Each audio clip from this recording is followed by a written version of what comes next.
Leo Plove was no ordinary child. Beneath that young body lived the soul of a legendary hero reborn. A man who had walked the world 5,000 years earlier and fought beside the greatest heroes humanity had ever known. His new life began as a baby, listening while his mother read a tale about those ancient champions who once saved the world. Yet the moment he heard their names, his expression darkened. The story praised every hero except one. His former self, Kyle, had been completely erased from history. The realization hit him like a blade to the chest. How could someone who had accomplished so much simply vanish from every record? Unable to accept it, he made up his mind to uncover the truth behind his disappearance. Years passed, and Leo eventually enrolled in a royal school designed to prepare future heroes before entering the prestigious Magic Academy. Unfortunately, nothing there could hold his interest. The lessons felt painfully basic, and the students around him seemed far weaker than they should have been. Only after returning home did the part he truly cared about begin. The moment he stepped outside, a woman came flying toward him with terrifying force. The attack was sudden enough to catch him off guard, yet Leo still managed to raise his sword and stop the strike. Judging by their reactions, this wasn't their first encounter. Exchanges like this were practically routine between them. The woman looked delighted, saying she had been waiting for this rematch for a long time. She declared that this battle would serve as Leo's final examination before she allowed him to attend Lumine Academy. Then the truth became clear. The fearsome warrior standing before him was his own mother. Without hesitation, she launched another attack and steel crashed against steel. Leo was already finding it difficult to keep pace, yet his mother casually mentioned that she wasn't even using a fraction of her true strength. The duel continued relentlessly, each clash carrying more pressure than the last. But eventually, the tide shifted. Through pure technique and overwhelming mastery of the sword, Leo slowly gained control of the battle. His skill surpassed expectations, and before long he forced his mother into surrender. For a moment she could only stare at him in amazement. After recovering, she asked him a simple question. Why was he so determined to enter Lumine Academy? Lumine Academy, the Academy of Human Heroes, was one of 4 prestigious institutions belonging to the world's major races. Each safeguarded pieces of the hero record, invaluable remnants of history. For Leo, that made the academy far more than a school. Among all possible locations, he believed Lumine Academy was the place most likely to contain traces of Kyle's forgotten past. With a goal like that, there was no chance he would back down. His mother then informed him that members of the Zeringer clan had arrived in Dawn and would be staying at the Plove mansion. While she wasn't exactly thrilled about hosting them, she had a plan. She intended to speak with Zeiss Zeringer, the clan's vice-patriarch, and ask whether he would teach Leo the famous Zeringer aura technique. In her eyes, mastering that technique would give him enough strength to enter Lumine Academy next year. The problem was that Leo had no intention of waiting another year. He wanted in now. Some time later, attention shifts to the Plove mansion, where a young woman named Celia Zeringer arrives. Stepping from her carriage, she immediately questions why her uncle chose to stay somewhere like this. With the resources of the Zeringer clan, he could have rented an entire hotel without effort. Celia Zeringer, 15 years old, was widely known as the Sword Princess of the Zeringer clan. At the moment, her entire focus was fixed on the Lumine entrance examination, making her doubtful that a relatively minor family like the Ploves could contribute anything meaningful to her preparation. Just then, her uncle called out to her. The man was Zeiss Zeringer himself, vice-patriarch of the clan. With an amused smile, he asked whether she wasn't at least curious about meeting Leo, the boy who had boldly claimed he wasn't interested in the Zeringer clan. Celia barely reacted. If Leo couldn't even use aura yet, then as far as she was concerned, there wasn't much worth seeing. Zeiss disagreed completely. In fact, he seemed unusually interested in the boy's potential. After entering the mansion, Zeiss formally greeted Dade Plove, head of the household, along with his wife, Reyna. Respect was exchanged on both sides as the hosts welcomed their guests. He then introduced Celia, who responded with flawless manners and thanked them for allowing her to stay. Reyna took a closer look at the young girl and quickly noticed how much she resembled both her father and her uncle. Meanwhile, Celia observed Reyna's black hair and crimson eyes. The resemblance was impossible to ignore. Almost immediately, she realized Reyna was part of the Zeringer bloodline as well, making her Celia's aunt. Later, Zeiss and Reyna sat together and caught up as brother and sister. During their conversation, Zeiss mentioned that they had recently visited the Royal School of Dawn in hopes of meeting Leo. Unfortunately, the boy had already left and apparently wasn't interested in seeing anyone. Reyna apologized for her son's behavior, knowing it might have seemed rude. Curious, Zeiss asked what kind of person Leo truly was. Reyna's answer came without hesitation. She described him as extraordinarily talented. That praise immediately made Zeiss wonder whether Leo was truly worthy of inheriting the Zeringer flames. Reyna continued speaking highly of her son, but she made one thing clear. This wasn't blind parental pride. Leo genuinely possessed the talent and potential required to stand among the clan's finest. The statement only increased Zeiss's curiosity. While he trusted his sister's judgment, he decided he would evaluate the boy personally before reaching any conclusions. Elsewhere, Leo sat alone, quietly focusing. After completing a small ritual, he finally declared that his vessel was ready.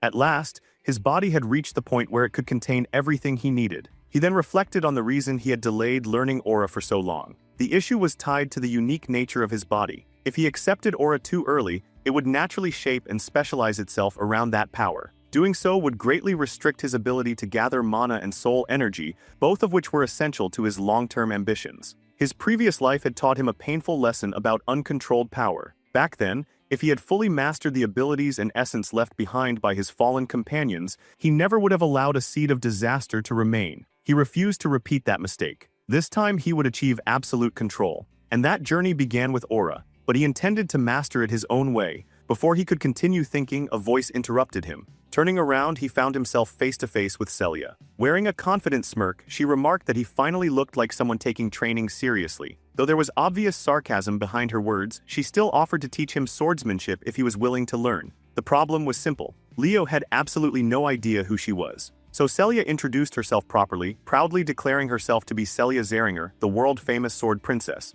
With introductions complete, Leo wasted no time. While he appreciated the attention, he had no interest in receiving lessons from someone he considered less skilled than himself. The statement instantly irritated her. To Celia, it sounded like he was claiming superiority. Leo calmly clarified his position. In a real fight to the death, she would probably win because he couldn't use aura. But if the contest was limited to pure swordsmanship, he was completely confident he could handle her without much difficulty. That answer struck a nerve. Feeling challenged, Celia grabbed a sword from the nearby training weapons. She intended to prove that Leo's confidence was nothing more than arrogance. Even if he learned aura someday, she couldn't imagine him surpassing her. This duel would teach him reality. Then she raised the stakes. If she won during her week-long stay, Leo would become her servant. The threat barely earned a reaction. Instead, he simply asked what happened if he won. Celia answered immediately. If he emerged victorious, then she would become his servant instead. With the wager established, Leo picked up a practice sword and entered the duel. His opening attack came far faster than Celia expected. Although she evaded it with ease, the speed alone caught her attention. For someone without aura, it was disturbingly impressive. Still, she remained convinced that speed alone wouldn't be enough. The two rushed forward again. This time Leo's strike crashed down with shocking force. The impact overwhelmed her, forcing her backward. The pressure was so immense that when his blade slammed into the ground, the practice sword shattered instantly. Yet Leo didn't stop. Without hesitation, he charged again. At this point, Celia's confidence was already beginning to crack. She knew she couldn't block what was coming. With no other option, she braced herself and prepared to take the hit head-on. Then something unexpected happened. She emerged completely unharmed. In the final instant, she had instinctively activated aura armor. The problem was obvious. This duel had been agreed upon as a contest of swordsmanship alone. Rather than admit she couldn't avoid the attack, Celia quickly dismissed it as nothing more than a reflex. Leo wasn't interested in excuses. As far as he was concerned, the match was already over. Naturally, Celia refused to accept that conclusion. Leo had anticipated exactly this reaction.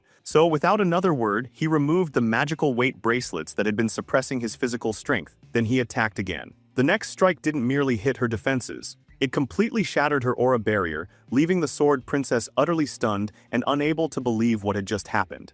Leo didn't stop after breaking her defenses. Instead, he pressed the advantage without the slightest bit of mercy, forcing Celia to experience the overwhelming difference in their abilities firsthand. Later, while wandering through the courtyard, Leo came across his mother. Standing beside her was a man she immediately introduced as his uncle Zeiss. Leo respectfully lowered his head in greeting, and Zeiss returned the courtesy before introducing himself. The two exchanged a firm handshake, marking their first official meeting. His mother then casually asked whether he had already met Celia. The question instantly reminded Leo of how the proud sword princess had collapsed after their duel, overwhelmed by the shock and fear of what had happened. Before he could explain the situation, a knight arrived and delivered a report regarding Celia's condition. The update caught Zeiss's attention immediately. Learning that Leo had defeated Celia despite not possessing aura left him genuinely impressed. He openly praised the achievement, calling it remarkable. Leo, however, brushed aside the compliment, insisting that Celia had simply underestimated him. Curious, Zeiss then asked what exactly had been wagered in their duel. Leo answered without hesitation.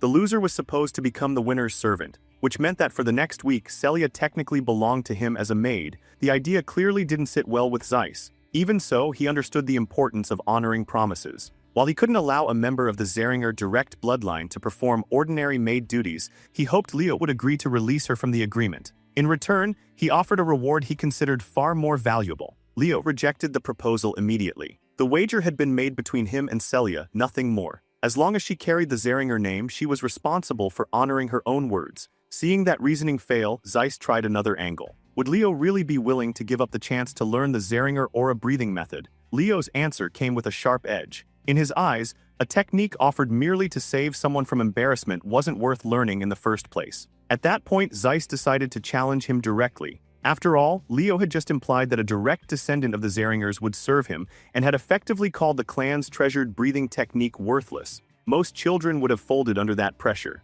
Leo didn't even blink. He calmly stated that everything Zeiss said was technically correct. Surprisingly, the Vice Patriarch's attitude softened. Rather than becoming angry, he politely asked whether Leo understood how arrogant and disrespectful those words might sound. Once again, Leo made his position clear. He had never intended to insult the Zeringers. If the aura breathing method had been presented as a reward for defeating Celia, he would have accepted it without hesitation. What he refused to accept was a bribe designed to erase the consequences of her loss. From Leo's perspective, refusing to acknowledge Celia's defeat implied that everyone believed she was superior and had only lost due to bad luck. He rejected that idea completely. Even if Celia had fought him seriously from the beginning, the outcome would have remained exactly the same. Hearing such confidence only made his mother prouder. As for Zeiss, the more he listened, the more fascinated he became. The boy's refusal wasn't driven by greed or ambition. He simply disliked the reasoning behind the offer. To Zeiss, that level of conviction was extraordinary. For a brief moment, he couldn't help wishing a child like Leo had been born into the Zeringer family. Finally, he turned toward his knights and instructed them to move Celia into the maid quarters. Then he granted Leo a special privilege, allowing him to address his uncle without formal honorifics. After their conversation ended, Leo departed. Watching him leave, Zeiss confidently told his sister that once he returned home, he would do everything possible to convince the Patriarch to allow Leo access to the clan's legendary technique, Phoenix Breath. The story then shifts to Leo's room. The first thing anyone would notice was Celia's expression. The one-sprout sword princess looked like she wanted the floor to swallow her whole. With visible embarrassment, she introduced herself as Celia the maid, assigned to serve Leo for the next week. Meanwhile, Leo was enjoying every second of it. What surprised him even more was how well the simple maid outfit suited her. Her usual noble appearance was gone, yet somehow she looked even more striking. Celia looked irritated by the compliments. As far as she was concerned, her beauty wasn't exactly breaking news. Leo quickly clarified that he wasn't trying to mock her. The habit came from someone he once knew, a man who praised beauty whenever he had the chance. That memory brought him back to a companion from his previous life, the dwarven master Duino. Leo remembered how the dwarf constantly claimed that true beauty surpassed eternity itself. If peace ever returned to the world, he wanted to spend the rest of his life sharing beautiful things with everyone he met. Their conversation shifted when Celia noticed the book Leo had been reading. Curious, she asked about it. Leo explained that it was a book he had enjoyed since childhood, a story known as The Great Hero of the Beginning. Celia immediately recognized it. She remembered reading the same book when she was only 5 years old. Seeing his interest, she walked to the bookshelf and picked out another volume, mentioning that there were countless books written about Kyle. Leo responded thoughtfully. History, he explained, often oversimplifies achievements. Many legendary accomplishments attributed to a single hero may actually be the result of multiple heroes working together across time. In other words, he was subtly suggesting that Kyle's contributions had likely been credited to others. Celia wasn't convinced. According to popular belief, Kyle was nothing more than a fraud who tried to steal glory from genuine heroes,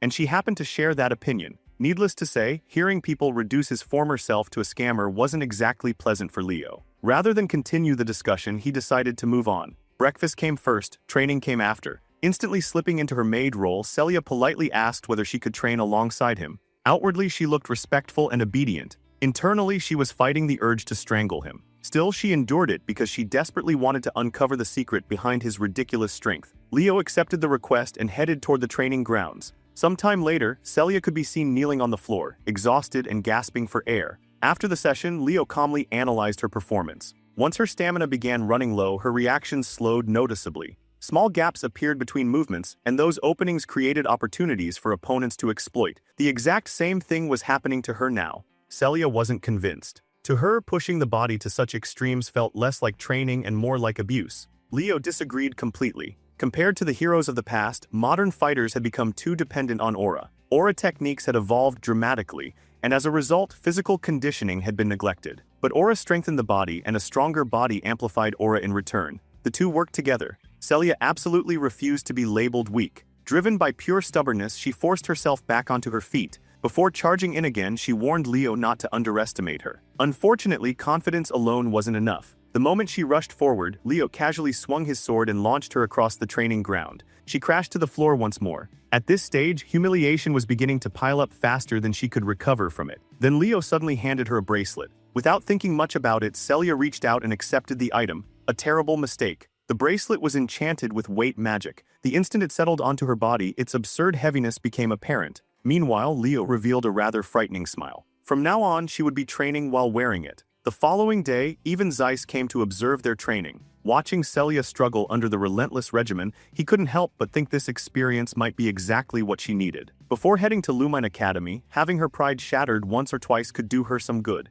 Then he called out to Leo and shared some exciting news. He was considering requesting permission from the Patriarch to allow Leo to inherit Phoenix Breath. The name immediately caught Leo's attention. As far as he remembered, Phoenix Breath was the foundational aura technique of the Zeringer family itself. Only individuals officially acknowledged by the clan could inherit it. Even Celia doubted her father would approve such a decision. Zeiss had already considered that possibility, which was why he presented a condition. If Leo successfully passed the Lumine entrance examination, he would be granted the opportunity to learn Phoenix Breath. The proposal instantly bothered Celia. In her eyes, Leo was still someone who couldn't even use aura. The entrance examination involved real combat. It wasn't a place for amateurs. Leo casually admitted that he lacked actual battle experience. Of course, that statement ignored an entire previous lifetime spent fighting wars and monsters. Zeiss waited for his answer. Leo agreed almost immediately, provided his parents approved. Time moved quickly. Before long, a full week had passed, and the day of the Lumine entrance examination finally arrived.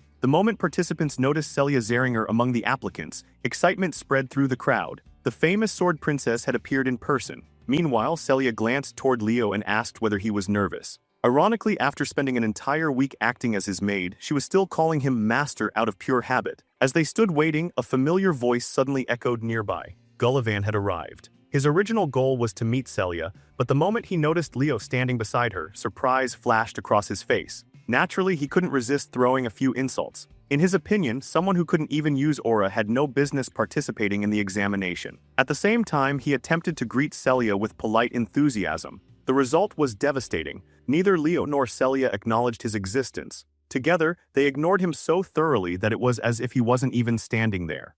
The poor guy awkwardly tried to recover the situation, reminding Celia that he was Gullivan Tratton and that they had already met before. Unfortunately for him, that only made things worse. Celia couldn't even remember his name. Before he could embarrass himself any further, she casually grabbed Leo's hand and started walking away, leaving Gullivan standing there in complete disbelief. Before they could get far, another voice called out to them. This time, it was a pair of siblings. The older of the two was Abad Llewellyn, 16 years old and a proud representative of the prestigious Llewellyn family. Beside him stood his younger sister, Chelsea Llewellyn, only 14, but carrying herself with the same confidence. Unlike Leo, Celia immediately recognized them. Seeing his confusion, she explained that the two belonged to the Llewellyn family, one of the heroic bloodlines of the Lordran Empire. And judging by her reaction, she clearly wasn't happy to see them. She quickly warned Leo that the siblings would be taking the examination as well, meaning they were direct competitors. Under no circumstances could they afford to lose to them. The thought of the Zeringer clan falling behind the Llewellyn family irritated her far more than it probably should have. Leo, meanwhile, couldn't care less. As far as he was concerned, that rivalry had nothing to do with him. He belonged to the Plove family, not the Zeringers. Even so, when the siblings greeted Celia, she politely returned the gesture. She also introduced Leo as a member of House Plove, a noble family from the Kingdom of Dawn. The moment Abad heard that Leo lacked any particularly prestigious title, his interest vanished. To him, Leo was insignificant. Without another word, the siblings turned around and walked away, confidently declaring that the top position in the examination would belong to them. Needless to say, Celia was already imagining the satisfaction of crushing them later. Just then, the atmosphere shifted. A figure stepped onto the examination platform, instantly drawing everyone's attention. The man introduced himself as Ali Ziron, a professor from Lumine Academy. The reaction was immediate. Celia's eyes widened in shock the moment she saw him. Leo, on the other hand, looked completely unimpressed. Mostly because he had absolutely no idea who the man was. That ignorance visibly irritated Celia. She quickly explained that Ali Ziron was one of the individuals whose name had been recorded within the hero record itself, a list reserved for the recognized heroes of the current age. As Leo studied the professor more carefully, he noticed something unusual. An enormous amount of mana was concentrated within the man's left eye. Moments later, Professor Zeron began explaining the entrance examination. According to him, the test normally consisted of two major categories: one-on-one combat and monster subjugation. Traditionally, applicants completed them separately. Ali immediately made it clear that he hated that format. To prove his point, he casually burned the paper containing the official examination structure. The conventional rules were gone in an instant. Then he produced a thick ancient book. Opening it slowly, he revealed the first chapter. Prologue: The Wild Forest. The moment those words appeared, a massive magic circle erupted beneath every student present. No one understood what was happening, but everyone quickly realized one thing: Ali Zeron had no patience for inefficiency. Rather than conduct multiple separate tests, he intended to merge everything into a single challenge and evaluate everyone at once.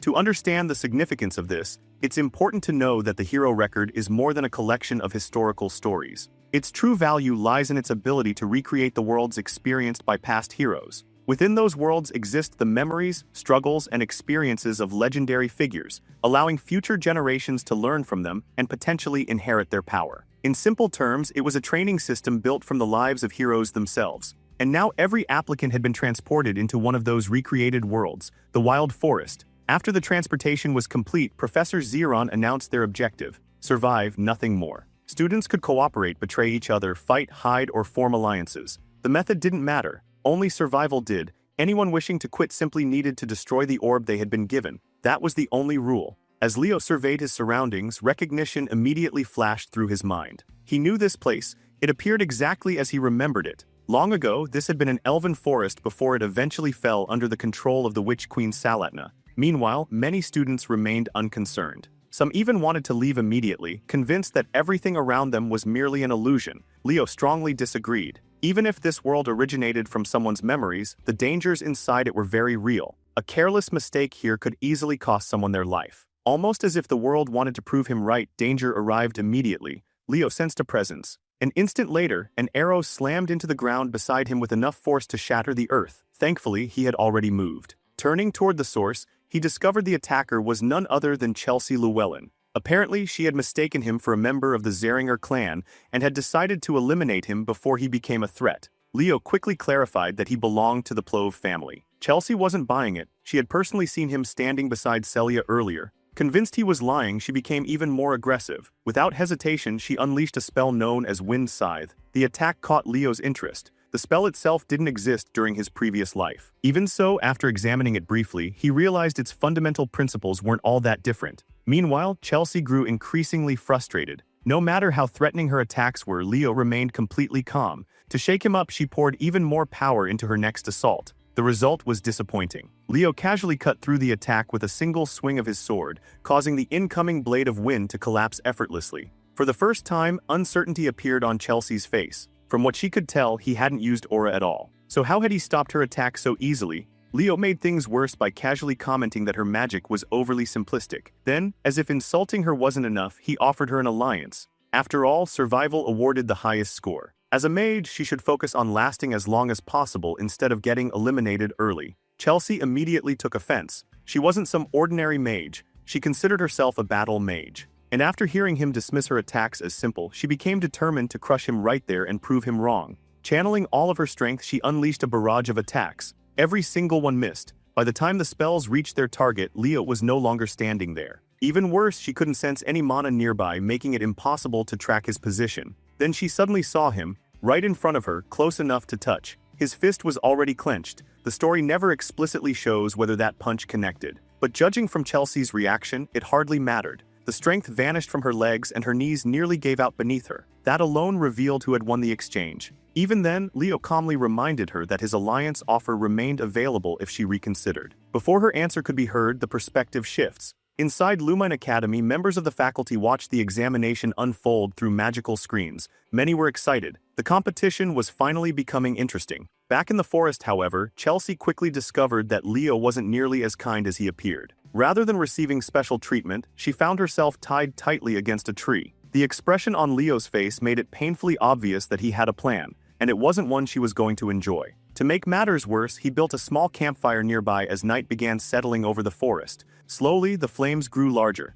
Then they started creeping toward Chelsea. Panic immediately set in. The situation became even worse when the fire reached her clothes. Leo calmly explained that everything could be avoided if she simply agreed to cooperate. Unfortunately, Chelsea was unbelievably stubborn. She flatly refused. The only person she intended to ally with was her brother. Attempting to escape, she tried casting wind magic. Nothing happened. Leo had already prepared a magic-restricting skill specifically to prevent that. Although internally, he knew the technique wouldn't hold forever. His mana reserves weren't large enough to maintain it indefinitely. Eventually, Chelsea gave in slightly. She reasoned that she didn't need magic to escape. Leo had already anticipated that thought, which was exactly why he never took his eyes off her. The moment she considered trying something clever, he increased the fire even further. Now the flames genuinely began catching onto her. That finally broke her resolve. At last, Chelsea agreed to form an alliance. But Leo wasn't satisfied with words alone. He demanded an oath sworn upon her family name. Realizing she had no choice, Chelsea swore upon the honor of the Llewellyn family that she would cooperate. Only then did Leo untie her. As her weakened body tipped forward toward the flames, he caught her before she could fall. The scene then shifts back to the Academy observers. The professors continued monitoring the participants carefully. So far, Ali Ziran remained unimpressed. None of the students had demonstrated the qualities he was looking for. In fact, he found it ridiculous that so many of them had immediately chosen to fight each other instead of focusing on survival. Among all the participants, only two groups had truly stood out: Celia Zeringer and Abad Llewellyn, who were working together effectively, and Leo alongside Chelsea. Ali paid particular attention to Leo. While the stunt involving the fire was undeniably immature, successfully forcing someone as capable as Chelsea Llewellyn into cooperation still impressed him, especially because Leo lacked the overwhelming prestige and natural talent possessed by students like Celia and Abad, at least from Ali's perspective. What the professor didn't realize was just how wrong that assumption was. After all, the very same Leo he was underestimating had already defeated Celia Zeringer without breaking a sweat. Even so, Ali Ziran couldn't ignore what he was seeing. Whether anyone liked it or not, Leo had already established himself as one of the competition's biggest wild cards. After clearing several monsters from their path, Leo and Chelsea continued deeper into the forest. By this point, Chelsea had started to realize that partnering with him might have been one of the smartest decisions she could have made. Curiosity eventually got the better of her. She asked what kind of aura he was using. The strange thing was that she couldn't sense any mana from it. Leo's answer nearly short-circuited her brain. He casually revealed that he didn't know how to use aura at all. The statement hit harder than any spell. Chelsea stared at him in disbelief. As they continued talking, neither of them noticed the creature lurking within the bushes nearby, at least not immediately. The hidden monster watched patiently, waiting for an opening. Chelsea spotted it first. Without hesitation, she unleashed a powerful attack. Honestly, the poor monster never stood a chance. The amount of force she used was complete overkill for a creature that weak. Even Leo admitted she possessed considerable power. The problem wasn't her strength, it was how she chose to use it. Before he could elaborate further, Leo suddenly sensed something unusual. His expression changed. Immediately, he ordered Chelsea to stop moving. The ground beneath them felt wrong. Kneeling down, he inspected the area more carefully and discovered dried earth mixed with decaying corpses. That was all the confirmation he needed. A split second later, an explosion erupted. The trap had been triggered. Thankfully, Leo reacted instantly, grabbing Chelsea and leaping away before the blast could consume them. The people responsible for the ambush finally revealed themselves. None other than Gullivan and his companions. Considering Gullivan's grudge against Leo, the attack wasn't exactly surprising. Without wasting time, Gullivan ordered one of his lackeys to charge. The unfortunate volunteer obeyed immediately. It was a terrible decision. The moment he approached, Leo greeted him with a devastating punch that nearly shattered his jaw, sending him crashing to the ground in an instant. Leo stood there completely unfazed, radiating confidence while calmly telling Chelsea to watch his back. For a brief moment, she froze. After all, this was the second time in a row he had saved her without breaking a sweat. Still, she quickly regained focus and moved into position behind him, preparing to confront the remaining attackers. As for Gullivan, the moment things stopped going his way, he did what he did best. He ran. Without a shred of loyalty, he abandoned his teammates and fled into the forest as fast as his legs could carry him. The only thing on his mind was finding someone strong enough to protect him. By pure coincidence, Celia happened to spot him from afar. Rather than pursuing him, she calmly continued walking in the direction he had come from. Eventually, both groups arrived at the same location. The sight waiting for them was unbelievable. Monster corpses littered the area. So did unconscious students who had failed to overcome them. Naturally, Chelsea immediately brightened upon reuniting with her brother. Meanwhile, Celia's attention shifted elsewhere, specifically toward Leo. With obvious suspicion, she demanded an explanation for why he was standing beside Chelsea. Leo answered proudly. Forming an alliance with her had been entirely his idea. Celia found that explanation harder to believe than a fairy tale. Honestly, she would have found it more believable if someone told her a cockroach was performing acrobatics. The idea of stubborn Chelsea willingly cooperating with anyone seemed impossible.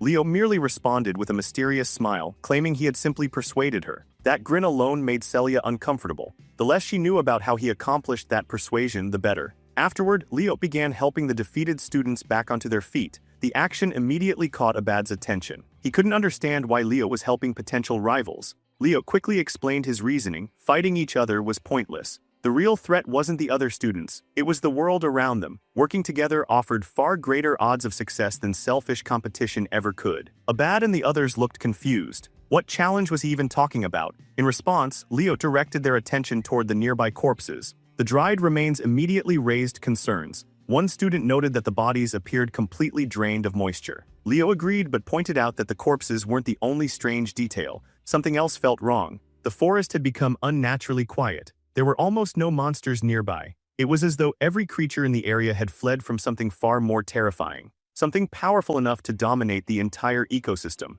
The moment he said it, realization dawned on Abad. According to the stories, one of Hero Ali Ziran's greatest accomplishments involved defeating a high-ranking monster. Then it happened. A deafening roar echoed through the forest. The sound rolled through the trees like thunder. Something massive had awakened, and it was close. The creature had finally made its presence known. Elsewhere, Gullivan stumbled through the darkness alone. A torch trembled in his hand as fear consumed him. Despite his miserable situation, his obsession with revenge still occupied more of his thoughts than survival. Then he noticed a corpse lying nearby. Moments later, something hidden within the darkness caused him to trip. When he looked up, his blood turned cold. A giant spider stood before him, and it looked hungry. At that moment, Gullivan's fate was practically sealed. Back outside the simulation, Professor Ali and the faculty continued observing the examination. The numbers were shocking. Over 500 students had already failed. The bigger problem was that the academy normally required at least 100 successful candidates. Only 50 remained. Most instructors would have lowered their standards. Ali had no intention of doing that.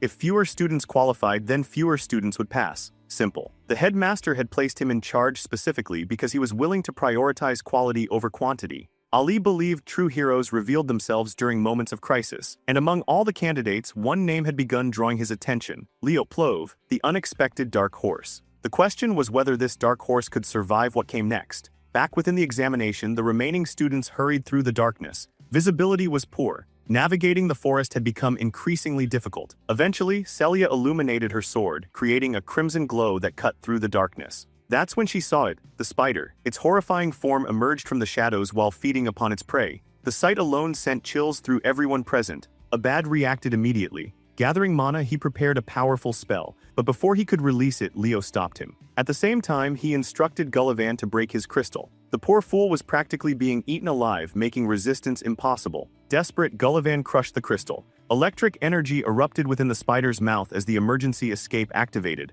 With preparations complete, Abad unleashed Wind Fang. The spell struck true. The monster was wounded, but not defeated. As the dust settled, everyone finally grasped the level of danger standing before them. This wasn't an ordinary creature. It was the spider Princess Tarantula, and she was an absolute nightmare. One reckless student charged forward, believing a direct attack would make a difference. He was humbled instantly. A single strike sent him flying across the battlefield. Next came Celia. Confident as ever, she launched a powerful crimson attack capable of piercing through most opponents. The beam struck the spider directly, causing visible damage and forcing it to recoil. For a brief moment, it seemed effective. Then the creature regenerated, almost immediately. The wound disappeared as though it had never existed. Celia's attack had accomplished virtually nothing. Abad used the opportunity to point out the difference between a knight's power and a mage's destructive potential. Then he unleashed Raphel. A violent spiral of wind tore into the spider from every direction. The attack looked devastating, yet when it finally ended, the monster remained standing,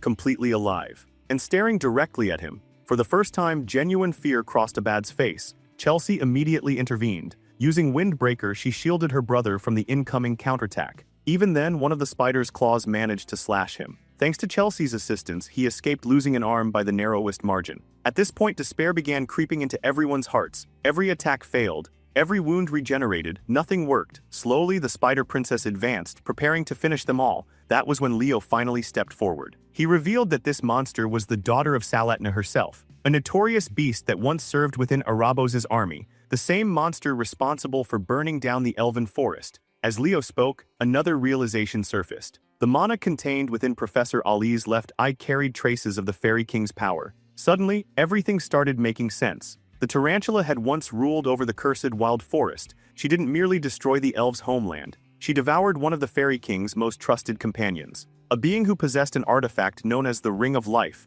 an artifact containing seemingly endless life energy. Originally, Leo believed the hero Luna had defeated the creature. The truth was far different. The tarantula survived. By consuming the Fairy King's ally, she had gained access to that endless vitality, which explained her terrifying regeneration. Unfortunately, Abad remained stubborn. Since this monster was part of the examination, he believed it was his responsibility to defeat it personally. Celia felt exactly the same. Together, they launched attack after attack, trying to overwhelm the creature through sheer force. Leo could already see the outcome. It was pointless. The spider would continue regenerating endlessly. Meanwhile, they would eventually exhaust their mana, not the other way around. Finally realizing brute force wasn't working, Celia turned toward Leo and asked for his opinion. How were they supposed to kill this thing? Leo answered immediately. The solution required two people working together. The suggestion was met with immediate resistance. Abad still wanted the glory for himself. Celia wasn't much better. Both of them remained obsessed with proving their superiority. Watching their stubbornness, Leo finally lost patience. He bluntly pointed out the reality of their situation. If they continued acting like children instead of cooperating, every single one of them would fail. Those words finally landed. Abad reluctantly acknowledged that teamwork might actually be necessary. The problem was timing. A combined attack powerful enough to kill the monster would require preparation. Someone needed to buy them that opportunity, and none of the remaining students seemed capable of holding the creature back. That was when Leo stepped forward, calmly, confidently, and volunteered himself. He claimed he could stall the monster long enough for them to prepare the finishing blow. The statement immediately stunned everyone, especially Celia. From her perspective, Leo had completely lost his mind. After all, he still couldn't even use aura. Leo calmly estimated that in his current condition, he could keep the monster occupied for no more than 5 minutes. That answer didn't exactly inspire confidence. Abad immediately voiced his concern, worried that even with that much time, their combined attack might still fail. Leo wasn't worried in the slightest. With complete confidence, he picked up a weapon lying nearby and explained that fire and wind naturally complemented each other. If Celia and Abad combined their powers properly, it would be enough. For perhaps the first time, the proud sword princess and the arrogant genius mage agreed to fight toward the same goal. Meanwhile, Leo fixed his gaze on the monstrous spider. To everyone else, it was a nightmare. To him, it was something different, a challenge. A reminder of the world he once lived in. The battle began immediately. Before anyone could react, Leo rushed forward and severed one of the creature's limbs with a clean strike. The sight alone stunned Celia and Abad. Then he followed up by carving into the monster's face, showing absolutely no fear while confronting the terrifying creature. Seeing it again stirred old memories. Suddenly, the story flashes back to the distant past.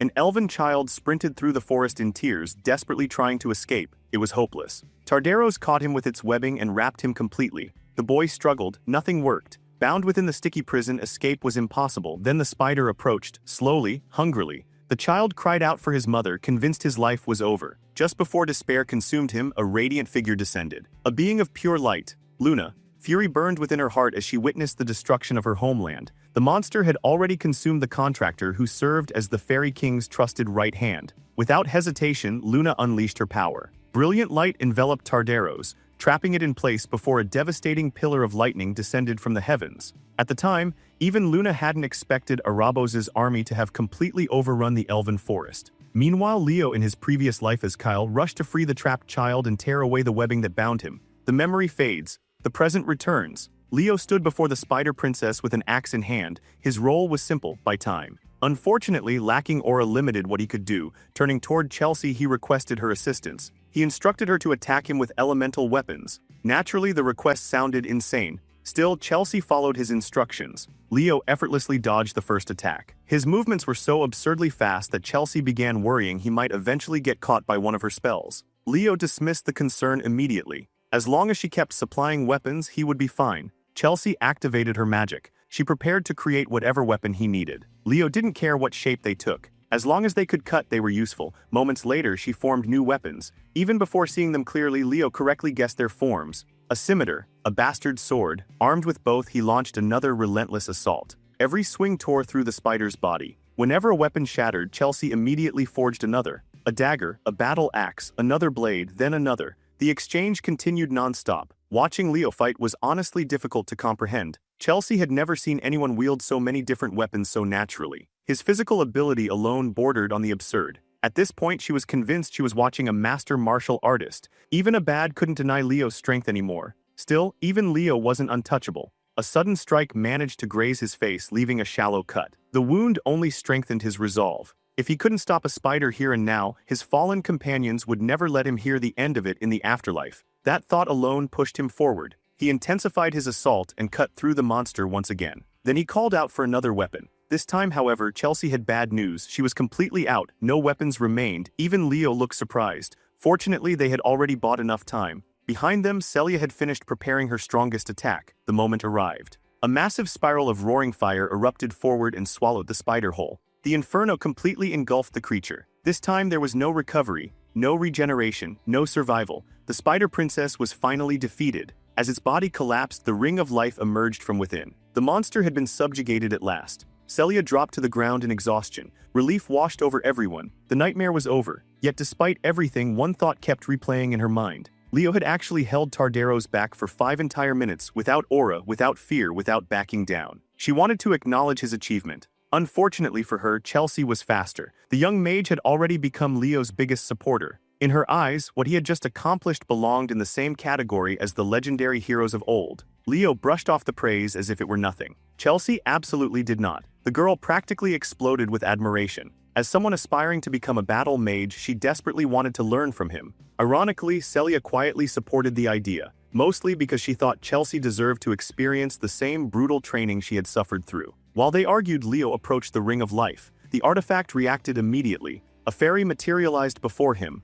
Princed. Simply speaking, the fairy's name restored fragments of its lost memory. Afterward, the fairy returned to the ring and formally acknowledged Silly as the Fairy King. This unexpected outcome was only possible because Professor Ali had discovered the Eye of Mana. Soon afterward, a countdown echoed throughout the testing grounds. The stage had been cleared. Their reward was officially recognized as the Fairy King's pledge. As the transfer process began, Leo caught sight of someone connected to his previous life. The moment passed quickly. Then the scene shifts. Far away, Kalan Badian, the Academy's headmaster, reviewed the examination results from the Western Territory. His assistant couldn't help wondering how many students Ali had actually allowed to pass. Given the professor's impossible standards, expectations were low. To their surprise, 40 students had successfully cleared the examination. The number was still small, but considering Ali's involvement, it was practically a miracle. The headmaster admitted he had expected 10 survivors at most. 40 was a remarkable outcome. Naturally, everyone assumed the top performers would be Celia Zeringer or Abad Llewellyn.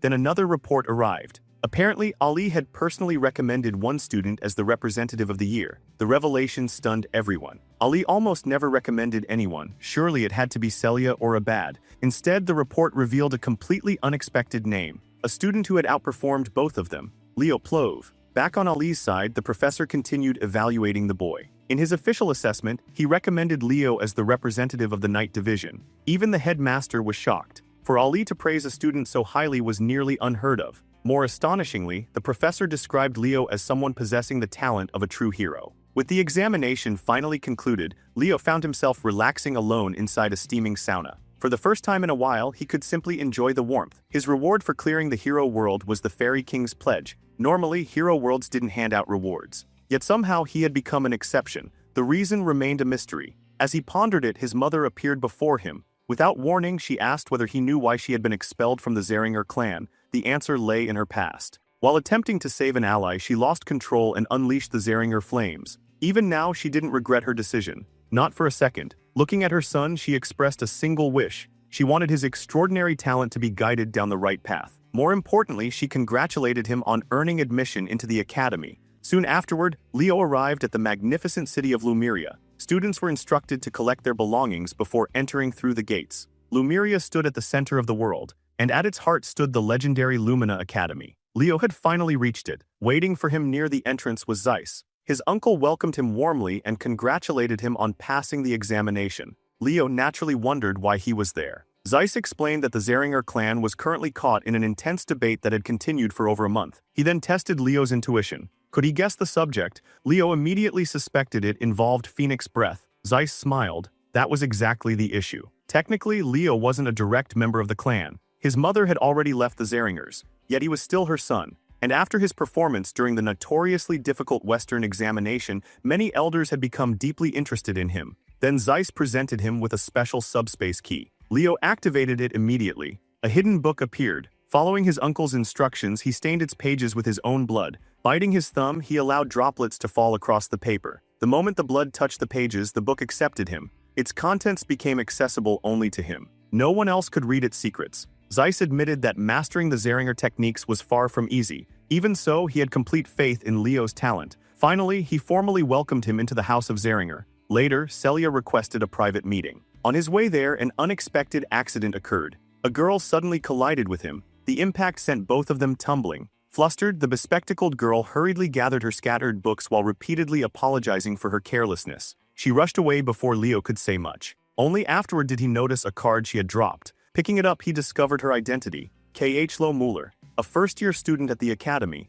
When Leo finally arrived at the meeting spot, he was greeted by an irritated Celia. She immediately complained that they still had plenty of shopping to do and that he was already late. Leo apologized and explained that he had unexpectedly run into his uncle. Curious, Celia eagerly asked what happened. Rather than answer directly, Leo raised his hand. A moment later, the flames of the Zeringer clan ignited. He casually asked whether he was using the technique correctly. Celia's mind practically stopped functioning. The impossible had happened. Leo had mastered the clan's secret technique in less than a month. The achievement was so absurd that she genuinely began questioning whether he was even human. Later that day, the Sword Princess and the Forgotten Hero watched a ship arrive at the harbor. A man introduced himself as Professor Alandu, instructor of the night class. He instructed the students to board immediately. Their journey toward Lumina Academy was finally beginning. As the ship sailed onward, the students relaxed and enjoyed the voyage. At one point, Leo and Celia stood together. Unfortunately, their appearance immediately gave the wrong impression. A confident young man approached and jokingly treated them like a couple. The comment instantly irritated Celia.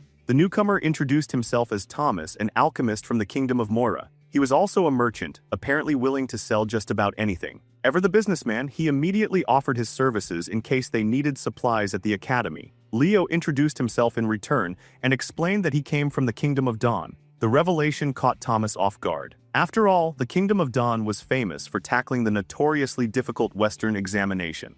Something about the entire situation kept bothering Leo. The atmosphere felt wrong, far too peaceful. After everything they had endured to reach this point, the calm felt unnatural. Celia, however, saw nothing unusual about it. In her eyes, this was simply the treatment freshmen received after successfully clearing the entrance examination. Thomas agreed with her reasoning. Leo wasn't convinced. His attention drifted toward their instructor instead. And then, without warning, the ocean exploded. The entire ship lurched violently as a gigantic tentacle erupted from the sea. The massive appendage crashed onto the deck and nearly flattened Thomas on the spot. Panic spread instantly. Students began shouting for their instructor to intervene. Meanwhile, the man casually sipped his wine. Not only did he refuse to help, he openly mocked them for expecting it. Students of Lumina Academy weren't supposed to wait for rescue. Heroes were expected to perform under pressure. If danger appeared, they dealt with it themselves. This was simply another test. And the challenge standing before them was an absolute nightmare. A colossal kraken emerged from the ocean depths and stared down at the freshmen.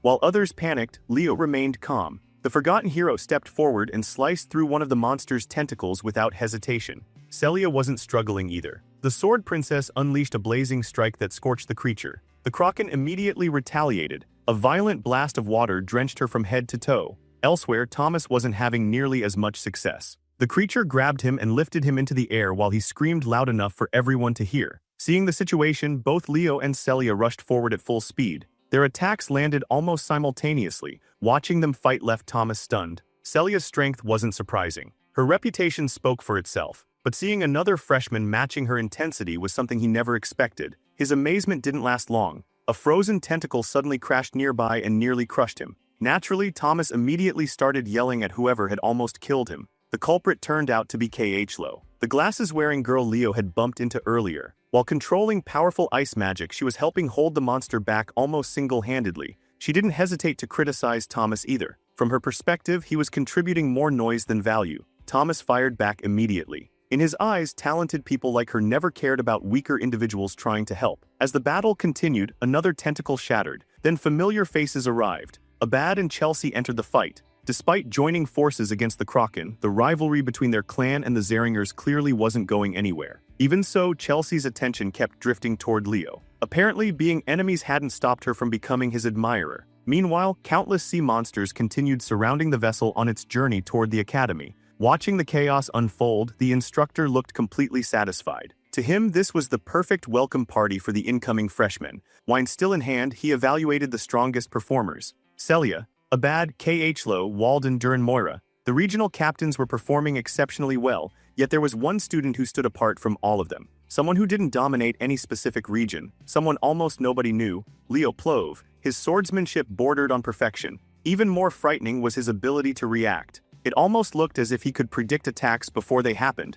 The instructor couldn't help smiling. Teaching a student like that was going to be interesting. Eventually, even Thomas exhausted his stockpile of potions. Thankfully, the academy finally came into view. The moment they disembarked, their instructor offered one final piece of advice. They should get used to fighting monsters. At Lumina Academy, encounters like this were only the beginning. Soon afterward, the freshmen entered the academy's grand entrance hall. The scale was breathtaking. The training grounds alone were unlike anything most of them had ever seen. Crowds gathered nearby, eager to see what this year's freshmen could offer. The entrance ceremony was about to begin. Students of the Night Division assembled under their instructor's guidance. Regional captains were ordered to stand at the front. Then the academy's headmaster took the stage. Callan addressed the incoming students with the authority expected of one of the world's greatest heroes. He reminded them that becoming strong required sacrifice. Heroes constantly risked their lives. Heroes surpassed their limits. Heroes pushed forward when others gave up. Slamming his fist into the ground, he bluntly declared that anyone unwilling to do those things had no place at Lumina Academy. The speech was intimidating enough to silence the entire crowd. Then almost immediately the terrifying atmosphere vanished. The headmaster suddenly transformed into a friendly old man, acting as though he hadn't scared everyone half to death moments earlier. Completely oblivious, he wondered why everyone had become so quiet. Bit by bit, his image as the legendary swordmaster continued to crumble. The next segment of the ceremony involved introducing the freshman representative. Excitement spread through the crowd. Many expected Celia, others assumed Abad, some even considered Yahello. Then the announcement came, Leo Plove. The name echoed across the venue. Even Leo looked surprised. Turning toward his professor, he quickly realized who was responsible. Ali had clearly recommended him. With no choice but to accept, Leo stepped onto the podium and addressed the professors, seniors, and fellow students. Throughout the audience, whispers immediately spread. Most students had never heard of him. Nobody understood why an unknown freshman had been chosen over the academy's most famous candidates. Eventually, the speech reached its conclusion. Then came the question. As this year's representative, what goal did he have? Leo immediately understood the trap. The purpose wasn't to hear his aspirations. It was to provoke everyone standing behind him. At first, his response sounded perfectly polite and professional. Several instructors even nodded in approval. Everything appeared headed toward a peaceful conclusion. Then Leo detonated a bombshell. Without hesitation, he openly declared that he welcomed any challenger who wanted his position. Anyone, at any time. The announcement instantly ignited the crowd. Students who had been quietly enduring the ceremony suddenly felt challenged. Some were furious. Others were excited. Leo couldn't have cared less. If someone wanted his spot, they were free to try taking it. After the ceremony ended, students headed toward their dormitories. Starting tomorrow, they would enter a one-week exploratory period. During that time, freshmen could freely attend different classes before deciding which 3 subjects they wished to specialize in. The academy encouraged everyone to rest well. Nobody wanted to be late on the very first day. By coincidence, Leo's room ended up next to Thomas's. The alchemist excitedly talked about tomorrow's classes before eventually wishing him good night. Leo returned the greeting and collapsed onto his bed. As sleep approached, his thoughts wandered. He had finally entered the greatest academy in the world. Now came the real challenge, finding traces of his lost hero record. The following morning, Leo sat quietly in the cafeteria enjoying breakfast. Thomas immediately requested permission to sit with him. Leo didn't care enough to refuse. Unfortunately, peace wasn't on the menu. An irritated student soon approached their table. Leo didn't recognize him. The newcomer introduced himself as Duran, captain of the Central Region. He had come for one reason: to confirm whether Leo truly meant the challenge he issued during the ceremony. Leo calmly acknowledged that his speech had been intentionally provocative. After all, he had practically invited strangers to challenge him. Duran didn't appreciate the casual attitude. Convinced of his own superiority, he expected respect. Instead, Leo continued drinking fruit juice as if nothing important was happening. That reaction pushed Duran over the edge. In a burst of anger, he launched a powerful kick that sent the table flying. What happened next left everyone speechless. Before the food could hit the floor, Leo moved. His speed was absurd. By the time everything settled, he had already reorganized the ingredients and reconstructed his cheeseburger perfectly. The man literally salvaged lunch in the middle of an attack. Leo casually commented that he simply couldn't allow perfectly good food to go to waste. Duran looked ready to commit murder. Every word coming out of Leo's mouth only made things worse. In Duran's mind, the freshman representative wasn't worthy of standing above him. Then their instructor appeared. Without warning, he casually draped an arm around each student. The smile on his face was friendly. The message wasn't. He politely reminded them of their positions as representative and regional captain. Then he asked whether they were prepared to accept punishment for starting a fight on the first day. The expressions on both students immediately changed. Neither wanted that outcome. Sometime later, the first exploratory class of the night division began. One detail immediately caught Celia's attention. Leo was nowhere to be found. For reasons she didn't fully understand, she found herself worrying. Eventually, he arrived, completely exhausted. His appearance was rough enough to make Celia suspect he had already been fighting someone. Leo chose not to explain. The class was beginning. Their instructor introduced himself and started the lesson. Thomas quickly noticed the tension between Duran and Leo while the professor explained the three major forms of power derived from mana: magic energy, soul energy, and aura. Among the three, aura was considered the most difficult to master. Celia confidently explained why. Unlike the others, aura required mana to lose its natural fluidity during the conversion process. The instructor praised her answer. Magic and soul energy utilized mana in its natural form. Aura was different. It absorbed mana and transformed it into a force suited for strengthening the body. To demonstrate, he released aura before the class. Then he asked a question. Did anyone know what allowed aura to function once it had been processed? The room fell silent. Even Celia couldn't produce a complete answer. Then Leo spoke. According to him, aura required mana to be burned. The instructor immediately confirmed he was correct, but Leo didn't stop there. When asked about the most important factor in that process, he answered again. Stamina. Once more he was right. The instructor became visibly impressed. Had Leo studied aura before? No, he hadn't. Which somehow made his answer even more unbelievable. A student with no formal aura education had accurately explained its fundamental principles. Satisfied with the theory lesson, the instructor decided to move on. Using aura, he created a platform beneath his feet, aura step, a technique that concentrated aura into the legs. Descending back to the ground, he explained that aura's applications were practically limitless. Around the training area, students began experimenting with the concept. Some practiced, others sparred. Meanwhile, Celia seized the opportunity to tease Leo. She generously offered to teach him aura step herself. There was only one condition: he had to call her sister. Leo wasn't interested. Understanding the principles was enough for him. The instructor then shifted attention toward Duran, specifically the cafeteria incident. Many students, including Chelsea, had no idea what had happened. Thomas eagerly made sure everyone became curious. Soon, both Leo and Duran were called forward. The instructor first asked Duran what had angered him so much. After hearing the answer, he came up with a solution, a simple one. The captain of the central region, the freshman representative, the two would settle things through a race, and the winner would earn the right to lead the class. Professor A made the rules crystal clear. Both competitors were free to use aura however they wished. No restrictions, no limitations. On paper, that sounded like the perfect setup for Duran. After all, speed was his specialty, and the day of the competition arrived faster than expected. Naturally, Thomas saw a business opportunity. The self-proclaimed merchant genius immediately opened a betting pool, happily collecting wagers from students eager to make a profit. The first contender needed no introduction. Duran Moira, pride of House Moira, master of lightning aura, captain of the central region. Standing opposite him was a student nobody could properly explain. A dark horse with no famous title attached to his name, the mysterious freshman representative, Leo Plove. Expectations couldn't have been more divided. Many students had already convinced themselves that Leo's position was undeserved. After all, he couldn't even perform a basic aura step. Meanwhile, Duran was widely considered the fastest first-year student. To most spectators, the result seemed obvious. Professor A stepped forward and announced the final condition. The first person to cross the finish line would be declared the winner, and the loser would be required to accept the outcome without complaint. The atmosphere tightened. The race was about to begin. Even Celia had her doubts. Duran specialized in speed. His lightning aura was notorious for a reason. Under normal circumstances, beating him in a race sounded impossible. Yet despite every logical argument, a small part of her still expected Leo to do something ridiculous, something only Leo would attempt. The signal was given. The race began. The moment Professor A shouted the start, Duran exploded forward. Lightning aura wrapped around his body as he accelerated with terrifying speed. The gap appeared instantly. Meanwhile, Leo remained calm. The trash talk coming from the crowd didn't even earn a reaction. As expected, Duran surged ahead. The captain of the central region looked completely untouchable. Leo, on the other hand, seemed to be falling behind. At first, then he began channeling a small amount of aura into his feet. The audience immediately started talking. Some openly accused him of somehow cheating his way into becoming representative. Others mocked him outright. Among a sea of criticism, only one voice stood out: Chelsea. The battle maid shouted encouragement at the top of her lungs,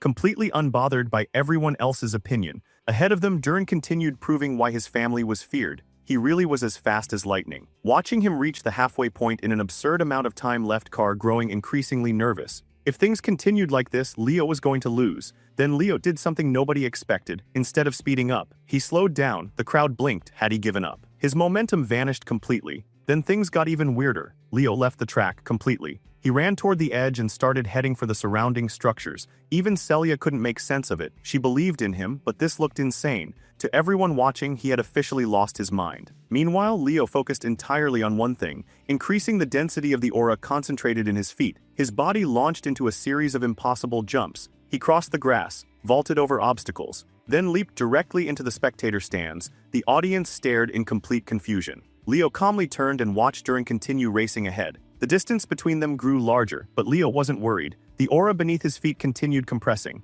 growing denser, heavier, hotter, until finally the pressure reached its limit. The stands beneath him cracked, then Leo jumped, one explosive leap. That was all it took. The force was so overwhelming that a miniature explosion erupted where he had been standing. The blast alone distracted Durin, then something shot out of the smoke. A blazing red streak, a meteor. Leo launched across the track with absurd momentum, cutting through the remaining distance in an instant. As he flew past Durin, he couldn't resist taking a jab. The forgotten hero casually mocked the speed specialist by calling him slow, then he vanished ahead. Moments later, Leo crossed the finish line. His landing was smooth, effortless, almost elegant. Several meters behind him, Durin could only stare. His lightning aura had already faded. The result was undeniable. He had lost. Leo simply looked back and smiled. Victory secured. Granted, part of the arena was now damaged beyond recognition. But from his perspective, it was absolutely worth it. The crowd stood frozen. Only seconds earlier they had been criticizing him, now they didn't know what to think. Everyone knew Durin was considered the fastest among the freshmen,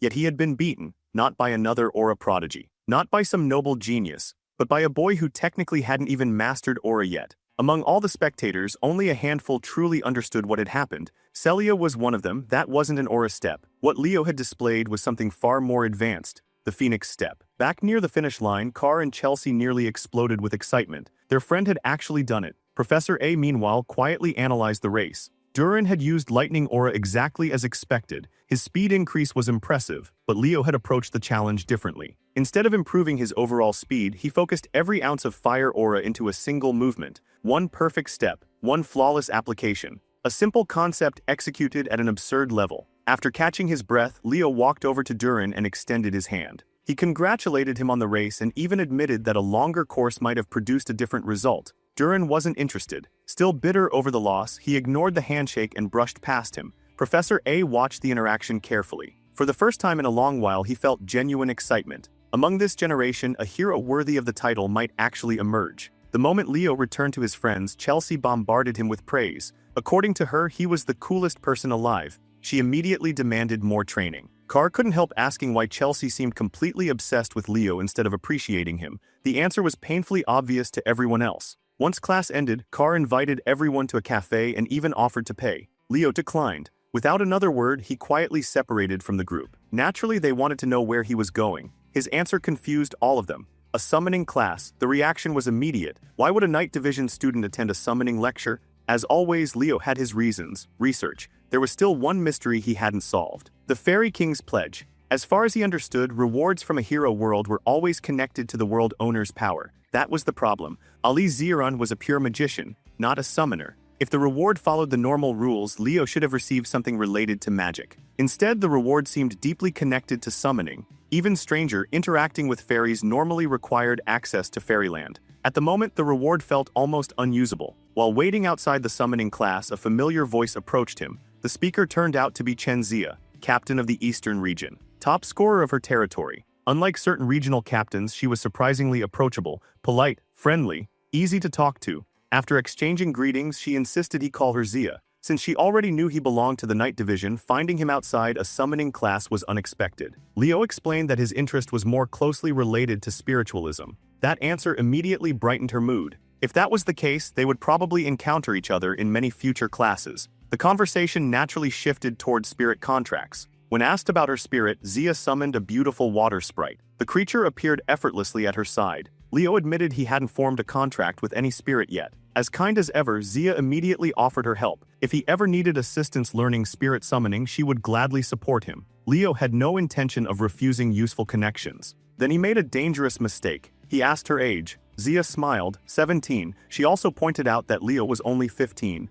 Internally, Leo couldn't help thinking she looked much younger. Honestly, she appeared younger than Chelsea. The brief pause didn't escape Zia's notice. Immediately, she asked whether he was thinking something rude. Leo denied everything. A survival instinct every man understands. Eventually, Zia revealed the real reason she approached him. She had watched the race against Durin. The image of Leo streaking across the arena like a blazing comet had remained stuck in her mind ever since. Inspired by what she saw, she challenged him. One day, somewhere, the two of them would compete. Leo found the request amusing. Naturally, he accepted. After dealing with so many eccentric personalities, meeting someone relatively normal was refreshing. Soon afterward, the exploratory summoning class officially began, and right away, things felt different. For starters, there wasn't even a classroom. The students were gathered outside in an open field. Several notable figures were already present. Leo scanned the area and immediately noticed how few students had attended. Honestly, it wasn't surprising. Summoning had never been a popular field. As he wondered why the lesson was being held outdoors, the answer arrived from above. A massive shadow swallowed the sunlight. Students looked up, then panic spread. A gigantic winged creature flew overhead. Its scaled body blocked out the sky. Moments later, it descended. The beast landed with enough force to shake the ground beneath them. A black wyvern. The sight alone caused several students to nearly collapse. Some lost all strength in their legs. Others forgot how to breathe. Then a woman jumped down from the creature's back. Smiling confidently, she remarked that her wyvern seemed quite fond of the class. The woman introduced herself. "You're a Rin, their summoning instructor for the entire academic year." The reaction from the male students was immediate. Long white hair, athletic physique, striking features, a dangerous charm that drew attention without effort. Half the class looked ready to become her summoned creatures on the spot. Seeing her reminded Leo of Duino. If the dwarf had been here, he would have completely lost his mind. Unlike Luna or Lucas, Yura possessed an entirely different kind of beauty, the sort that would have inspired an endless amount of artistic research. Ignoring the students' internal chaos, Yura got straight to business. She addressed the freshmen as her little hatchlings, and explained that anyone accepted into this prestigious program must possess at least some talent for summoning. Now it was time to find out exactly how much. The freshmen answered with confidence. Miss Yura seemed pleased by the energy in their voices. Good, that meant there was no reason to waste time. They would be moving straight into practical training. Without delay, she called for Carlo, the first-year associate professor of the summoning department, and instructed him to bring out the griffins. The moment the creatures appeared, excitement spread through the students. Yura explained the plan. Everyone would ride in pairs. There were enough griffins for every student, simple. The problem was that almost none of them had ever ridden a griffin before. The moment someone voiced concern, Yura's expression darkened. The temperature around the group seemed to drop. She bluntly asked whether they intended to listen to her lesson or not. Then, without waiting for an answer, she climbed onto her black wyvern. Her message was clear. Anyone who thought riding a griffin was too difficult was free to quit and head home. The wyvern seemed to agree. It unleashed a deafening roar and spread its massive wings, instantly reminding everyone who was in charge. A moment later, both rider and beast shot into the sky. The display was enough to silence the entire class. Well, almost everyone. One student remained completely unshaken.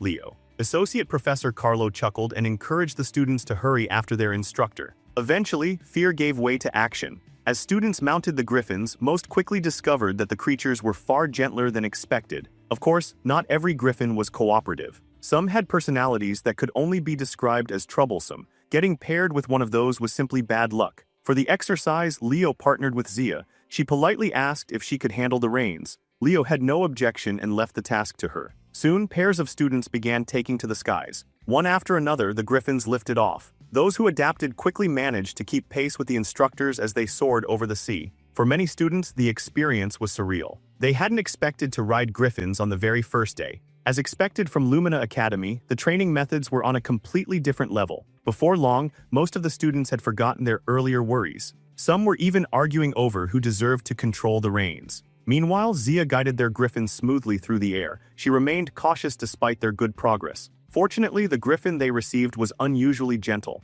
Even so, she knew better than to get careless. For inexperienced riders, griffins could become difficult at any moment, and that's exactly what happened. Seeing everyone become comfortable, Miss Yura decided it was time to make things interesting. She pulled out a whistle, then she blew into it. No audible sound reached the students, but the griffins heard it. Immediately, something primal awakened within them. The creatures became restless, then chaotic. Within seconds, the skies turned into complete disorder. Students panicked as their mounts started acting wildly. Many instinctively looked toward their instructor for help. Ironically, she was the one responsible. Yura simply watched. In her eyes, anyone incapable of handling a misbehaving griffin had no business calling themselves a Lumina Academy student. Even Zia struggled. Despite being an experienced summoner, controlling their griffin became increasingly difficult. As she wrestled with the reins, Leo reached forward. One hand steadied her waist. The other guided hers. He calmly explained that griffins were proud creatures. Trying to dominate them through force would only make them rebel harder. His movements were precise, subtle. Instead of fighting the griffin, he worked with it. Gradually, the creature responded. The chaos disappeared. Then Leo took control from behind. The griffin surged forward, faster, smoother, more controlled than ever. To everyone's surprise, they eventually flew past both Yura and Carlo. Even Miss Yura couldn't help being impressed. She immediately asked Carlo whether the freshman representative belonged to the night division. The records confirmed it. That only made Leo more interesting. His handling of the griffin was so natural that she almost assumed he had grown up riding one. Yet according to the records, he wasn't from a wealthy household capable of owning such a creature, which meant only one thing. Talent, pure talent. The class had barely begun, yet Yura was already convinced she had discovered a hidden gem. Eventually, all the students reached their destination. The island of summons, the primary training grounds for summoners. The landing wasn't graceful. Many students staggered off their griffins and immediately started throwing up on the beach. The flight had been far rougher than expected. Leo, meanwhile, was doing something entirely different. He wandered along the shoreline searching for a specific fruit. Eventually, he found one with the perfect size and ripeness.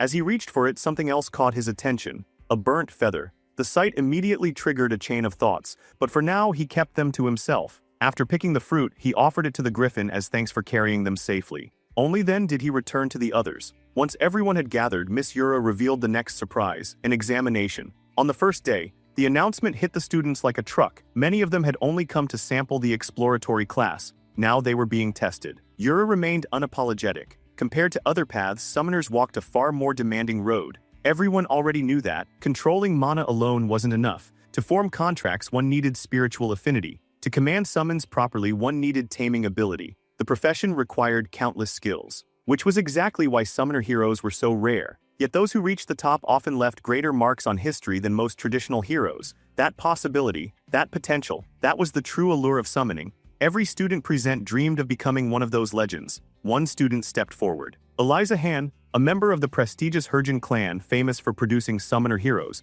she asked the obvious question. What exactly was the examination? Yura smiled. The answer was simple. The island of summons was filled with beasts and spirits. Since summons served as a summoner's primary weapon, the test would evaluate each student's taming ability. Their objective was straightforward. Enter the forest, tame a summon, bring it back. Better yet, any summon they successfully contracted would become theirs permanently. The students practically exploded with excitement. Opportunities like this didn't come often. Within moments, most of them charged into the forest, eager to find their future companions. Leo was one of the few who entered calmly. Interestingly enough, Eliza followed him. Word of his victory over Durin had already spread throughout the academy. Seeing him in a summoning class piqued her curiosity. She struck up a conversation. Other talented students immediately noticed the interaction. Leo, however, responded casually and brushed off her compliments. He claimed he was simply doing his best. The dismissal irritated Eliza more than she expected. Most people would have been thrilled to receive attention from someone like her. Observing from afar, Miss Yura quietly noted the students who stood out. The future leaders of her class were already revealing themselves.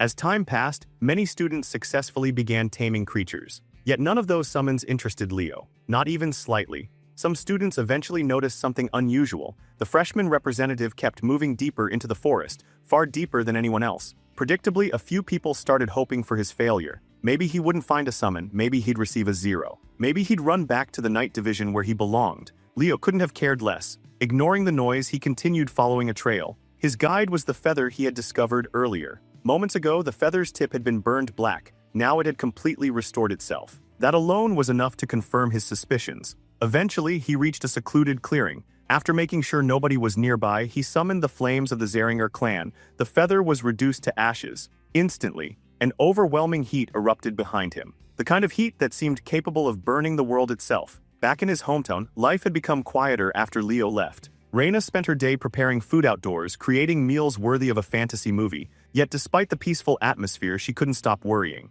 It was only her son's first day at school. Surely she was overthinking things. Right, if she could see what Leo was currently facing, she would realize her concern was completely justified. Trying to reassure herself, she reminded herself that Leo was strong. Meanwhile, that very boy stood surrounded by flames powerful enough to melt reason itself. The source of the inferno was one of the three great summons, the legendary phoenix. The majestic creature stared at him with blazing eyes. Confusion flickered within its gaze. Why was a mere child wielding the flames of the Zeringer clan? The phoenix explained that it had only appeared because it sensed Reina's flames. Hearing his mother's name immediately caught Leo's attention. Curious, he asked how the legendary summon knew her. Apparently the timing of their meeting was no coincidence. The phoenix knew Reina personally. More than that, it owed her a tremendous debt. The creature finally introduced itself. Fina, one of the three great mystical summons, the legendary phoenix. Out of respect for Reina's bloodline, Fina greeted Leo with equal respect. Leo returned the courtesy and asked about her connection to his mother. Fina revealed the story.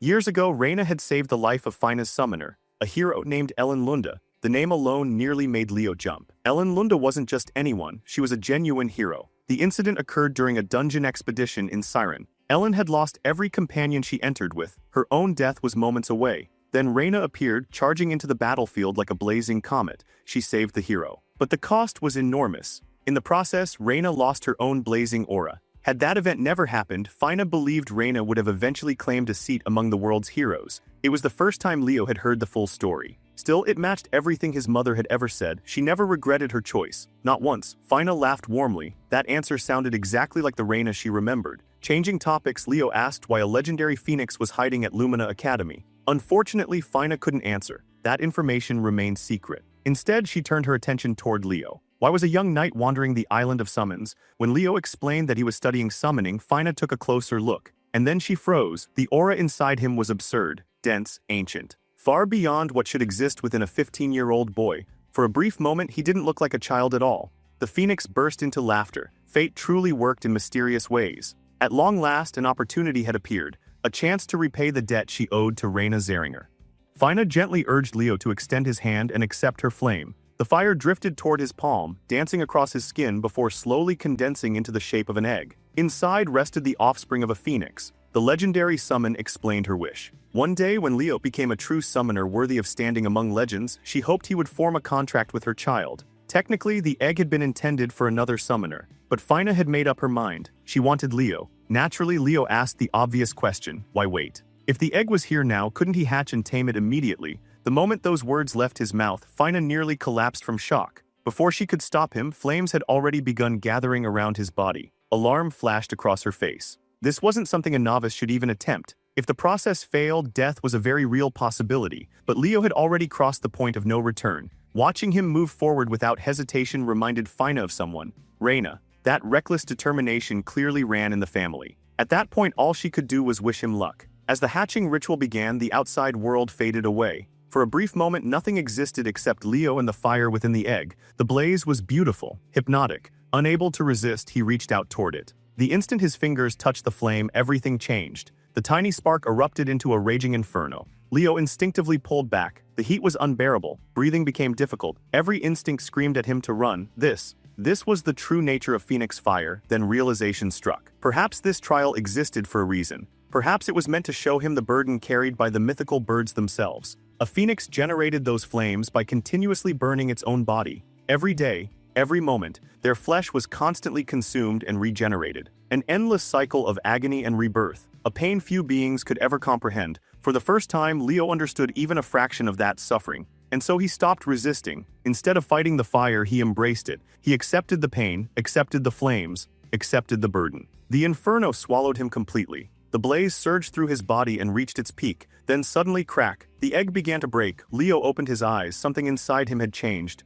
A new understanding, a new acceptance. The agony had left its mark upon his soul. The flames that had consumed him slowly gathered around the egg. The hatching accelerated. Fina watched nervously. Then she asked the question, had he succeeded? Leo answered without hesitation. Yes. The phoenix stared for a moment before laughing in disbelief. What he had just accomplished was completely insane, even by her standards. At that moment, she genuinely believed he might one day become the greatest summoner in the world. Before the hatching was even finished, she was already congratulating him on the successful contract. the eggshell finally burned away. From the ashes emerged a tiny red chick, Fiora, the newborn phoenix. Fina was so excited that she immediately transformed into her human form. With complete trust, she entrusted her child to Leo. Ironically, the legendary offspring of one of the three great summons looked less like a divine beast and more like an adorable little chicken. An extremely cute little chicken. By midday, most students had already returned to the beach. The majority came back with relatively harmless summons found near the outskirts of the forest. Miss Yura glanced toward Carlo and asked how much time remained.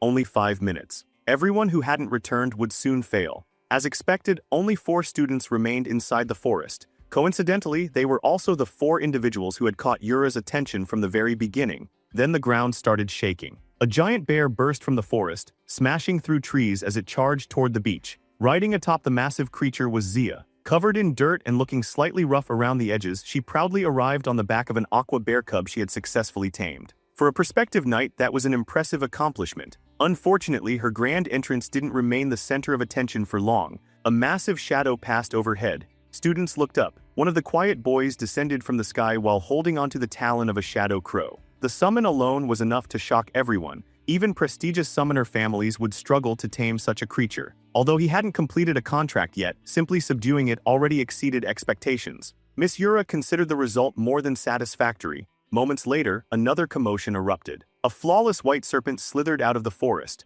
Riding atop it like a queen was Eliza. With obvious pride, she revealed that she had contracted a gorgon snake simply because her family didn't already possess one. In other words, she had expanded the family collection. At that point, Carlo officially called time. The examination was over. Just as the announcement echoed across the beach, the final student emerged, Leo. Compared to everyone else's dramatic entrances, his arrival couldn't have been more casual. He simply walked out of the forest. No giant beast, no legendary display. Just a tiny chick resting comfortably on his head. While the others inspired awe and intimidation, Leo radiated pure cuteness. Naturally, some of his less intelligent classmates burst into laughter. They assumed he had failed. Apparently, his summon looked more like a farm animal than a magical beast. The mockery spread quickly. Miss Yura wasn't laughing, not even close. A chill ran down her spine, because unlike the others, she knew exactly what she was looking at. This lunatic had somehow brought back a phoenix. For the first exam, a phoenix. By sunset, the summoning class officially concluded and the students returned to the academy. For most of them, the day was over.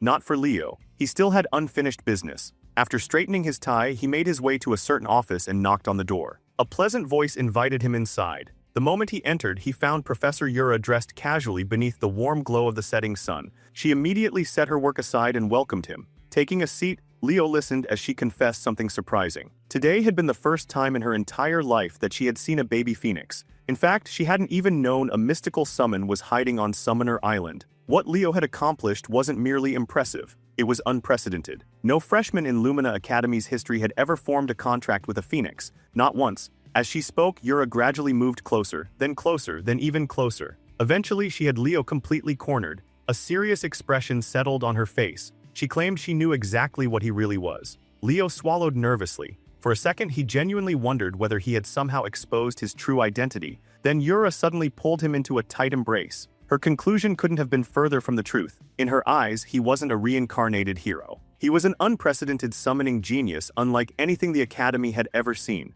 Although she wanted to celebrate his achievement publicly, she believed secrecy was the smarter option. News of a freshman contracting a phoenix would spread like wildfire. The attention alone would become unbearable. For now, she wanted that information hidden. There was only one thing she demanded in return. When the exploratory classes ended, Leo had to choose summoning as one of his primary majors. As far as Yura was concerned, he possessed all the potential necessary to become a summoning hero remembered for generations. The next morning arrived peacefully. Lumina Academy slowly awakened beneath the sunlight. Yahello wandered through the hallways half asleep, repeatedly yawning as she walked. Car immediately noticed. Being Car, he couldn't resist teasing her. At this rate, he joked her mouth was going to tear apart. Yahello looked exhausted. Apparently, she had spent most of the night studying magic theory. Spotting the girl he'd collided with earlier, Leo finally remembered something. He pulled out Yahello Muller's missing identification card and returned it. She thanked him. Replacing academy credentials would have been a massive inconvenience. What surprised her more was seeing Leo heading toward the magic classes.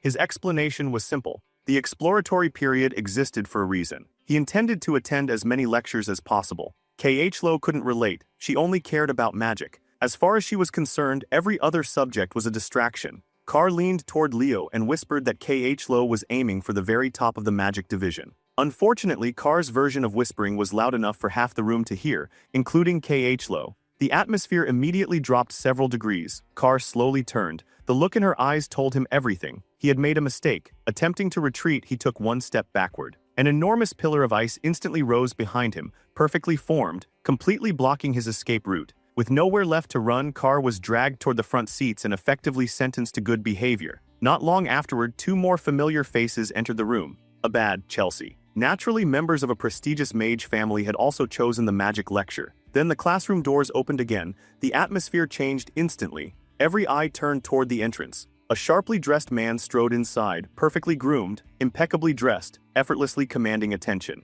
Several students were already whispering about how handsome he was before he even reached the podium. The man introduced himself, Len Horses, first-year professor of the Magic Division. Without wasting time, he placed a thick stack of papers on his desk. Then he flicked a finger. The papers scattered across the room before neatly landing on every student's desk. His first lesson was simple, an examination, before any lecture, before any teaching, before anything else. Everyone would take a magic theory test. The classroom erupted in confusion. Professor Len remained completely unmoved. Any student unable to meet his standards would be removed from his class. Simple. If they were students of Lumina Academy, this level of difficulty should be considered normal. Once finished, they were instructed to submit their papers to his assistant, Anna. Fortunately, Anna's personality balanced out the professor's intensity. Where Len felt intimidating, Anna felt like pure sunshine. Unfortunately for Leo, none of that solved his problem. The moment he looked at the first question, he knew disaster had arrived. He was completely cooked. Modern magical theory might as well have been written in another language. The formulas were complex,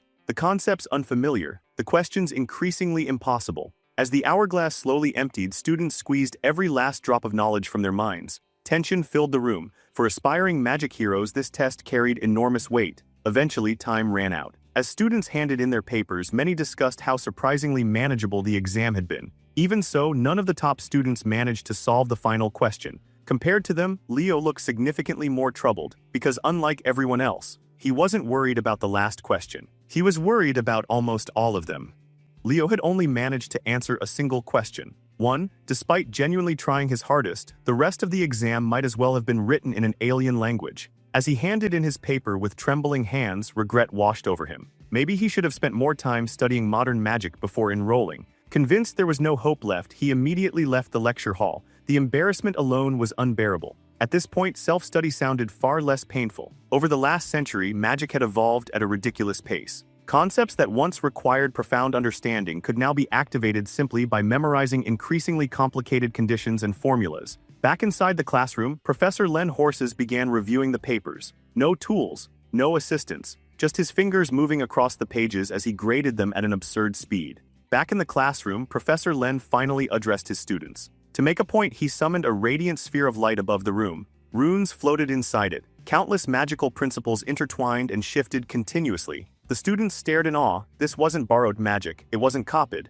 it was entirely his own creation. A spell he had developed from the ground up. Every theory, every calculation, every formula, built brick by brick, that he explained was the purpose of his class. He didn't want students who merely memorized magic. He wanted researchers, creators, magicians capable of developing entirely new systems. That was precisely why he had given them an examination on the very first day. The first 49 questions were worth 1 point each. Simple memorization. Increasingly difficult concepts. The final question, however, carried 51 points. That single question tested whether someone understood the true essence of magic. One day, he hoped his students would become sorcerers capable of answering that final question. Chelsea immediately relaxed. At least now she knew nobody had solved it. She hadn't even known where to begin. Then her eyes drifted toward Leo's empty seat. His paper still rested neatly on the desk. Apparently, he had given up. For some reason, that disappointed her. It would have been fun attending magic classes together. After Len's passionate speech concluded, Assistant Professor Anna hurried over and whispered something into his ear.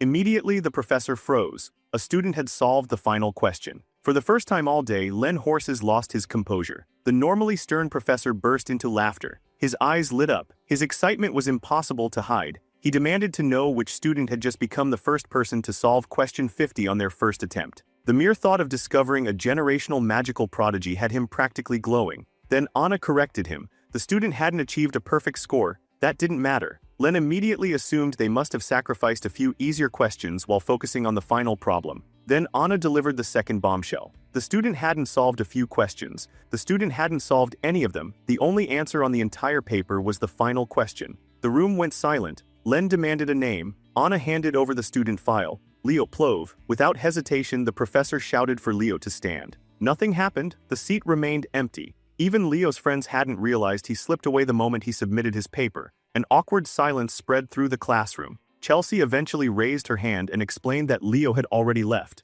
The situation somehow became even more absurd. Technically, Leo had earned the highest score in the room by solving only the final question. Meanwhile, the source of the chaos was completely unaware of the storm he had created. At that very moment, Leo was sitting in the cafeteria with Celia. After hearing what happened, she laughed directly in his face. The contrast was honestly incredible. Yesterday, he contracted a baby phoenix. Today, he completely crashed out during a magic exam. According to Celia, something was fundamentally wrong with the way he was experiencing school life. She firmly believed he should focus on swordsmanship. After all, he was a Night Division student. The moment Leo suggested stamina training, however, she immediately changed the topic. Their peaceful conversation didn't last. A terrifying presence suddenly appeared behind Leo, Professor Len Horses, and he looked furious. The professor genuinely believed Leo had mocked his class. How else was he supposed to interpret someone answering only one question before walking out? He demanded an explanation. Had the exam been too easy? Were the questions beneath him? Leo immediately stood and clarified the misunderstanding. The truth was much simpler. He honestly thought he had failed.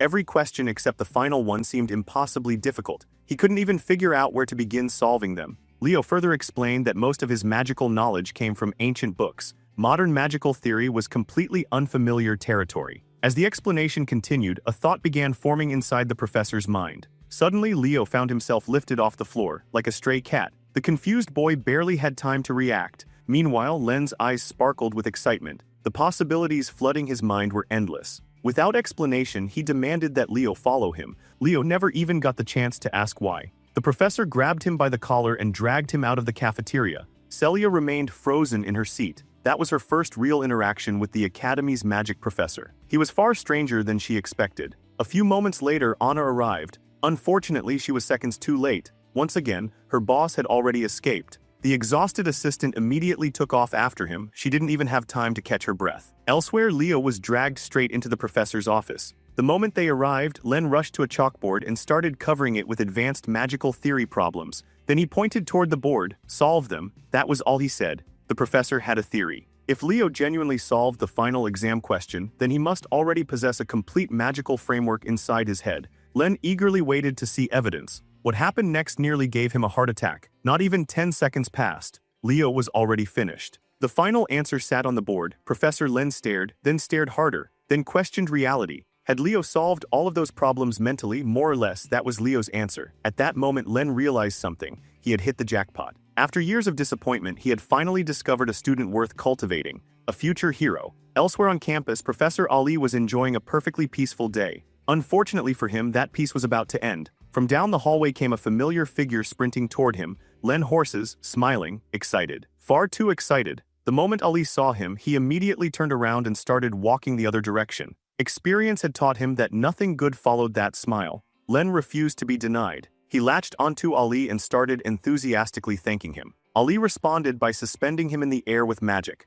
This wasn't the first time Len had acted insane, but today's behavior felt particularly severe. Len didn't care. Floating upside down changed nothing. He just wanted to express his gratitude. After all, Ali had discovered Leo Plove. Ali blinked, confused. Why was a magic fanatic obsessing over a future knight? The moment he mentioned knighthood, Len nearly exploded. Absolutely not. In his eyes, Leo had to become a sorcerer. Anything else would be a crime. Allowing talent like that to waste away swinging swords was unacceptable. Eventually, Anna finally caught up. While Len continued ranting about the future of magic, Ali casually dropped him onto the ground. At least Len appreciated the landing. After chasing him across half the academy, Anna's cheerful personality had completely evaporated. She immediately ordered him back to class. No arguments. Right then, Leo happened to walk past the scene. Ali greeted him with a reassuring smile. Watching the spectacle unfold, Leo reached a simple conclusion. Sorcerers really hadn't changed at all. No matter the era, they were still complete lunatics. A week later, the exploratory classes officially came to an end.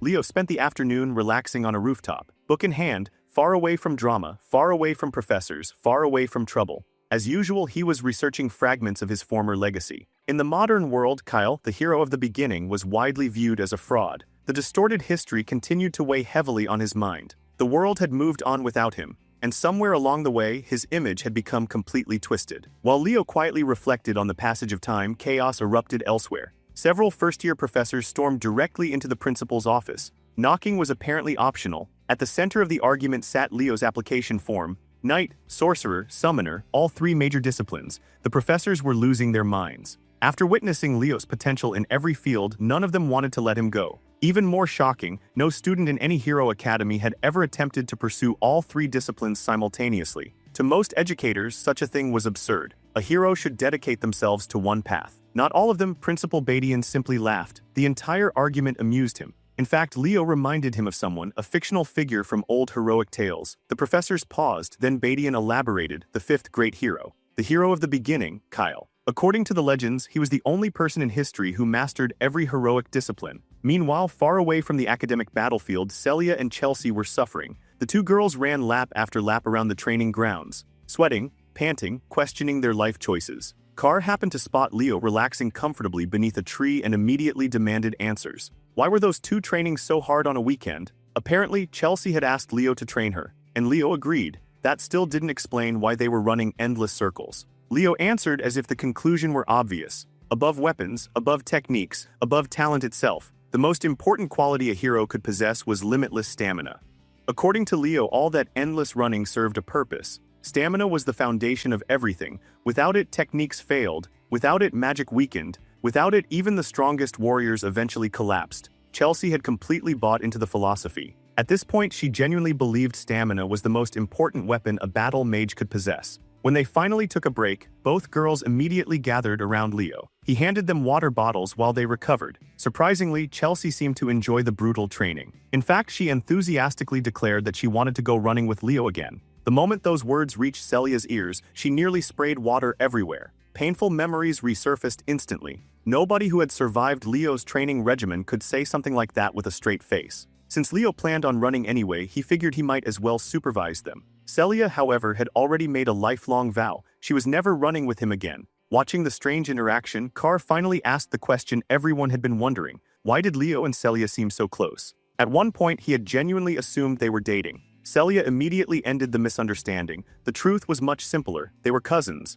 Leo was the son of her paternal aunt. The revelation hit Carr and Chelsea like a truck. Leo had Zeringer blood flowing through his veins. Suddenly, several things started making a lot more sense. Ignoring their reactions, Leo stood up and began stretching for another round of punishment disguised as exercise. Carr took one look at the situation and made the correct decision: retreat. Instead of wasting his weekend training, he planned to explore more of Lumeria City. Celia immediately attempted to join him. Unfortunately for her, Leo had already grabbed her by the hair. Today was a training day. End of discussion. Watching the chaos unfold, Carr couldn't help concluding that nobles truly possessed a unique lack of dignity. Time passed. Eventually, the long-awaited class assignments were announced. Leo made his way toward his designated classroom, Class 1-5. The moment he entered, he spotted a familiar face. Carr, already seated, already informed, already waving him over. Apparently, the merchant genius had somehow learned his assignment ahead of time. Love him or hate him, Carr was frighteningly good at gathering information. There was another familiar face present as well: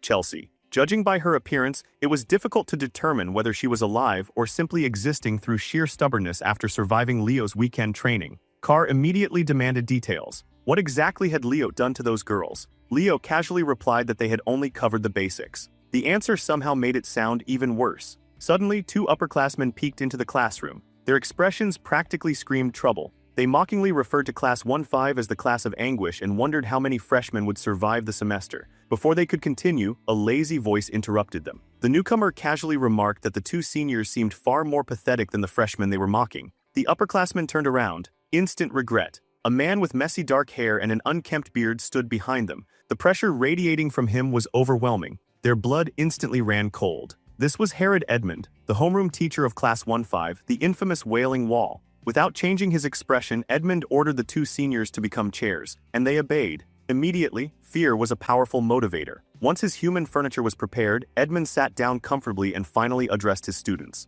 His greeting was less than inspiring. According to him, they were worthless scraps. Class 1-5 existed for one reason. It was the class assigned to students who had achieved the lowest rankings among the incoming freshmen. Naturally, rumors about him had already spread throughout the academy. Edmund asked if anyone knew why he personally volunteered to oversee this cursed classroom. Carr cautiously raised his hand. According to him, the legendary Wailing Wall must have chosen the class because he wanted to help everyone improve. The professor immediately identified Carr by his full name. Honestly, he expected no less from the Academy's lowest-ranked student. The answer was fitting. Then Edmund changed the subject. Did anyone understand the true duty of a Lumina Academy student? Chelsea raised her hand. Her answer was correct. Students were expected to conquer hero worlds through practical missions. Edmund acknowledged the response, then immediately crushed everyone's optimism. All he saw before him were students who would die minutes after entering a real hero world. From his perspective, expelling weaklings before they endangered others sounded far more efficient. That mentality was precisely why he had taken charge of Class 1-5,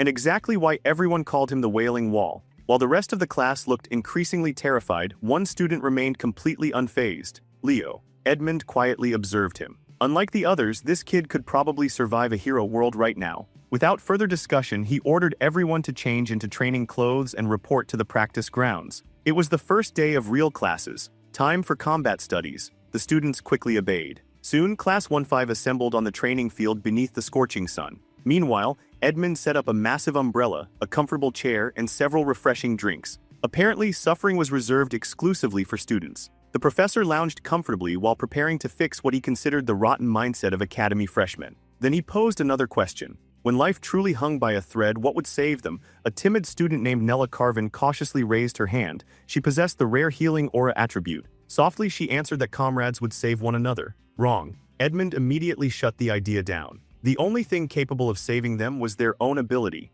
Only those strong enough to survive danger themselves could ever hope to protect others. Then came another question. Was anyone confident in their ability to protect their comrades? A cheerful voice immediately responded. Confident, energetic, full of fire. The owner of that voice was a Leliana Layden, a dual-class magical knight. To test her confidence, Edmund asked her to create a fireball. The Leliana complied. A blazing sphere appeared above her hand. The professor looked unimpressed. According to him, it wasn't even strong enough to kill an ant. Naturally, the challenge provoked her. She poured additional mana into the spell. One fireball became two. The surrounding air heated dramatically. The flames doubled in size. The display was undeniably impressive. Edmund slowly sipped his juice, then sarcastically congratulated her. Afterward, he summoned a tiny orb of wind. His challenge was simple: hit it. The orb immediately transformed into a wind spirit. The mischievous creature zipped through the air freely. It danced around Leliana, mocked her, even flew close enough to tap her nose. The energetic girl immediately lost her composure. Fireballs exploded everywhere, one after another. The spirit avoided every single attack. After she wasted a mountain of mana accomplishing absolutely nothing, Edmund finally intervened. What was the point of creating larger attacks if they never hit the target? That was the lesson. The students lacked practical skill. Their abilities were meaningless if they couldn't use them effectively. Heroes improved by pushing beyond their limits. That was the reality of the path they had chosen. With a rare smile, Edmund announced the day's assignment. Class would not end until someone caught his wind spirit, Sylph. The reaction was immediate. Panic, despair, complaints. Leo simply listened. Harsh as Edmund's words sounded, they were completely true. Maybe participating wouldn't be a bad idea. Perhaps catching Sylph would be interesting. As the entire class desperately chased the spirit around the training grounds, Edmund's attention remained fixed on a single student, Leo Plove. The stories surrounding the boy had become impossible to ignore. Edmund wanted answers. Was Leo truly exceptional? Or was he another fraud like the legendary Kyle of modern history? Unfortunately for the students, Sylph was absurdly fast. Even with the entire class hunting it, the spirit effortlessly toyed with them. Then Leo moved. Aura gathered around his feet, compressed, focused, controlled. The next instant, he launched forward like a crimson cannonball. The ground cracked beneath him. His speed exploded. Every ounce of his concentration focused on a single objective. For a moment, Edmund wondered whether he was witnessing the birth of the first genuine all-class hero in generations. Meanwhile, Carr and Chelsea had already reached their limits. Trying to catch Sylph had completely exhausted them. Leo was different, flames wrapped around his body. Utilizing a refined version of Aura Step, he launched himself into the sky, straight into the spirit's blind spot. Gravity accelerated his descent. Momentum sharpened the attack. Sylph had almost no room to react, almost. The first attempt missed by the smallest margin imaginable. To everyone else, it looked like failure. Leo smiled because he hadn't missed, not really. During the attack, he had secretly manipulated his aura. A thin thread remained attached to Sylph's foot. Invisible, precise. The spirit's movements became restricted. For the first time all day, it couldn't freely escape. Unfortunately, Leo wasn't the one who capitalized on the opportunity.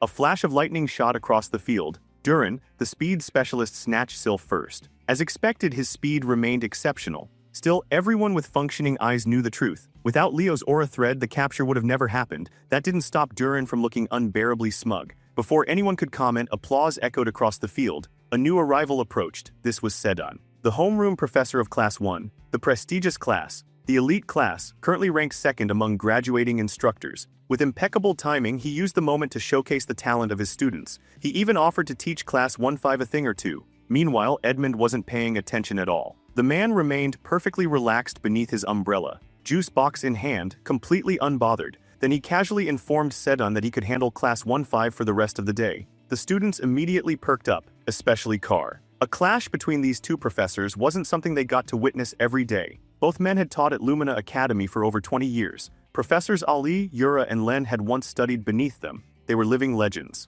As Carr enthusiastically explained all of this, Nella quietly asked how he knew so much about academy affairs. Unfortunately, Carr possessed absolutely no survival instincts. The conversation nearly scared the poor girl to death. Professor Sedan laughed confidently. He had no idea what Edmund was planning with the academy's weakest class, but he was definitely interested in finding out. To everyone's surprise, Sedan proposed a showdown between Class 1 and Class 5. As for the event, he chose one of Lumina Academy's oldest and most celebrated sports, Basta. The moment the suggestion left his mouth, Professor Edmund practically sprang from his chair. For the first time all day, the man looked genuinely interested. He enthusiastically grabbed Sedan's hand, praised him as a genius, and declared that practical experience was the best teacher. Then, just as quickly, he collapsed back into his comfortable seat and dumped all responsibility for organizing and officiating the match onto Sedan. Watching this happen, Sedan couldn't understand how this lazy man kept beating him in the instructor popularity rankings year after year. Even Edmund's own students looked embarrassed on his behalf. Still, before completely checking out, the Wailing Wall addressed Class 5 one final time. This match, he explained, was a chance for them to sharpen their abilities through real combat experience. Then he casually added one tiny detail. If they lost, every student in Class 5 would be expelled. Silence, pure disbelief. It was literally their first official class under him, and their opponents weren't just any class.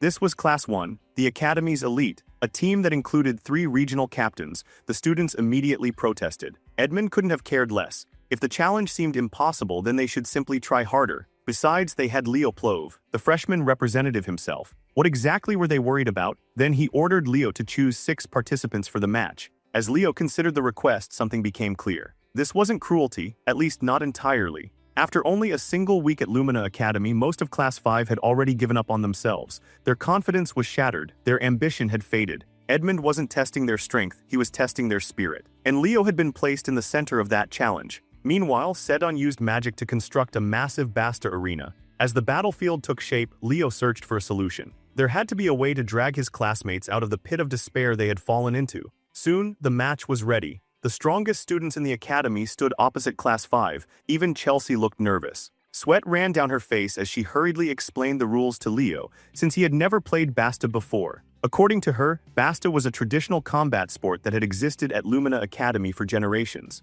At first glance, it sounded like little more than a ball game. Thomas immediately corrected that misconception. This wasn't some harmless sport, it was practically warfare disguised as recreation. Nearby, Celia noticed Chelsea's nervous expression and wasted no time provoking her. The taunt worked perfectly. Chelsea immediately snapped back, refusing to lose to any Zeringer. Leo, meanwhile, remained absurdly calm. According to him, there was no reason to panic. They weren't losing today. That confidence only irritated Celia further. She couldn't wait to show him the results of her recent training. Yahello wasn't any friendlier. She was still obsessed with settling the score against the freshman representative. Eventually, Sedan called both teams forward. Leo asked who wanted to participate. Chelsea stepped forward, then Aleliana. The threat of expulsion was very real and both girls were determined to fight. Thomas and several others quickly followed. Once everyone was ready, Leo signaled the professor. The match could begin. Sedan tossed the ball high into the air. Every eye followed it. The game started instantly. Duran and Leo lunged for possession. Lightning proved faster. By the narrowest margin, Duran secured the ball and claimed the initiative. Ironically, the moment the game began was also the moment Leo decided to learn the rules.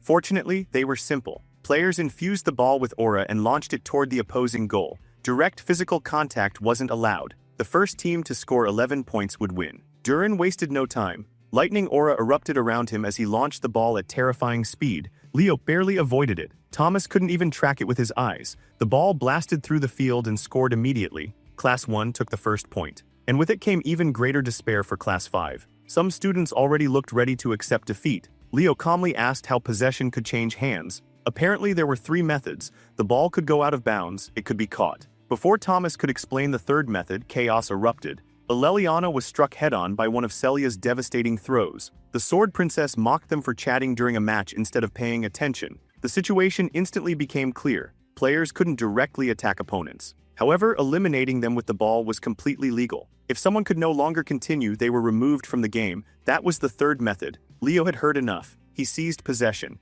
But before Class 5 could mount a comeback, Leliana collapsed from her injuries. 1 player down. The situation was getting worse. From the sidelines, both professors observed carefully. Sedon reflected on a simple truth. Teams with strong fire users usually dominated Basta, and among fire users, nobody surpassed the Zeringers. Knowing Celia was on Class 1's roster, he couldn't understand why Edmund had accepted this challenge. The lazy professor simply yawned. Then he casually recalled an old memory. Years ago, his greatest student had come from House Zeringer, a terrifying player known as the Empress of Basta, an absolute monster. What truly shocked Sedon was the next part. Her son was currently playing for Class 5. The realization hit him instantly. Back on the field, morale was collapsing. Many students had already convinced themselves they were doomed. Celia noticed flames gathering around Leo. Finally, he was getting serious. An enormous fire-infused shot formed around the ball, then he launched it. The projectile tore through the arena like a blazing comet. Yahello immediately responded. A massive mountain of ice erupted to intercept it. For a brief moment she believed she had stopped the attack. Then Leo appeared beside her, exactly where she least expected him. He had already predicted her move. With complete confidence, he declared that the goal was inevitable. Leaping into the air, he punched the ball with overwhelming force. Yahello's barrier shattered instantly. The ice split apart like paper. Even Sedon couldn't hide his admiration. That level of battlefield awareness was exceptional. Class 5 erupted in cheers. For the first time all match, hope returned. Meanwhile, Class 1's instructor realized something important. The real game had only just begun. The score rapidly climbed. Goals flew back and forth. Players fell. Mana reserves vanished. Eventually, the board displayed 10-9. One final point would decide everything. Durin moved first. Lightning aura exploded around him as he launched a decisive shot. He intended to end the match right there. Then Thomas stepped forward. The merchant put everything on the line: body, mind, spirit. At the very edge of exhaustion, he caught the ball. The impact nearly destroyed him. Moments later, he collapsed, but he had succeeded. The score remained tied. The field changed completely. Class 5 now had only Leo remaining. Class 1 still possessed all 3 captains. Numerically, the difference was overwhelming. Yahello immediately moved to lock down the field. Still carrying the sting of previous defeats, she created countless magical duplicates to strengthen her defenses.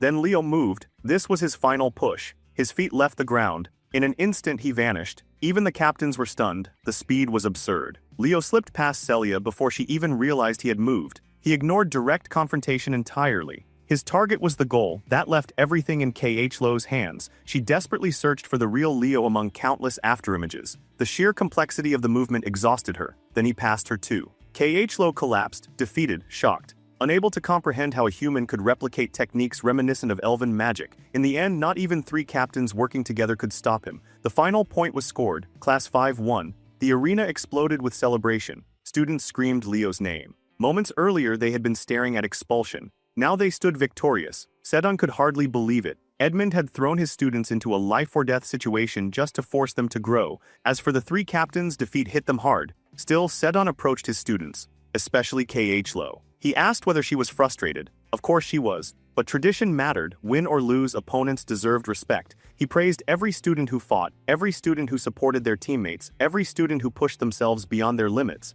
His words soothed wounded hearts. Then Edmund ruined the atmosphere, immediately. He bluntly called them losers, nothing more, nothing less. Both classes had given everything. Class 1 displayed incredible talent. Class 5 displayed incredible perseverance. According to Sedon, the reason Class 5 prevailed was simple. They broke through their limits. He hoped both classes would learn from one another moving forward. Eventually, rivals became comrades. Handshakes were exchanged. Celia and Chelsea immediately resumed insulting each other. Thomas enthusiastically shook Durin's hand while the lightning user looked like a man who had just witnessed a ghost. Yahello looked moments away from tears. Then Leo approached her. He sincerely praised her performance. With more experience and a little refinement, he believed she could become someone truly extraordinary. At first, she assumed he was mocking her. Then she saw his expression. There wasn't a trace of sarcasm, only honesty. Determination returned to her eyes. One day, she would surpass him. And this time, she accepted his handshake. A month passed. Life at the academy settled into a rhythm. One day, while sharing a meal, Thomas suddenly asked about club activities.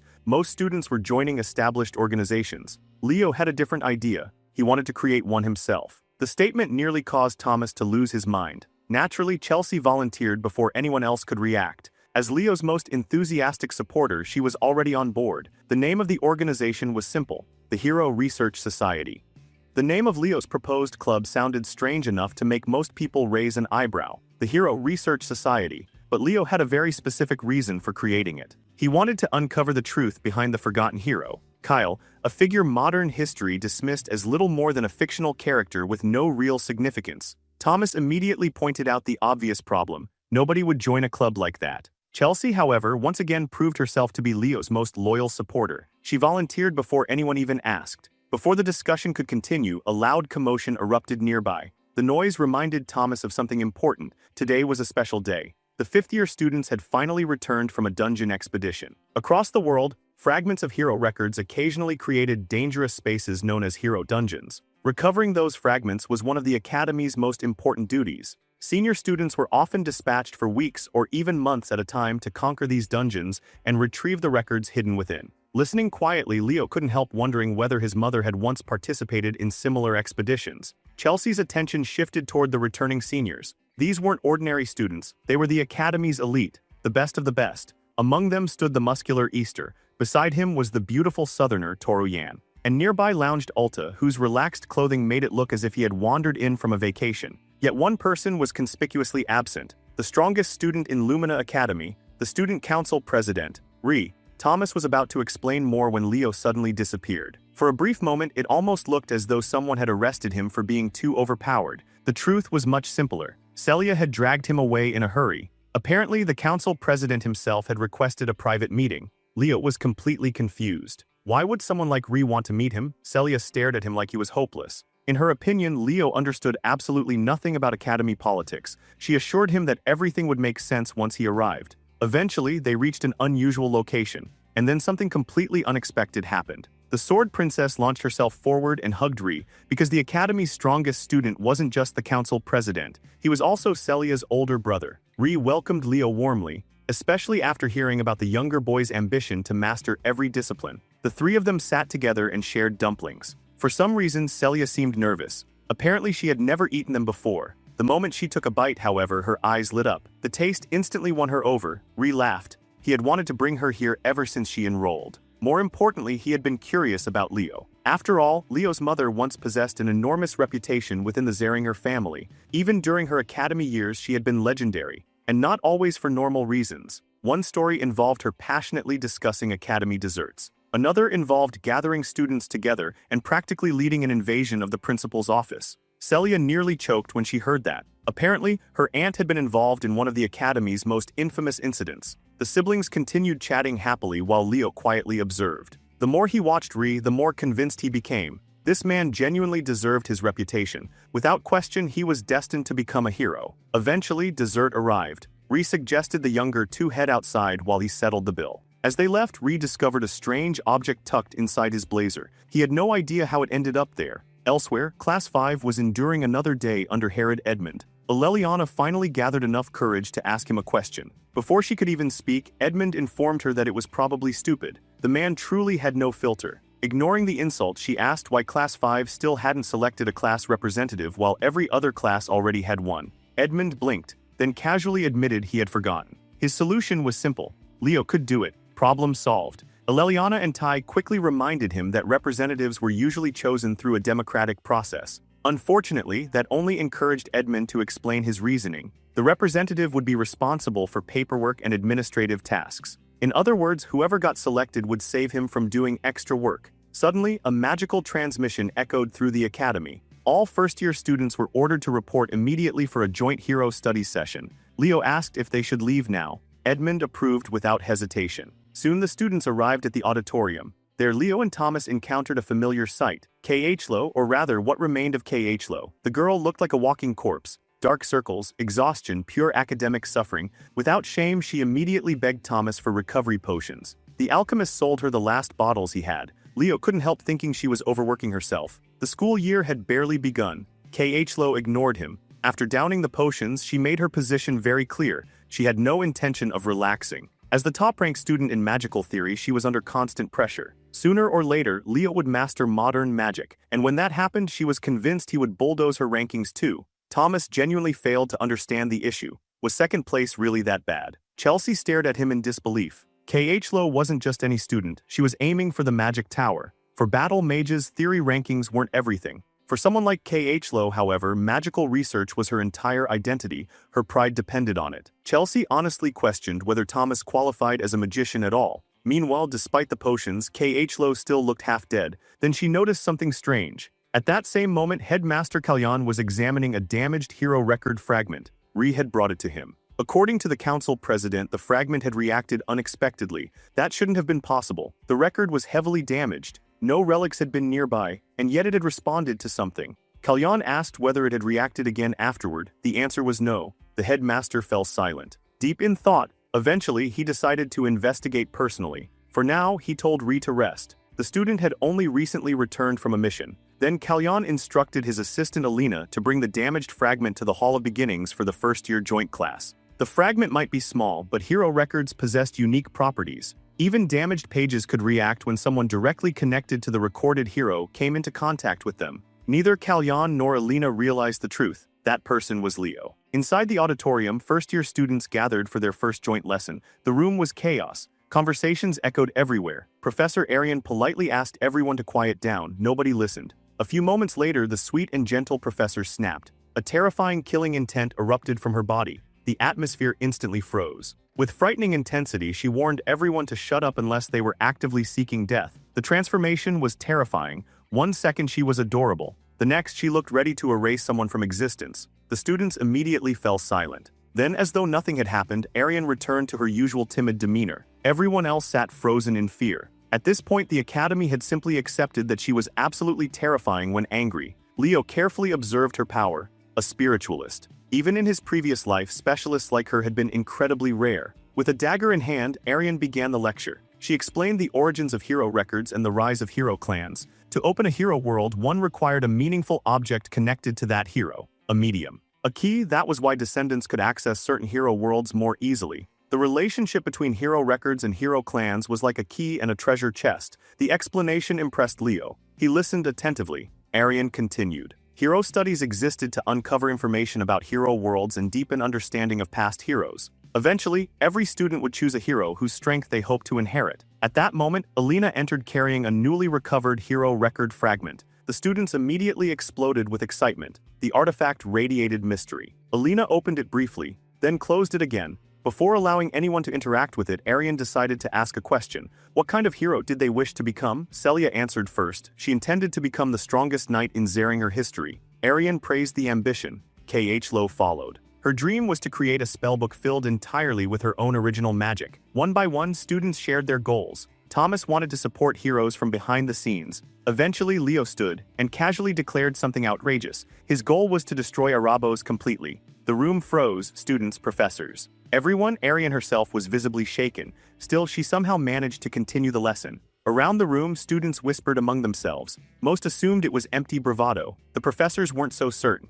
Herod knew Leo rarely spoke without reason. Arabos had been divided and sealed for centuries. Even a single fragment could devastate entire regions. Yet Leo wasn't talking about defeating one fragment. He intended to eradicate Arabos entirely. An impossible dream, or perhaps something even more dangerous. Pushing forward, Arian finally moved to the practical portion of the lesson. The students would examine a hero record fragment and attempt to identify its owner. She reminded everyone that professors would be monitoring the process closely. No reckless behavior, no unnecessary risks. The excitement in the room became impossible to contain. At last, they would experience a hero record firsthand. Arian called forward the representatives of each class. Celia, Leo, Abad, Chen. 2 fragments had actually been recovered from the dungeon. One was significantly smaller than the other. For today's lesson, however, they would focus on the larger piece. The smaller fragment was displayed merely to demonstrate the variety of hero record forms. Then Arian invited Leo to step forward first. Leo approached the fragment.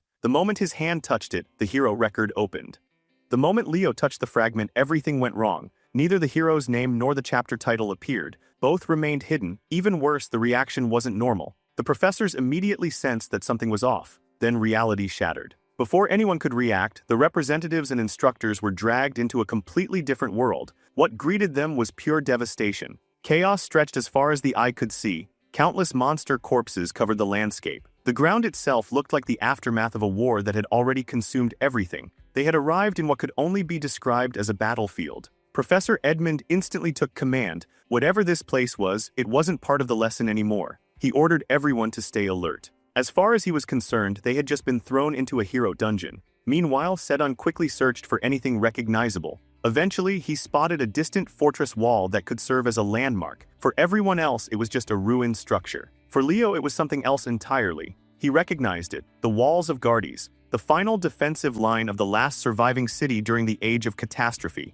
If his suspicions were correct, then he was the only person present who truly understood where they were. Then he heard it. A voice that hadn't existed for thousands of years. It called him by a name nobody in this era should know. Kyle. The voice gently apologized, admitting that her final wish had been foolish. Leo's heart nearly stopped. Because that voice belonged to someone history revered as a legend. One of the original heroes. One of his comrades, Lena's. Back then she had stubbornly believed they would save the world. Even when hope was almost gone. Even when everything seemed impossible. And somehow, they did. Seeing a friend from 5,000 years ago standing before him on that ruined battlefield stirred emotions Leo couldn't put into words. This reunion existed beyond anything he could have imagined. Lena smiled, and that smile alone seemed to illuminate the entire hero dungeon. Then reality broke apart. The world shattered. Everyone was violently thrown back into the real world. The bizarre incident ended as abruptly as it began. The cause? Leo had unknowingly grabbed the small hero record fragment that was only meant to be displayed.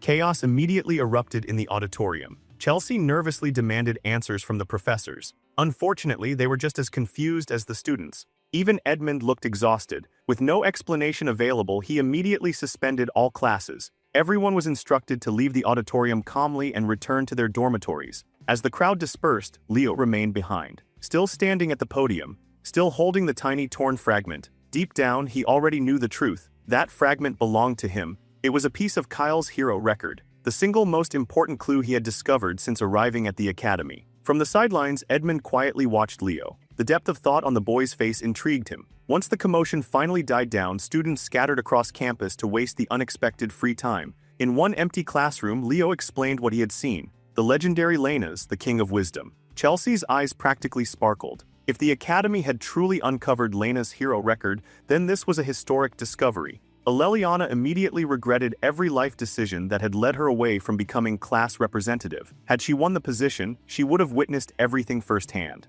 Carr looked at her with complete disbelief, as if she had ever stood a chance against Leo. Naturally, Aleliana responded with violence. Poor Carr became the victim of several punches. The noise eventually attracted Professor Edmund. He stepped into the room and demanded to know why they were being so loud. Then he gave them a simple choice: study quietly or get expelled. Considering who delivered the warning, nobody could tell whether he was joking. After he left, nobody was willing to take the risk. Meanwhile, Leo's thoughts remained elsewhere. Why was his hero record in such terrible condition? Compared to every other record, it was practically destroyed. Even he struggled to recognize its world. The system had hidden both the world's name and its chapter title, almost as if someone had deliberately erased every trace of its identity. That possibility disturbed him. Hero records existed to pass on a hero's power. Destroying one meant preventing future heroes from inheriting that legacy. There was only one being with both the motive and capability to commit such sabotage. Arabos, even divided into countless fragments, the demon's influence remained terrifying. The incident only strengthened Leo's resolve. He needed answers, and he needed them soon.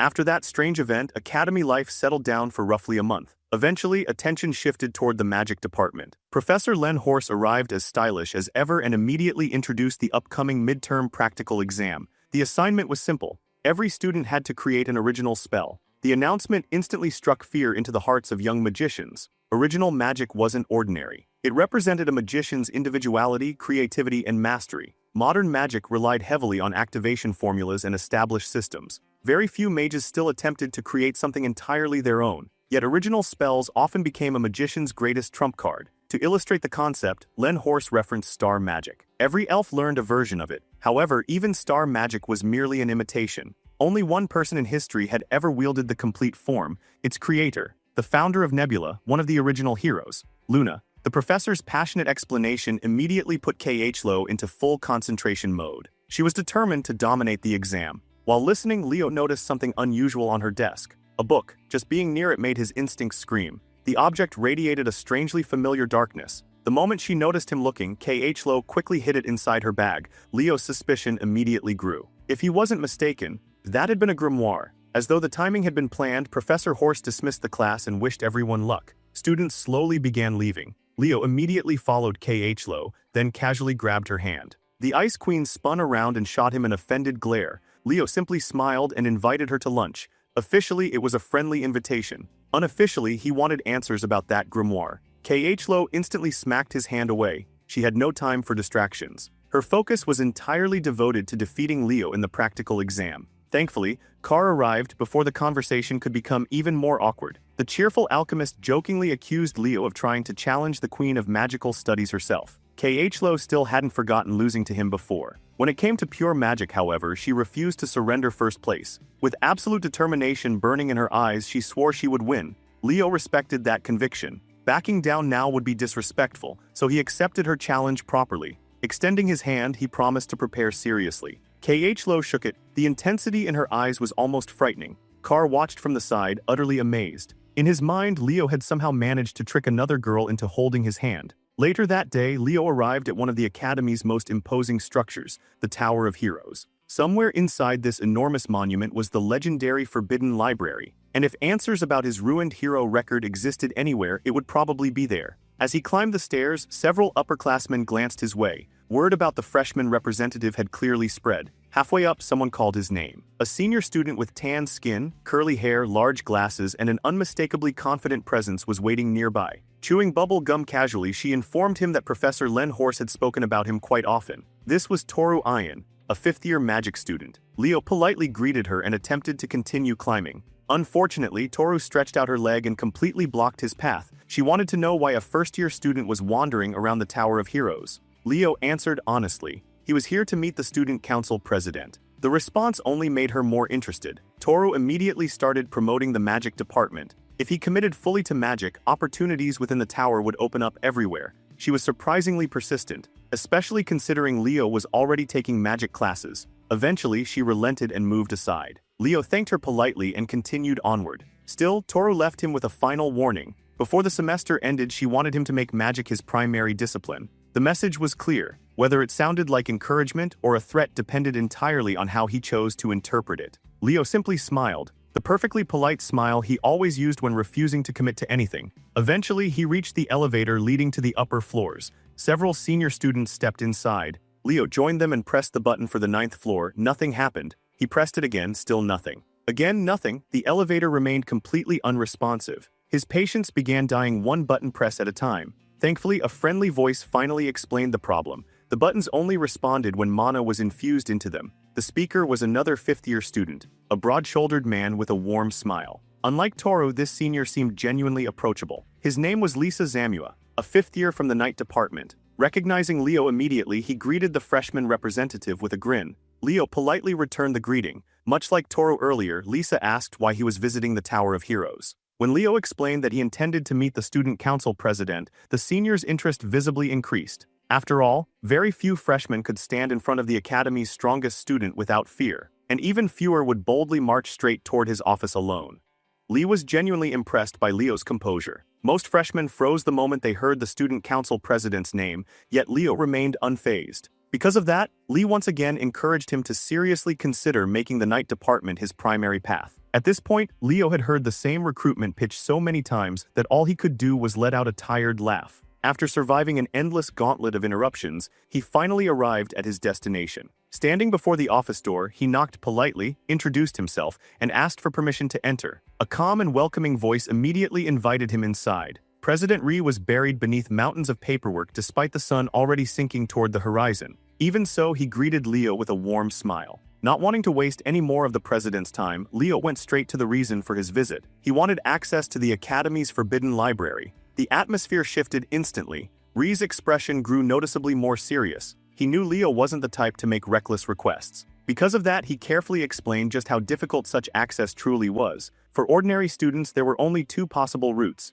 The first was straightforward in theory and nearly impossible in practice: conquer a hero dungeon. Those who successfully cleared one were traditionally allowed to personally return the recovered hero record fragments to the records preserved within the Forbidden Library. Naturally, Leo understood he was nowhere near qualifying through that route, so he asked about the second method. Ree leaned forward. A sly smile spread across his face. Then he revealed that the secret would be shared the moment Leo officially joined the student council. Several days later, the night department's practical midterm finally arrived. The academy's massive outdoor arena was packed. Students, instructors, and spectators gathered from every direction. Naturally, Carr saw opportunity. The entrepreneurial menace rolled out an entire popcorn stand and immediately got to work. His sales strategy was simple. According to him, nobody should watch an exciting tournament without snacks. Chelsea wasn't sure whether to admire him or be embarrassed for him. Meanwhile, Eleliana couldn't help thinking that Carr would already be absurdly wealthy if he weren't trapped at Lumina Academy. As Leo lined up beside the other night department freshmen, he scanned the audience.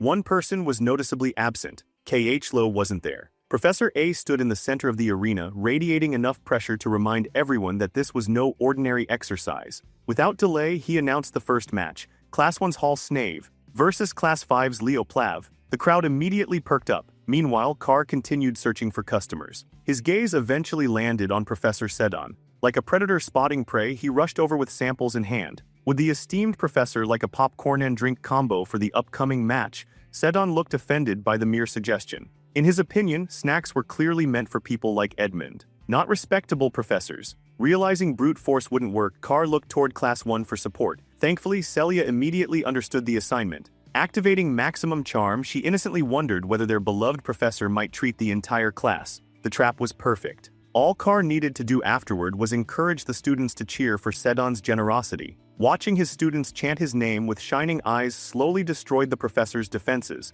He might have been prideful, but he was also a teacher who genuinely cared about his students. Eventually, he surrendered. Every student would receive one combo. No more. Carr's profits exploded instantly. Back in the arena, the combatants took their positions. Leo wore a confident smile, almost too confident. He casually remarked that Hall was fortunate enough to become his first victim. Hall immediately understood the implication. Leo didn't view him as a genuine threat. That irritated him. Hall Snave came from the heroic Snave lineage. This wasn't someone willing to be overlooked. Before the duel began, the audience received a quick explanation of the exam structure from Lumina Academy's unofficial popcorn merchant. The night department midterm consisted of a series of duels. Achieve 5 victories, earn a passing grade. Simple. Even so, uncertainty lingered throughout the stands. Most students knew Leo was the freshman representative. Very few had actually seen him fight. On top of that, he was juggling 3 different majors. Many assumed he couldn't possibly match specialists who devoted themselves entirely to a single discipline. Hall was already considered Class 1's third strongest student.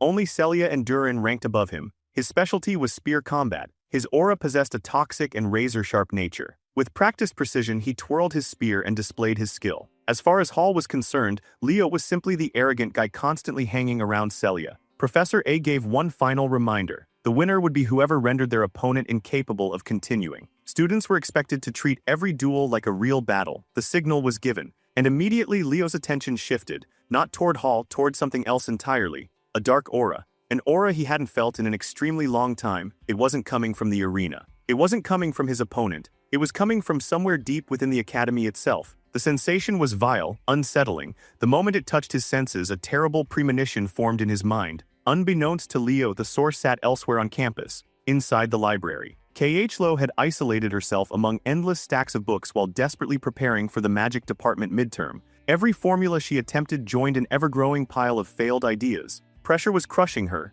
No matter what she tried, she couldn't create a spell capable of surpassing Leo. Frustration mounted. Eventually, she snapped and scattered books across her workspace. Leo's talent haunted her thoughts. The fear of being surpassed was slowly consuming her from within. She refused to lose. Absolutely refused. As she stared across the mess she'd created, one object seemed to stand out from everything else. The grimoire. Almost as if it were calling to her. With nowhere left to turn, she convinced herself it was her only path forward. The desperation to remain number one left her vulnerable, and the dark energy radiating from the grimoire eagerly answered. That same sinister presence was what Leo sensed in the middle of his match. Unfortunately, Hall mistook Leo's distraction for weakness. He immediately rushed forward, his spear shot toward Leo's head. At the last possible moment, Leo regained focus and slipped aside. Hall pressed the attack. Activating the signature technique of the Snave family, he transformed the spearhead into a twisting venomous blade. The weapon moved unpredictably, like a living serpent. Each strike crept closer to Leo's chest, Then Leo calmly reached out and caught the spear bare-handed. Hall froze.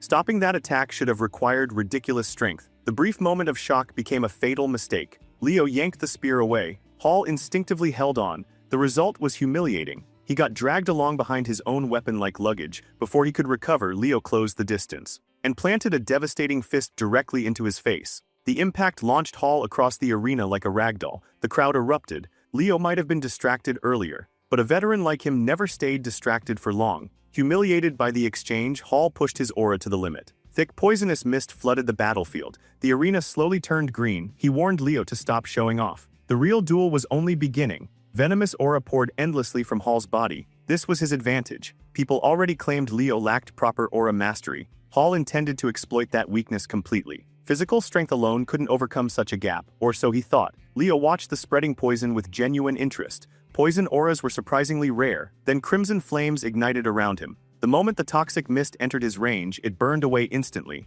Hall continued increasing his output. His confidence remained intact. Unless Leo's flames rivaled Celia's, victory should still belong to him. At least that was the story he kept telling himself. Unfortunately, while Hall was busy admiring his own superiority, Leo had already crossed the battlefield, completely unharmed. The remaining distance disappeared. Leo advanced through the poison like an unstoppable force. His fire devoured everything in its path. The contrast between the two auras was so dramatic that the audience couldn't look away. Popcorn disappeared by the handful. In Class 1 section, Duran watched with his usual murderous expression. Chelsea cheered louder than anyone. To her, everything Leo did looked incredible. Meanwhile, Celia sat frozen. She had known Leo was improving. What she hadn't realized was just how terrifyingly powerful his flame aura had already become.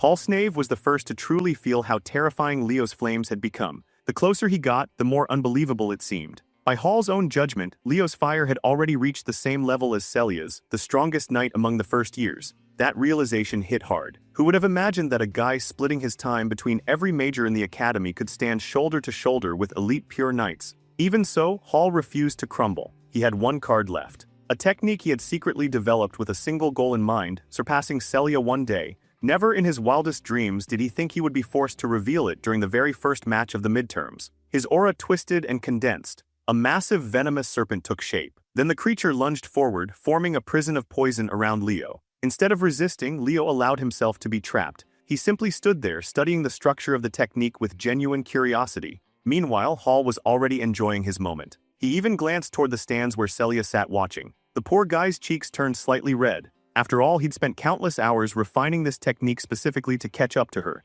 This was supposed to be his big debut. Unfortunately for him, Celia's response was less than inspiring. With a sigh, she quietly pointed toward the opposite side of the arena. Hall turned his head and immediately realized his mistake. Inside the serpent prison, Leo's flames had already begun cooking the construct alive. The giant snake bubbled, cracked, sizzled, then vanished completely beneath overwhelming heat. Hall's eyes widened. The technique he'd worked so hard to create had been erased as casually as garbage. Frustration took over. Abandoning aura entirely, he charged forward with his spear. Throughout the entire fight, Leo hadn't even bothered drawing his sword. Now he finally did. One clean movement, one precise parry. The spear flew from Hall's hands. Before the stunned boy could react, Leo's blade rested against his neck. Calmly, he offered a lesson. Anyone foolish enough to look away from a flame deserved to get burned. Hall's knees gave out. Professor A immediately declared the result. The opening match belonged to Leo Plav, and it wasn't particularly close. Chelsea practically exploded with excitement from the stands. Carr, who never doubted his friend for a second, acted as if the outcome had been obvious all along.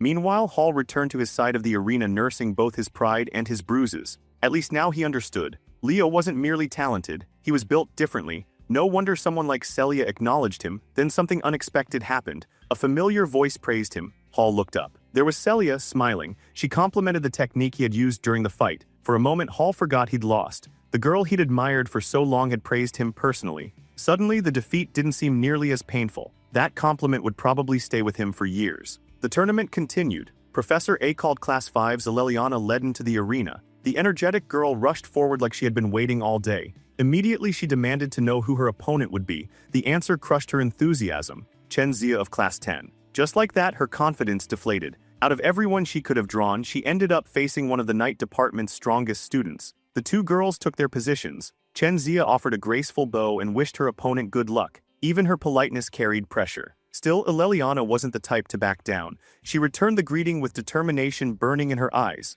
The match began. Chen Zia gently summoned her water aura. Flowing currents surrounded her body like a calm ocean. Across from her, Ileliana's fiery spirit erupted into wild flames as she gripped her rapier. Trusting her speed, she launched herself forward. One decisive thrust, one decisive finish, or so she thought. Chen Zia calmly formed a sphere of water around herself. Watching from the stands, Leo immediately understood the problem. Getting stabbed would hurt. Running headfirst into a condensed wall of water aura would hurt just as much. Ileliana committed too early. She gambled everything on a single strike and paid for it. The water sphere wasn't merely defensive, it counterattacked. Hard, within moments the match was over. Chen Zia secured a clean victory. Ileliana eventually stood back up and brushed herself off. The loss was embarrassing, but she convinced herself she hadn't done terribly. Leo had already predicted the outcome. The matchup heavily favored Chen Zia from the beginning. Still, with a cooler head and better decision-making, Ileliana could have lasted much longer. Then came the match everyone wanted to see. Professor A called forth Celia Zeringer, her opponent, Duran Moira.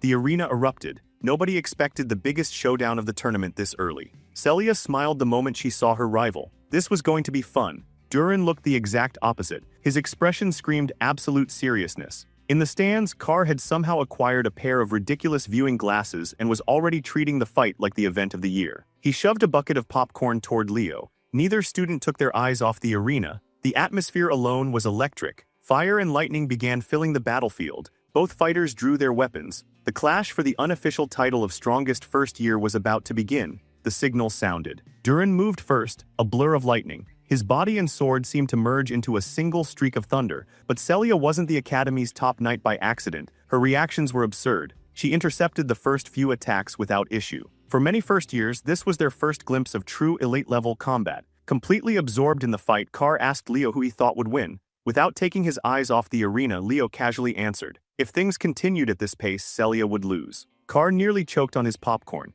Even so, he wasn't ready to count her out. The look in Celia's eyes remained calm, focused, dangerously calm. Leo agreed she was waiting for something. The trap simply hadn't been sprung yet. Meanwhile, Duran accelerated again. Faster, sharper, more relentless. One strike nearly grazed Celia's neck. Only pure instinct saved her. Sensing momentum shifting in his favor, Duran pressed harder and entered a close-range exchange. That decision sealed his fate. Celia raised her blade, then unleashed a blaze unlike anything seen throughout the tournament. The entire arena exploded with fire. Even the protective barriers flickered under the pressure. Freshmen stared in disbelief. Many had never witnessed power on this level. Leo couldn't help praising the timing. Carr looked confused, so he explained. The arena was relatively small. Since matching Duran's raw speed directly wasn't realistic, Celia had transformed the entire battlefield into her weapon. By flooding the arena with flames, she forced Duran to fight inside her territory. Every movement now carried risk. Every step could lead into fire. The heat distorted vision. The battlefield itself had turned against him. Celia wasn't just stronger, she had become smarter. This was strategy. This was control. This was her domain. As Duran struggled against the oppressive heat, tiny openings began appearing in his defense. Celia seized them instantly. At one point, she seemed to vanish entirely before reappearing behind him. Her blazing slash nearly ended everything. Only Duran's monstrous reflexes kept him alive. Desperate, he swung back. But desperation was poison against an opponent like Celia. She completely neutralized his attack. Then came the most ridiculous part. Instead of finishing him with her sword, fist, or kick, she headbutted him, straight into unconsciousness. The crowd exploded. As the flames faded, Celia Zeringer stood victorious. Dusting off her uniform, she casually suggested that Duran spend more time building strength instead of relying exclusively on speed. When Duran finally regained consciousness, he accepted the hand she offered and stood back up. Around them, spectators lost their minds. The Academy's gossip circles and dedicated shippers had just been fed for months. From the stands, Leo quietly smiled. All that brutal training had clearly paid off. Then, as if summoned from nowhere, Professor Edmund suddenly appeared behind the boys,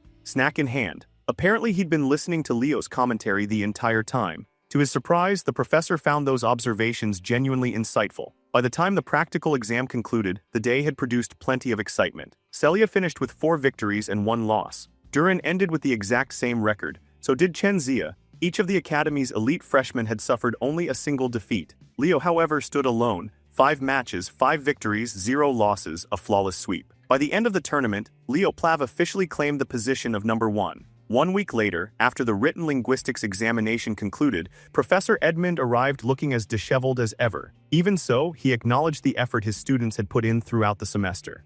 As Professor Edmund waved the class goodbye and headed for the exit, he casually dropped one final warning. Just because the semester was ending didn't mean everyone was safe. a few unlucky souls could still be thrown out by poor exam scores. The moment the door closed, Class 5 exploded into chaos. Eleliana immediately started panicking about her chances of surviving the academic massacre. Meanwhile, the classroom nerds swarmed Chelsea like hungry wolves, all desperate to see her answer sheet and compare scores. The competition to inspect the prized paper almost turned into a battle of its own. In the middle of all that noise, their class representative was doing something far more productive: sleeping. Nelia, seated nearby, gently woke Leo and asked how he thought he performed on the written exam. Leo claimed he hadn't done too badly. His face, however, told a completely different story. Nelia couldn't help laughing. It was strangely comforting seeing the seemingly invincible class representative struggle like a normal student. She kindly reminded him that if he ever got injured or exhausted, she was always available to patch him up with her healing magic. Carr immediately overheard the offer. Suddenly his shoulders hurt. His back hurt too.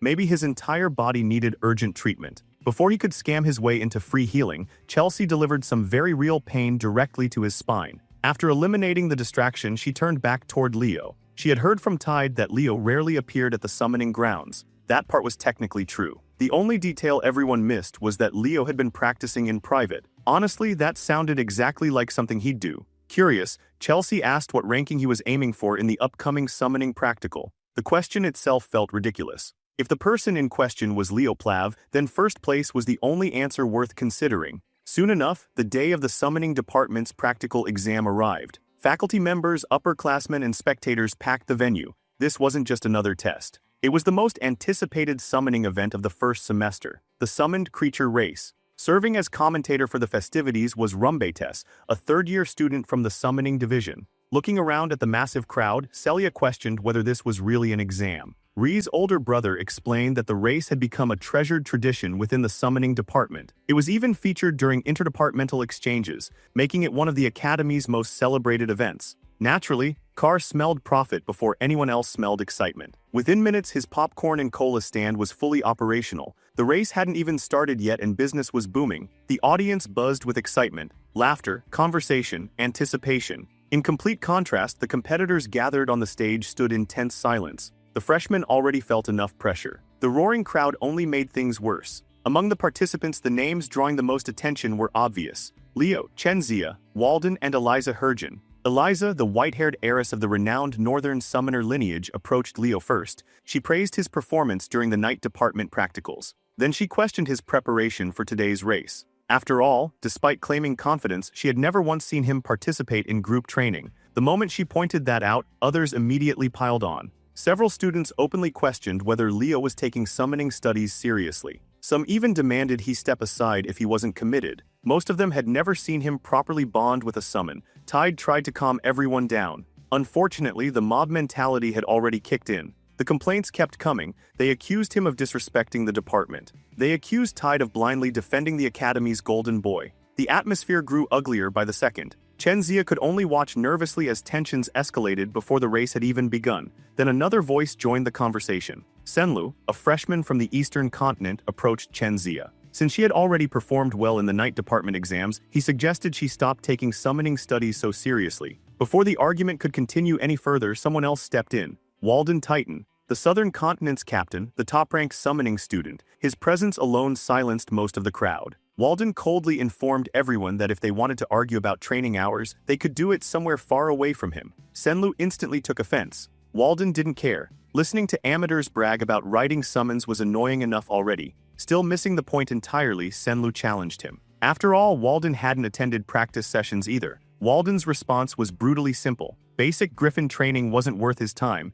He wasn't incompetent enough to need lessons for something so elementary. Senlu nearly threw a punch. Fortunately, Leo intercepted him first. Grabbing his arm, Leo warned him that starting a fight before the exam wouldn't earn a simple penalty. It would mean disqualification. That finally cooled things down. Tide later approached Leo with an apology. The tension wasn't really personal. The summoning department naturally created massive gaps between dedicated specialists and students who treated it as a secondary focus. The fact that people like Chen Zia and Leo ranked so highly despite not being full-time summoners had bruised plenty of egos. Combined with Leo's absence from public training sessions, many students viewed him as an irresponsible prodigy. The irony was that Leo was taking the race very seriously. Far away from the crowd, however, something far darker watched the scene unfold. A hooded figure lingered in the shadows. An unsettling presence surrounded him. His attention wasn't focused on the race itself, it was focused on a single participant, Senlu. Some unnatural force lurked within the young summoner, and that force intended to win at any cost,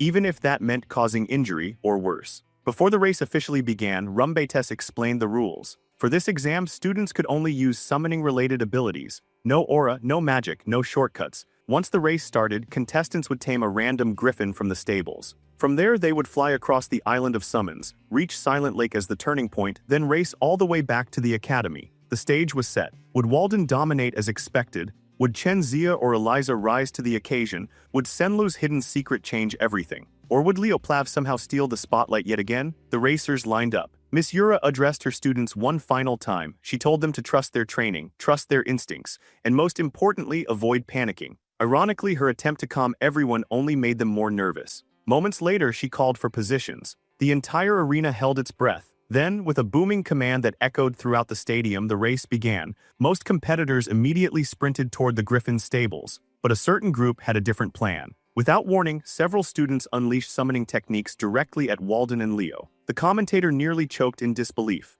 The race had barely begun and the favorites were already under attack. Leo immediately shouted at Tide to stop worrying about him and focus on the exam. Trusting those words, Tide mounted his griffin and pushed forward. The crowd reacted instantly. Boos erupted from every direction. To most spectators, openly targeting the favorites felt unfair. Leo knew plenty of students disliked him. Still, even he hadn't expected them to go this far. Rumbetes pointed out that while the audience hated it, the tactic technically remained legal. Meanwhile, Walden solved the problem in the simplest way possible: brute force. Within seconds, he shattered the elemental restraints surrounding him. Residual energy still crackled around his body as he calmly walked to the stables. He tamed a griffin almost effortlessly, mounted it, then casually offered Leo assistance. Leo refused. This level of interference wasn't worth worrying about. Without another word, Walden launched into the sky and quickly disappeared ahead of the pack. That left Leo standing alone on the starting field, still trapped. Still grounded, Chelsea watched anxiously from the stands. Miss Yura frowned. The division among the freshmen was worse than she'd imagined.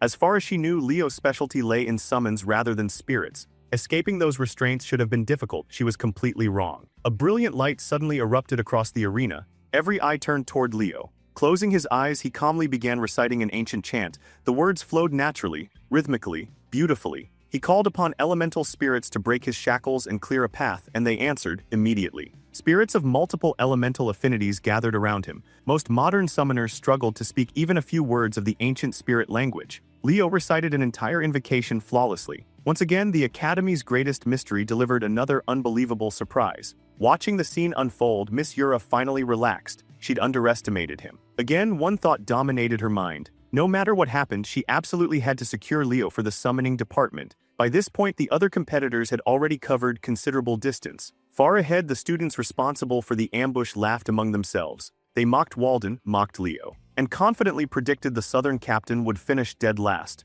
When they asked Eliza for her opinion, her answer was immediate. She didn't need cheap tricks. If she wanted to defeat Leo Plav and Walden Titan, she'd rather do it fairly. Eliza wasn't just worried about the race anymore. She was worried about the reputation of the entire summoning department. Meanwhile, the idiots responsible for the ambush were feeling pretty pleased with themselves. All they wanted was to see the Academy's geniuses stumble for once and taste a little humiliation. Having heard enough of their nonsense, Eliza accelerated forward and coldly warned them to think before pulling something so stupid again. Senlu heard every word. The self-righteous tone only made the irritation simmering inside him grow stronger. At the current pace, finishing second behind Eliza seemed completely achievable for him. When it came to handling flying summons, he genuinely believed he stood above everyone else except her. Lost in those thoughts, he suddenly watched a griffin slice through the formation of troublemakers like a blade through paper. Standing atop the saddle was Chen Xia. Actually, standing wasn't even the right word. She looked more like she was surfing through the sky. Whatever technique she was using, it worked. Her speed was absurd. Even without enhancing her mount through soul energy, she was leaving everyone behind. The moment the goons noticed her gaining ground, they switched targets. Led by Senlu, they aimed their attacks at the Eastern representative. A female student summoned a spirit of light and launched it toward Chen Xia. The instant the attack approached, Chen Xia shifted her position and stepped onto one of the griffin's wings. When the spirit closed in, she launched herself into the air and executed a graceful flip across the sky. The attackers could only stare in disbelief. She had literally parkoured around the attack. Landing perfectly, Chen Xia bent her leg like a drawn bow, then she exploded forward. Her target was the student who launched the light spirit. Using nothing but momentum, body control, and pure martial skill, she delivered a devastating kick. The unfortunate girl was blasted off her griffin. As she plummeted, she desperately accused Chenzia of cheating. The accusation was laughable. Chenzia hadn't used a single trace of aura. It was nothing more than raw combat ability. After solving that problem, she immediately refocused on the race and accelerated again. As she passed Senlu, she greeted him casually. The two came from the same region and knew each other well enough. His response was far less friendly. With hostility dripping from every word, he warned her that making an enemy out of him would prove to be a mistake.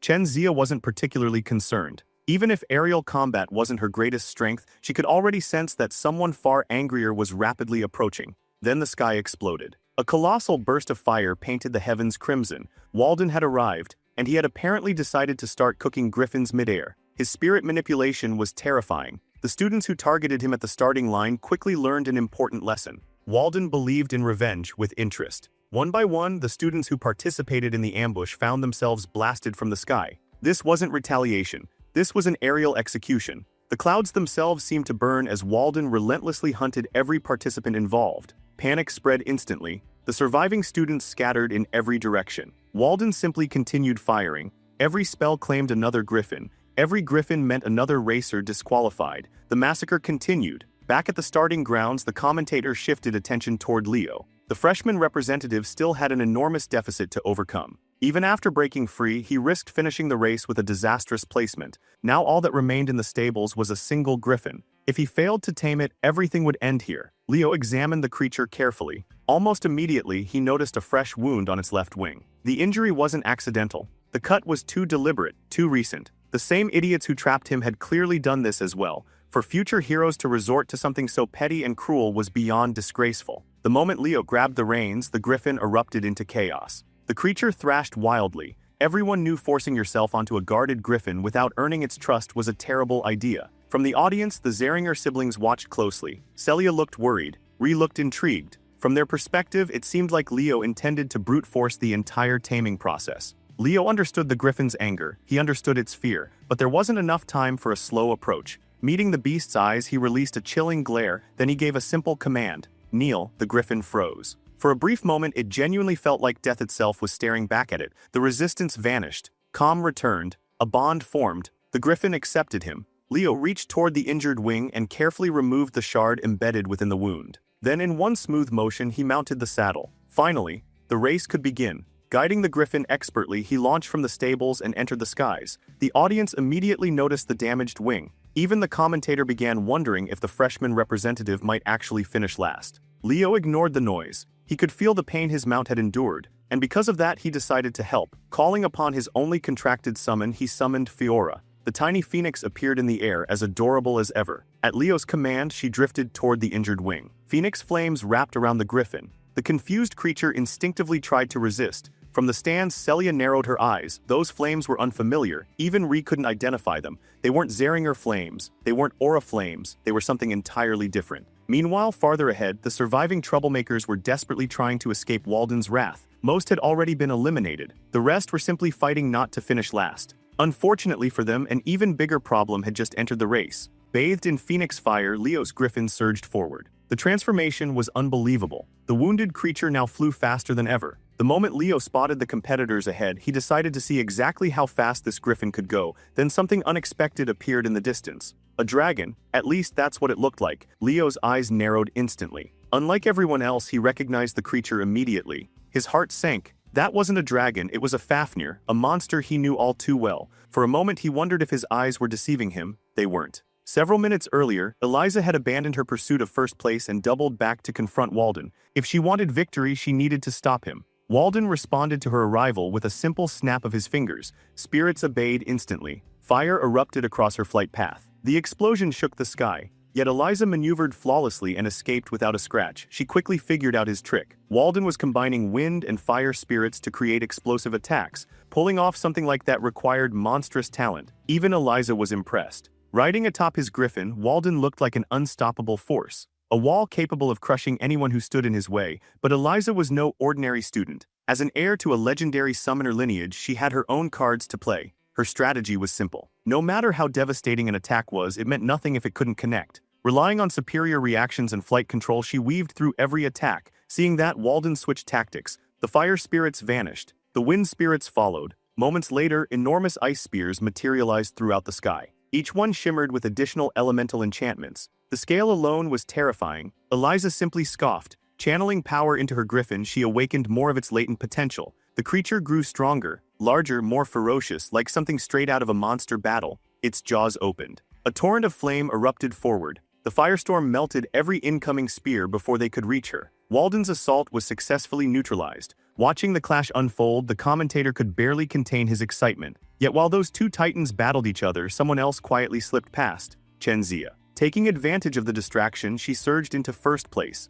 Eliza wasn't about to let that happen for free. With a flick of her hand, a purple magical rope shot through the air and wrapped around Chenzia's neck. The sudden restraint dragged her backward. At the same time, a spark of flame appeared nearby. Chenzia instantly sensed disaster approaching. She and her griffin escaped just before Walden's spirits combined into yet another massive explosion. Still airborne, she shattered Eliza's rope by force. Calling to her mount with perfect timing, she regained momentum and reclaimed the lead. Instead of fear, excitement filled her eyes. This was exactly the kind of challenge she'd hoped to experience. Then she spotted something strange ahead, a dark flying silhouette. At first glance, it resembled a black wyvern. Looking closer only deepened her confusion, and riding atop it was Senlu. His expression looked wrong. His eyes were filled with growing madness. Chenzia immediately called out to him. Using any mount besides a griffin violated the race rules. Senlu no longer cared. His resentment toward talented people had completely consumed him. By now, Eliza and Walden had noticed the creature as well. With her extensive knowledge of monsters, Eliza reached a disturbing conclusion. That wasn't a black wyvern. It was something else, something abnormal. At that exact moment, Leo finally caught up to the frontrunners. His griffin, empowered by Phoenix Fire, had reached unbelievable speeds. Senlu laughed. 3 geniuses, 4 geniuses, it didn't matter. He believed he could kill them all. Leo's voice suddenly cut through the air. Cold, sharp, dangerous. Looking down from above, he demanded to know where Senlu had obtained that creature. Senlu mistook the question for jealousy. Proudly, he claimed that he had tamed and contracted it through his own summoning ability. Leo stared at him in disbelief. The idiot genuinely thought he was riding a black wyvern. What he was actually sitting on was a Fafnir, a monster once used by the mages of Tardaros, a monster that should no longer exist. During the Age of Despair, Kyle and his companions hunted the species to extinction. They were supposed to be gone, completely erased from history. So how was a brat from the academy casually flying around on one? Senlu ignored the warning signs entirely. Still convinced he controlled a black wyvern, he pointed toward the others. Then he gave the order, attack. The creature answered Senlu's command immediately. A beam of destructive energy erupted from its jaws and ripped across the sky. Leo and Walden barely managed to throw themselves out of its path. Eliza was forced into an awkward aerial spin just to avoid getting vaporized. But none of them were the real target. The attack had locked onto Chenzia. Leo shouted a warning. Chenzia reacted instantly and attempted to raise an aura barrier. Unfortunately, she was a fraction too late. The shield hadn't fully formed before the beam crashed into it. Cracks spread across the protective layer like shattered glass. Then the barrier exploded. The impact devastated her griffin. The beast lost consciousness immediately. Rider and mount plummeted from the heavens together. A free fall, no protection, no safety net. Leo moved without hesitation. Compared to everything he'd survived in the past, catching a falling student was simple. His only concern was getting her somewhere safe. He quickly ordered Walden and Eliza to land and regroup on the ground. For once, neither of the proud summoning prodigies argued. They trusted his judgment. High above them, the Fafnir circled the skies like a predator that had discovered prey. Meanwhile, something inside Senlu was beginning to awaken. For the first time in his life, he was looking down on the people he envied, and he loved it. Back at the stadium, the commentator could only report what little he had seen. The leading contestants had completely disappeared from the recording field. The final image shown to the audience was Senlu summoning what appeared to be a black wyvern and attacking the academy's elite students. Miss Yura immediately stormed into the commentator's booth. Without wasting a second, she kicked the kid away from the microphone. This was no longer a race. This was a rescue operation. Grabbing the microphone herself, she ordered every summoning professor and assistant to prepare additional flying summons. The race was officially suspended. Saving the students came first. Professors Len and Sajin arrived moments later, confused and alarmed. Yura quickly explained the situation. One of the students had somehow contracted a high-ranking demonic beast, and that beast was currently rampaging. The words alone sent chills through the room. Everyone understood what demonic beasts did to their hosts. Eventually, the corruption would consume the user's mind completely. Then Professor Edmonds stepped in. Unlike the others, he wasn't convinced the beast was acting alone. There was a possibility that something far worse was controlling it from behind the scenes. Taking command, the usually disheveled professor issued orders immediately. Yuro would focus on capturing or stopping Senlu. The remaining professors would spread out and protect the students. Even Professor Sedon put aside his rivalry with Edmund. When students were in danger, personal grudges meant nothing. The Academy's two strongest pillars stood united, and that was a terrifying sight. Elsewhere, Leo found a secluded area and carefully laid the unconscious Chen Zia on the ground. He quickly checked her injuries. Not long afterward, Walden and Eliza landed nearby. Their moment of peace lasted only seconds. The Fafnir had already found them. The monstrous beast descended from the sky and stared at the group like a starving predator. Senlu laughed. In his warped mind, Leo's retreat looked like fear. Leo ignored the taunt. Instead, he tried explaining the truth. That creature wasn't a black wyvern. It wasn't even a summon, it was a demonic beast. A Fafnir. The revelation immediately changed the atmosphere. As Leo slowly stepped forward, his figure seemed to overlap with a memory from another age. An age where he had hunted creatures like this to extinction. Back then, he had spent years slaughtering monsters just like the one standing before him. And now history was offering him another opportunity. One more name to add to the list. One more beast to put down. Senlu only laughed harder. At this point, the boy's mind was barely his own. His eyes were bloodshot. His aggression had reached an absurd level. Every ounce of insecurity and resentment inside him had been amplified. He wanted to prove he wasn't beneath the Academy's prodigies. He wanted validation. Once again, he ordered the Fafnir to fire. The creature opened its jaws, energy gathered, then the earth exploded. A gigantic stone hand erupted from underground. Moments later, the rest of its body emerged. A towering stone golem. The construct intercepted the incoming beam and absorbed the attack head-on. Walden stood behind it. Hearing Leo talk about exterminating monsters had clearly awakened something in him. For the first time, genuine enthusiasm appeared on his face. Senlu's confidence faltered. Watching his attack get stopped shook him. Eliza immediately joined forces with Leo as well. Even she understood the stakes now. Though she still couldn't resist rolling her eyes at Walden acting cool, the three prodigies quickly formed a plan. First, they needed to separate Senlu from the demonic beast. Walden's golem wouldn't survive much longer. Once it collapsed, they would attack together. Watching Eliza and Walden argue in the middle of a life-or-death crisis made Leo smile. Some things never changed. Heroes were always weird, no matter the century. As the golem slowly crumbled apart, Senlu regained some of his arrogance. He mocked Walden and demanded something stronger. Then the golem collapsed completely, and the trio vanished. Eliza moved first. Her purple rope shot forward and wrapped around Senlu. While she handled restraint, Walden snapped his fingers. Tiny sparks appeared across the Fafnir's body. He had already planted spirit bombs everywhere. The explosions erupted simultaneously. The sky shook. Smoke engulfed the battlefield. And that was Leo's signal. The moment visibility dropped, he crossed the distance in an instant. Appearing directly beside Senlu, he grabbed him by the hair and delivered a devastating kick to the face.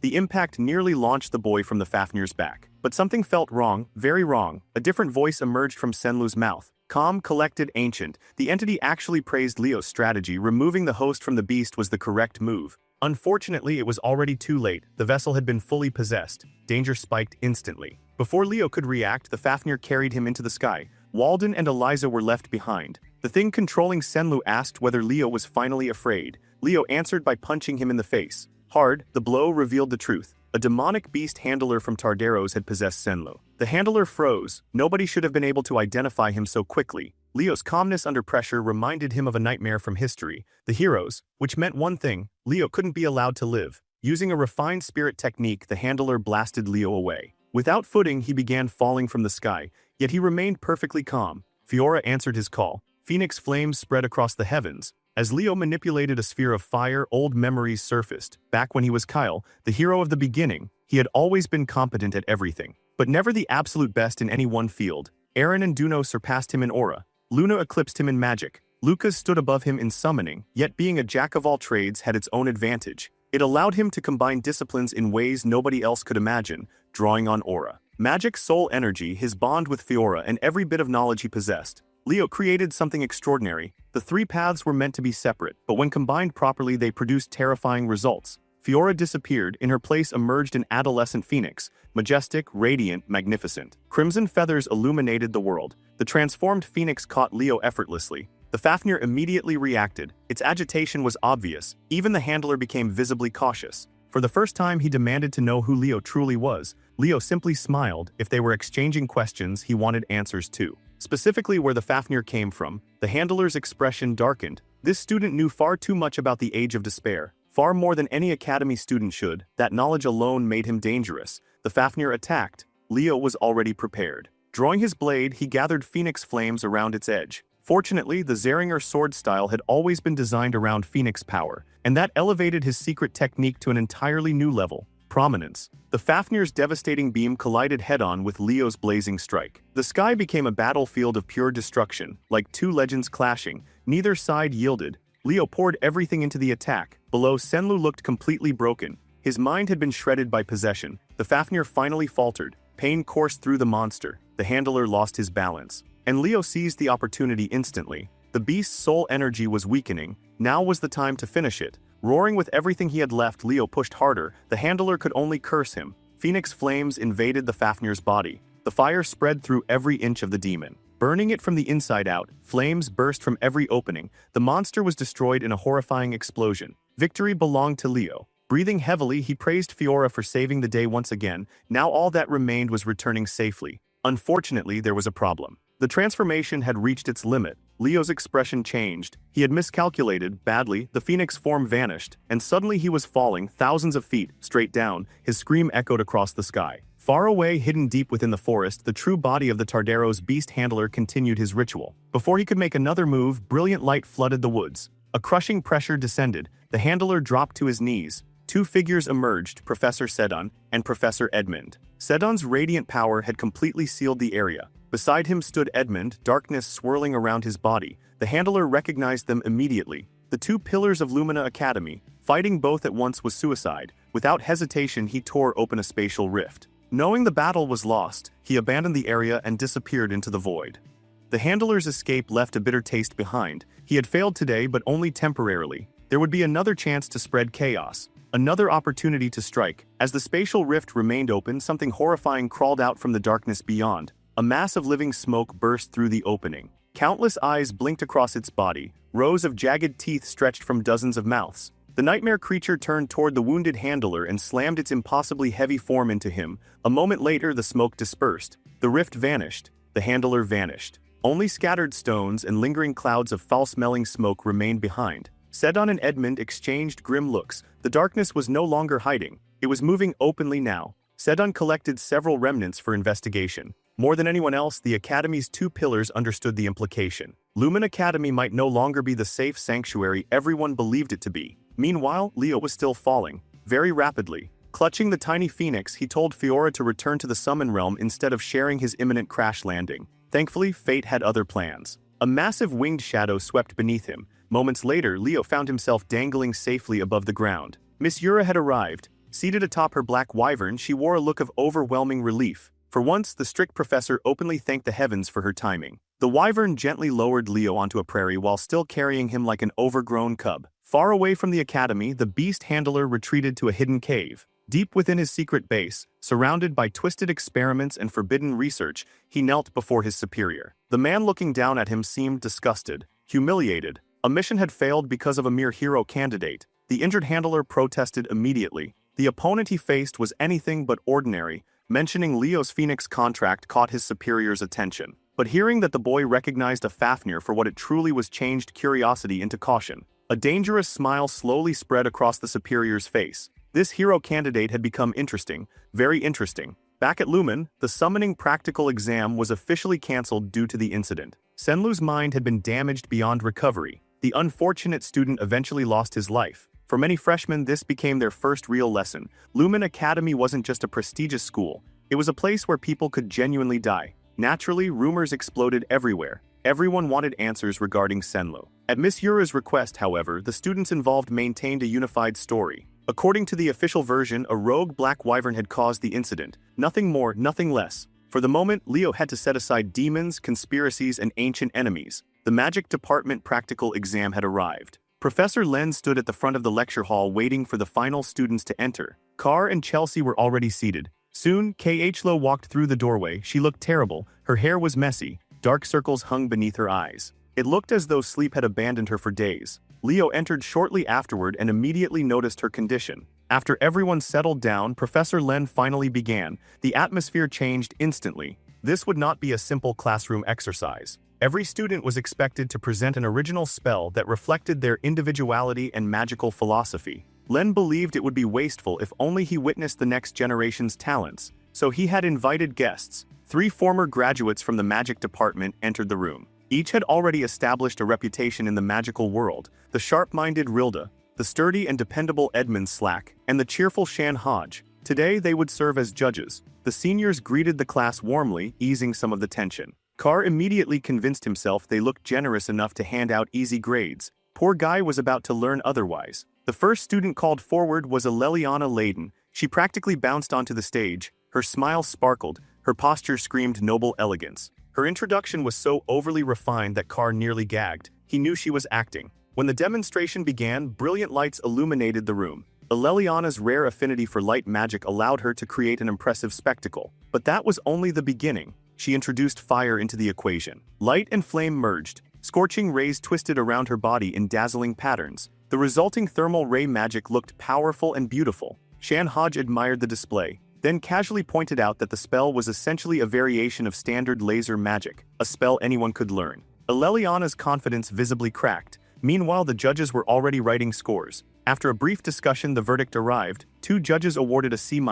One gave a C. Final result, C-. The room immediately tensed. If a performance like that earned such an average score, what chance did everyone else have? Student after student stepped forward. Student after student left disappointed. Most performances landed around C range. There were exceptions. Carr Thomas surprisingly secured a B+ with his creative manipulation of metal and gold. Chelsea impressed the judges even further. Her breathtaking wind magic earned the highest score so far. And A. the fox and the cat celebrated their success proudly. What they didn't know was that the judges were still unsatisfied. Professor Len had promised extraordinary talent. So far, nobody had delivered. Looking through the remaining names, Edmund Slack realized only 3 students were left. And those 3 were likely the true main event. The first among them was Abad Lewin. The moment he stood, half the girls in the room nearly lost focus. If appearance alone determined grades, he'd already earned an A+.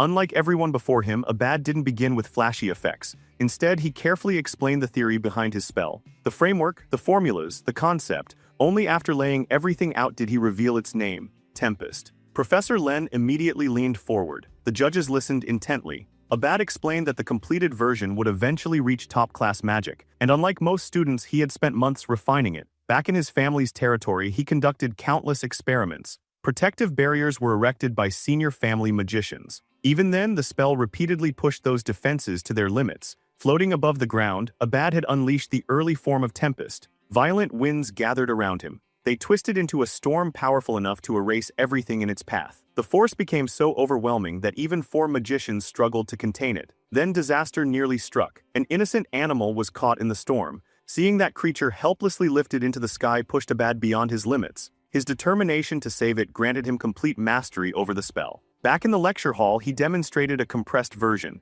The full spell would probably demolish part of the academy. The judges immediately recognized the sophistication behind the magic. Its simple appearance concealed an incredibly advanced system. The verdict was unanimous: A+, the first one of the day. Then came the student Professor Len had been waiting for, Leo Plav. The professor's face practically lit up. Leo stepped forward calmly and addressed the judges. The magic he intended to present belonged to a no-attribute high sorcery system. Though he kept it to himself, it was the same foundation he had used during his former life as the hero of the beginning. The judges blinked. No attribute magic. None of them had ever heard of such a concept. Naturally, they demanded an explanation. Leo gladly provided one. Every known spell possessed an elemental foundation. That was accepted as absolute truth. His theory challenged that assumption. Instead of building magic around attributes, he had designed an entirely new high sorcery framework capable of streamlining spellcasting itself. The room fell silent. Some judges looked fascinated. Others looked skeptical. Creating a new spell was one thing. Creating a completely new magical system was another matter entirely. They asked if he truly meant what he was saying. Was he seriously proposing an entirely new method of magic? The senior judges struggled to believe it. Professor Len, however, looked like he had just discovered buried treasure. His eyes sparkled. His smile widened. The desire to recruit Leo into the magic department permanently had never been stronger. Edmund Slack, meanwhile, was already convinced the kid was talking nonsense, and his disappointment showed. The judges had come here expecting solid magical theory and practical innovation, not grand tales that sounded like legends pulled from a dusty storybook. Edmund Slack was especially unconvinced. To him, Leo's proposal sounded more like fantasy than scholarship. Professor Len, however, was the complete opposite. His excitement was impossible to contain. Practically leaning out of his seat, he urged Leo to write everything down and explain the system in full. Since the professor himself was treating the idea seriously, the judges reluctantly agreed to hear him out. Leo stepped toward the board, picked up a piece of chalk and began writing. For several long moments the lecture hall fell completely silent. Only the scratch of chalk against stone echoed through the room. Rilda eventually pointed out that throughout history, only a single magician had successfully created an entirely different casting system as a form of high sorcery. Leo casually acknowledged that fact. Of course he knew. After all, only one person had truly accomplished such a feat, the poet of the stars. Luna herself. Shan Hodge wasn't particularly pleased by the implication. To her ears, it almost sounded like this freshman intended to stand shoulder to shoulder with one of history's greatest heroes. Leo immediately dismissed that notion. Comparing himself to Luna would be absurd. When it came to magic, he admitted that he could never reach her level. Still, creating a new casting framework didn't necessarily require a once-in-a-millennium genius. All they needed to do was examine what he had written. The answers were already on the board. One by one, the judges began reading, and the more they read, the quieter they became. Every formula connected cleanly. Every theoretical pathway held together. Nothing felt improvised, nothing felt fake. The kid wasn't bluffing. According to the structure he had developed, the system could theoretically utilize any magical attribute without suffering the limitations normally associated with elemental compatibility. Chelsea, who was usually confident in her understanding of magical theory, couldn't make sense of half of what she was seeing. Carr had surrendered after the first line. His eyes simply glazed over. Meanwhile, Yahello never looked away. Despite her exhaustion, her attention remained locked entirely on Leo. Now intrigued rather than skeptical, the judges asked him the reason behind creating such a system in the first place. Leo's answer was surprisingly simple. He wanted the freedom to use any magic that existed, nothing more, nothing less. Slack's disbelief slowly transformed into fascination. Now he finally understood why Professor Len had been so obsessed with this year's class. When asked what he intended to call the system, Leo smiled. Raising a hand, he summoned a glowing thread of mana. The strand illuminated the room before gathering into a brilliant sphere of pure magical energy. Watching the phenomenon unfold, Leo calmly revealed the name. The Bible. Shan Hodge froze. That word wasn't unfamiliar. Digging through her knowledge, she could only remember one figure who had ever used that name in relation to magic. Kyle, the supposed fictional hero. For the first time, she found herself genuinely curious about Leo's future. Perhaps this strange freshman would prove that the old legends weren't fiction after all. The judges barely needed time to deliberate. Their scores were handed over almost immediately. Professor Len looked at the results and smiled knowingly. As expected, Leo Plav received a unanimous A+. Returning to his seat, Leo quietly reflected on the fact that he had never managed to complete the Bible during his previous life. Back then, it remained unfinished. This time would be different. This time, he intended to see it through. With Leo's presentation concluded, only one student remained. Yahello Mueller. The pressure was immense. After the performances of Abad and Leo, expectations had reached absurd heights. Before sitting down, Leo quietly asked whether she was all right. Frankly, she looked terrible. Yahello ignored the concern. Walking to the stage with rigid posture and unwavering determination, she faced the judges. They had already been informed that she was the highest-ranking student in the magic department. Naturally, they expected greatness. Then her presentation began, and her entire demeanor shifted. She announced that she had successfully created an imperishable flame. A crimson fire appeared above her palm. Violent, aggressive, unnatural. The classroom immediately grew confused. Yahello was an ice mage. Creating fire-based high sorcery already sounded strange. Creating a fire spell as her signature achievement sounded downright insane.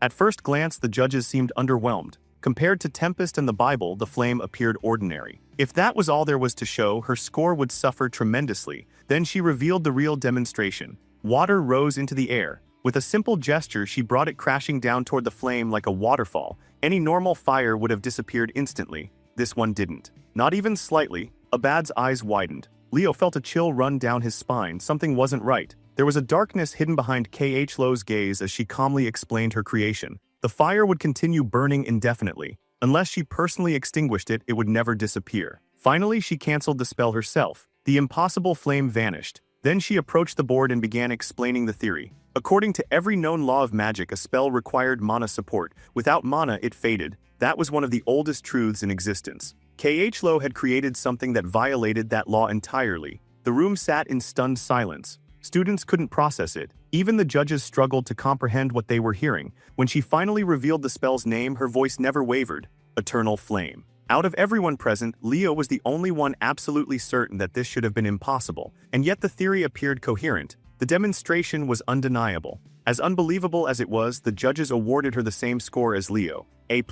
Still, Leo wasn't convinced. Something about the spell felt deeply wrong. Creating an eternal flame was a mystery even Luna had failed to solve. As far as he knew, only a single being had ever wielded such a power. Arabos, the Cataclysm. The moment the exam ended, Leo tried to find Yahello. Too late. She had already returned to her dormitory. After days without proper sleep, she had collapsed into much-needed rest. For now, Leo kept his suspicions to himself. Celia approached him shortly afterward with concerns of her own. Recently, Yahello had become increasingly unstable. She had argued with classmates, lost her temper repeatedly. Rumors even suggested she had begun associating with problematic students from the magic division. Those details only deepened Leo's worries. Later, he returned to the now-empty lecture hall. Calling forth Fiora for the first time since the race, he was greeted by the tiny phoenix in her chick form. The reunion warmed both their hearts, but Fiora wasn't the only one he intended to summon. A swirling storm of flames erupted in the room. From its center emerged a breathtaking woman who embodied fire itself. Fina, the legendary phoenix, Fiora's mother. Settling down gracefully, she immediately asked why she had been called.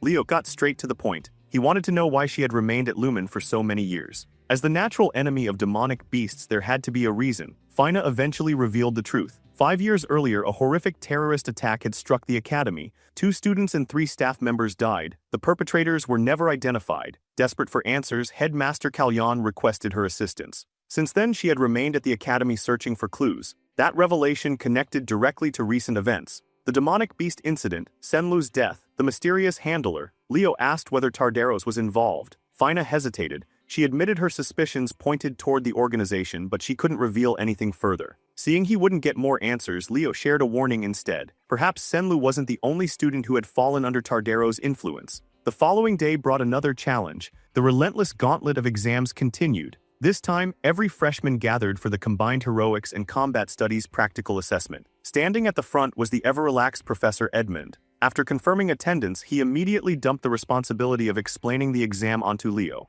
Naturally, Leo stepped forward without complaint. Today's test involved team formation and entry into a hero world. Specifically, they would be tackling the infamous Chedmer incident. The moment that name was spoken, anxiety swept through the crowd. Almost everyone recognized it. Almost everyone except Aleliana. Despite the topic appearing on the written exam, she somehow remained clueless. As students began talking among themselves, Professor Edmund's booming voice silenced the entire auditorium. He demanded that everyone pay attention. Leo continued. The hero world recreated an event from 30 years ago. A group of first-year Lumen students had been conducting a mission in central Chedmer Forest when they were suddenly attacked by Tardaros. At the time, a second-year student named Albi, later known as the Sorcerer of the Magic Eye, had led the rescue operation. His intervention prevented complete disaster. For this exam, students would support the historical version of Albi. Their objectives were simple: rescue the injured, eliminate hostile demonic beasts, ensure the mission's success. Then Edmund added one final detail. This was no ordinary exam. Students would be evaluated continuously.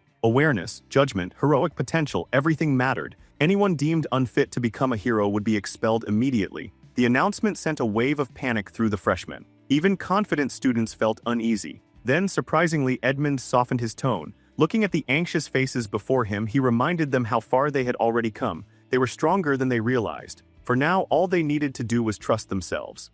For all his lazy habits and disheveled appearance, Professor Edmund knew exactly when to swing the stick and when to offer the carrot. With the briefing finished, the next step was organizing teams. One by one, the students were called forward to draw lots, beginning with Class 1. It quickly became clear that nobody would be choosing their own teammates. Fate would decide everything. A lucky draw could place someone in a powerhouse squad. A bad one could doom them before the exam even started. When Leo's turn finally arrived, he reached into the container and pulled out the number 11, the final team, the last squad participating in the examination. Once every group had been assembled and introductions exchanged, Team 1 was summoned to the portal. Leading the squad were none other than Celia Zeringer and Chelsea Lewin. At first glance, their team looked nearly perfect. Balanced, talented, dangerously efficient. The type of lineup that screamed victory before the challenge even began. Making the entire examination possible was Professor Albi himself. With a wave of his hand, his grimoire opened. Magic surged, a portal unfolded. Albi's World, Prologue Chapter,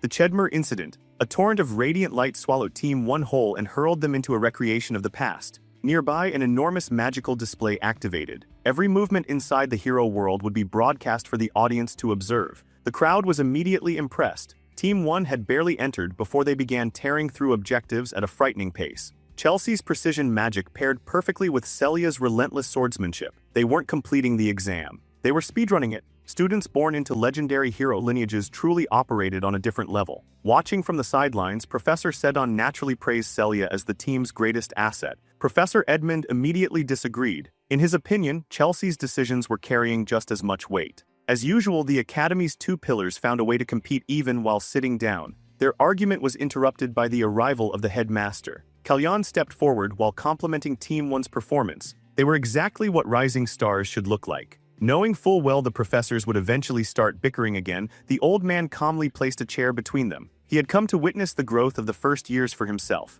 Turning toward Albai, he offered a quiet apology. Every year, this exam forced the professor to relive one of the worst incidents of his life. Albai simply shook his head. If anything, he believed he should be thanking the headmaster. He had sworn never to forget what happened during the Chedmer incident. This yearly reminder ensured he never would. Before long, Team 1 completed the scenario. A coordinated assault from Chelsea and Celia brought down the final beast and ended their raid. The headmaster noted how impressive the two girls were. Despite constantly clashing outside the battlefield, they worked together flawlessly when it mattered. They truly embodied the pride of their homeland. Team 2 performed adequately, nothing extraordinary. Team 3, however, stormed through the hero world with overwhelming efficiency. Abad and Duran took the front line while their teammates focused entirely on support. Simple, clean, effective. The headmaster approved of the strategy immediately. Team 4 also surprised everyone. Nella Carvin's healing aura proved invaluable, but what truly elevated the team was Chen Zia's absurd mobility. The headmaster quietly made note of the Eastern prodigy. Then Team 7 entered. Led by two of the most promising summoners in the freshman class, they cleared their objectives with remarkable speed.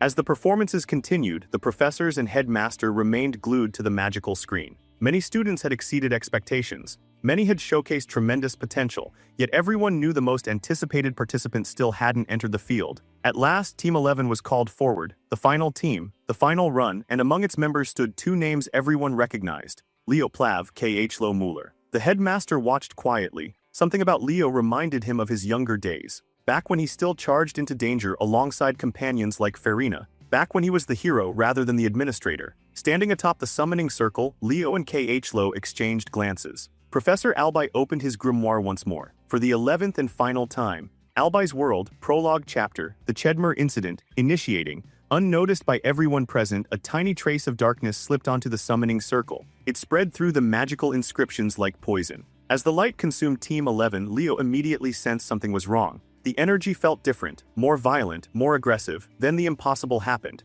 When the light faded, only two students had disappeared, Leo and Yahello. The rest of Team 11 remained standing exactly where they were. Confusion exploded across the arena. Professor Sedon shot to his feet. The headmaster immediately turned toward Albai for answers. Albai's expression had already changed. Fear crept into his voice as he demanded the examinations be stopped immediately. Something had corrupted the hero record. Something foreign had invaded the page. What happened next should have been impossible, an unsanctioned hero dungeon manifestation. Inside the dungeon, Leo found himself staring at a completely unfamiliar notification screen. This wasn't a normal hero world, it was a hero dungeon. Yahello was equally stunned. There were no missing pages, no known precedent. Hero records weren't supposed to malfunction like this.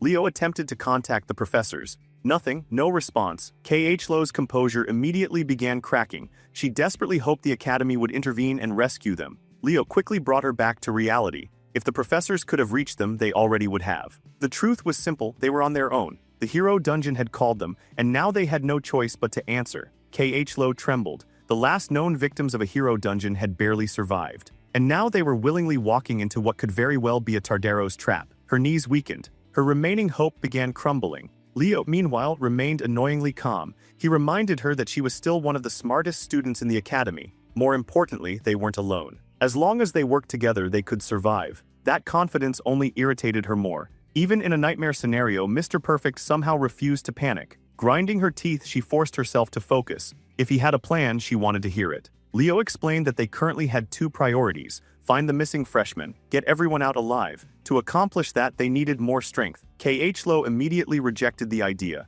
There was no way to power up inside a sealed hero dungeon. Leo simply pointed out one detail she had overlooked. They weren't the only students trapped here. That realization stopped her cold. Then he looked straight at her and casually told her to climb onto his back. Yahello nearly short-circuited. The sheer audacity of that statement hit her harder than any spell. Leo remained completely serious. They couldn't allow their seniors to encounter Tardaros first, and a mage with poor stamina would only slow them down. Logically speaking, a piggyback ride was the fastest solution. Somewhere deep inside the forest, a demon named Chube observed everything through grotesque magical surveillance. Initially, he wasn't worried. Only 2 rescuers had arrived, 2 children, 2 future corpses. Then he noticed Leo. The smile vanished from his face, an all-class candidate. Suddenly, the party of 4 students no longer interested him. His attention locked entirely onto the boy carrying a mage through the forest. Meanwhile, Leo noticed his vision gradually dulling as they advanced deeper into enemy territory, so he activated Aaron's aura technique. Aura wrapped around his body, his senses sharpened, his instincts expanded, every sound, every scent, every movement, nothing escaped him.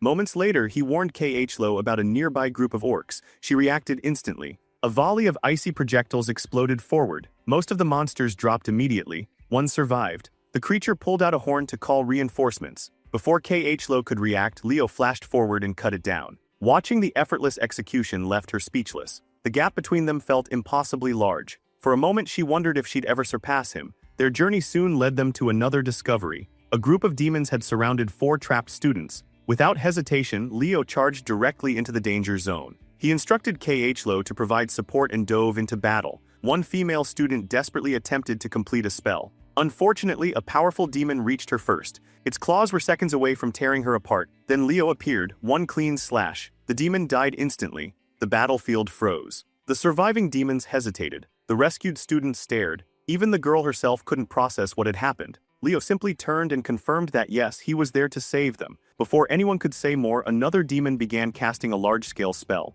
Screaming about revenge, it prepared its strongest attack. Then the sky erupted. A swarm of disgusting parasite demons rained downward. Leo didn't even flinch. He turned, ignited his blade, and transformed the incoming monsters into flaming skewers. The students stood frozen. The guy was absurd. Cool didn't even begin to describe it. Leo wasted no time celebrating. He immediately ordered the rescued girl to unleash the spell she had been preparing. She responded instantly. Arc Ray. The beam erupted forward and erased the demon completely. Nothing remained, not even a trace. Yahello immediately recognized the magic. There was only one person it could belong to. As evening approached, the rescued girl repeatedly thanked Leo for saving them. Yahello couldn't care less. Instead, she pulled Leo aside and whispered something important. The girl they had rescued was Aaliyah Zeron, Professor Albi Zeron's younger sister. The same Aaliyah who died during the original Chedmer incident 3 decades ago. And that was the truly terrifying part. Because if this hero dungeon followed history, Aaliyah's group was fated to die. Yahello explained that 30 years ago, a high-ranking demon named Chube orchestrated the attack for Tardaros, and Aaliyah's party had been the first victims to fall. After all, the entire operation had been built around a single objective: eliminating Aaliyah, one of the brightest hero candidates of her generation. Her death became so significant that her name was permanently engraved into the hero records. Yahello insisted that survival should be their only concern now. In her eyes, the smartest option was abandoning Aaliyah's group and clearing the dungeon alongside another party. Leo immediately questioned whether she truly intended to leave them behind. Yahello snapped back without hesitation. This was a hero dungeon. No matter how tragic the circumstances were, the dead stayed dead. History couldn't simply be rewritten through wishful thinking. But Leo refused to bend. He calmly declared that he had no intention of abandoning anyone. That answer instantly lit a fuse. Yahello exploded. Her frustration boiled over as she shouted at him with enough force to silence everyone nearby. Even Aaliyah's group froze awkwardly, looking like innocent bystanders caught in the middle of a family argument. Fighting back tears, Yahello accused him of treating everything like some grand heroic fantasy. Sure, he was talented. Sure, he was powerful. But this wasn't the time for reckless heroics. It was time to face reality, to grow up, to stop pretending he could save everyone. Leo remained unfazed. He stepped forward and gently patted her head. The simple gesture completely disrupted her emotional storm. He reminded her that they weren't children playing make-believe, they were hero candidates. This was part of the journey, part of what it meant to become true heroes. Then he pointed out something she had completely overlooked. The timeline had already changed. That statement stopped her cold. Leo explained that the sky had darkened much earlier than it should have. According to the original sequence of events, Aaliyah's group should already have been hunted down by Chube, yet they were still alive. The future had already begun shifting. Looking into Leo's eyes, Yahello finally swallowed her doubts. Reluctantly, uneasily, but she agreed to follow his lead. Their goal was simple. Everyone would escape, Aaliyah's group included. Watching him move ahead with absolute certainty left Yahello feeling conflicted. His confidence, his determination, that overwhelming presence. Once again, it felt like he stood impossibly far ahead of her. Jealousy tightened around her heart. Her fingers unconsciously drifted toward the mysterious book she carried. Nearby, a green-haired student named Taya voiced the question everyone had been wondering. Why had only 2 rescuers been sent? Dina and Belak immediately grew suspicious, joking that Leo might secretly be a Tardaro's spy. Aaliyah shut that nonsense down immediately. The guy had literally saved their lives moments ago. Besides, she admitted something far more embarrassing. She thought he was ridiculously handsome, and exactly her type. The confession earned some very judgmental looks. Aaliyah genuinely didn't understand why everyone seemed shocked. Dina patiently explained that she always assumed only Albi could ever meet Aaliyah's absurdly high standards. Cutting through the conversation, Leo redirected everyone's attention. They needed to move. Immediately, Taya didn't understand the urgency. Backup had arrived. Shouldn't things be safer now? Leo shattered that illusion instantly. A night rank demon was operating nearby. The atmosphere changed immediately. One such monster could wipe out an entire army. Suddenly, running sounded like a fantastic idea. Leo stressed that survival came first. Fighting was not the objective, avoiding the demon was. As Aaliyah listened, she couldn't help noticing how much he reminded her of her brother. Without further delay, the group sprinted deeper through the forest. Yahello remained noticeably quiet. The tension from their earlier argument still lingered. Aaliyah picked up on it almost instantly. Back at the academy, the staff scrambled through ancient records searching for anything remotely related to hero worlds mutating into hero dungeons. The headmaster noted that at least no outside forces had successfully interfered yet. Professor Albi confirmed that only 2 living individuals currently existed inside the corrupted world. The old man estimated that night must have already fallen. 3 hours had passed. He then asked Albi when he originally defeated Chube during the incident. Albi answered without hesitation, around midnight. Before the discussion could continue, Eleliana burst into the room carrying new information regarding the source of the demonic summoning catalyst sold to Leu. Before she could finish speaking, however, a violent surge of mana filled the room. Everyone immediately turned toward Albi. His emotions were spiraling out of control. The headmaster attempted to calm him, but Albi pulled away. He claimed he needed some air. Alina quickly understood what was truly happening. Albi's hatred for demons ran deeper than almost anything. After all, his sister had died during that incident. Her body was never recovered. Not even a trace remained. The headmaster instructed Alina to continue. She explained that the black market merchant who sold the catalyst had been operating in the city for quite some time. Many freshmen had purchased goods from him. Initially, the headmaster suspected a direct Tardaro's infiltrator, but Alina clarified that the seller wasn't knowingly affiliated. Tardaro's had simply used him as an intermediary, a convenient middleman. The old hero stroked his beard thoughtfully. What exactly were they trying to accomplish? Then his eyes widened. One name had appeared on the purchase list, Yahello Mueller. Next to her name sat another entry, a black book. Without hesitation, the headmaster ordered Alina to summon Professor Len immediately. As she hurried away, a terrible feeling settled in his chest. The kind of instinct forged through countless life-or-death battles. Something disastrous was approaching. Back inside the hero dungeon, Leo's group eventually arrived at the base of a towering structure. Leo continued cutting down monsters to keep the path clear, but even he was beginning to feel the strain. Aaron's enhanced sensory technique had remained active far longer than intended. The constant burden was wearing him down. Meanwhile, Aaliyah's group and even Yahello looked completely exhausted. Realizing everyone was nearing their limit, Leo called for a short rest. Taya and Belak stared at him in disbelief. The guy looked fresh enough to have spent the afternoon relaxing at a resort instead of fighting through endless monsters. During the break, Yahello sat alone studying information about Chube. Aaliyah casually wandered over and immediately asked the question she'd been holding back. What exactly was her relationship with Leo? Then she went even further. Did she have a crush on him? Yahello looked physically offended by the suggestion. Aaliyah only grinned wider. That reaction seemed a little too extreme to be innocent. Sighing heavily, Yahello glanced at the legendary genius who was somehow behaving exactly like a normal teenager. Then she fired the question right back. Maybe Aaliyah was the one developing feelings. To everyone's surprise, Aaliyah admitted that Leo absolutely made her heart flutter. That answer annoyed Yahello far more than it should have. Apparently, even legendary heroes from the past weren't immune to Leo's ridiculous charisma. Still, Aaliyah wasn't sure whether it was romance. The feeling reminded her of watching her brother struggle through impossible challenges and somehow succeed. Yahello asked if she meant Albi. Aaliyah nodded. Her brother loved impossible problems, the kind of challenges sane people avoided. The comparison only made Leo sound even more similar. Without realizing it, Yahello began opening up. She admitted how jealousy had poisoned her friendship with Leo. To her surprise, Aaliyah immediately related. She confessed that she had spent years feeling jealous of her own genius brother. No matter how ridiculous he acted, he somehow continued making groundbreaking discoveries. Her own signature magic wasn't entirely original either. It had grown from concepts her brother developed. She even admitted failing the academy entrance exam twice. That failure deepened her inferiority complex. For a long time, she hated him for it. Eventually, however, that jealousy transformed into admiration. As Klo listened, she realized the same thing had happened to her. Before she could process the revelation, Leo suddenly stood. His expression hardened. The escape route had just been cut off. Instantly, everyone grabbed their weapons. Fear spread through the group. Leo reminded them that they were future heroes. Fear wasn't part of the curriculum. Unfortunately, the terrifying presence approaching them clearly hadn't read that memo. A gigantic demonic figure emerged from the darkness. The creature declared that it had finally discovered the seed of a great hero. Then it launched a devastating blast directly at Leo. As he evaded the attack, a memory surfaced. This demon's purpose had always been crushing heroes before they could bloom. The fact that it now referred to him as a great hero felt deeply irritating. Fortunately, Klo was already prepared.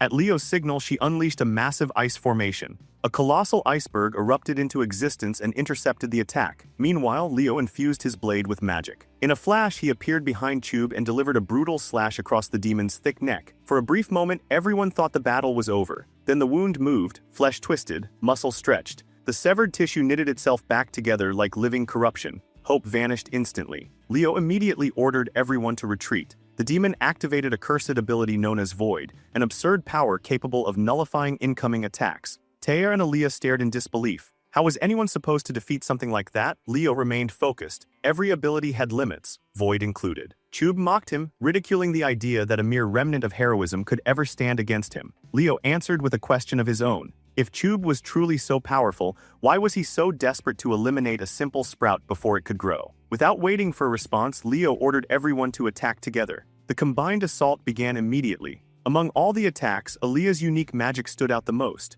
Countless star-like projectiles descended from above and battered the demon relentlessly. Watching the display forced Tube to acknowledge something unpleasant. His mistress Lady Saletna had been right. Hero seeds had to be destroyed before they matured. Surrounded and pressured, the demon suddenly raised his weapon. The instant Leo recognized the attack, he shouted for everyone to get down. A fraction too late, one of the spikes tore through Belek's side. Leo immediately grabbed him and retreated behind an ice barrier. Klo reinforced the defense while Leo assessed the injury. He assured everyone that aura would stop the bleeding. Then he turned toward Klo. It was time. She needed to prepare an attack powerful enough to exceed Void's limits. And to buy her that opportunity, Leo charged straight back toward the Nitrank demon alone.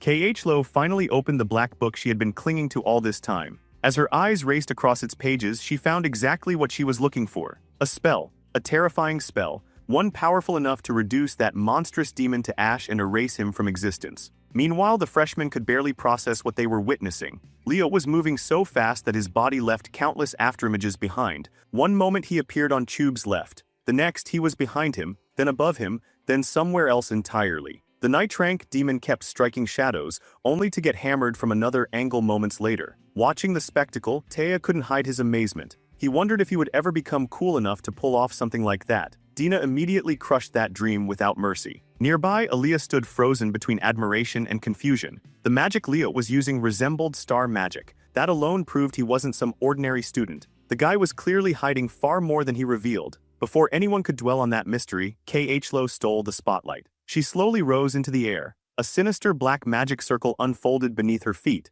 The atmosphere instantly changed. A dangerous smile stretched across her face. For a brief moment, everyone questioned whether the demon or the blonde mage was the scarier one. She calmly declared that Tube was about to disappear from existence. Aaliyah immediately sensed disaster. She shouted for Leo to get away from the target area. Nothing good was about to emerge from whatever Klo was preparing. Klo casually warned everyone that she would not be responsible for any collateral damage. Then she unleashed it. A blazing beam of destruction erupted forward. The moment Leo saw it, alarm bells exploded inside his head. Something was wrong. Very wrong. Klo was an ice mage, not a fire fanatic. The beam swallowed Tube completely. Watching the demon burn, Klo laughed wildly. She boasted about her eternal flames and declared that demons deserved to burn forever. Then the fire changed. The crimson blaze darkened, twisted, corrupted. Black flames consumed everything. The sight immediately sent chills through Leo. He shouted for her to stop, to cancel the spell. Before things spiraled further, Klo refused. In her eyes, Tube deserved suffering. Mercy wasn't an option. Realizing she was losing herself completely, Leo rushed forward. Without hesitation, he smacked the cursed book from her hands and sent it flying. A short while later, the madness faded from her eyes. Lo slowly returned to herself. Once she calmed down, Leo asked a simple question. Did she truly create that eternal flame herself, or had she borrowed it from somewhere else? The answer came quietly, painfully. She admitted she wasn't a genius. The spell came directly from the book, just as Leo suspected. It was merely an imitation of Arabos's flame. At that moment, Chub began regenerating inside the black fire. Leo quickly explained the truth. The spell was black magic, the book wasn't a grimoire. It was a disguised sorcery machine, a corrupted artifact. The revelation hit Lo like a truck. Disgust twisted across her face. She quietly muttered that someone tainted by black magic had no right to call themselves a hero. Leo immediately shut down that line of thinking. He reminded her that even he hadn't known about Chub's void curse beforehand. That meant the demon likely possessed the ability during the original tragedy as well. Back then, Aaliyah and her companions were simply students. Students thrown into an impossible battle, yet they still chose to fight. Leo reminded Lo of the Academy's core philosophy. Heroes keep pushing forward,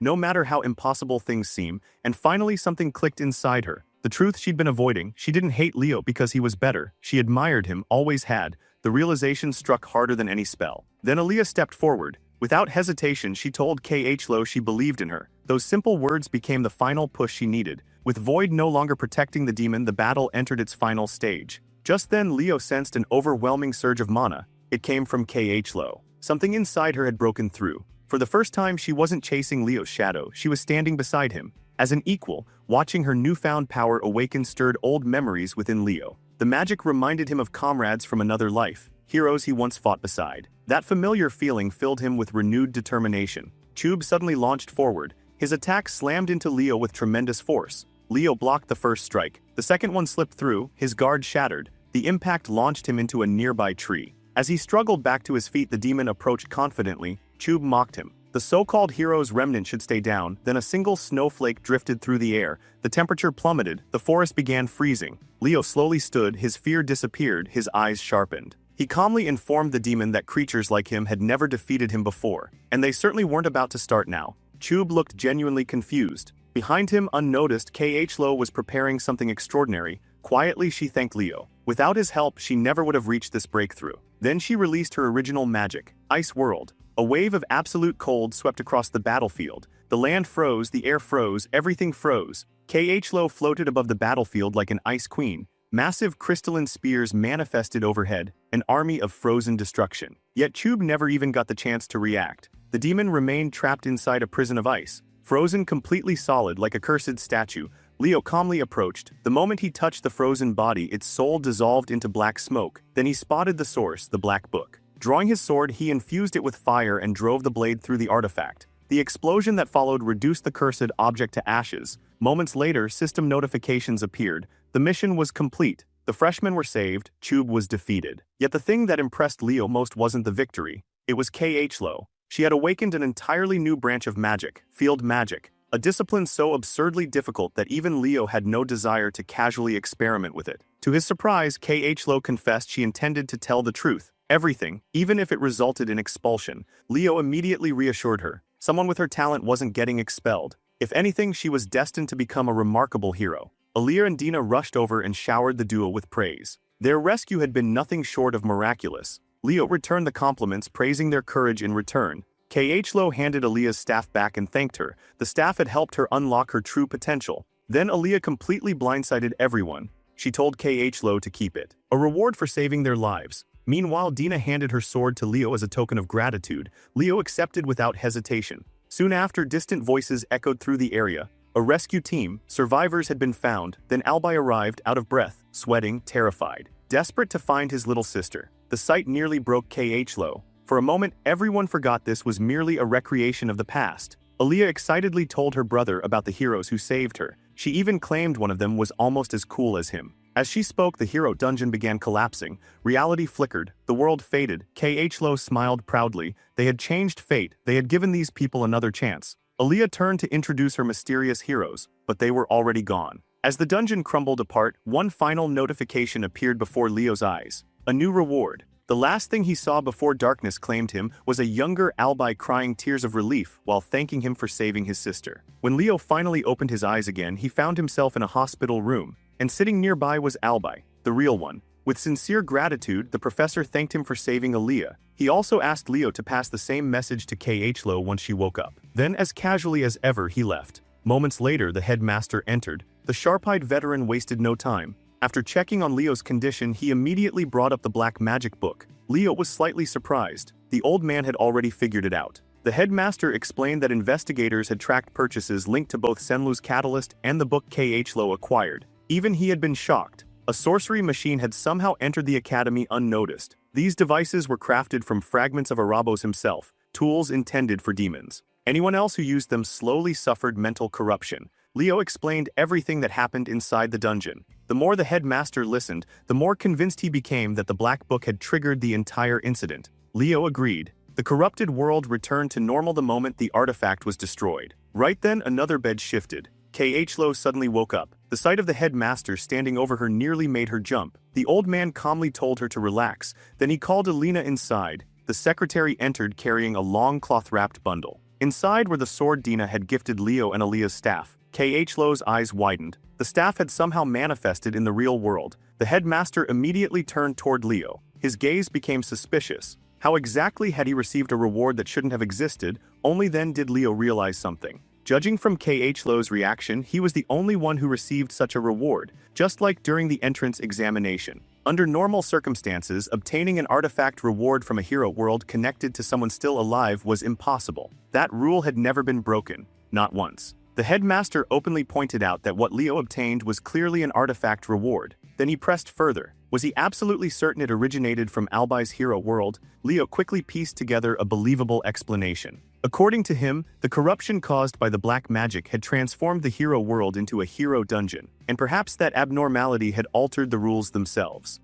Leo's explanation managed to hold together for about 2 seconds. Then the headmaster followed up with the obvious question. If that theory was correct, why did Leo receive a reward while Yahello got nothing? For a moment, the room fell silent. Yahello suggested that perhaps the system had judged Leo as the key contributor during the dungeon's completion and therefore awarded everything to him alone. The explanation wasn't perfect, but it was reasonable enough. For now, the headmaster accepted it. He announced that a discreet investigation would begin immediately behind the scenes. Until then, the rewards could remain in their possession. Eventually, however, the items would be returned to the families they originally belonged to. The less attention drawn to the existence of the sorcery machine, the better. Yahello blinked in confusion. Part of her couldn't understand why he was helping her at all. The headmaster simply smiled beneath his magnificent mustache. Not every danger threatening the academy came from outside its walls. With that cryptic warning delivered, he instructed the 2 students to focus on recovery and quietly left the room. The second he was gone, Yahello's entire demeanor transformed. Her fingers twisted nervously, her face reddened.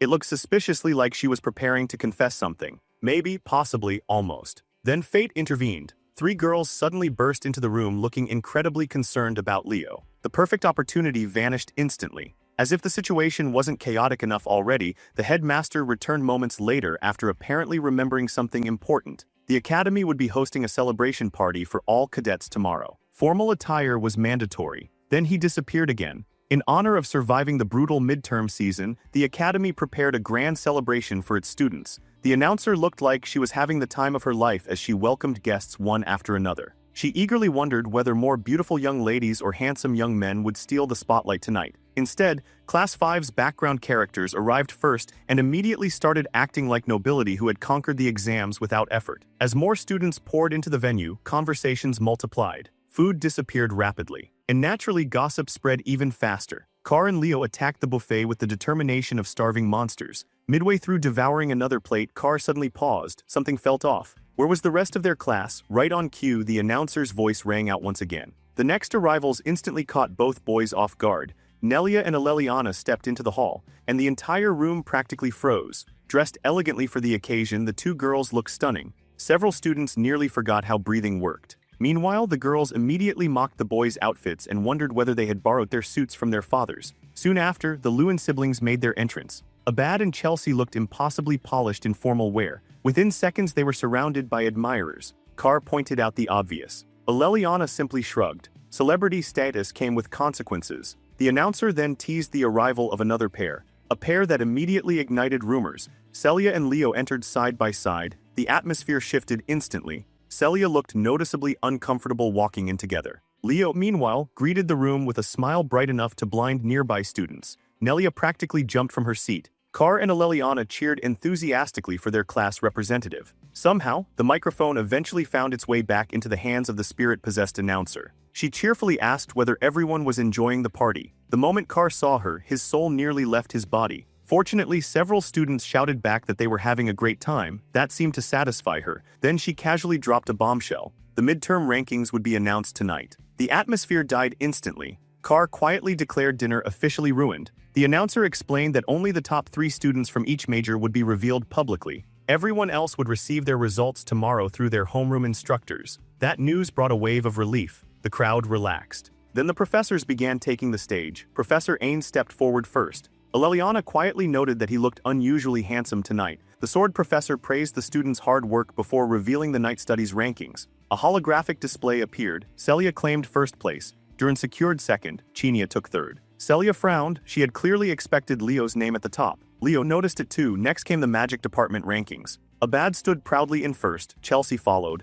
Then Emio. Chelsea looked increasingly uneasy. Leo's name still hadn't appeared. Leo reassured her that strange things happen sometimes and there was no reason to panic. Car found the situation bizarre. Even stranger, K.H. Lo's name was absent as well. For a brief second, K.H. Lo tensed. Then she forced a smile. The professor acknowledged that although K.H. Lo technically failed due to relying on a spellbook, her talent and passion had still been exceptional. Professor Sedon immediately rose in support like an overly proud parent. Herod instantly told him to sit down. Nearby, Celia quietly comforted K.H. Lo. Then came the summoning department announcement. Yura took the stage. The simps immediately began volunteering to become her summoned pets. She ignored them and continued. One name after another appeared, still no Leo. Whispers spread throughout the hall. Even Celia was beginning to worry. Then the microphone returned to the chaotic announcer. Once again, she asked whether everyone was enjoying themselves. Before anyone could answer, she revealed the final result, the overall top scorer, the student who would represent the academy next year.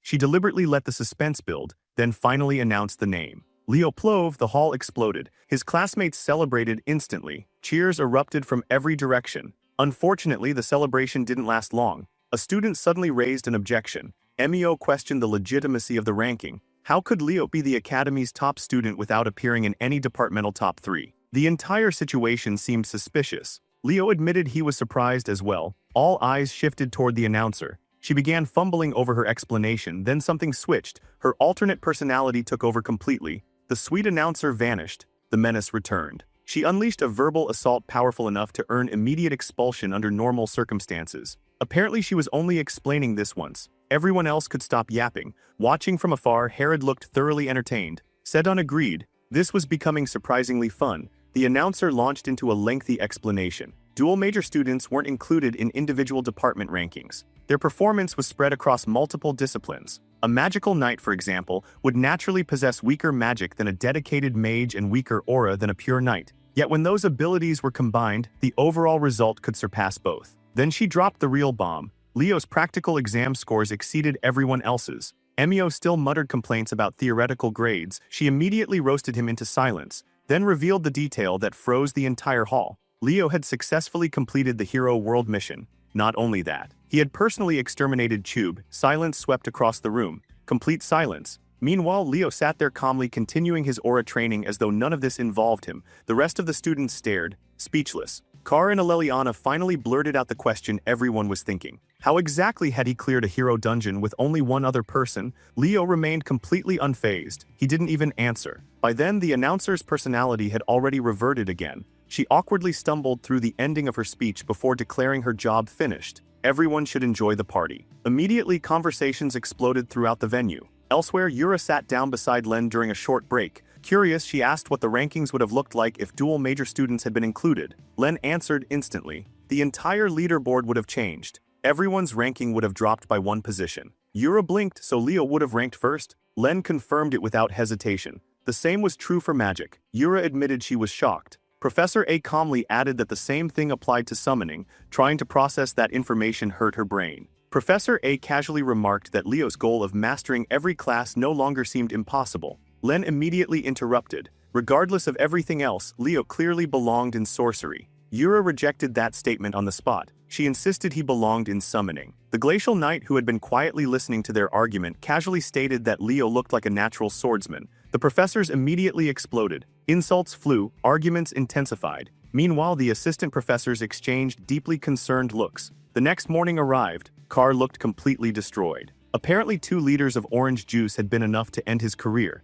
Chelsea admitted she had never seen anyone consume that much liquid voluntarily. Soon afterward, Professor Herod entered the classroom and called everyone to order. A massive world map appeared behind him. The upcoming class trip destination would finally be revealed. At first, excitement exploded across the room. This trip usually allowed students to visit incredible locations throughout the world. Everyone immediately started fantasizing about exotic destinations. Then Herod pointed at the map. Their destination was Elsalia, the land of the elves, specifically the freezing northern region. Every ounce of excitement died instantly. The place was infamous for its brutal cold. Complaints erupted from every direction. Herod silenced them with one sentence. The destination had been selected by the class representative. Every head in the room turned toward Leo, completely blindsided. Meanwhile, Leo sat there wearing the most innocent expression imaginable. Carr slowly looked toward him, then demanded an explanation for why their class was being sent to a frozen wasteland. Leo's response was simple. Stop complaining, start packing, and buy whatever supplies were still missing. That single statement immediately triggered chaos. Leliana dramatically declared that she'd need at least 3 pairs of gloves if she wanted to survive. Chelsea, meanwhile, looked genuinely excited at the chance to finally wear all of her winter coats. While his classmates argued over cold weather gear, Leo drifted into thought. Most people viewed El Salvakia as nothing more than a frozen northern territory. They couldn't have been more wrong. Hidden beneath its ordinary reputation was the homeland of the fairies. The thought stirred old memories. Without realizing it, Leo found himself wondering how Silrud had been doing all this time. Upon arriving in the city, Leo split the workload. Nelia would handle the potion purchases. He would take care of food, equipment, and everything else. After enduring a brutal series of negotiations that felt more dangerous than combat, he finally secured a decent deal and left carrying an armful of supplies. The errands nearly drained his soul. Then suddenly something felt wrong. His expression sharpened. A strange presence lingered nearby. Looking around, he realized where he was. The 13th block. Without hesitation, Leo changed direction and headed toward a specific building. The same shop. The very place where Senlu and Khlo had obtained their sorcery machines. Setting his supplies aside, he stepped inside. The store appeared abandoned. Empty, silent. At first glance, nothing seemed unusual. Only a small teddy bear sat awkwardly in the middle of the floor. That should have been impossible. The investigation team had already searched the area. The shop had been sealed. Every item should have been confiscated. Then the realization hit. The teddy bear shouldn't be there, not under any circumstance. The moment he understood that Leo drew his blade, the teddy bear suddenly spun through the air. Black sludge erupted from its mouth. The instant Leo saw it, he recognized the energy, a demonic curse. And not an ordinary one. The foul aura pouring from it was far too powerful. The darkness slowly gathered together into a grotesque shape. As the creature formed, it began speaking. The voice sounded strangely familiar. The demon mocked him for noticing the curse so quickly. Then their eyes met. And Leo immediately recognized her. The Witch Queen, Salatna, one of the 3 Legion commanders the heroes had failed to destroy in the past. Fortunately, this wasn't her true body, just a temporary vessel, the creature sneered. If Leo truly was a magical knight, then those heightened senses would only help him suffer sooner. It lunged. Leo barely avoided the attack. The strike still grazed his arm. A sharp realization followed. In his current state, he had absolutely no chance against something like this. The demonic figure slithered forward. Slowly, hungrily. It thanked him for presenting such a delicious offering, then it prepared to kill him, but Leo only smiled. A brilliant flash erupted behind him. Holy light exploded through the building. The demonic creature was blasted into the floor. The moment it tried to crawl away, it screamed a familiar title. The sorcerer of the magic eye, standing calmly at the entrance, was Professor Albi himself. The demon hissed, then laughed. Apparently this was even better. Having an audience made everything more entertaining. Unfortunately for it, Albi wasn't interested in playing along. When the creature tried to circle around Leo, the professor was already moving. Insults flew faster than spells. He called the thing cursed garbage, worthless trash, a mistake that should have stayed buried. Then a gigantic spell circle bloomed across the room. Massive beams of holy light descended. The demon's head vanished instantly, severed cleanly. The creature shrieked and attempted one last charge toward Leo, ranting about devouring those precious fairy eyes. Albi looked thoroughly disgusted. He called it a pathetic imitation, a cheap knockoff, then ordered it to die. A colossal blast of magic erased the creature completely. Only shredded teddy bear fragments remained. Watching the battle, Leo remembered another title attached to Professor Albi, the Decimator of Tartarus. Rumors claimed he only became a professor at Lumen because it granted him permission to travel beyond national borders and continue hunting demons. For the first time all day, Leo relaxed. This era truly had its own heroes. Unfortunately, relief lasted only a second. Albi immediately turned toward him, then demanded an explanation. Leo quickly summarized everything. The cursed entity had hidden inside the teddy bear. A high-level curse concealed its presence.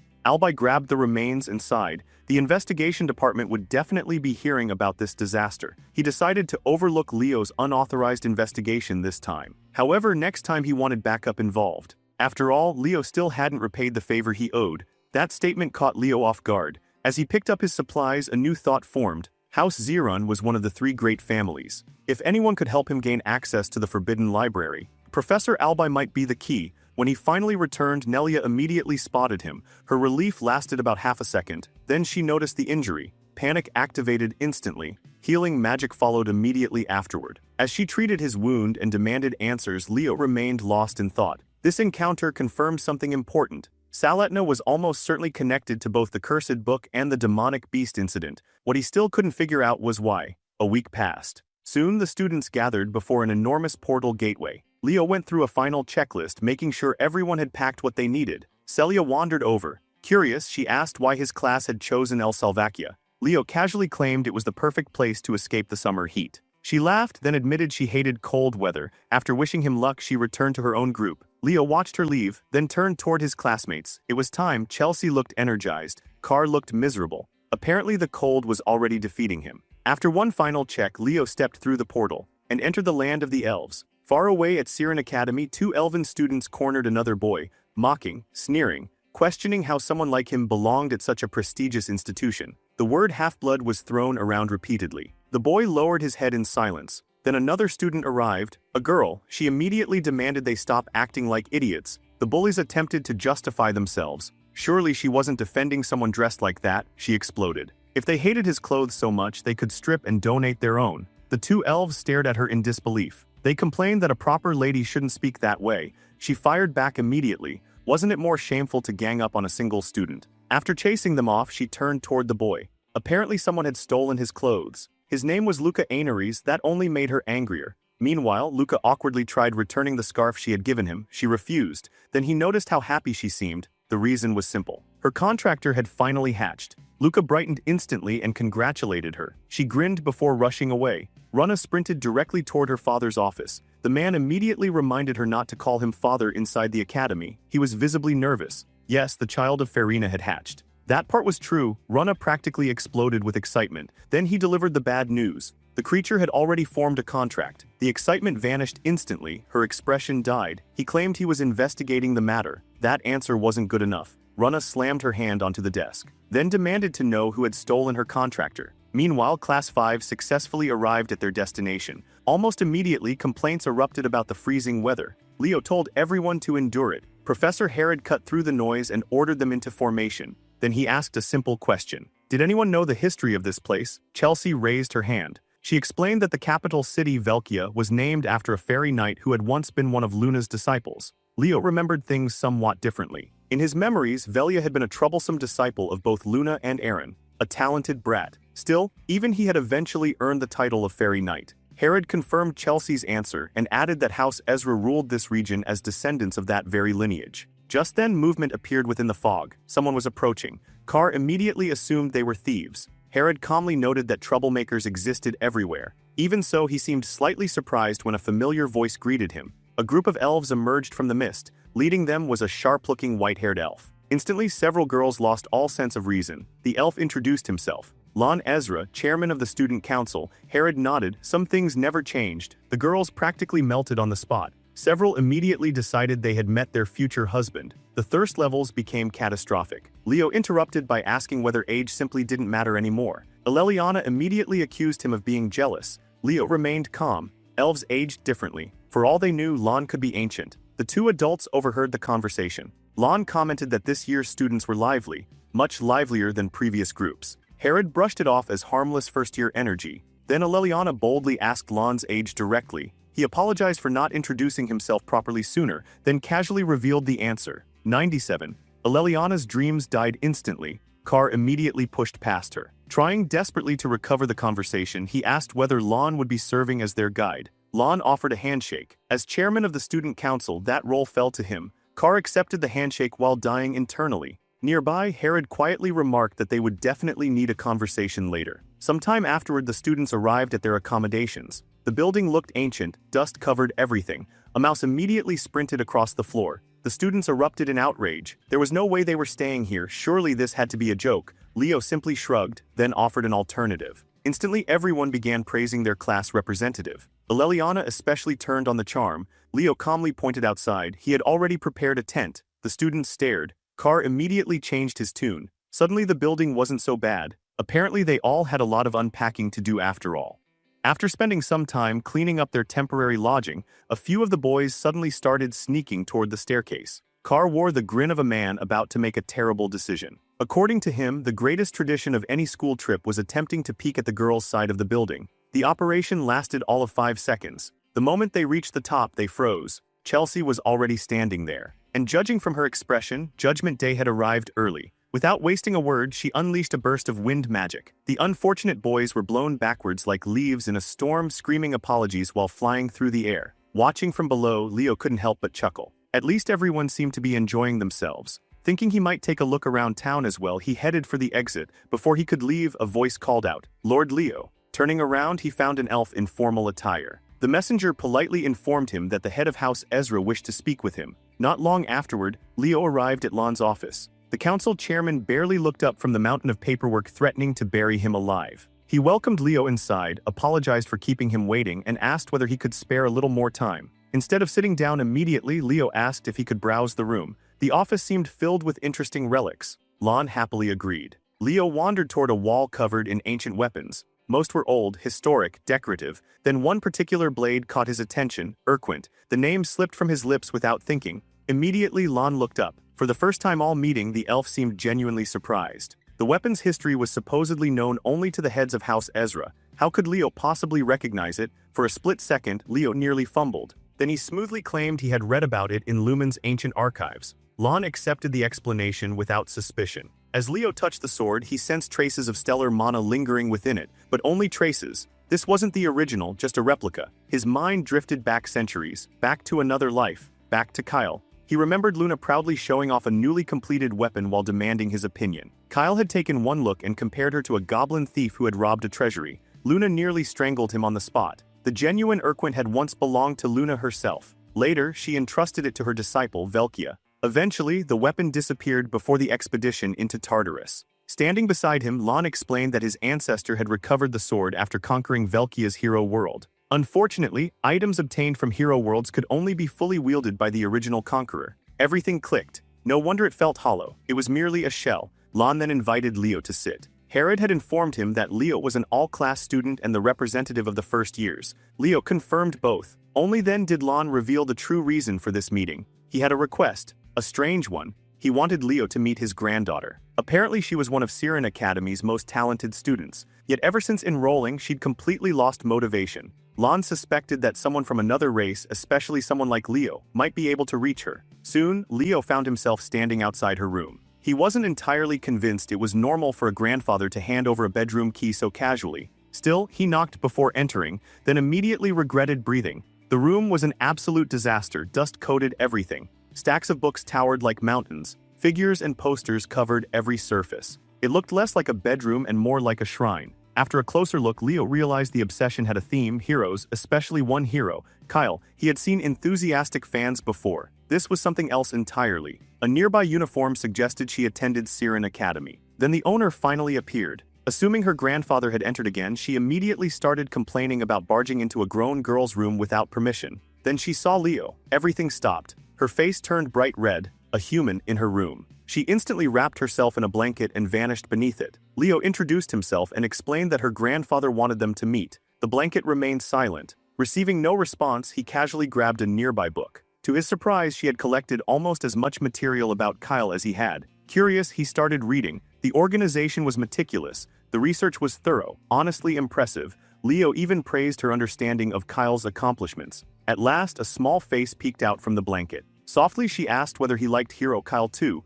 Then came the questions, one after another. The Battle of Darnos, the defeat of Turka, the first battlefield where the heroes fought together. Leo answered effortlessly. Next came Commander Zerga's defeat. Edvik, again, he answered immediately. The girl's eyes sparkled brighter with every response. Most people remembered only the famous moments. Leo somehow knew the forgotten details. In her eyes, he suddenly looked like a hero himself. Shyly, she introduced herself. Aaron, then she asked whether her rambling had scared him away. Leo smiled. If the heroes could see someone still cherishing their stories after all these years, they'd probably be thrilled. Aaron admitted she firmly believed Kyle had been an undocumented fifth hero. Leo agreed. In fact, he believed Kyle was a true hero as well. He even planned to join a research club dedicated to uncovering his legacy. That excited her until she remembered school. The brightness in her expression faded instantly. Leo noticed. Gently, he asked why she didn't want to return. Aaron lowered her gaze. Everyone at Siren Academy dreamed of becoming heroes. Someone as timid and weak-hearted as her didn't belong there. Leo glanced toward her perfectly maintained uniform. The answer was obvious. She still wanted to go, she just lacked confidence. With a smile, he reminded her that she wasn't the only unusual person in the world. His classmates would probably love hearing her theories, and there were plenty of hero academies filled with students from different races. If she was curious, she should come see for herself. After saying that, Leo took his leave. The moment he stepped outside, Lon appeared out of nowhere. The sudden appearance nearly startled him more than the demons had. The old elf looked emotional, very emotional. Apparently Aaron had held an actual conversation, a full conversation. Lon looked ready to cry. As a reward, he insisted on giving Leo a magical artifact. Rejecting it would have been rude. So Leo accepted. Lon guided him to the treasury and told him to choose anything he wanted. At first glance, nothing stood out. Then he noticed a peculiar jewel. Picking it up, he asked about it. Lon casually dismissed it as a decorative gemstone infused with fairy energy, nothing special. Leo immediately chose it. Lon happily approved. Internally, however, Leo knew better. The fairy sealed inside wasn't a carving, it was alive. Later, Class 5 gathered in the hall while Professor Herod explained the schedule. Beginning tomorrow, everyone would wake up at 6 in the morning. Personal training would follow. Mission practice would occupy the afternoons. Aleliana immediately protested. They already trained nonstop back at Lumen. Herod crushed that argument instantly. This wasn't a vacation. The entire purpose of the trip was to improve their weaknesses. Then he dropped another bombshell. The schedule had been planned by their beloved class representative. Every student turned toward Leo. The betrayal in their eyes was palpable. Meanwhile, Leo smiled proudly. According to him, this environment was perfect for combat training. Somehow, Aleliana convinced herself there must be noble intentions behind all this suffering. Herod wrapped up the meeting by informing them that today was their final opportunity to relax. Tomorrow, the real work would begin. That night, Leo sat alone examining the jewel. After studying it carefully, he reached a conclusion. The artifact contained the Fairy King's magic. No wonder Lon viewed it as little more than decoration. Ever since the Age of Calamity, the Fairy King's contractor had vanished. No one had used that power since, but Leo recognized it instantly. It belonged to Silrod. Slowly, he poured mana into the jewel. Light blossomed across its surface. The Fairy King's pledge, the reward he had received long ago, it was finally time. Cracks spread across the gemstone, then it opened. A tiny voice echoed out. The first words were directed toward someone else. The speaker wondered whether Father had finally broken the seal. Then the fairy saw Leo. Confusion immediately followed. Why was some random human standing there? Leo raised an eyebrow and asked the same question. The fairy puffed up indignantly. His name was Kieran, firstborn son of the Fairy King Silrod. The tiny prince launched into a royal rant. Leo listened, then flicked him directly in the forehead. Kieran froze. His brain visibly stopped working. How dare this human? Leo's expression darkened. Even Silrod had shown him respect. Who exactly did this brat think he was? Kieran exploded with outrage. Racial insults followed, so did more forehead flicks, again and again. And again, eventually Kieran learned manners. Staring at Leo in awe, he finally realized this must be the pledged one his father had spoken about. Leo leaned closer. If the kid still had complaints, now was the time. Kieran immediately surrendered. Maybe a contract with a human wouldn't be so terrible. Patting his head, Leo casually remarked that Silrod wouldn't have confiscated all 6 of his wings unless he'd been a massive headache. Kieran looked stunned that Leo knew that. Before he could ask how, Leo ordered him to summon Silrod. The fairy's smugness returned immediately. That wasn't possible. Not yet. His 6 wings had been sealed away. Only after recovering them could he call upon his father. Fortunately, the first wing was somewhere nearby, in the forest. Leo smiled. What a convenient coincidence. Then he flicked Kieran again just because he could. The next morning, Class 5 entered the frozen forest beneath relentless winds. Before long, another shocking sight unfolded. Chelsea was sent flying by a blast of wind magic. Leo helped her back up and casually informed her that she'd better train harder if she wanted to keep up. A few minutes earlier, Leliana had nearly exploded after Leo pointed out flaws in her ability to combine swordsmanship and magic. Naturally, everyone assumed he was secretly training alone again. Leo ignored the accusation. Instead, he shifted targets. This time, he criticized the summoners. Apparently, their summoning technique still needed work. That offended them immediately. Summoning was supposed to be their strength. Chelsea then reminded everyone that Leo had said something similar during the entrance exam. According to him, she still lacked a true understanding of wind itself. Smiling confidently, she drew her weapon, then challenged him. She wanted to see exactly how much stronger he'd become. Leo accepted without hesitation. Chelsea had already seen him surpass expectations again and again. Now she wanted to know what other monsters he was still hiding. Chelsea didn't even give Leo a moment to prepare. The instant the challenge began, she unleashed Windbreaker without warning. A roaring torrent of wind exploded forward, tearing through the snowy landscape like a miniature storm. Leo didn't so much as flinch. With perfect timing, he cast the exact same spell. The two currents collided head-on and annihilated each other, leaving nothing but swirling snow behind. Chelsea froze. Leliana froze. Everyone froze. High-speed casting had always been Chelsea's signature advantage, yet Leo had mirrored her casting speed so precisely that it felt unfair. Refusing to back down, Chelsea immediately followed up with Wind Chain. Leo could only sigh. Back during their first meeting, he had already warned her against using wind magic that way. Now she was about to learn why. A moment later, he released Wind Bolt. The spell wasn't merely stronger. It was overwhelming. His magic tore straight through Chelsea's technique and surged toward her like a living tempest. Caught completely off guard, she couldn't react in time. The blast launched her backward and straight into a nearby tree. As if nature itself wanted to add insult to injury, a mountain of snow collapsed from above and buried her on impact. Leo calmly approached and leveled his sword toward her. The result was obvious. The match was over. Still sitting in the snow, Chelsea stared blankly. She could hardly believe that what she had just witnessed was wind magic. Carr admitted he never expected her to lose. Leliana was even more shaken. At this point, she genuinely couldn't comprehend how their class representative kept getting stronger. Professor Herod finally stepped in. The issue wasn't raw magical output. Chelsea wasn't necessarily weaker in power. The true difference lay elsewhere. Understanding, control, mastery. While Leo casually patted the grumpy cat on the head, Herod explained that students often become obsessed with learning new techniques while neglecting the fundamentals that made those techniques possible in the first place. No matter how high they climbed, the basics still mattered. With that lesson delivered, he ordered everyone to continue training under Leo's supervision. The announcement was immediately met with a chorus of complaints about the freezing weather. Later, while the others recovered from training, Leo wandered alone through the snowy forest on a mission to gather medicinal herbs. Thinking back to how thoroughly everyone had given up and promised to complete their tasks later, he couldn't help smirking.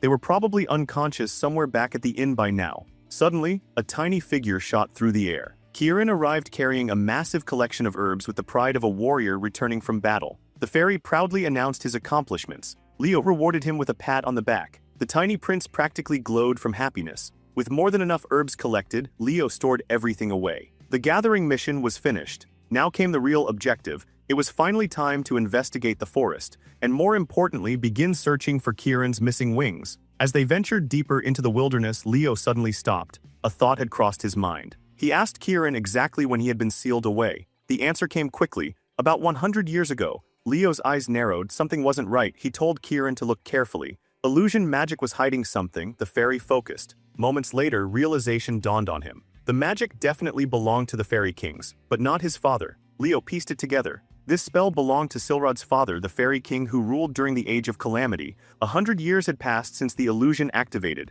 Given that timeline, the power source became obvious. Kieran's stolen wings had somehow been repurposed to sustain the ancient spell. Before either of them could investigate further, a voice echoed through the forest. Someone had apparently heard rumors about a valuable treasure hidden nearby. Immediately, a sinister presence flooded the area. The atmosphere turned heavy, oppressive, wrong. A skeletal figure emerged from the shadows. The stranger questioned why humans were wandering through elven lands. Leo answered with a question of his own. Wasn't it even stranger to find undead roaming this far from Tartarus? The skeleton let out a furious roar. According to him, these lands had already fallen under Tartarus's influence. Kieran instantly fired back. This was sacred fairy territory. The undead laughed mockingly. Someone as pathetic as Kieran had no right calling himself a fairy. That comment hit a nerve. Hard, magic erupted around the tiny prince. Without hesitation, he charged. The skeleton barely reacted before a beam of fairy magic blasted straight through its chest. Its body shattered into scattered bones. Kieran folded his arms. For something that talked so much it had fallen apart pretty easily.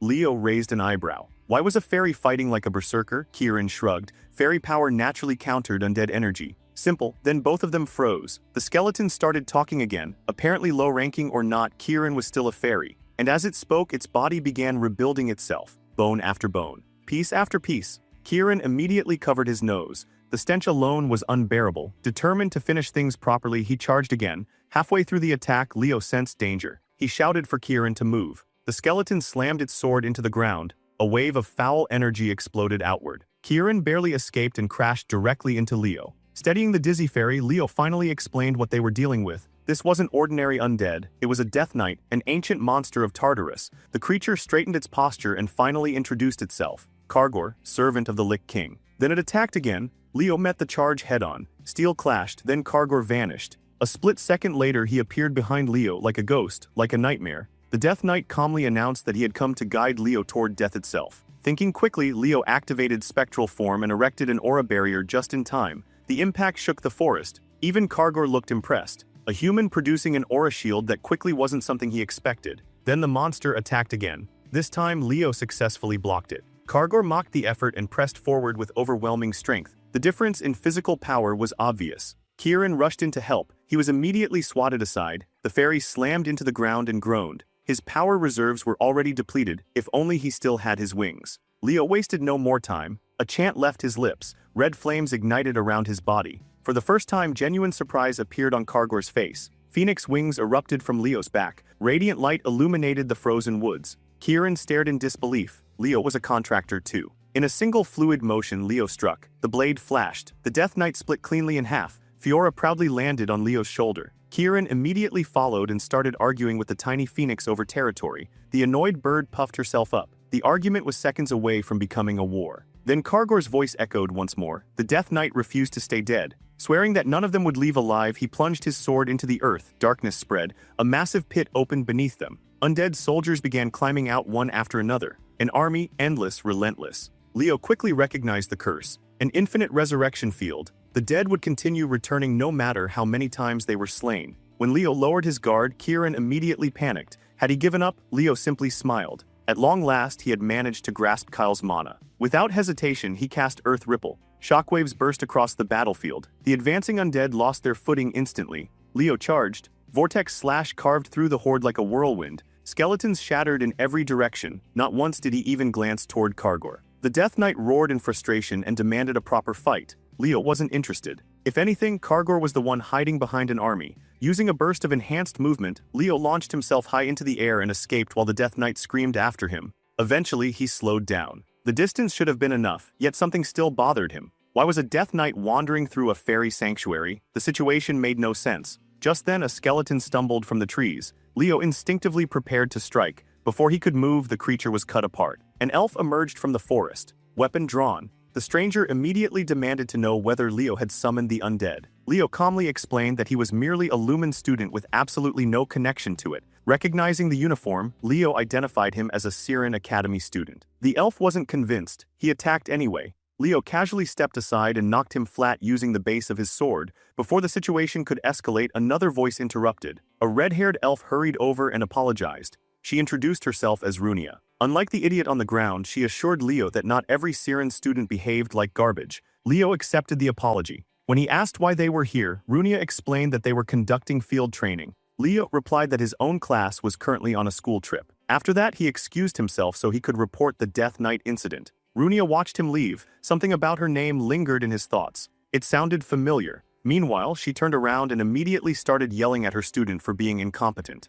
Back at the academy, Lon found the Death Knight story difficult to believe. Monster sightings had increased lately, but nothing on that level. Professor Herod immediately vouched for Leo. The boy wasn't the type to fabricate stories. Then another voice entered the conversation. According to the newcomer, ignorance often created misunderstandings. A dark-haired elf stepped forward, Professor Herdium. With obvious skepticism, he argued that Leo had likely mistaken an ordinary skeleton knight for a Death Knight. The real thing would have killed a first-year instantly. He questioned whether Herod truly believed the story. Herod answered without hesitation. Yes, because Leo was their all-class representative. That response intrigued Herdium. If Leo truly possessed that level of potential, then perhaps he could influence Siren's students in ways others couldn't. Curious now, he asked whether Leo excelled in magic as well. Then he proposed a joint class between Lumen and Siren. Some time later, the atmosphere became much lighter. Students from both academies gathered for a grand celebration. Carr stared around in awe. The scale of the event was ridiculous. Chelsea pointed out that it made sense.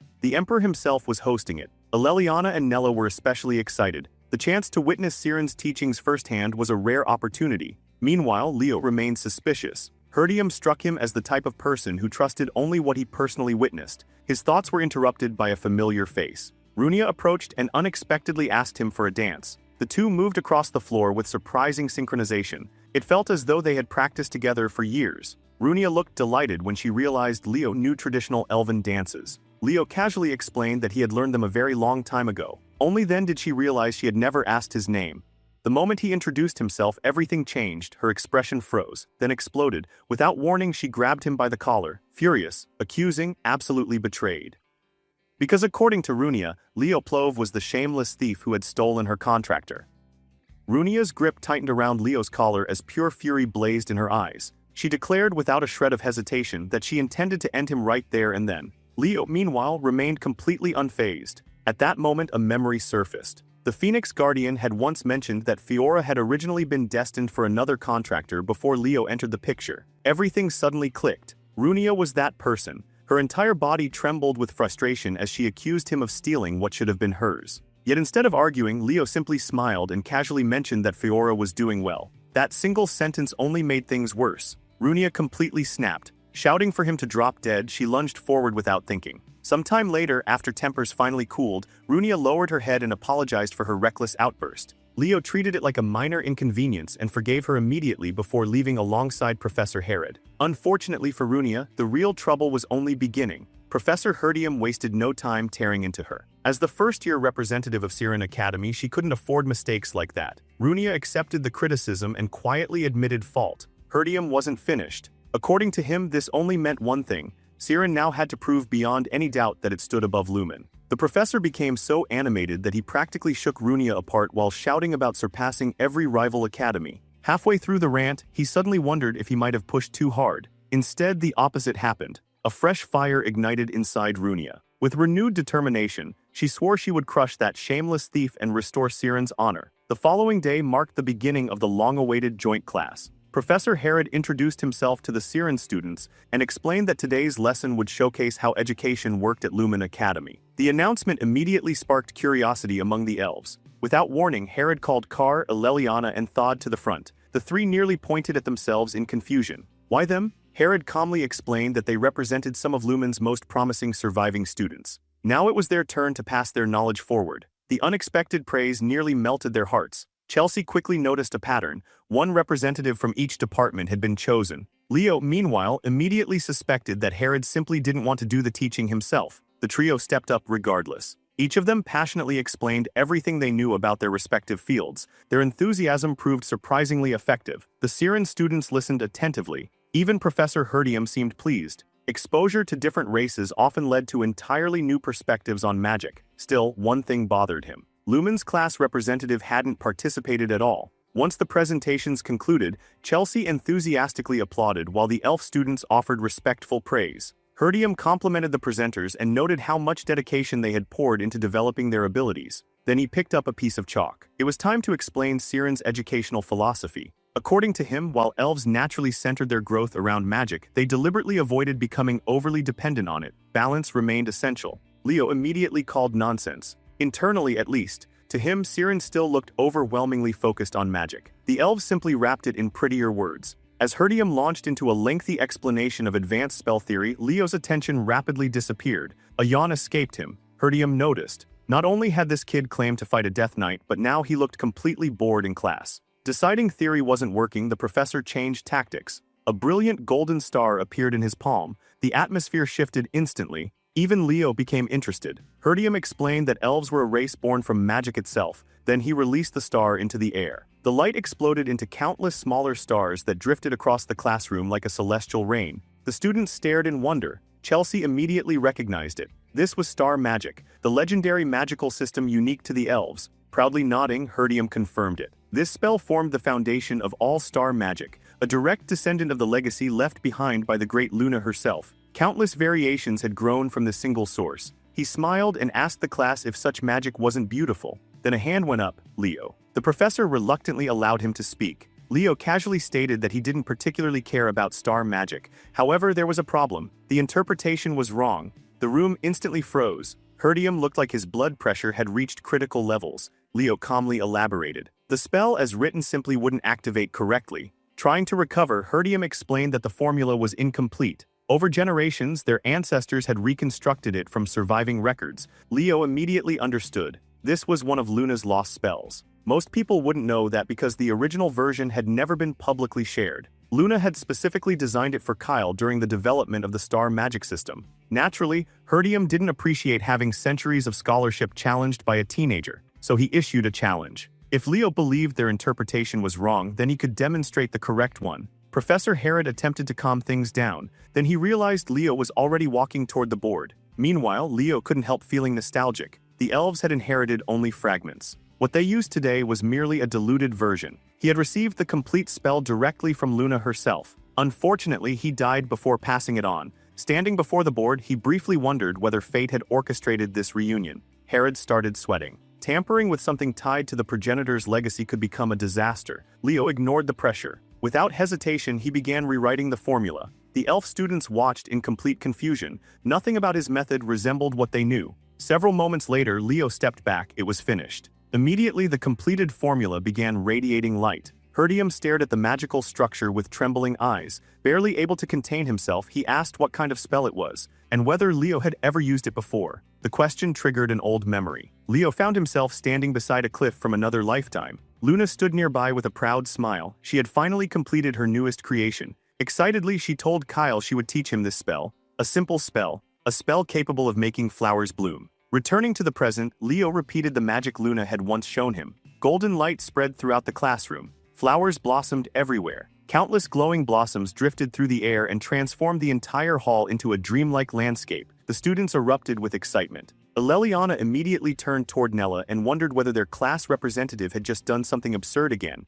Nella silently nodded. For Runia, however, the flowers weren't the shocking part. The professor's reaction was. Herdium looked completely shattered. Had Leo really deciphered the founder's legacy right in front of everyone? Slowly dropping to his knees, the professor stared at a glowing flower resting in his hand. For years, they had believed this spell represented something grand and profound. Now it appeared to be a flower-blooming technique. Leo gently corrected him. It wasn't that simple. Flowers had nearly disappeared during the Age of Calamity. If Luna embedded this spell into her legacy, then flowers must have carried special meaning for her. As Kyle, he remembered once criticizing the spell as useless. Flowers couldn't win battles, they couldn't save lives. Luna had only smiled. She believed flowers were beautiful, and someday she wanted to see a world covered in them again. Herdium quietly agreed. The founder had undoubtedly hidden a deeper truth within the spell. As the glowing blossoms slowly faded away, whispers spread throughout the classroom. Everyone wanted answers. Who exactly was Leo Plove? Leo simply explained that he had learned the magic through ancient texts, nothing more. He was merely a dual-class student born with magical talent. No elven blood, no special heritage.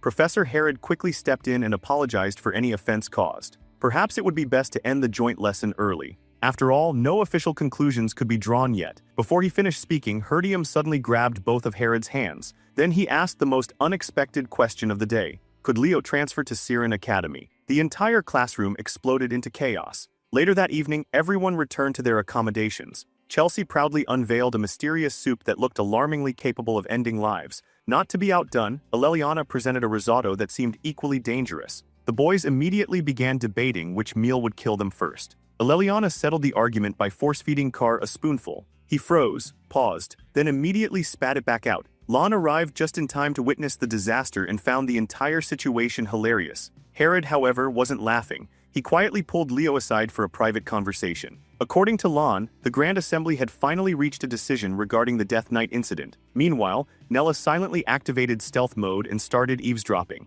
Lon revealed that multiple sightings of undead creatures had occurred throughout the fairy forest. Even reports involving Death Knights had surfaced. A formal investigation would soon begin. To handle the situation, a joint expedition team would be assembled. The mission would be too dangerous for first years alone. Lumen students would therefore be paired with Siren seniors. Then Leo asked a simple question. Was that really the only reason Lon came here? The elf shook his head. Not at all. His granddaughter had specifically requested to see Leo. A shy figure stepped forward. Aaron. Softly she greeted him and admitted she had come because he told her she could. Leo introduced her to the others. That turned out to be a mistake. The girls immediately swarmed her with overwhelming enthusiasm. Aaron panicked, apologized repeatedly, then fled upstairs. The girls were left wondering what they had done wrong. Lon simply looked toward Leo. He was counting on him. Without another word, Leo headed upstairs. Eventually, he found Aaron sitting alone on a balcony. Quiet, curled up, cold. Without saying much, he draped his jacket over her shoulders. The gesture surprised her. She immediately tried giving it back. Leo refused. Instead, he asked why she had left Siren Academy. Aaron quietly admitted that she didn't believe she deserved to become a hero.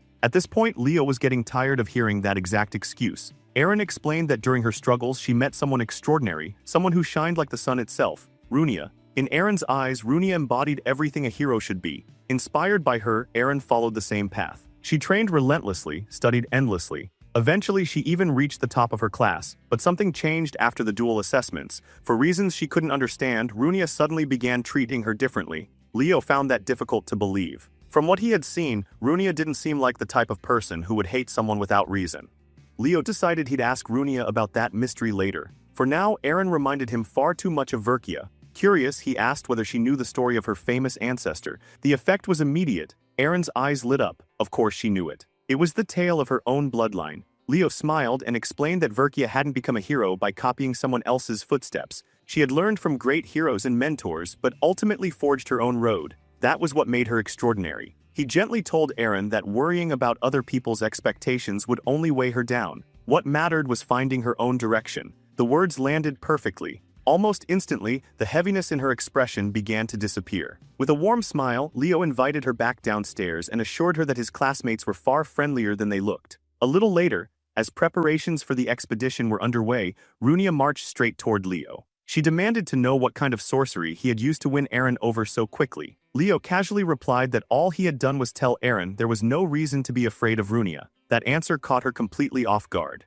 Then he added that Aaron genuinely believed Runia hated her because of a particularly frightening glare. Runia immediately defended herself. She hadn't been angry. She had simply been focused because Aaron was talented enough to be taken seriously. Leo nodded before telling her that Aaron probably needed someone looking out for her. Just then, Professor Herdium called out toward a group approaching from the distance. Several third years entered the area. One of them stepped forward confidently. Lauder. Herdium praised the work he had submitted recently, clearly impressed. Leo glanced toward Runia and quietly asked who he was. She explained that Lauder had been practically invisible until this year. Then, almost overnight, he had become one of Siren's standout students. That sudden rise immediately raised a red flag in Leo's mind. Soon afterward, Professor Herod gathered everyone together. It was time to divide into teams. Each group would consist of 3 members, then Herdium announced the first assignment. Leo, Runia, Lauder. The pairing felt far too deliberate to be random. The moment they departed, Runia started complaining. She mocked the professors for treating this mission like some opportunity for friendship. Leo casually reminded her about the thief accusations.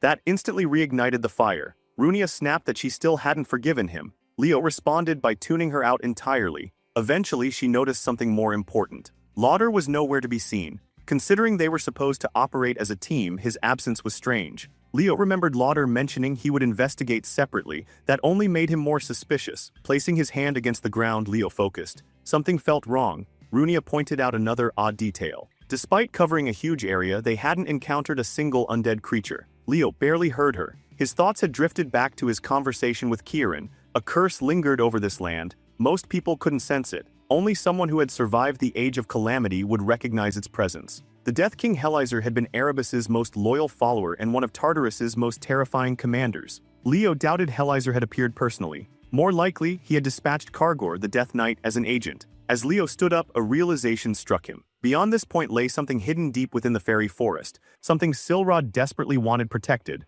Runia noticed his expression and asked whether he had sensed something. Before he could answer, approaching footsteps echoed through the trees. Instinctively, Leo raised his sword. Then Lauder emerged from the shadows, completely relaxed. He casually asked how the investigation was progressing. Had they found any undead? Both denied it. Lauder then turned to Leo and asked whether he was the student who originally reported the Death Knight. Leo confirmed it. The two shook hands. But during the exchange, Leo noticed a strange black ring on Lauder's finger. Lauder smiled and suggested that perhaps Leo had simply gotten carried away. After all, first years sometimes exaggerated things. He calmly explained that high-ranking undead like Death Knights couldn't remain active without a necromancer constantly supplying mana. That was why demonic summoners often accompanied them. Runia immediately realized the implication. If that was true, there had to be a hidden controller somewhere nearby, but Lauder disagreed. This was the capital of El Salvia, a place protected by powerful star magic. Surely a Siren student should know that. Runia nodded, then Leo cut in. His voice suddenly turned firm. There was no rule stating a necromancer had to be a demon. Dark magic wasn't exclusive to one race. Humans could use it, other races could use it, even elves. Lauder laughed. According to him, elves were far too proud to sink to that level. The conversation ended there. He encouraged them to continue investigating and moved on, but Leo could tell. Lauder wasn't searching for evidence. He was searching for something else entirely. Even Runia was beginning to feel that something about him wasn't right. By evening, all the students gathered to compare their findings. The conclusion was unanimous. Nobody had seen a single undead creature, not even a trace of one. Chelsea immediately found that suspicious. The monsters had seemingly vanished the moment an investigation began. Carr attempted to quietly escape and pretend he was heading to bed. Chelsea dragged him back before he made it 3 steps. Meanwhile, someone with clearly questionable intentions slipped out of a dormitory window without making a sound. Leo. As expected, he headed toward the academy dorms and infiltrated Lauder's room with alarming confidence. He had predicted Lauder would sneak out. Inside, he quickly found something interesting, a detailed map. More importantly, it clearly marked an entrance leading into the fairyland. Before he could inspect it further, the door burst open. Runia, she immediately demanded to know what he was doing. Leo clamped a hand over her mouth before she alerted the entire building. Once she calmed down, he explained that they were there for exactly the same reason. Unfortunately, Lauder had already left. Before another argument could begin, voices echoed from outside. Someone was checking whether Lauder was asleep. Without warning, Leo grabbed Runia and jumped straight out the window. Elsewhere, Aaron happened to hear the noise. Looking outside, she caught sight of Leo carrying Runia in his arms. Her face instantly turned bright red. The book in her hand slipped away. Her imagination immediately filled in several highly romantic explanations. Meanwhile, Leo and Runia disappeared into the forest. Eventually, Leo asked how long Runia intended to keep following him. She fired back by questioning whether he truly believed Lauder was involved. After all, Lauder had only arrived recently. Leo had encountered the Death Knight days earlier. Before either could continue, another voice joined the conversation. Aaron emerged from the darkness. Apparently, she had been following them the entire time. Runia looked moments away from short-circuiting. She demanded to know how long Aaron had been there. Leo casually admitted that he already knew. Aaron's face turned even redder. Then she suddenly shouted that romantic relationships between students were absolutely forbidden. Both Leo and Runia froze, completely blindsided. Aaron nervously explained that she had seen them sneaking out together. In her mind, the conclusion was obvious. They were both attractive, both impressive, which somehow made the situation even more scandalous. Leo buried his face in his hand. Runia wasn't doing much better. Both desperately tried explaining that Aaron had misunderstood everything. Unfortunately, neither sounded convincing. Then Leo's expression suddenly changed. Danger. A powerful presence was approaching. The earth split open. Rotting hands burst from the ground. One after another, undead figures began clawing their way to the surface. A chilling voice echoed through the forest, welcoming them to the fairy woods. Leo immediately drew his sword. These weren't ordinary undead. They were high-ranking undead knights. He called out to Runia and asked whether she was ready. Runia responded by slamming her hand against the ground. Flames erupted everywhere. Firestorm. The entire area exploded with light. Proud of herself, she grinned and asked how impressive that looked. Unfortunately, she failed to notice the undead knight charging directly toward her. Leo saw it too late. Before either could react, Aaron stepped forward. To everyone's shock, she intercepted the attack head-on. Clad in animus armor, she looked like a completely different person. Without hesitation, she cleaved through the skeleton and introduced it to an extremely severe case of decapitation. Runia immediately began cheering. Aaron blushed furiously. Then Leo casually remarked that she looked exactly like Verkia. That compliment nearly launched Aaron's soul into orbit. Afterward, Aaron suddenly remembered something important. What exactly had Leo and Runia been doing together? Runia awkwardly explained their investigation into the third-year dormitories. Then, becoming flustered all over again, she declared that romance would only distract her from her studies. Leo experienced an immediate bruh moment. Aaron shook her head. In her eyes, Runia would always remain the #1 student,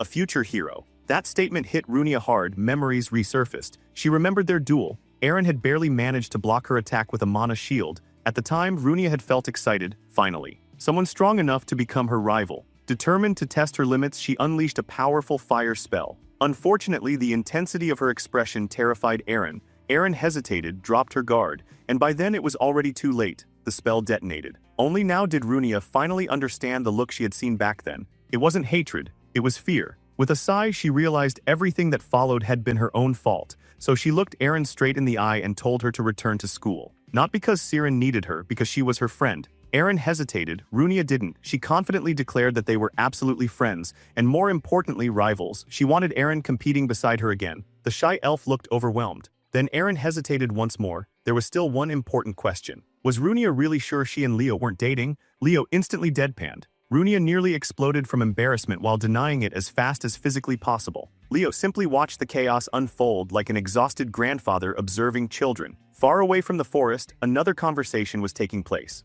The Death Knight growled in frustration. The mage controlling him was reaching his limits. Too many intruders were interfering. The cloaked mage showed no sympathy whatsoever. That sounded like the knight's problem, not his. The hood fell back. Lauder, the Death Knight, called him an arrogant brat. Annoyed, the undead monster demanded to know why he was being treated like some disposable servant despite serving the Great Lich King. Lauder didn't even blink. Instead, he casually raised his hand. The black ring gleamed. With a mocking smile, he reminded the Death Knight that the Lich King had chosen him, not the undead. Turning away, Lauder revealed that the summoning circle was nearly complete. Once it was finished, Tartarus itself would no longer be necessary. Until then, he expected the knight to keep doing his job. The Death Knight laughed. A long, ugly laugh filled with bad intentions. Of course he would obey. Absolutely. And he was definitely not planning to betray Lauder the first chance he got. Back with the unlikely hero squad, Aaron still struggled to accept the truth. The idea that their respected senior Lauder had willingly joined hands with demons felt impossible. Runia felt the same. Nothing about it sat right with her. Then Aaron rubbed her arms and complained that the air had suddenly become much colder. Even Runia started noticing it. The temperature wasn't normal. Leo remained silent. He had already sensed something far worse. Without hesitation, he summoned several magic circles as smoothly as flipping through pages in a book and warned the girls to prepare themselves before they ventured deeper. Moments later, his trusted spirit companions appeared. The instant Runia spotted the small crimson phoenix, she completely lost her composure. Meanwhile, Aaron curiously asked who the newcomers were. Leo briefly introduced Fiora and Kieran. The explanation only impressed them further. Still, he quickly cut the introductions short. There would be time for that later. For now, they needed to reach the heart of the forest. As they entered the darkness, Leo quietly warned them that things were about to get ugly. The deeper they traveled, the more hostile the forest became. The first wave of monsters didn't even slow them down. Leo and the girls tore through them effortlessly. Runia finished the last few with a blazing fireball. But then something horrifying happened. Dark energy leaked from the charred remains. The corpses twitched. Moments later, the undead rose again. Runia immediately realized there had to be a necromancer nearby. Leo cut down several skeletons with ruthless efficiency before calmly explaining that there wasn't a summoner anywhere close. That answer made no sense to her. Then Leo revealed the truth. What they were witnessing wasn't ordinary necromancy. It was an undead curse. Both girls froze. Runia admitted she had never even heard of such a thing. Aaron, however, stepped forward and explained that it was a large-scale curse capable of continuously generating undead throughout an entire region, transforming the land itself into a kingdom of death. Leo completed the explanation. Only one being was known to possess the power to cast such a curse. Hell Kaiser, the Lich King of Tartarus. The moment that name left his mouth, panic spread across Runia's face. She immediately suggested informing the professors.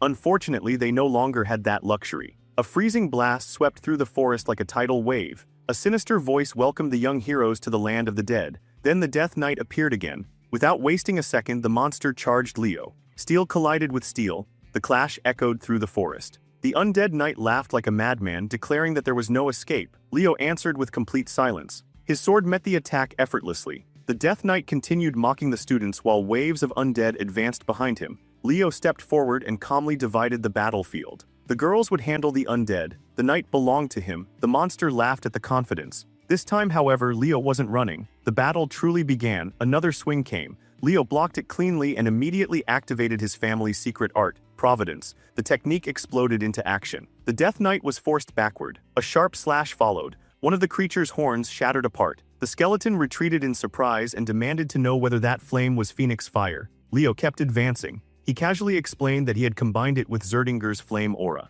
For the first time, the Death Knight looked unsettled. The blade in its hand had partially melted.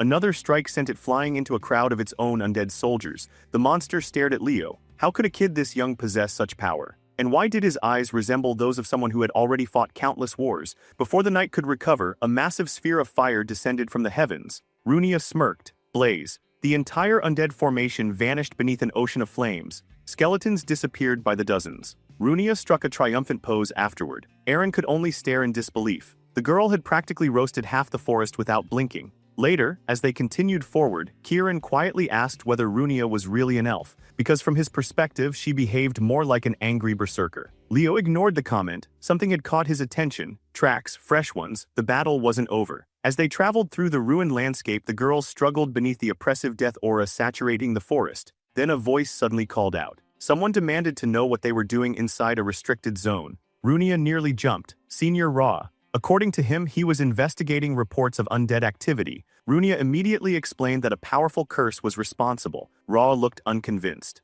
Meanwhile, he seemed strangely unaffected by the overwhelming death energy surrounding them. That alone felt suspicious. Leo's mind began connecting dots. Recently, several students from Lumen had come into contact with artifacts originating from Tartarus. Some had unknowingly used dark arts. With that thought, Leo raised his hand and activated a reveal spell. Dark traces instantly surfaced. The girls recoiled in horror. The evidence was undeniable. Looking directly at Ra, Leo accused him of willingly using black magic and cooperating with Tartarus. The senior's expression darkened, annoyingly persistent. That was how he described Leo. Then he revealed something even more shocking. A fragment of Lady Luna's hero record was hidden nearby. The revelation stunned everyone. Ra mocked the council, claiming they had no idea the relic even existed. According to him, it belonged to whoever could claim it. Eren immediately called him out. He clearly intended to keep the artifact for himself. Runia clenched her fist. Forget investigations. She wanted to drag this guy straight to the professors. Leo drew his weapon. From this point onward, there would be no second chances. This was life or death. Without warning, Ra launched a lethal lightning spell. The attack caught everyone off guard, everyone except Leo. He instantly copied the spell. The two attacks collided and erased each other.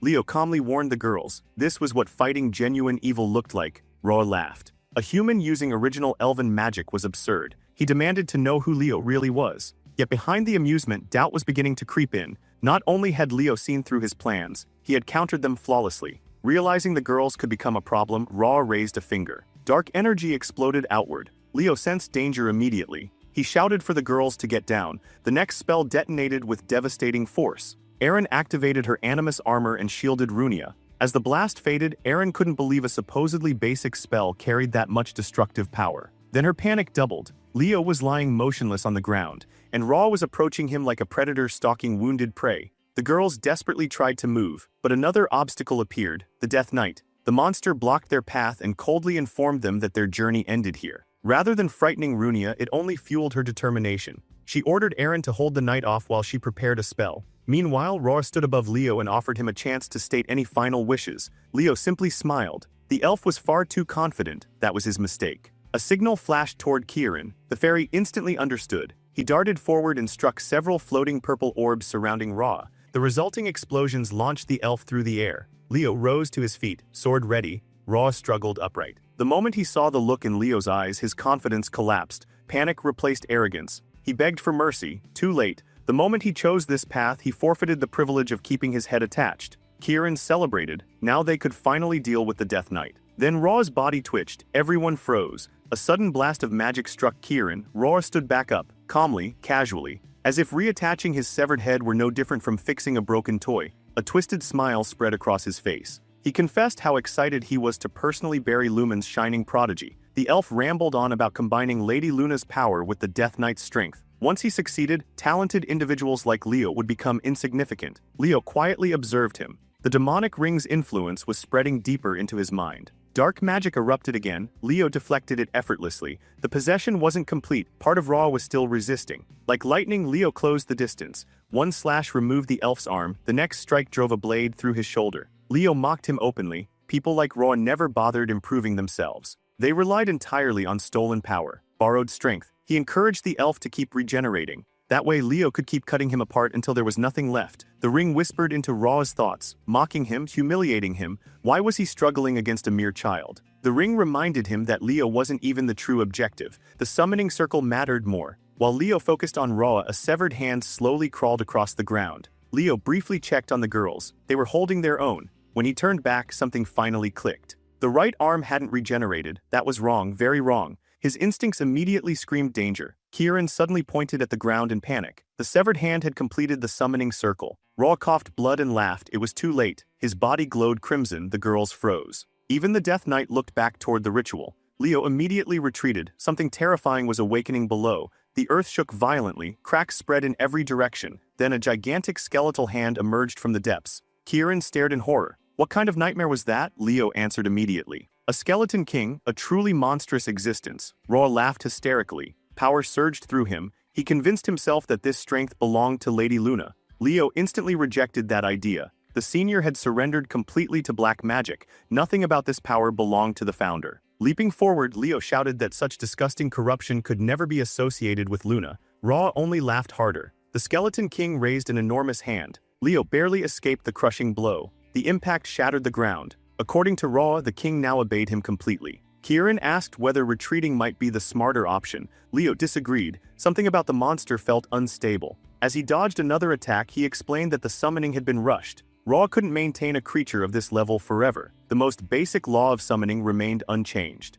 Every summon required mana, and eventually the supply would run dry. Their goal was simple: survive, stall, wait for the power to burn out. Leo transferred mana into Kieran and ordered him to provide support. The fairy immediately took off, distracting the giant monster. At the same time, Leo unleashed a powerful light spell. The skeleton king barely reacted. Its crimson eyes glowed brighter. Another sword strike came crashing down. Leo evaded once more. The gap between them was enormous, but victory didn't require overpowering it, only enduring. Unfortunately, Ra wasn't finished. Another spell shot toward Leo as he landed. This time, Runia intervened. A blazing wall of fire erupted between them and blocked the attack completely. She declared that she would handle the corrupted senior. Leo could focus entirely on the skeleton king. He glanced toward Aaron. Could she really handle the Death Knight alone? Runia answered immediately. Aaron wasn't some fragile little girl, not anymore. The scene shifted to Aaron's desperate struggle. She raised her shield just in time to catch the Death Knight's blade, but the sheer force behind the strike sent her skidding across the ground. The monster laughed. It mocked her for thinking she could challenge him alone. Kargor attacked again the moment he sensed her presence closing in. This time, Aaron ducked beneath the strike. She reminded herself that failure wasn't an option. If she fell here, her friends would pay the price. Gathering her courage, she drove her sword straight through the Death Knight's body. The monster only laughed harder. The wound meant nothing. A brutal kick followed, launching her across the battlefield. Aaron struggled back to her feet. The Death Knight sneered and called her nothing more than a rookie. Soon he promised her skull would become another trophy. Aaron refused to bend. She declared that great heroes had never walked their paths alone. They had always been supported by those who believed in them. Then she rose again. Something deep inside her awakened. She remembered her ancestor, Berkia, a hero who had once sworn never to waver in her convictions. Aaron tightened her grip and raised her sword once more. For the first time, the Death Knight looked uneasy. That energy, it felt like fairy magic. He charged. Aaron stood her ground. This was no ordinary power. It was a secret art passed down through generations of fairy knights. As the undead warrior closed in, she unleashed Evergreen. Her blade flashed forward. One clean strike, one unwavering conviction. The skeleton was cut apart. The Death Knight received the full execution package. His body began fading away. Even at the end, he couldn't accept that a child had defeated him. Aaron tried forcing herself to keep standing. She still wanted to help the others. Unfortunately, her vision blurred, her strength vanished, and she collapsed. Meanwhile, another battle was reaching its climax. Ra grinned and asked Runia whether she was ready for another round. Without waiting for an answer, he unleashed a lightning dragon spell determined to erase her completely. Runia reacted at the final second. A fiery turtle materialized before her. Its shell intercepted the attack, then something unbelievable happened. The lightning reflected. It reversed course and drilled straight through Ra. The senior's eyes widened. Runia smirked. Did he really think she would just stand there and take it? Another wave of flames exploded forward. Ra was swallowed whole. When the fire finally settled, he crashed to the ground smelling like burnt meat. Runia turned away. Victory seemed certain. Then needles of energy erupted from nowhere and pierced her body. Her expression twisted in shock. Leo immediately noticed. His focus slipped. That single moment was enough. The skeleton king struck. A colossal blow crashed into him. The explosion launched him across the battlefield. Far away from the fight, Leo pulled himself from the remains of a shattered tree. Pain surged through his arm. Kieran circled him in panic. The fairy demanded to know if he was alive. Leo calmly told him to relax. As long as he was breathing, the fight wasn't over. Then he started walking back. Halfway there, he stopped. The skeleton king had activated a curse. The entire battlefield began twisting unnaturally. Without hesitation, Leo summoned Fiora. He asked the little phoenix to make some noise. A sharp cry echoed through the air. Instantly, the curse shattered. The healing effect spread outward, restoring both Runia and Aaron. Leo thanked Fiora and called for her help once again. power surged through him. His body ignited with blazing energy as he locked onto the enemy.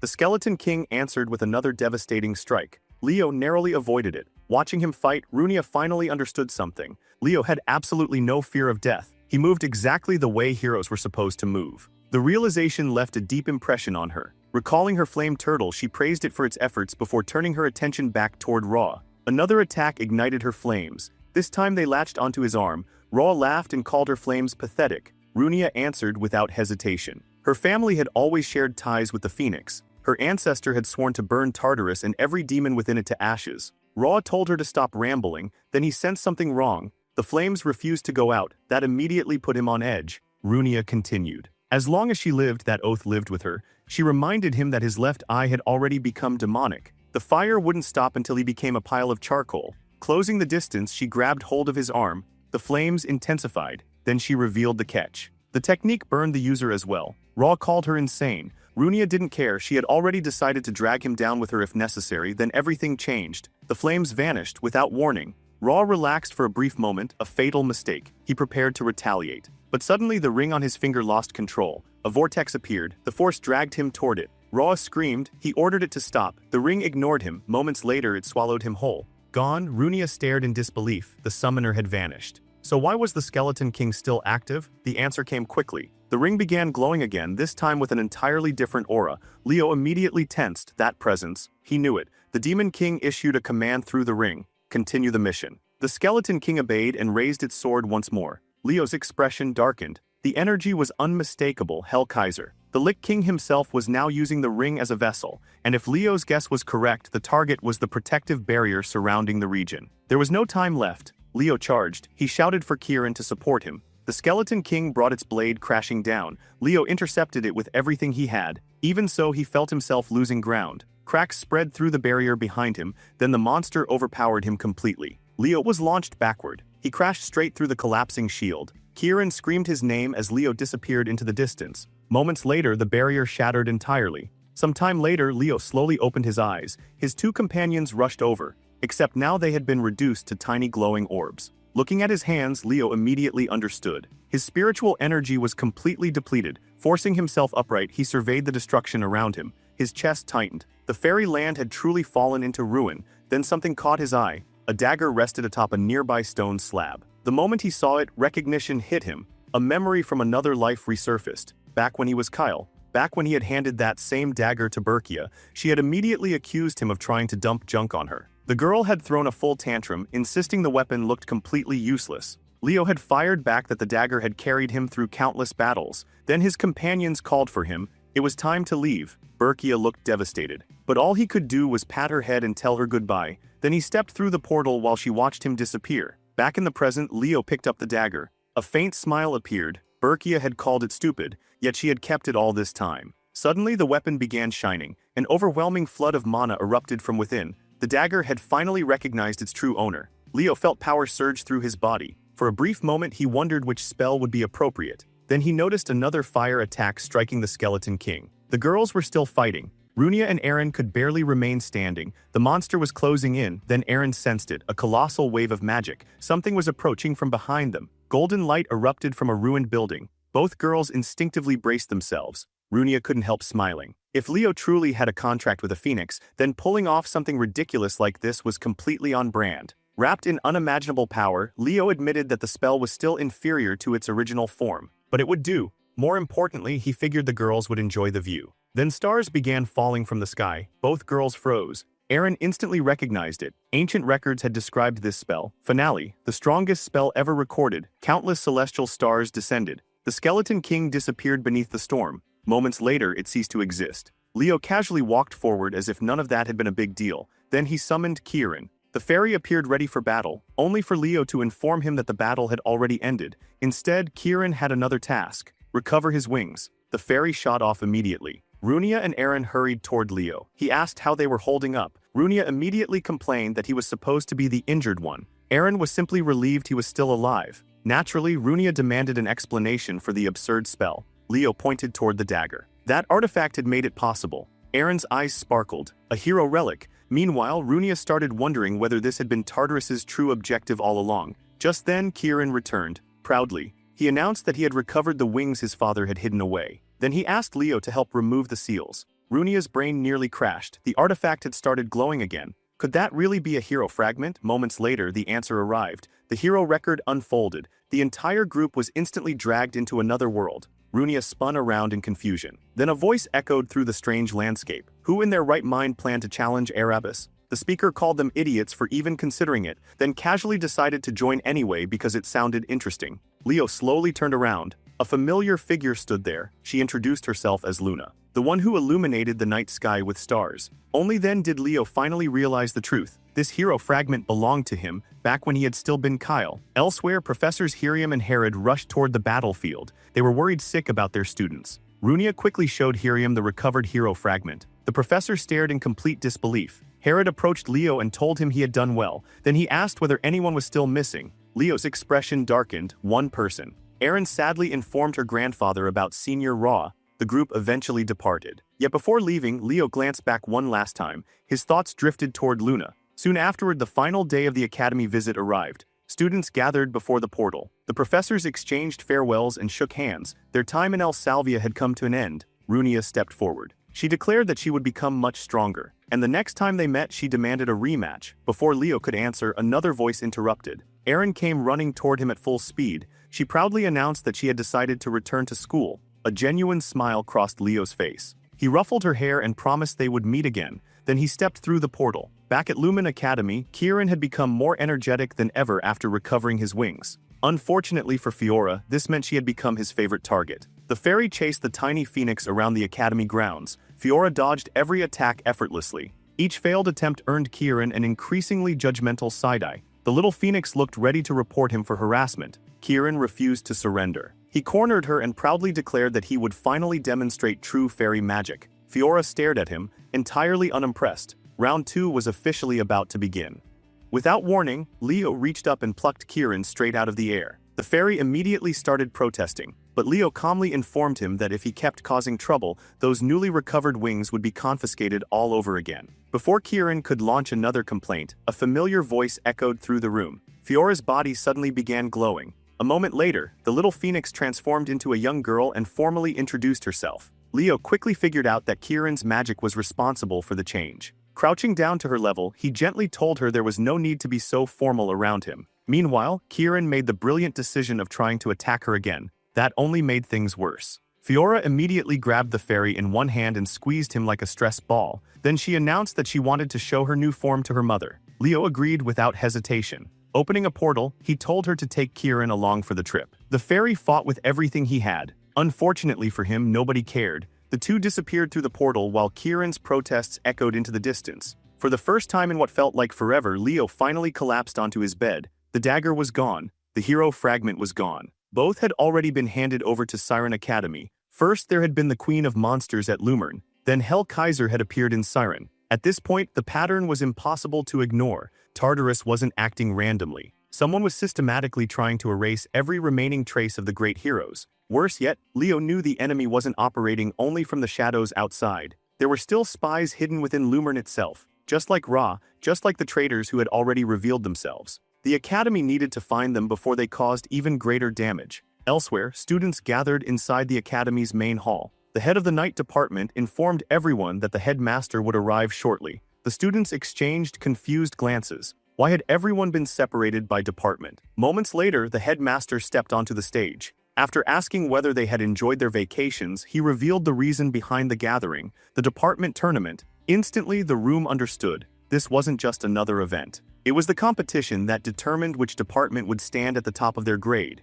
The old man explained that professors would oversee the tournament, while special lecturers had also been invited to assist. Chelsea looked ready to explode from excitement. Carr looked ready for a nap. Then someone suddenly called him out. Toriua had apparently read his magic report. Unfortunately for Carr, her review was ruthless. According to her, the report was complete garbage. Actually, she went even further and announced that most first years were garbage. She accused them of treating their magic essays like chores instead of opportunities to learn. Emo nervously asked whether she had read his paper too. Toriua immediately recalled every detail, 17 pages, and somehow still nothing beyond basic common sense. She launched into a lengthy lecture. The students mentally checked out almost immediately. Thankfully for them, salvation arrived. Senior Lee entered the hall. Flexing like a walking fitness advertisement, he proudly declared that knights solved problems with their bodies. Training was the answer to everything. The students abandoned Toryua's lecture at record speed. Not long afterward, another senior named Ulta stepped forward. He asked the crowd a simple question. What was the most important thing for a summoner? The students threw out answer after answer. Every single one was wrong. Ulta finally revealed the answer. Love. The room responded with synchronized emotional damage. Back on stage, the headmaster continued his speech. These outstanding upperclassmen, he explained, would be guiding students throughout the tournament period. Then he suddenly paused, confused. Why was Leo standing by himself? The entire hall turned toward him. Leo simply smirked. He calmly announced that he was standing in the all-class section. Toryua immediately questioned whether he had suffered a head injury. The headmaster reminded everyone that this was an interdepartmental competition, one department against another. Naturally, every department immediately tried recruiting Leo. The old man, however, found the situation amusing. Perhaps Leo had a point. After all, opportunities like these rarely came around. Leo explained that he had no intention of wasting such an opportunity. He planned to attend every class. The headmaster's expression became serious. Did Leo understand what that meant? If he chose that path, he would be standing alone against every department. Leo didn't hesitate. He accepted the challenge without backing down. After a long stare-down, the old man finally surrendered. He only requested a little time to sort things out. Meanwhile, Toryua and the magic professors intensified their recruitment campaign. At the same time, Lee watched Leo standing alone and declared that the boy belonged in the night department. Then Yura appeared from nowhere and immediately put Ulta into a headlock for neglecting the students. The headmaster eventually resumed his speech. This year's tournament would be a battle royale, every department for itself. Later, inside the faculty office, not everyone agreed with the decision. Some professors argued that forcing departments to fight each other would damage unity. The headmaster disagreed. Competition, he argued, strengthened bonds rather than weakened them. Professor Len pointed out that the academy had never done anything like this before. The headmaster reminded them that this year also featured a student unlike any before. At first, everyone assumed Leo would eventually hit a wall. No one believed an all-class student could maintain such momentum, yet somehow he continued defending the top position. Then the old man revealed another surprise. The academy board had personally taken interest in Leo. Several professors looked stunned. The night professor asked whether the board truly intended to have Leo recorded in history as an all-class hero. Yura immediately understood why things were escalating. Those people, the board members themselves, they were backing him. Professor Len looked delighted. If Leo succeeded, future generations might one day inherit the all-class path. The headmaster eventually brought the discussion back to reality. Regardless of everything else, Leo would eventually need to choose a department. The next scene shifted toward the training grounds. Students complained endlessly about the freezing weather. Professor A called everyone to attention. The enormous ice wall behind him wasn't decoration. It existed to teach a new aura technique. Then he called Celia forward. The girl looked surprised. Professor A challenged her to break the wall using her flame aura. Naturally, she accepted immediately. With complete confidence, Celia unleashed her strongest attack. A massive explosion erupted. Meanwhile, Leo somehow managed to strike a dramatic pose in the background. When the smoke cleared, Celia's confidence vanished. The wall remained completely untouched, not even a scratch. Professor A then revealed the lesson. Today, he would teach Hero's Breath. Walking toward the wall, he explained that the technique originally came from the Beastkin before eventually being adapted for human use. The students barely had time to process that information. Professor A suddenly ignited a powerful flame aura despite being known for ice. Then he launched an even stronger attack. The wall shattered instantly. Students immediately started sweating. Was that special breathing technique really responsible for such overwhelming power? Someone shouted that the professor was supposed to be an ice user. Durin quickly explained that dungeon conquerors often gained additional powers. Professor A confirmed the theory. Although the aura opposed his natural affinity, Hero's Breath amplified it far beyond ordinary limits. With that, training officially began. Leo stared in disbelief. Then realization hit him. This was Arian's technique. Hours later, students practiced relentlessly. Professor A watched proudly as everyone improved. Heliana eventually collapsed from exhaustion. Chen offered her a tissue. She immediately praised him for being such a good person. While recovering, they noticed Leo sitting alone in deep concentration. Apparently, he was struggling. Professor A found it strangely refreshing. For once, Leo hadn't mastered something instantly. Maybe now he would finally spend more time on his night studies. Then the professor suddenly noticed something. Leo's breathing. Walking over, he asked who had taught him that method. Professor A explained that Hero's Breath originated from a Beastkin student at Asnia Academy. Although he had modified it for humans, Leo's version looked far closer to the original. Leo confirmed the observation. The professor nodded. Then he asked another question. Could Leo shift the point where his aura manifested and channel mana through it? Following the guidance, Leo adjusted his control. A massive flame erupted around him, the aura soared skyward. The students were stunned. Duran couldn't believe the power. Whispers spread everywhere. Professor A simply smiled. In all his years, he had never seen anyone quite like Leo. Leo smiled back and thanked him. Later, the scene shifted toward a hallway. Yahello struggled under a mountain of books. Leo appeared beside her and casually pointed out that they looked heavy. Since they were both heading toward the magic presentation anyway, he offered to help. Yahello immediately turned red. For reasons she couldn't explain, maintaining eye contact suddenly felt impossible. Then Toryua appeared. The senior instantly began teasing her. Yahello was shocked that Toryua even knew who she was. Toryua casually revealed that she had read Yahello's paper on Northern Magic and actually enjoyed it. Then she turned toward Leo. Bluntly, when exactly was he planning to join the magic department? Leo reminded her that forcing students to choose departments violated the rules. Privately, he concluded that her recruitment tactics were way too aggressive. The group eventually reached the clearing. Then Toryua froze. A second later, she sprinted forward. Professor Albi was standing there. Apparently, he had been hired as a special lecturer. Toryua nearly exploded. She immediately started complaining that he had never agreed to teach their batch. The students enjoyed every second of her suffering. Meanwhile, Leo watched quietly. It made perfect sense. After all, who wouldn't want to attend classes taught by a man capable of using fairy magic? Before Toryua could continue her meltdown, Professor Len arrived. He formally announced that the Golden Professor would be handling today's lesson. Then he noticed a particularly suspicious first year causing trouble. Without hesitation, he dragged Toryua away like a rebellious child so she could go prepare tournament materials. And just like that, the special lecture was finally ready to begin. The class officially began as the professor introduced himself using the title most students already knew well, the Evil Eye Magician. Others preferred a far more intimidating nickname, the Destroyer of Tartarus. Considering how many demons he had personally sent to the afterlife, nobody could really argue with it. Without wasting time, he posed a question to the class. What was the single most important factor in a magic battle? Emo confidently answered first, insisting that mana reserves determined everything. The professor shut that idea down immediately. Chelsea suggested casting speed. Wrong. Car guessed spell selection. Also wrong. Finally, Leo raised his hand. The professor pointed at him. Leo answered that mobility was the deciding factor. For the first time, the professor nodded in approval. That was the correct answer. Still salty, Toryua muttered that she obviously knew that already, while Professor Len reminded her to focus on her enchantments instead of complaining. Emo wasn't ready to surrender. He argued that mobility had become outdated because modern magic had already surpassed it. The professor asked whether he was referring to wing magic. Several students immediately agreed. After all, everyone used it. Wing magic was famous. It functioned as an advanced levitation technique capable of incredible speed and even allowed objects to be carried through the air. The professor listened patiently before calling both Leo and Emo to the front. Emo stared at Leo like he had personally ruined his life. Leo genuinely had no idea what he had done to deserve that level of hostility. The Evil Eye Magician then asked Leo if he agreed with Emo's argument. Leo answered with a simple no. The professor smiled. Then he proposed a test, theory versus reality. Whoever proved their point would be right. He asked whether they had brought magic devices. Emo proudly had one. Leo didn't. The professor simply told him to make it work somehow. Leo looked completely unfazed. The challenge was straightforward. Race to the Isle of Beasts and return. The moment the signal was given, Emo poured mana into his board and launched forward at full speed. The boy shot across the sky with enough confidence to power a small nation. Some time later, he glanced backward, already preparing to mock Leo. Then a lightning bolt slammed into him from nowhere. Carr nearly had an aneurysm.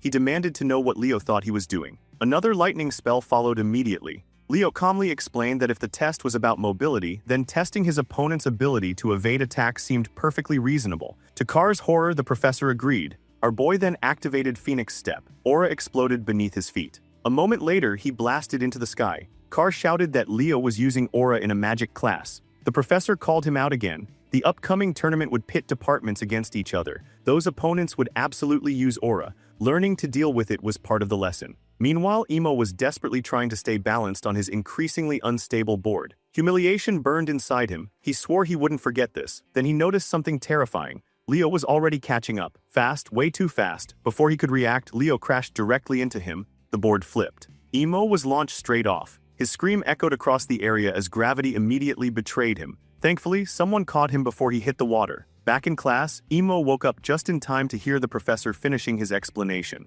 Wing magic, despite its popularity, was inferior in terms of mobility. The original fly spell remained superior. Wing magic was merely a derivative that sacrificed control for accessibility. Because of that, the students were instructed to focus more heavily on mastering fly magic. The demonstration worked perfectly. Everyone became eager to train. After class, Leo approached the professor directly. His question had nothing to do with mobility. He wanted access to the forbidden archives. The professor informed him that even teachers weren't allowed inside. Leo calmly clarified that he wasn't speaking to a professor. He was speaking to a member of House Jiren. The evil eye magician glanced across the class before asking why Leo wanted access. Leo explained that he was searching for information regarding an unknown hero. After a moment of thought, the professor agreed to prepare a recommendation letter. However, that alone wouldn't be enough. Permission would also be required from the current head of House Jiren, Altek Jiren, the Infinity Mage, a man famous for memorizing an absurd number of spells. Unfortunately, Altek was currently away on a mission.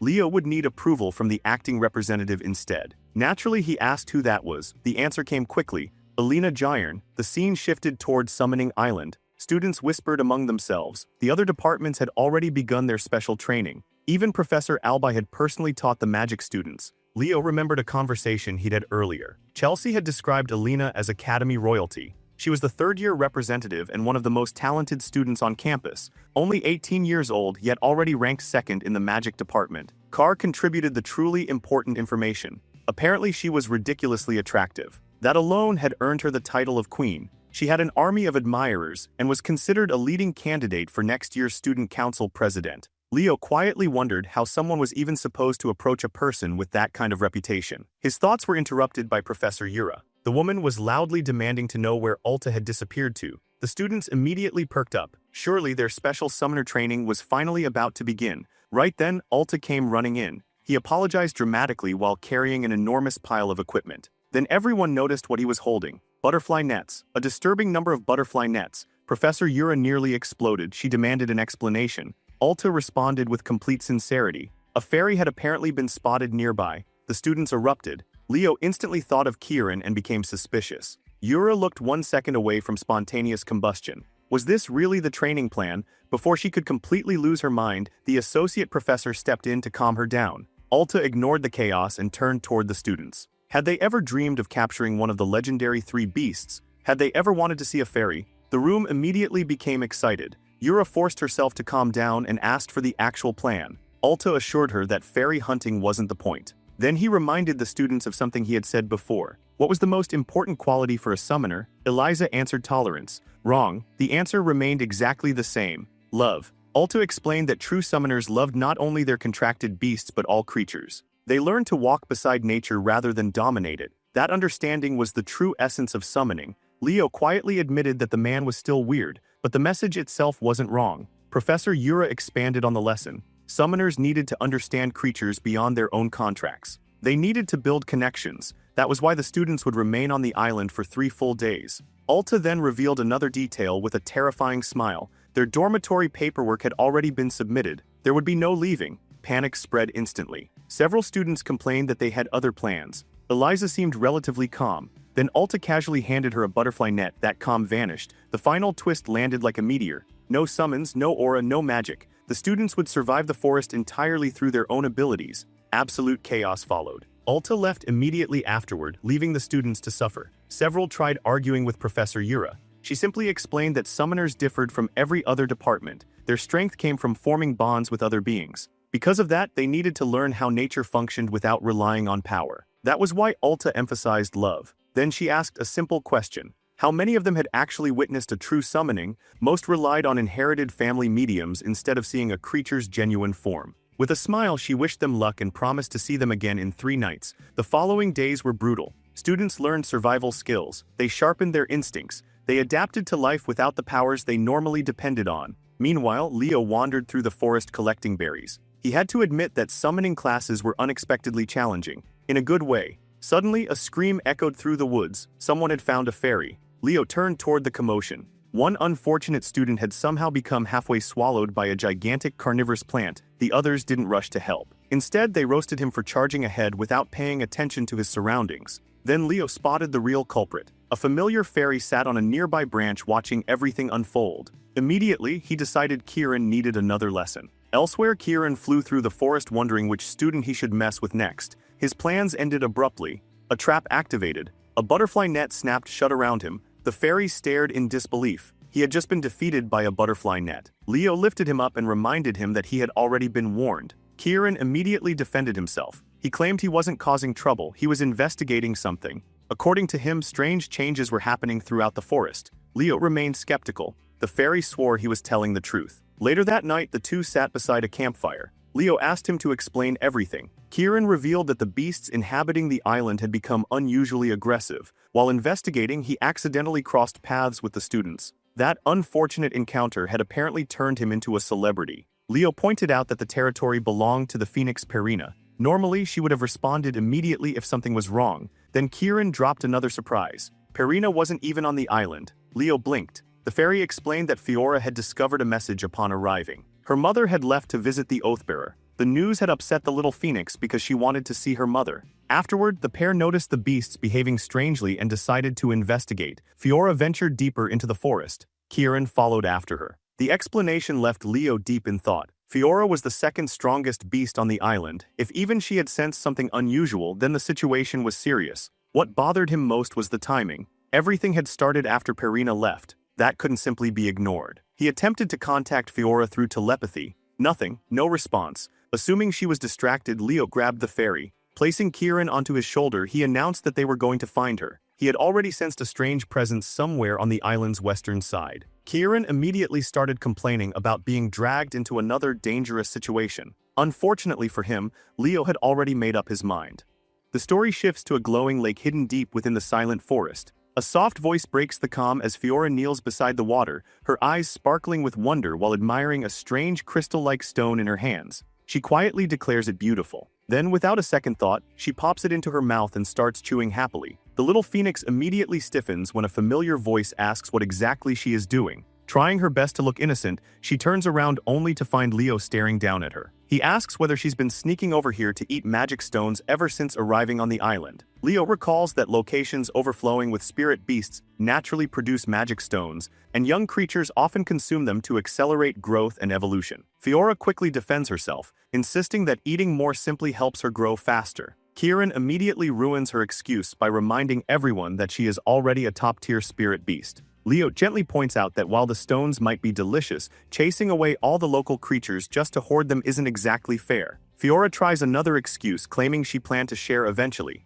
Kieran calls that bluff instantly. The two launch into their usual sibling-level argument. Before it escalates, Leo cuts them off and redirects the conversation toward the strange disturbances happening throughout the forest. Fiora explains that she sensed an unusual energy deeper in the woods. Before she can finish, all three suddenly freeze. An ominous presence spreads across the area. The atmosphere itself seems to darken. Leo recognizes the energy immediately. It belongs to the beast summoner they encountered before. Sensing danger, he summons his weapon and orders his familiars to prepare themselves. Then his instincts scream. He immediately shouts for everyone to move. A gigantic monstrous maw erupts toward them in an instant. Leo narrowly avoids being swallowed and quickly turns to face the attacker. The beast summoner has returned, and somehow he looks even worse than before. Additional tentacles now twist throughout his body like living parasites. The summoner laughs as he explains that he had been wondering why the number of magic stones around the lake kept decreasing. His grin widens. Perhaps fate wanted them to meet again. Leo smiles right back.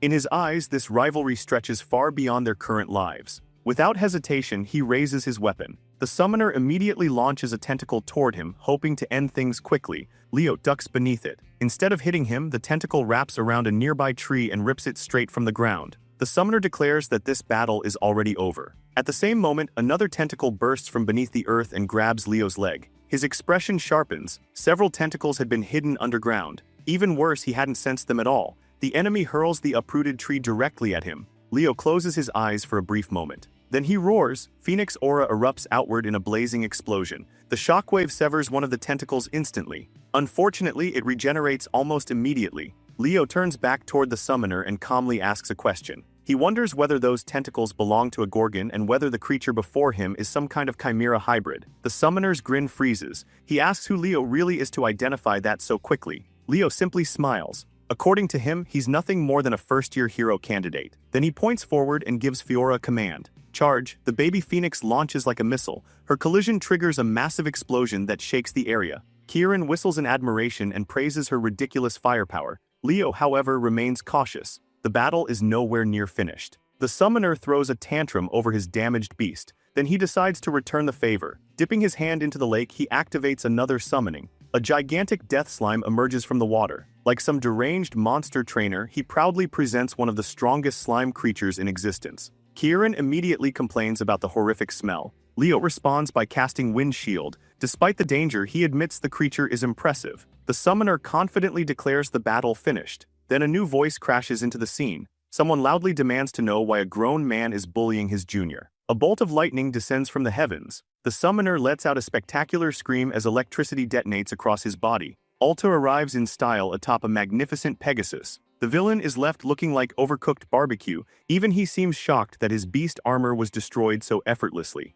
Then he admits that such power is expected from the strongest summoner in the department. Meanwhile, Kieran is far more interested in the Pegasus. He keeps asking what the majestic creature is saying. Leo explains that it is a Pegasus, one of the mythical great beasts, placing it in the same legendary category as them. Alta glances toward the monsters and remarks that they somehow look uglier every time he sees them. He pats his Pegasus and tells it to clean up the mess. The summoner immediately realizes he needs time to recover and orders the death slime to attack. Another lightning strike descends. The slime gets obliterated before it can even advance. Kieran starts questioning reality. Are they really supposed to exist on the same power scale? Leo explains that the overwhelming strength isn't solely the Pegasus. The true reason is the summoner's domain power amplifying everything. That combination is what makes the attack so devastating. The beast summoner tries maintaining his confidence. Then he activates another summoning circle. Before he can finish, someone steps in front of Leo. The newcomer calmly asks whether the villain would remain so confident if death were staring him in the face. Professor Yura has arrived. Furious, she condemns him for turning spirit beasts into chimera experiments. Her own summoning circle appears. The air trembles. The summoner responds by calling forth a gigantic cyclops. He mocks her, claiming that any creature she summons will be useless. Then Yura summons a tiny rat. Kieran nearly loses his mind. Leo immediately warns him not to underestimate it. Devour rats may appear harmless. They are absolutely not harmless. The tiny rat suddenly multiplies, then multiplies again and again. Within moments, an entire swarm surrounds the battlefield. Yura calmly gives one order: eat. The army of rats rushes the Cyclops. What follows is a nightmare. The giant creature screams as the swarm begins devouring it alive. For the first time, genuine panic appears on the summoner's face. Realizing things have gone horribly wrong, he reaches through a portal and grabs a scroll. Alta immediately orders him to stop and fires another lightning strike. Even while being electrocuted, the summoner manages to tear the scroll. Dark smoke erupts. Then he's gone. Alta stares at the fading smoke and wonders whether his attack missed by a fraction of a second.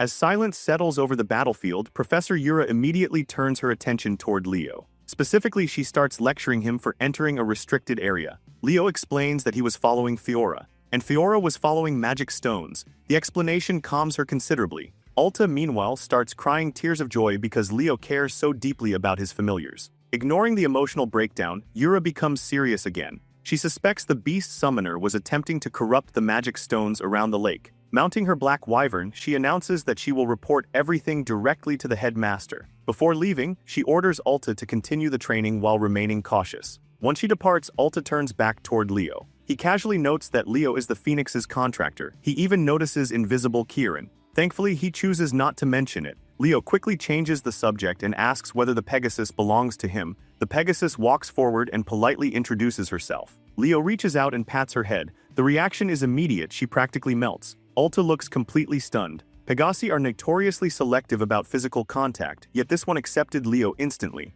Curious, Alta asks whether Leo has worked with Pegasi before. Leo calmly denies it. Internally, however, memories surface from another life. Back then, he had interacted with one before. The recollection leaves a strangely warm feeling in his chest. Alta eventually tells him to continue training, though he notes that Leo's use of powers won't go unnoticed. Leo accepts the warning without complaint. As the day continues, another thought lingers in his mind. If the beast summoner is this powerful, then the enemy hiding within Lumber Academy may not be a student at all. It could very well be a professor. Several days later, the entire class finally reunites. Carr asks one of the students how summoner training went. The exhausted victim barely possesses enough energy to answer. Leliana notices Leo's absence and asks where their class representative disappeared to. Carr reminds her that all department representatives were summoned elsewhere. Meanwhile, Leo enters a massive tent. Ree immediately greets him. The second-year representative looks completely smitten. Nearby, Hark, the fourth-year representative, is asleep in his chair. Leo scans the room searching for someone, then a hand suddenly touches his cheek. A playful voice calls him cute. Leo immediately recognizes who it must be,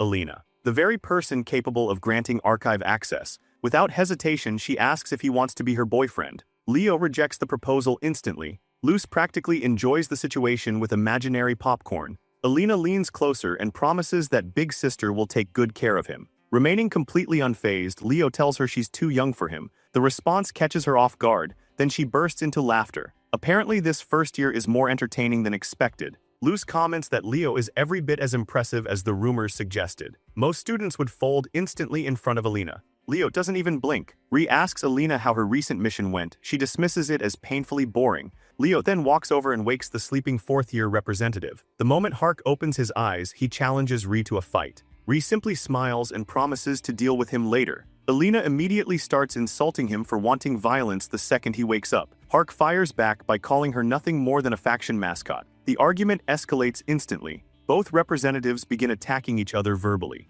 Luz finally intervenes and warns them that they're about to get themselves in trouble. Reese turns toward Leo and asks what he thinks of the representatives. Leo carefully replies that they seem like very good friends. Nobody believes that answer. Later, the official gathering begins. The principal arrives and greets everyone. Then he reveals why they were summoned. Starting today, all students and faculty will be completely isolated from the outside world until the competition concludes. The academy is entering full lockdown. No exceptions. Leo immediately tenses. The headmaster isn't simply preparing for a tournament. He's setting a trap. The traitor hunt has officially begun. Back in the classroom, Aleliana and Chelsea complain endlessly about being cut off from the city. Then a student suddenly announces that the location for the battle royale has been revealed. The battlefield will be Negrin, a restricted zone. Carr immediately digs through a book and reads its history aloud. The city once stood in the southeastern region. Everything changed when a hero dungeon triggered a devastating monster stampede. Although the dungeon was eventually conquered, the land became permanently cursed. No one could safely inhabit it afterward. Nella looks visibly nervous. Chelsea reassures her that the place isn't nearly as dangerous as the rumors suggest. Most reports only mention low and mid-tier monsters wandering the area. That information somehow makes everyone even more uncomfortable. Meanwhile, Leo studies the pictures in silence. Then sweat begins forming on his forehead. He recognizes the location. A memory resurfaces. Long ago, alongside Lycinas, he fought and defeated a Legion commander there for the very first time. The realization leaves him deeply unsettled. Later, Leo heads straight to the library. With the determination of a man chasing answers, he begins tearing through documents one after another, searching for whatever secrets Negrin might still be hiding. Leo learns that 5 separate lakes exist within the restricted zone and immediately starts wondering which one hides Erdia. His real objective isn't the tournament. He's searching for the lost Oathkeeper of Lucas, the spirit of radiance, Luminous. Then the story jumps ahead to the long-awaited day of the tournament. The announcer launches into an overly dramatic introduction of the first-year students while parents fill the stands, anxiously worrying about the fate of their children. High above the arena, the principal and Professor Yura observe everything from afar. Yura admits that inviting such a massive audience feels risky under the current circumstances. Part of her thinks the academy should have maintained the lockdown longer. The principal calmly reassures her that the academy's defensive forces have already returned to full strength. Nearby, Perina casually displays her flames. Meanwhile, Yura is fighting for her life internally, desperately wanting to talk to the Phoenix without embarrassing herself. Before she can act, Sedan steps onto the stage. The atmosphere immediately settles. He officially announces that he will oversee the competition and confirms that the Battle Royale will proceed exactly as planned. Every student will stake everything on this tournament until a single victor remains standing. The winning students department will claim overall victory. Then he reveals an important safeguard. Every participant has been equipped with a monitoring bracelet. If the bracelet detects a life-threatening situation, it will instantly teleport the student to safety. The crowd relaxes for about 3 seconds, then Sedan drops another bombshell. This tournament also serves as their final examination. The students collectively malfunction. He explains that surviving until the end won't automatically earn high marks. Anyone hiding for the entire competition will receive poor evaluations. Every action they take will be recorded through the bracelets from beginning to end. A student eliminated early could still outperform someone who spends the whole event avoiding combat. After explaining the rules, he wishes them luck. Leo smirks to himself. In other words, sacrificing yourself for the team might be noble, but your exam score is absolutely getting cooked. The announcer raises his voice and officially declares the tournament open. Golden light engulfs every participant. When Carr opens his eyes again, he immediately realizes they've been launched into the sky. The students are free-falling. Panic erupts instantly. Gravity begins collecting victims. Leo, meanwhile, remains completely calm. While everyone else is screaming, he's studying the terrain below. His eyes catch countless curses scattered throughout the land. They continuously activate and fade throughout the battlefield. One location stands out. At the exact center lies a region completely untouched by curses. Leo instantly understands what will happen. Everyone will rush toward that safe zone, which makes it the perfect distraction. While the entire academy fights over the center, he'll search for the lake. As students begin stabilizing themselves and activating their powers, two familiar figures encounter each other in midair, Prince Durin and Eliza. The moment they lock eyes, both decide a fight sounds like a fantastic idea. Before they can start, a streak of fire flashes past them. Leo rockets through the sky using Phoenix Aura. Their dramatic rivalry moment gets completely interrupted. The two immediately yell his name. Unfortunately, he's already halfway across the map. Landing beside a ruined structure, Leo remembers that Lucina's sealed Luminous should be somewhere nearby. Suddenly, a curse sweeps across the area and dulls his senses. His expression hardens. Fortunately, he's strong enough to overpower it. He immediately realizes weaker students won't be so lucky. Then someone lands nearby. Chen. Leo points out that the central ruins are in the opposite direction. Chen calmly replies that she already knows. She didn't come here for the ruins, she came for him. Taking her stance, she challenges him to a one-on-one battle. Leo can't help teasing her for throwing that challenge out of nowhere. Chen admits that ever since they first met, she has wanted to understand the gap between their abilities. Then she attacks. Water martial arts erupts into motion. Leo barely reacts. Chen notes that he used Flame Aura to neutralize her attack the moment it appeared. Refusing to stop, she tightens her stance. Leo immediately senses the presence of a high-ranking water spirit supporting her. Chen attacks again. This time, Leo answers with a flame. A massive wall of fire erupts and crushes her assault. Then he realizes the attack was only bait. Sensing movement behind him, he turns and blocks her ambush perfectly. Chen slides backward. Her surprise is obvious.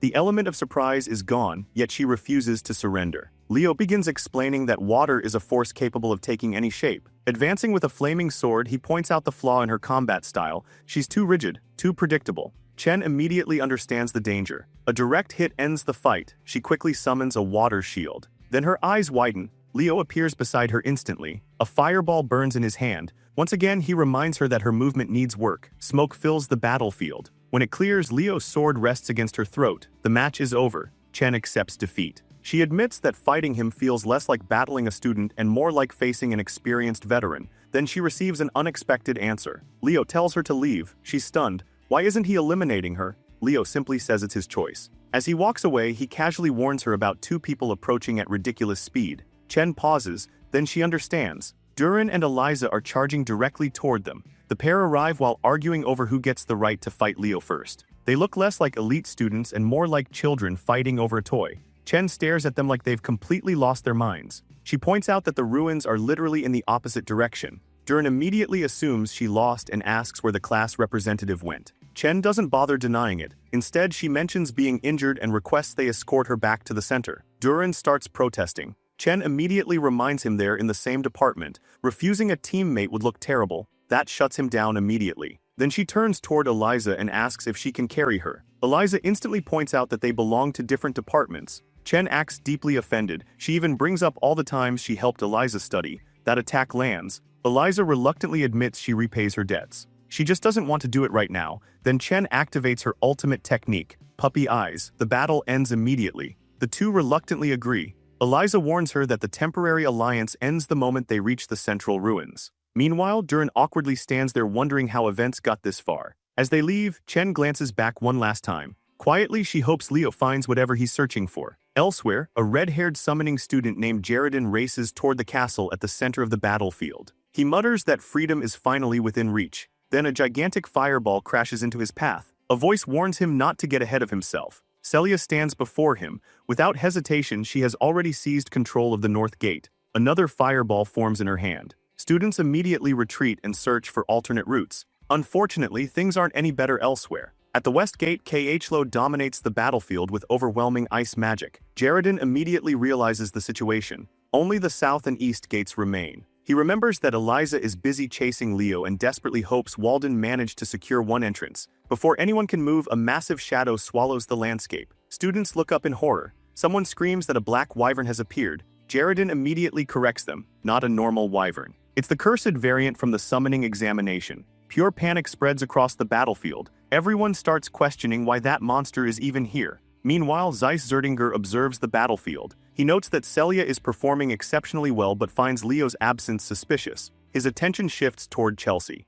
With clear pride, he remarks that she's finally becoming a proper mage of their bloodline. The moment doesn't last, something feels wrong. A massive monster appears without warning. The atmosphere changes instantly. Inside the control room, professors rush in demanding answers. A mage frantically reports that communication with the secondary control room has been completely lost. Herod immediately orders a full evacuation. Sun pours mana into the control crystal. Nothing happens. The system refuses to respond. He announces that it's not working. Herod doesn't wait another second. He immediately runs toward the headmaster while ordering everyone to keep trying. Elsewhere, students are still fighting. One exhausted participant wipes sweat from his forehead and admits that the other departments are built differently. Nearby, Walden relaxes atop a ruined rooftop. He decides he needs to finish things before the monster reaches his position. Then the cursed wyvern appears. Everyone freezes. A blast of destructive energy erupts toward them. Walden reacts instantly. A wall of fire rises and shields students from every department.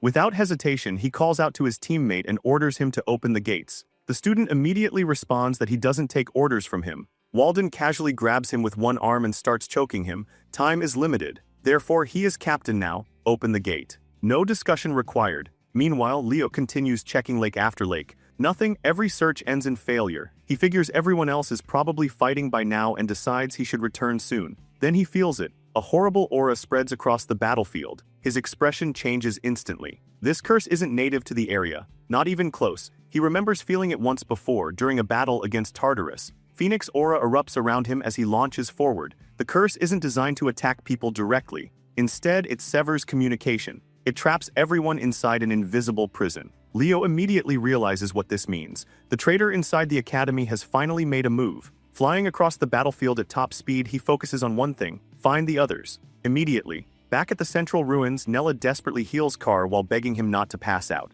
Nearby students panic. One of them can't understand why the safety bracelets aren't teleporting anyone away. At the east gate, Chelsea continues fighting alone. Even facing a minotaur, she refuses to retreat. Then the monster swings its massive axe. The attack catches her completely off guard. Before the finishing blow lands, someone intervenes. The minotaur is blasted backward. Abad arrives. Her older brother immediately reminds her that she's capable of casting multiple spells simultaneously. She simply needs to focus. Chelsea struggles back to her feet, trying to process what's happening. Then another tremor shakes the battlefield. Abad's expression hardens. The tournament is over. For now, the department rivalry no longer matters. Everyone must unite. Because if they don't work together, these monsters are going to wipe them all out.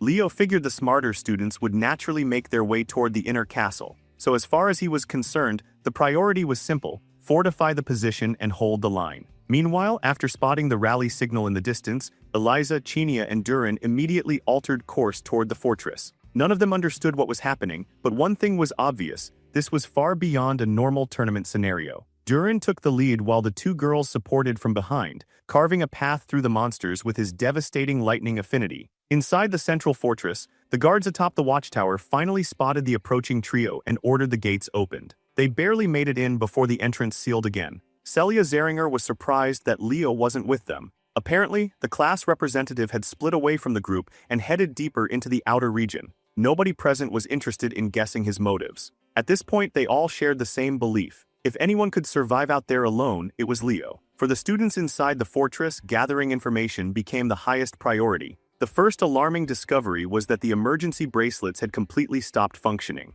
Students suffering fatal injuries weren't being teleported out. Worse still, monsters weren't just appearing outside the castle, they were spawning inside it as well. Chinia added another troubling observation. Beyond Nigron's natural curse, she could sense a second phenomenon, some kind of communication blocking effect covering the area. The conclusion was grim. They were isolated, surrounded, and trapped. A fortress under siege with monsters on every side. While the strongest first-years discussed possible strategies, Imal Luchan, ranked third in the magic department, stubbornly argued that this entire disaster was probably just another elaborate school event. In his mind, staying hidden meant losing valuable points. Celia looked ready to throttle him. Several students were severely injured. Without Nella's healing magic, some of them would have already died. Carr himself had nearly become one of the casualties. Yet despite all the evidence, Emio remained convinced that the professors were simply testing them. The man's obsession with grades had completely overridden common sense. Durin tried talking reason into him, reminding him that nobody even knew the scoring criteria yet.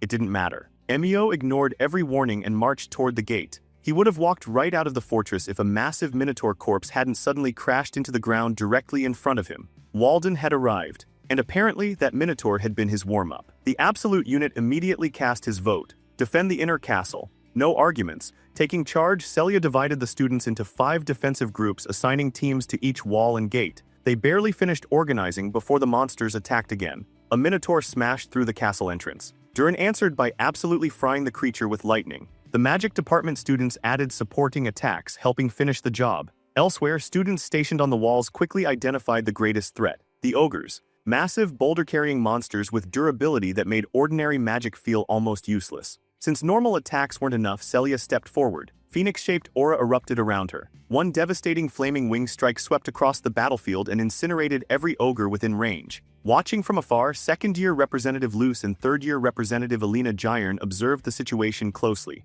The freshmen were holding out, barely. Alina could already see the problem. If someone had gone through the trouble of sabotaging a Lumber Academy event, then a few monsters were only the beginning. In the worst-case scenario, everyone inside the fortress could die. And unfortunately, the next stage of the nightmare arrived right on cue. The sky split apart. A gigantic magic circle appeared overhead. Then a massive fur-covered hand emerged from within. The students instantly recognized it. They had studied this exact threat in class. During lessons covering the hero record of Hermlin's Spear Knight and the Battle of Bjorn Field, they learned about a monstrous giant that had terrorized heroic armies. A 15-meter-tall anomaly, a creature known as a gigance. The moment students saw it, despair spread through the crowd. The monster was enormous. Fast, powerfully built, and already charging toward them. While countless students stood frozen in fear, Yahello Mueller immediately launched ice attacks and blasted fresh holes through its body. Her actions snapped everyone else back to reality. Yahello pointed out something important. The gigance before them wasn't even at full strength. Most students reacted logically, which was to say they wanted to run, hide, scatter, wait for rescue.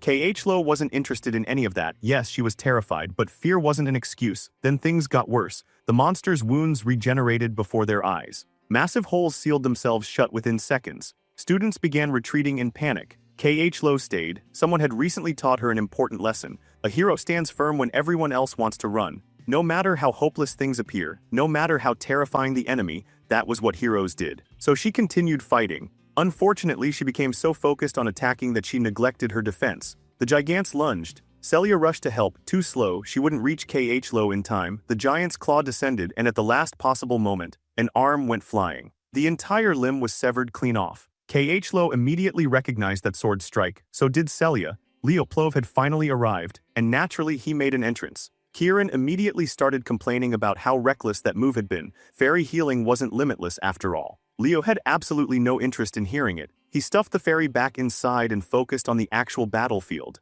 After landing, he first checked on the girls. Then he turned toward Yahello and gave her the praise she had earned. While others had run, she stood her ground. For a moment, she genuinely looked like a hero. Maybe she had learned something from him after all. Once everyone regrouped, the students exchanged updates. According to Carr, severe casualties had stopped ever since they secured the inner castle. The real issue now was the gigantic horned monster wandering outside. Leo listened, thought for a second, then proposed the simplest strategy imaginable: kill it. If everyone here truly dreamed of becoming heroes, then this was exactly the kind of challenge they should be running toward. Aleliana immediately called the idea insane. A direct battle against a gigant sounded suicidal. Leo casually volunteered to lead the charge. He was completely confident he could bring the monster down. Eliza opposed the plan at first. Unexpectedly, Walden didn't. Normally proud and cold, he still understood one thing: pride meant nothing if it prevented victory. If Leo believed he could win, then he deserved the chance to lead. Chinia agreed almost instantly. Eventually, Eliza relented. Chelsea wasn't even surprised. She had already seen Leo throw himself into impossible battles during the entrance exam.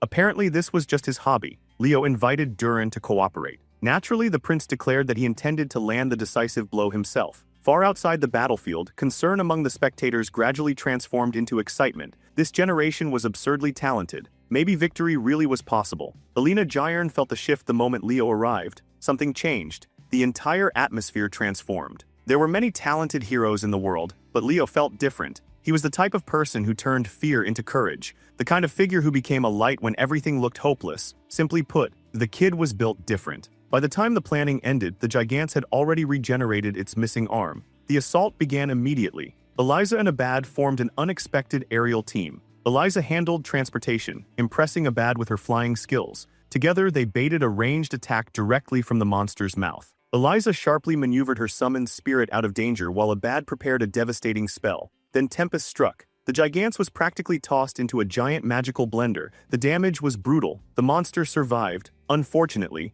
the next wave followed immediately. This time it came with fire. Celia launched herself into the sky and joined Eliza's team. Even carrying 3 passengers, the Wind Wyvern maintained enough mobility to continue the assault. Abad couldn't stop praising how naturally wind and fire complemented one another. Back on the ground, Yahello emerged again, wrapped in icy mana and ready for round 2. She quietly prepared another large-scale spell. The Gigance immediately recognized the danger and tried stopping her. Too late, her icicle spears were already formed, and they created the perfect opening for the next pair. Durin and Chinia. Chinia's water spirit demonstrated incredible versatility. Streams of water wrapped around the giant and hardened into restraints. The moment the Gigance became sufficiently restricted, Durin unleashed absolute chaos. His lightning surged directly through the water pathways, a beautiful combination attack, impossible to dodge, impossible to escape. After inflicting catastrophic damage and temporary paralysis, Walden joined the assault. Spirit chains erupted and bound the monster even further. The madman was practically restraining a giant through raw physical power alone.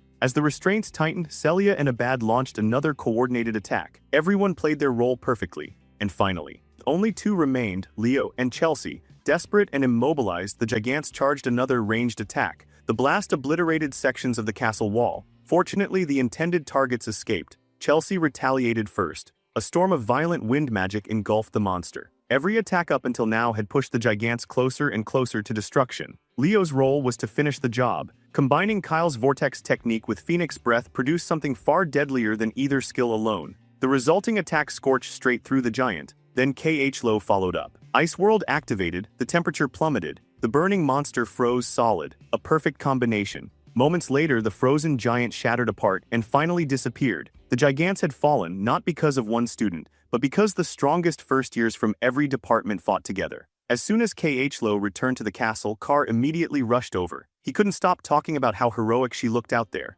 Meanwhile, while everyone celebrated and recovered, the battle's MVP had already vanished. The moment the Gigance died, Leo returned to his original objective, the tournament. The monsters, the fortress. None of those had ever been his real goal. At last, he found the location Lycinas had hidden from the world. The activation conditions were fulfilled, and after so many years, Leo was finally about to reunite with someone from his previous life. The spirit known as Luminous had awakened. Fortunately, with all the knowledge he carried from the past, breaking through the seal was never going to be a problem. For a brief moment, Luminous couldn't recognize the person standing before him. The face was different, the era was different, and thousands of years had passed since they last met. Then Leo revealed the name he once carried. Kyle. Everything clicked instantly. The spirit quickly accepted the change in appearance and immediately asked about Lassus. Unfortunately, Leo had no good news to give. Their old companion was gone. Luminous fell silent. As his gaze drifted upward, he noticed an unfamiliar blue sky stretching across the world. Only then did he realize the truth. He had slept through the entire age of calamity. 5,000 years had passed in the blink of an eye, and only now was he finally mourning the friends who never made it to this future. Even though Kyle and the heroes had once restored light to the world, Luminous could still sense something disturbing beneath the surface. A dark presence lingered in the land. To protect the peace they had fought so hard to create, Leo intended to take up that burden once again. Determined to support him, Luminous presented a treasure that had been safeguarded by the great spirits of light for countless generations. It wasn't an overwhelmingly powerful artifact.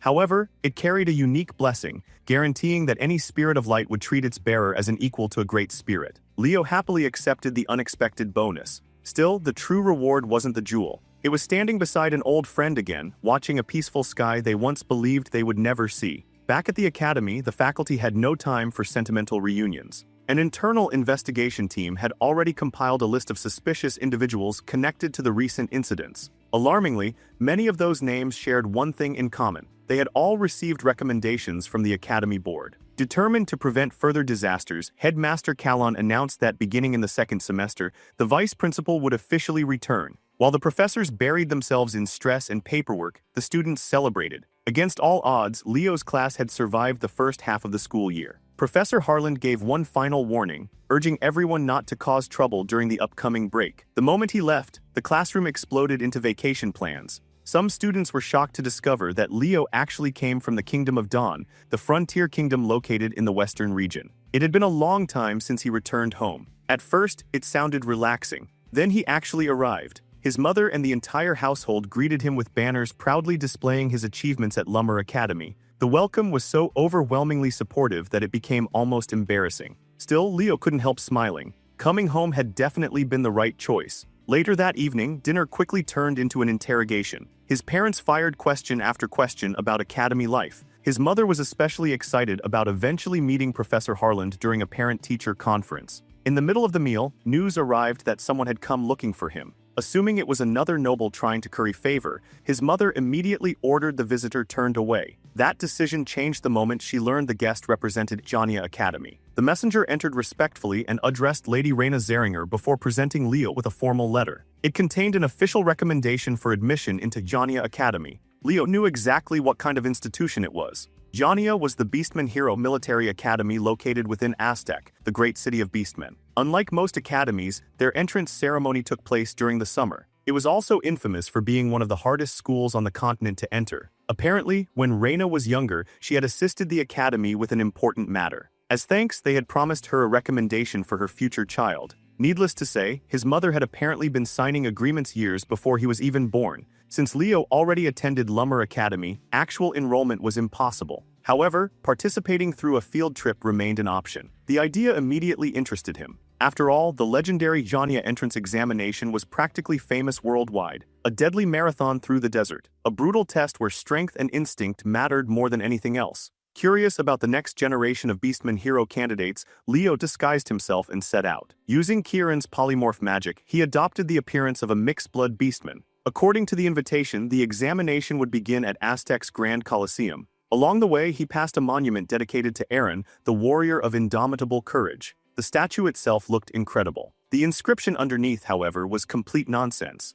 Leo knew Aaron personally. The legendary warrior had spent half his life terrified before every major battle. Arriving at the arena, Leo found countless Beastmen candidates already waiting. Naturally, trouble appeared almost immediately. A group of arrogant applicants noticed his mixed-blood appearance and decided he didn't belong at prestigious Janya Academy. The insults started instantly. To them, he was nothing more than a mongrel rabbit. Leo couldn't have cared less. These idiots were acting superior despite not even passing the entrance exam yet. The moment someone pointed that out, the situation escalated. One of them grabbed Leo by the shoulder. Big mistake. Within seconds, Leo slammed him straight into the ground. The atmosphere changed immediately. 5,000 years might have passed, but Beastmen culture remained exactly the same. Strength earned respect. From a nearby rooftop, a bored cat girl watched everything unfold. And just like that, Leo had captured her attention. Soon afterward, the preliminary examination began. The instructors revealed that the previous group completed the test in 36 minutes, a respectable result. Even so, instructor Berga remained dissatisfied.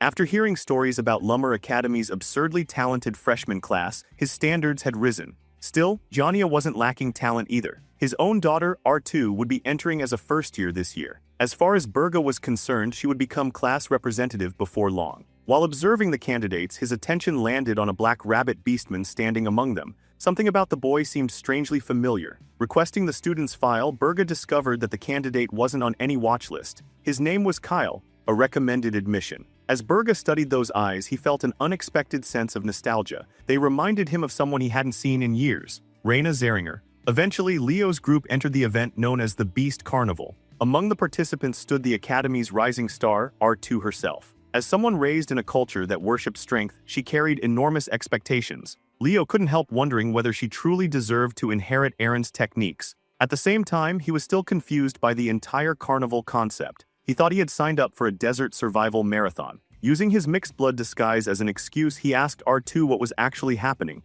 She patiently explained. The entrance ceremony wasn't just an exam. It was one of Aztec's biggest festivals. The Beast Carnival served as entertainment, celebration, and a rite of passage all at once. For generations, Beastmen had used it to announce their strength to the world despite the endless threat of TARDIS. Judging by what she witnessed earlier, R2 expected the rabbit boy to put on quite a show. The beast assigned to their group was a furious Cyclops. The monster charged forward immediately, scattering examinees in every direction. Unfortunately for it, the giant chose R2 as its target. She launched herself into the air with a tremendous leap and carved through its flesh before landing gracefully. As she recovered, another Cyclops appeared. This one charged directly at Leo. R2 instinctively worried. She didn't need to. The giant's massive punch collided with Leo's extended fist. The result was catastrophic. The Cyclops exploded into a shower of blood and gore. one strike, one kill, the audience immediately took notice. That black rabbit candidate wasn't normal. Watching closely, R2 noticed something even stranger. For a brief instant, Leo appeared to transform.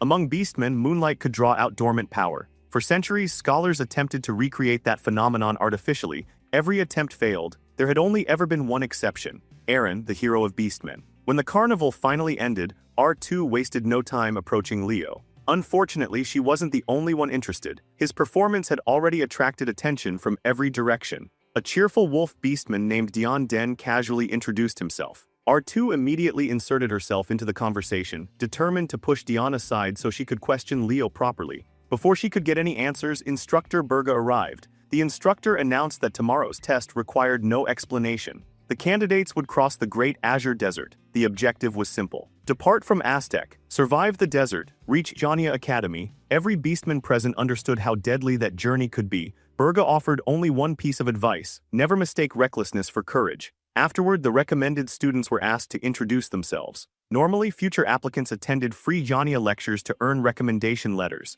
Special admits were different. They were individuals whose abilities had already proven themselves. The selected group consisted of R2, the black rabbit known as Kyle, Saint Rule, the mage Rate Vega, the spirit summoner, and Dion Den. 5 exceptional candidates, 5 future freshmen.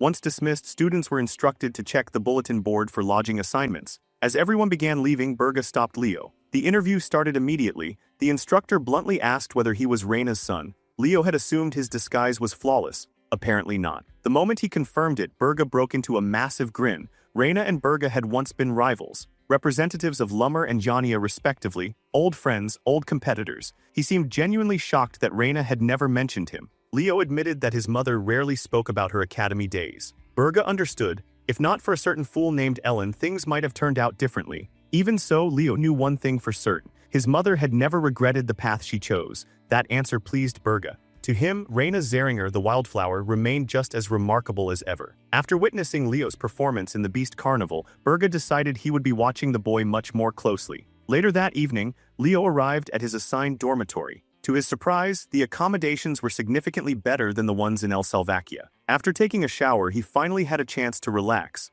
That piece lasted approximately 3 seconds. R2 crashed through his window. Apparently, she still hadn't given up on questioning him. The moment she entered, she realized she had chosen the absolute worst possible timing. The black rabbit was very much not dressed. After a painfully awkward moment, Leo quickly got changed and invited her to speak. Now that she finally had his attention, R2 was ready to continue the conversation she had been chasing since the Beast Carnival.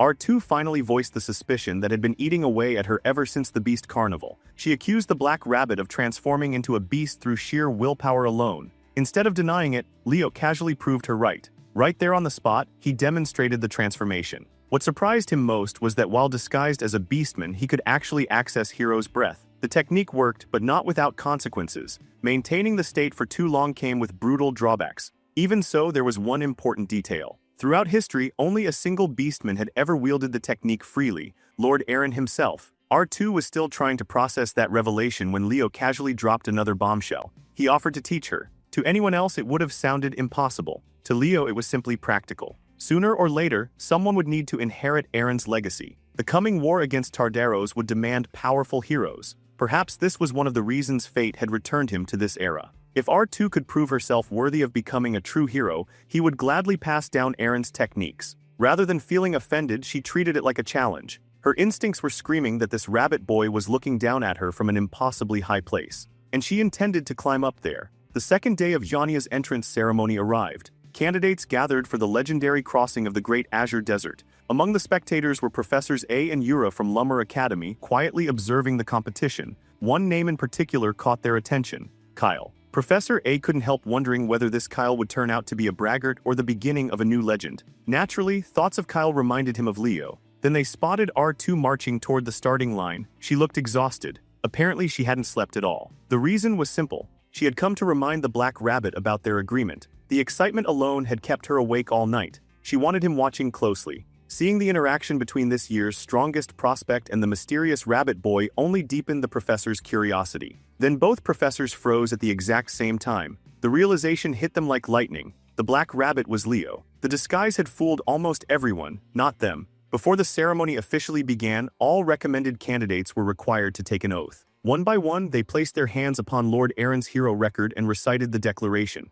In Aaron's name, they would never act cowardly. As Leo and R2 spoke the second part of the pledge, something impossible happened. The pages began to glow. Then the glow intensified. Moments later, a pillar of radiant light erupted into the heavens. Everyone stood frozen. Professors, instructors, officials, nobody could believe what they were witnessing. Aaron's hero record had opened, not just opened, it had awakened an entire hero world. Aaron's beginning, Aaron's prologue. The deputy director immediately panicked. For thousands of years, Aaron's page had never reacted. Never once. If this phenomenon was related to dungeonization, successfully clearing it could grant access to one of the rarest inheritances imaginable. The problem was obvious. The people who triggered it were merely entrance candidates. When R2 opened her eyes again, the world around her had changed. Darkness stretched endlessly overhead. No blue sky, no sunlight, only an oppressive gray void. Confused, she struggled to understand where they had been taken. Leo calmly pointed upward. The moment she saw the sky, everything changed. Unlike her, Leo immediately recognized this place.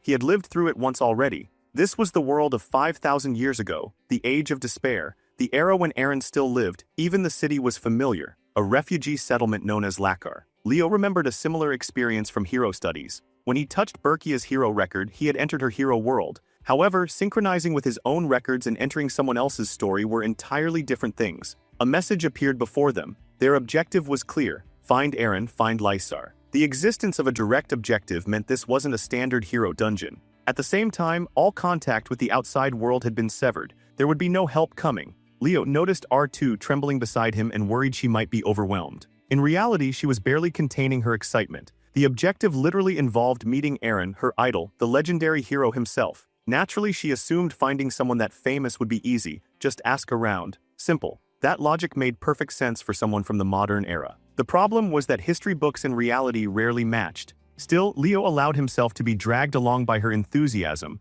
The results were disastrous. People ignored them, dismissed them, yelled at them. One particularly questionable elf stumbling out of a rundown tavern even tried inviting them back to his room. After enough failed attempts, Leo decided they needed shelter before nightfall. Based on what he remembered, he estimated the year to be 1462, 20 years into the Age of Calamity. If his calculations were correct, there was someone important living in the city. Trying to recall the streets from memory, Leo guided R2 through the dark back alleys of Lakar. After covering considerable distance, they still hadn't found anywhere suitable to stay. Then trouble found them first. A man suddenly moved toward R2 from the shadows. Her instincts reacted instantly. She struck first. Leo immediately told her not to fight. She ignored him. The result was humiliating. The mysterious man effortlessly grabbed her by the throat and demanded answers. If they couldn't explain themselves properly, he threatened to kill them both. Leo quickly stated that they had been told to come here. The stranger demanded specifics. So Leo mentioned a particular name, Doppelganger Aaron. The reaction was immediate.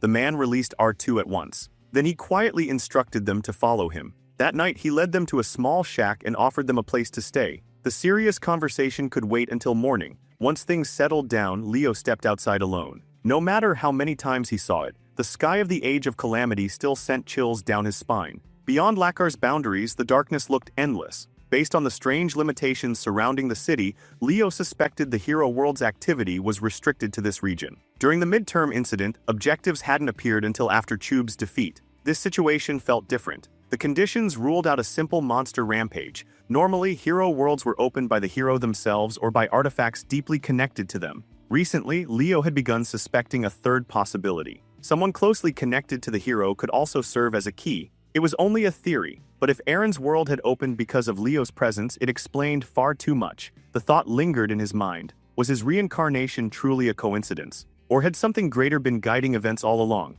If hero records existed specifically for heroes destined to be reborn, then perhaps the complete destruction of Erebus wasn't impossible after all. The night passed quietly. The next morning, Leo was abruptly awakened by his very loud catgirl roommate. R2 proudly announced that she had recovered perfectly from the previous night's incident. Leo patiently explained the misunderstanding and the events that followed. Almost as if summoned by the conversation itself, the man from last night appeared shortly afterward. His name was Egon, the guardian of the azure sky. A hero of the Age of Calamity, Egon looked genuinely surprised by R2's absurd recovery speed. He also offered a sincere apology for attacking them. Apparently, he hadn't realized how young they were in the darkness. To make amends, he invited them to breakfast. R2 wasn't fully convinced. She followed cautiously. Leo wasn't worried. He knew exactly who Egon was. During the Age of Calamity, Egon had been Aaron's mentor, a heroic figure whom the subjugation force once tried to recruit. Unfortunately, the man Leo met in the future had been completely broken, an empty shell. Compared to that version, the Egon standing before him now seemed healthy,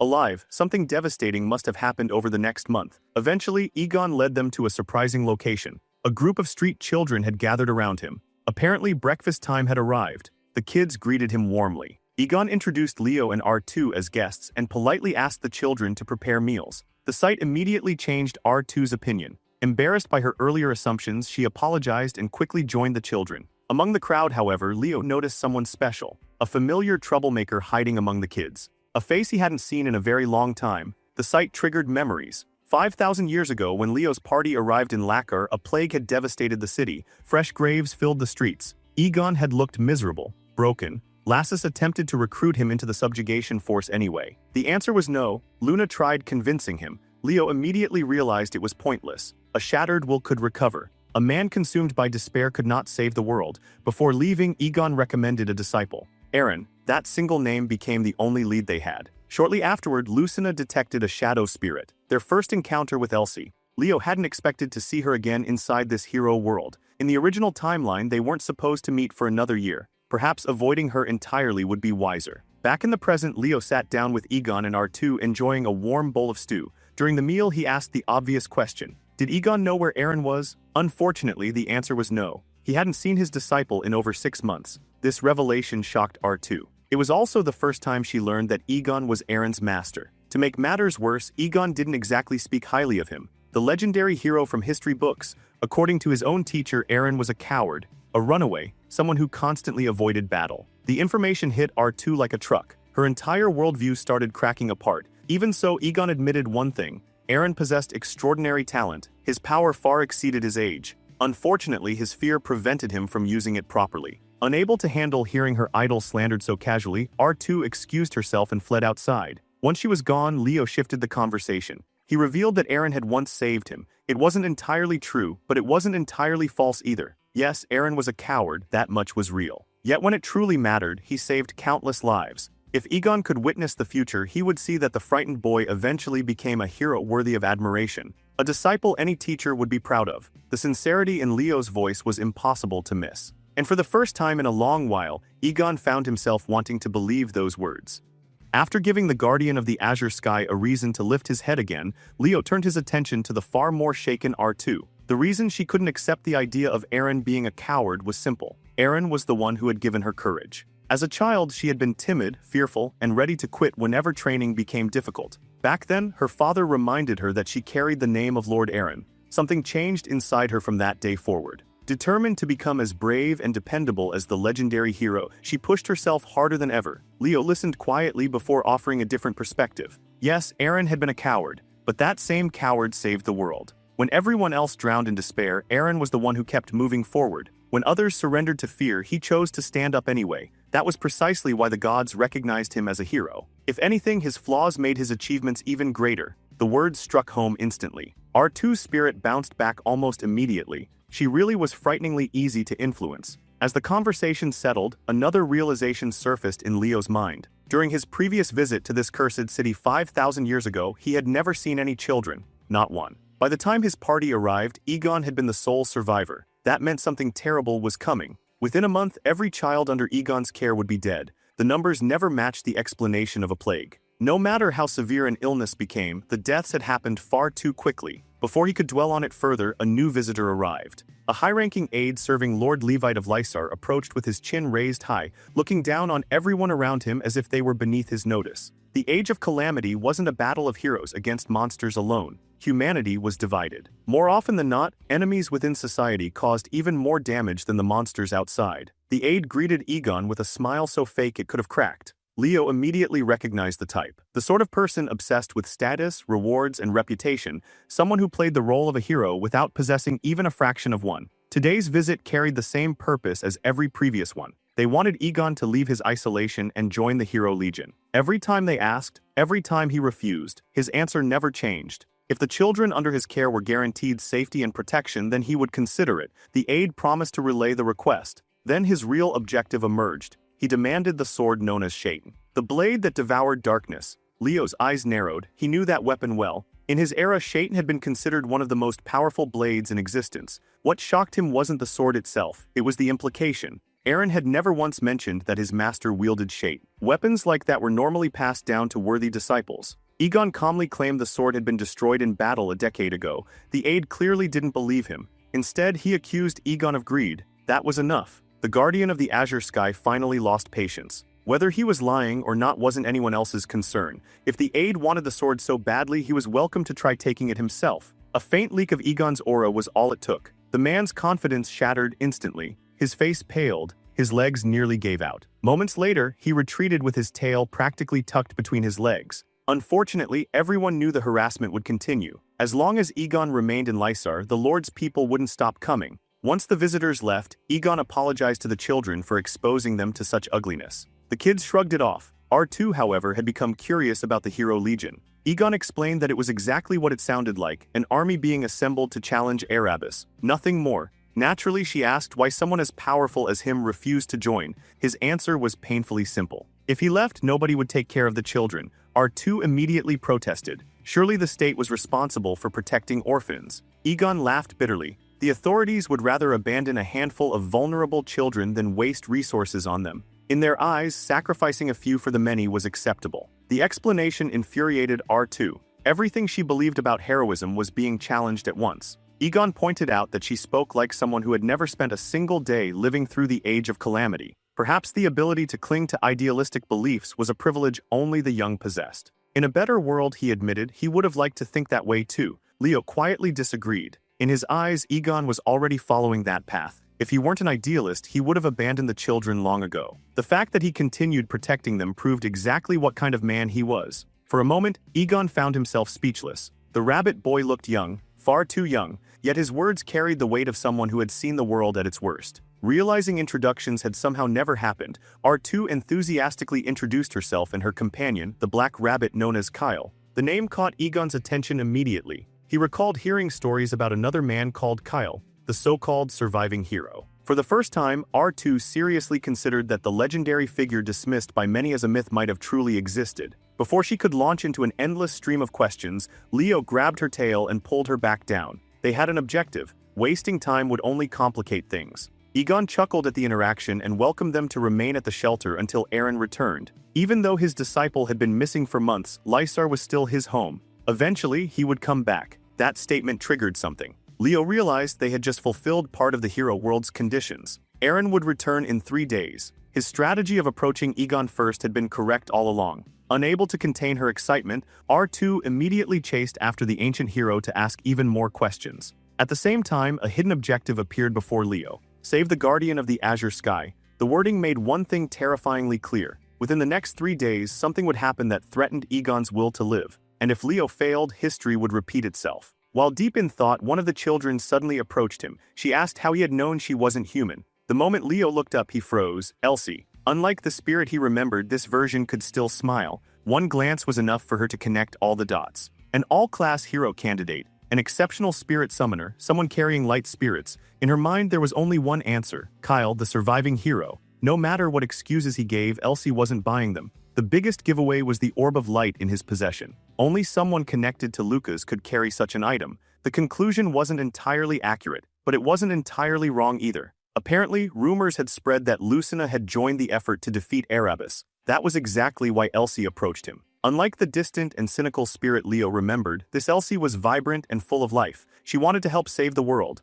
More than anything, she dreamed of seeing stars. As a spirit born during the Age of Calamity, she had never witnessed a true night sky, only darkness. She rambled excitedly about Lucina's accomplishments, especially the stories surrounding the defeat of Legion Commander Jormungand. To Elsie, Lucina was the perfect hero. Yet despite all that admiration, she eventually chose Kyle as her contractor instead. The reason remained a mystery. Then she casually revealed a secret that nearly stopped Leo's heart. The sword that devoured darkness. Shaitan. That sword was actually her. Elsewhere inside Lord Lysar's castle, news of Egon's latest refusal reached the city's ruler. Lord Rodion had become increasingly obsessed with obtaining greater power to protect his territory. His aide immediately exploited that insecurity. Bringing up Egon's attachment to the orphaned children was enough to irritate the Lord. To Rodion, prioritizing a handful of insignificant lives over a greater cause sounded insulting. The aide pushed further. Rumors of a spreading plague had already begun circulating throughout the Cursed District. If the disease spread into the city, panic would follow.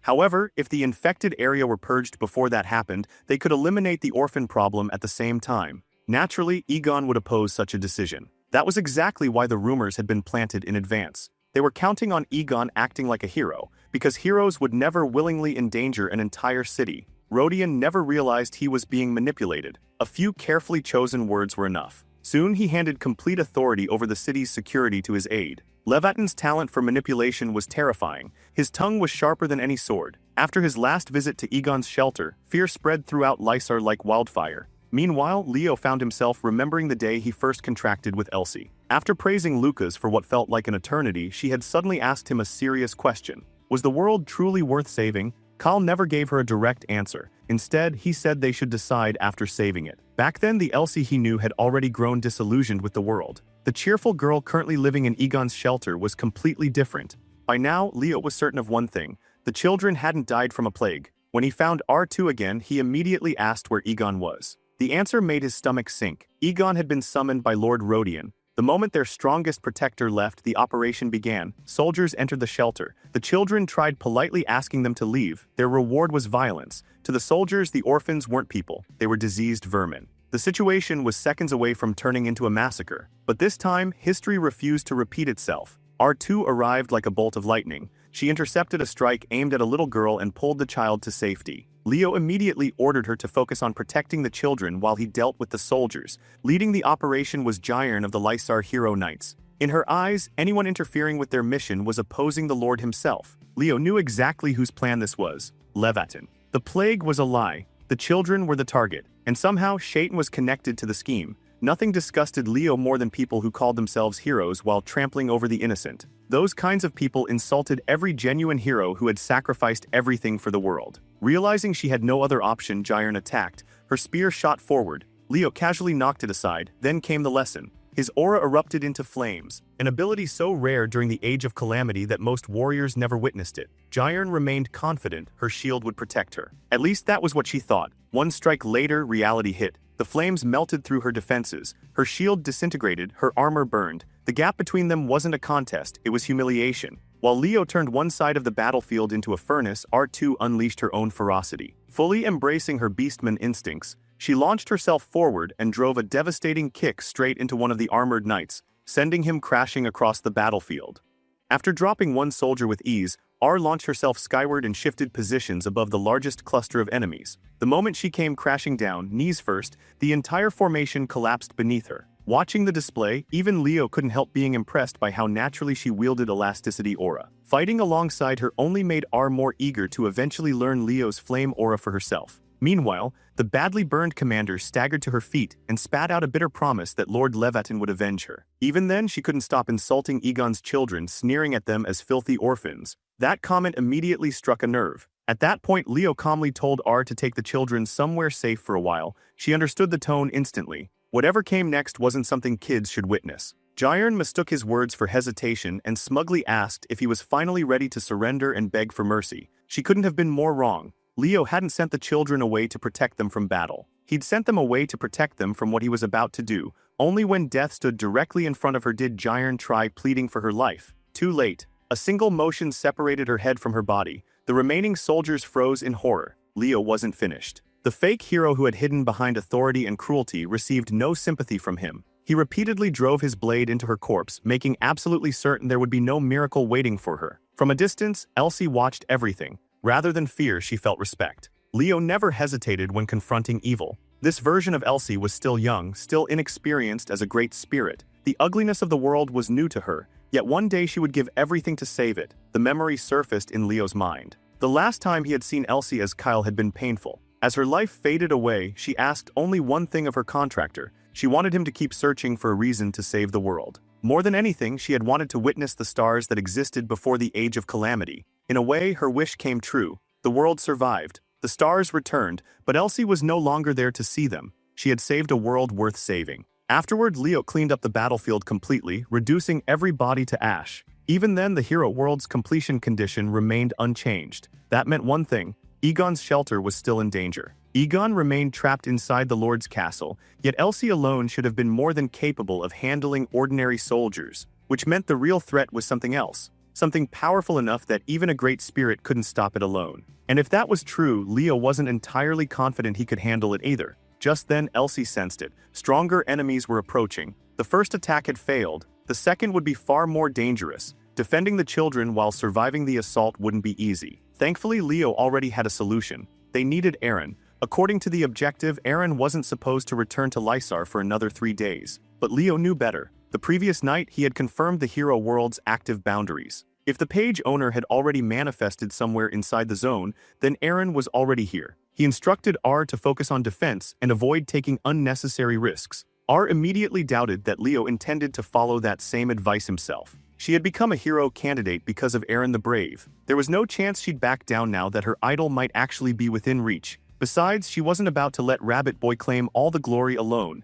The plan was revised. R would defend the shelter. Leo would go find Eren. Back during the days of the subjugation force, Eren had been a strange contradiction, ridiculously powerful, painfully timid. He could flatten giants without blinking, yet demons terrified him. Despite all that fear, he always felt compelled to fight. Leo remembered a particular night when Eren climbed a high place overlooking his hometown. He hated heights almost as much as he hated demons, yet he stood there anyway because he wanted to protect the people below. Recalling that memory, Leo headed toward the tallest point in Lysar. At the peak of an old concrete lighthouse, he finally saw someone he hadn't laid eyes on in 5,000 years. The only great hero born during the Age of Calamity. A man so shy it was almost ridiculous. A man so courageous it defied reason. Eren the Brave. Leo didn't waste time. The children at Egon's shelter were in danger. Without Eren's strength, tragedy awaited them. Eren believed every word. The moment he heard it, his power erupted. Even after 5,000 years, seeing that aura again hit differently, the radiance alone made it obvious. Eren was an absolute monster. Before launching himself from the lighthouse, Eren suddenly asked the Rabbit Boy if they had met before. Leo answered honestly, not yet, but they would, soon enough. Satisfied, Eren blasted forward like a living missile. Watching him go, Leo smiled. Some things never changed. Back then and now, Eren always ran at full speed whenever someone precious needed saving. Meanwhile, R had hidden the children inside an abandoned house nearby. Unfortunately, the second wave found them fast. This time, the enemy wasn't some disposable commander. Lord Levatin himself had arrived. His soldiers had failed. Now he had to dirty his own hands. R completely outclassed him. She danced around his attacks, exposing every weakness in his technique. The man relied entirely on brute force, nothing else. Then a concentrated bolt of mana suddenly disrupted the rhythm of the battle. R immediately called him out. Levatin wasn't a warrior. He was a mage pretending to be one. The corrupt noble hadn't accounted for beastfolk children interfering with his plans. As long as Egon remained contained, he'd believed victory was guaranteed. R aggressively pressed the advantage. She hated people who borrowed strength from magical tools instead of earning power through effort and skill. That frustration fueled a brutal kick that launched Levatin straight into a wall. The fight looked completely one-sided.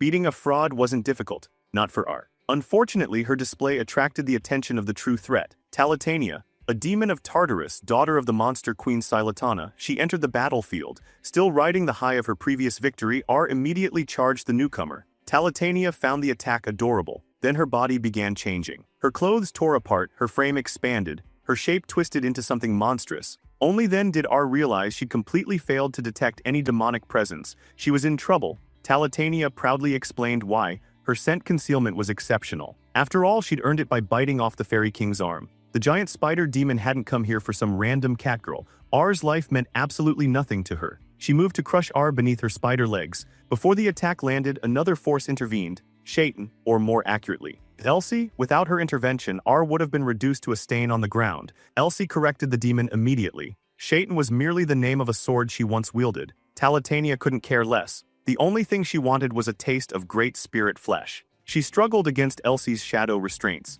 To her surprise, they held. Shadow after shadow wrapped around her body. The bindings multiplied. Within moments, the giant spider was completely immobilized. It was history repeating itself. 10 years earlier, Elsie and Egon had defeated Talitania together. R had no idea one of the children was secretly a great spirit. Unfortunately, Talitania had learned from her defeat. One sharpened leg finally broke free. It pierced straight through Elsie's body. The impact blasted R away and shattered the restraints. Talitania escaped. A single wound couldn't kill a great spirit. Elsie continued fighting. Shadow after shadow battered the demon, yet despite the punishment, Talitania survived, mangled, broken, half regenerated, but alive. As her body reconstructed itself, she mocked Elsie. An immature great spirit without a contractor could never defeat the daughter of the monster queen. Nothing stopped her from devouring spirit flesh. While Talitania focused entirely on Elsie, R seized the opportunity. She launched a devastating kick straight into the demon's head. The blow connected. It hurt. But it wasn't enough. All it accomplished was making Talitania even hungrier. Now the catgirl looked less like an enemy and more like dinner. For the first time, real fear gripped R. Her thoughts drifted toward the coward who had saved the world. If she truly wanted to follow Aaron's path, this was her chance. Her body trembled. Every instinct screamed at her to run. Still, she'd rather attack than surrender. Unfortunately, courage alone wasn't enough. Trying to defeat a named demon was far beyond her current ability. To Talitania, she was little more than a snack. R's injuries piled up quickly. She tried standing, failed. She ordered her legs to move, nothing happened, then suddenly light. A blinding radiance exploded across the battlefield. Everyone turned. At the center of that impossible glow stood a younger version of the man every beastman revered. At the same time, Elsie was reaching her limit. Constantly repelling Talitania's attempts to consume her was exhausting even for a great spirit. The demon princess finally stopped advancing, because Aaron had arrived. Directly before R's eyes, he activated Beast Transformation, the lost signature technique. Talitania narrowed her eyes, a beastman transforming without the full moon. She'd never heard of such a thing. Half man, half wolf. Aaron walked forward. Calm, silent, terrifying, Talitania casually swung a spider leg. Aaron caught it, then held it in place through sheer physical strength. The princess took him more seriously and attacked with several more legs. It didn't matter. Aaron bulldozed through everything. Closing the distance instantly, he locked the daughter of the monster queen into a crushing chokehold. Then came the finisher. One overwhelming slam. He introduced the giant spider to the ground with enough force to shake the area. After the completely one-sided beating, Aaron emerged from the dust carrying Elsie. The first thing he asked was whether she was hurt. Elsie admitted she was mostly fine. Unfortunately, Talitania was still breathing, and she was furious. The great shadow spirit wanted the final blow. The demon princess disagreed. Her body twisted again. Growing darker, more monstrous, more demonic, she lunged forward looking like a nightmare given flesh. Aaron had no intention of waiting for her transformation to finish. His body erupted with power once more. The moment Aaron unleashed his power, the battlefield transformed. The radiant light circling his body hardened into weapons, streams of brilliance twisting together before taking shape as towering pillars covered in ancient markings. One after another, those luminous structures crashed down around the enemy, delivering a very clear message that the spider demon's rampage was over. Meanwhile, far from the spectacle, the true architect of the disaster was running for his life. Leviathan fled toward the southern region of Lysar, panic driving every step. The fool had never realized he was working alongside a demon. Collaboration with humanity's greatest enemies carried only one punishment: death. Desperate to escape the consequences of his crimes, he overlooked one critical detail: he wasn't alone. Without warning, one of his hands slid from his arm. Blood sprayed from the severed stump. The agony forced him to stop. Leo had finally caught up. Back in the old days, Kyle had a very specific method for dealing with traitors. Looking at Leviathan now, he found himself pushed toward that same path once again. The coward immediately tried bargaining. Titles, status, fame, anything to save himself. Leo wasn't interested. What value did any of those things have when the world itself was at stake? Back at Egon's shelter, the night had become brighter than day thanks to Aaron's overwhelming display. With the Spider Princess temporarily out of the picture, R finally got her chance to completely lose composure. The catgirl was fangirling so hard over the younger version of Aaron that it was almost impressive. Leo regrouped with everyone and checked on Elsie first. Despite having a hole punched through her body earlier, the Great Spirit had already recovered completely. More importantly, she was proud. In her eyes they had won. Leo knew better. Talitania wasn't the type of monster who stayed dead. She had destroyed kingdoms. It would take far more than that to erase her permanently. As the group settled down, Elsie suggested that Aaron should eventually join Lucas and the others in the future subjugation force. Leo smiled, ruffled her hair, and agreed. Somewhere during all of this, Elsie had reached a realization. She no longer wanted to contract with Lucas. She wanted Kyle. The decision was surprisingly simple. She liked him. That was enough. Leo admitted he was honored, but he technically didn't have the authority to form another contract right now.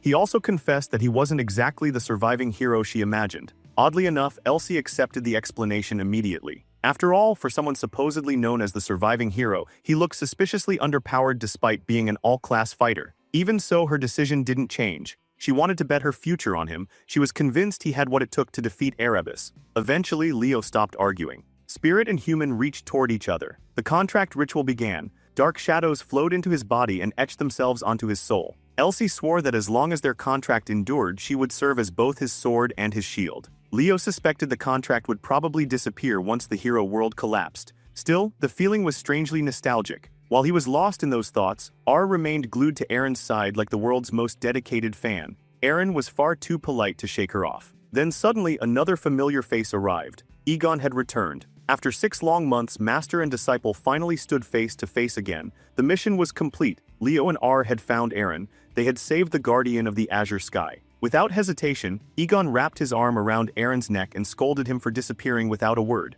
Instead of greeting his master properly, the fool had vanished for months and ignored his siblings. Now that the danger had passed, the children rushed toward Uncle Egon, finding comfort in his presence. Watching from the sidelines, Leo felt strangely relieved. For a brief moment, history had changed. A possibility that never existed before had finally become real. Both Egon and Aaron personally thanked Leo and R. Meanwhile, Elsie had already disappeared somewhere to avoid attention. Even Egon couldn't help finding R's attachment to Aaron slightly concerning. The man genuinely wondered if she had hit her head. Wanting to repay Leo, Egon searched through his belongings. The only thing he could offer was an old, worn manuscript detailing his personal aura cultivation method. The same method Aaron would eventually use to freely activate beast transformation. The moment Leo received it, his eyes widened. The battered book wasn't just valuable, it was priceless. This was the original form of Hero's Breath. As soon as the reward changed hands, Leo informed R that they needed to leave. The hero world wouldn't remain stable forever. If she wanted to say anything to Aaron, now was the time. Naturally, she wasn't ready to go. She wanted to spend more time with her idol. In the end, she settled for something much simpler, a head pat. Aaron looked completely confused by the request. Leo simply gestured for him to do it. Still clueless, Aaron awkwardly patted her head and offered a few encouraging words. That single moment was enough. From that day forward, R probably considered her hair sacred. As the hero world began collapsing around them, Leo spent his final moments speaking to an old friend. He warned Aaron that the future would be brutal. There would be people he couldn't save. There would be despair, failure, pain, endless trials. But Leo also assured him of something important. Aaron would overcome all of it, because despite all his fears, he was braver than anyone else. There was no greater courage than willingly sacrificing everything for the sake of the world. Quietly, Leo promised that he would do his part as well. Back in reality, Instructor Berga's patience had nearly run out. The hero world refused to close. Thankfully, Professors A and Yura stepped in before he completely lost it. Since hero worlds had become a recurring problem lately, the Loomer professors shared some of their recent experiences.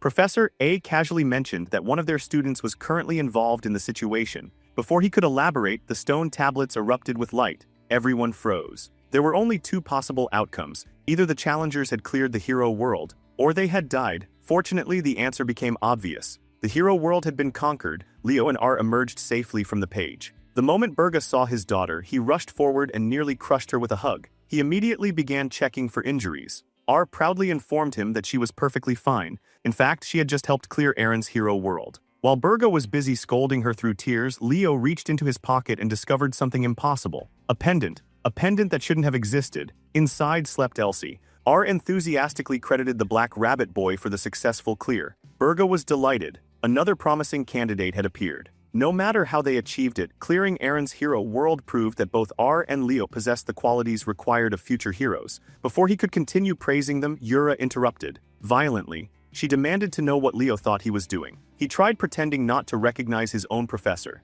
It didn't work. Yura grabbed him by the ears and unleashed a merciless lecture. Professor A eventually stepped in and explained everything. Nobody knew how Leo had slipped through Jania's selection process, but the secret was finally out. Dropping the disguise, Leo revealed his true appearance and reintroduced himself properly. Loomer Academy's first-year representative, Leo Plove. Meanwhile, back at the Plove household, Lady Reyna received word that a visitor had arrived. A young woman claiming to be Leo's friend. Since the guest never flaunted her family status, Reyna approved her entry immediately. To her, that suggested genuine friendship. The visitor was Chelsea Llewellyn. Reyna remembered her as Leo's partner during the entrance examination. Chelsea arrived carrying a strawberry cake from a famous bakery. An excellent choice. Reyna recognized the box instantly and found herself growing fond of the girl almost immediately. While sharing cake together, she explained that Leo was currently away. Chelsea didn't mind. She was planning to remain in Dillard throughout the summer anyway. Fortunately, she didn't have to wait long. Leo returned home soon afterward. After cleaning up from his journey, he invited Chelsea to his room.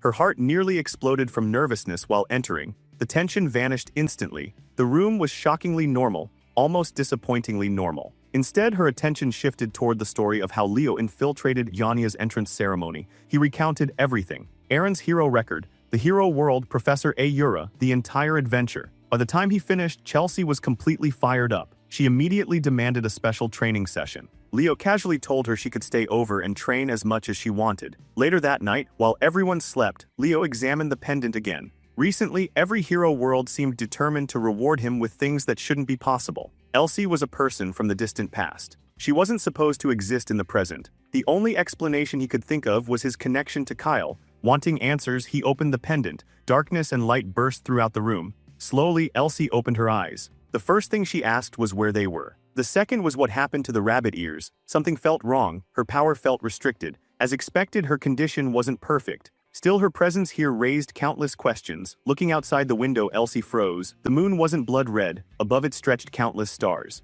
The same stars she had only heard about in stories. Leo gently explained the truth. She wasn't in her own era anymore. She had crossed into a world 5,000 years after her own. He also introduced himself properly. Not Kyle. Leo Plove. Then he told her everything. How Erebus had been defeated, how he had died, how he had been reborn, how the world had changed. It was an impossible story, yet the stars above were proof enough. For the first time, Elsie looked upon an age of peace. Well, mostly peace. Erebus was gone, but the threat hadn't vanished completely. TARDIS still moved in the shadows. Leo would need her help again. If fate had brought her here, then perhaps there was a reason. Just as before, she would stand beside him. One day later, Leo's father quietly pointed out something amusing. Chelsea and Raina had become surprisingly close in an incredibly short amount of time.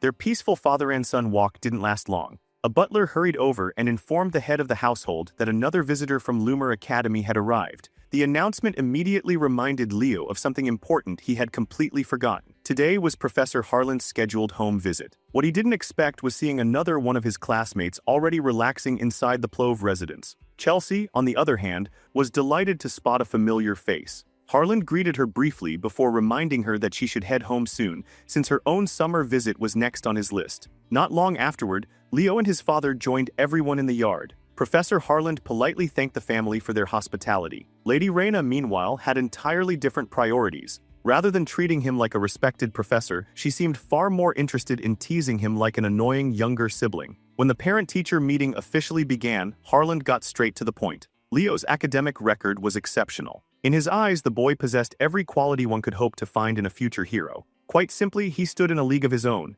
Hearing that, Leo's parents looked ready to float off the ground from pride. Harlan then presented the results. Night studies, magic studies, summoning studies. Across all three departments, Leo had earned top-tier evaluations. His leadership abilities were equally remarkable. However, there was one issue, a serious one. In Harlan's opinion, Leo charged headfirst into danger far too often. Throughout Loomer's long history, only a handful of students could rival the potential he displayed. The problem was that 15-year-olds weren't supposed to accomplish feats normally reserved for veteran heroes. On paper, that sounded impressive. In reality, it meant constantly gambling with his life. Even Raina could see the concern hidden behind the praise. Heroic accomplishments almost always came at a cost, and Leo had already found himself involved in far too many life-threatening situations during a single semester. Though she rarely voiced it aloud, she worried about her son constantly. So Harlan asked the question directly, why did he keep pushing himself so hard? Leo answered without hesitation. Trials weren't optional on the road to becoming a hero. He wasn't interested in simply admiring the legends of the past.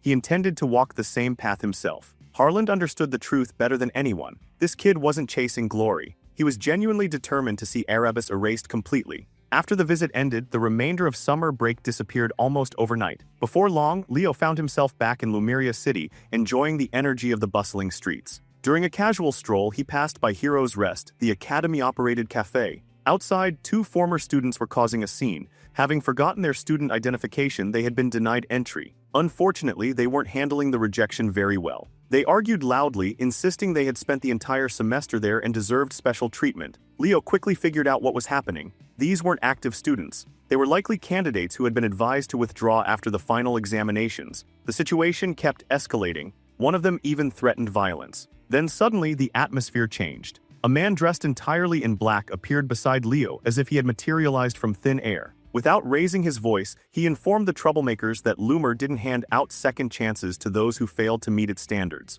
Becoming a hero wasn't limited to one academy. There were countless paths forward. Unfortunately, the pair refused to listen. The mysterious man sighed and immediately sent them somewhere else entirely. Gone, just like that. He had heard countless stories about this year's talented freshmen. Watching failed candidates throw tantrums wasn't exactly the first impression he had hoped for. Curious, Leo asked where the two had been sent. The man's answer was simple: somewhere far away. Leo wisely decided not to ask further questions. By this point, he was already convinced. The stranger was almost certainly a dragon disguised as a human. After crossing paths with a mythical beast in casual clothing, Leo continued toward the harbor. There he met up with Celia. The start of the new semester suddenly felt very real. Soon after, Khlo Muller joined them and started asking about everyone's vacation. Celia admitted hers had been less than relaxing. Family matters had kept her occupied the entire break. Leo described his own vacation as fairly ordinary. Celia immediately exposed him. Apparently, sneaking into Yanya's entrance ceremony counted as ordinary now. Before the conversation could continue, Carl arrived carrying an absurdly large bag packed with merchandise. As usual, he had spent his break finding new ways to make money. One by one, the group continued growing as Ileana and the others showed up. Once everyone had gathered, another familiar figure appeared. The same man from the cafe. He greeted the students before finally introducing himself. Riven, vice principal of Loomer Academy. Most students only knew one thing about him. He had vanished for 5 years. Without wasting time, Riven got straight to business. Out of 440 students, 346 had survived and reached the second semester. By academy standards, that was an impressive retention rate. He had heard people calling the first-year class a golden generation. Personally, he didn't trust rumors. He preferred evidence. And today, the surviving students would provide it. Then came the surprise. Riven revealed that he had already canceled the ship scheduled to transport them back to campus. Before anyone could complain, his body dissolved into dark smoke. He informed them that he would be waiting at the academy gates. Reaching him was their problem. As his form disappeared completely, he left them with one final warning. Crossing the lake would not be easy. Perhaps nobody would make it across. Just like that, summer ended and academy life resumed. Leo's strategy was simple. He pumped aura through his body and took to the skies. While crossing above the lake, he found himself reflecting on history. Before the Age of Calamity, this place hadn't been a lake at all. It had once stood at the center of the world. Although Loomer Academy occupied the region now, ancient records described it as the Land of Dragons. It was also among the first places attacked when Erebus appeared. His thoughts were abruptly interrupted by a lightning bolt. Durin had arrived. And as always, he had only one goal: defeat Leo Plove. Before Durin could properly engage him, a massive wall of water erupted between them. Eliza had joined the chase. Riding atop her pink dolphin summon, she was equally determined to settle their unfinished business. Nearby, Chinia watched the chaos unfold and laughed. Several other students intentionally slowed down just to enjoy the show. Eliza surged forward atop a crashing wave. Without stable footing, dodging would be difficult, so Leo adapted. He instantly froze the incoming water.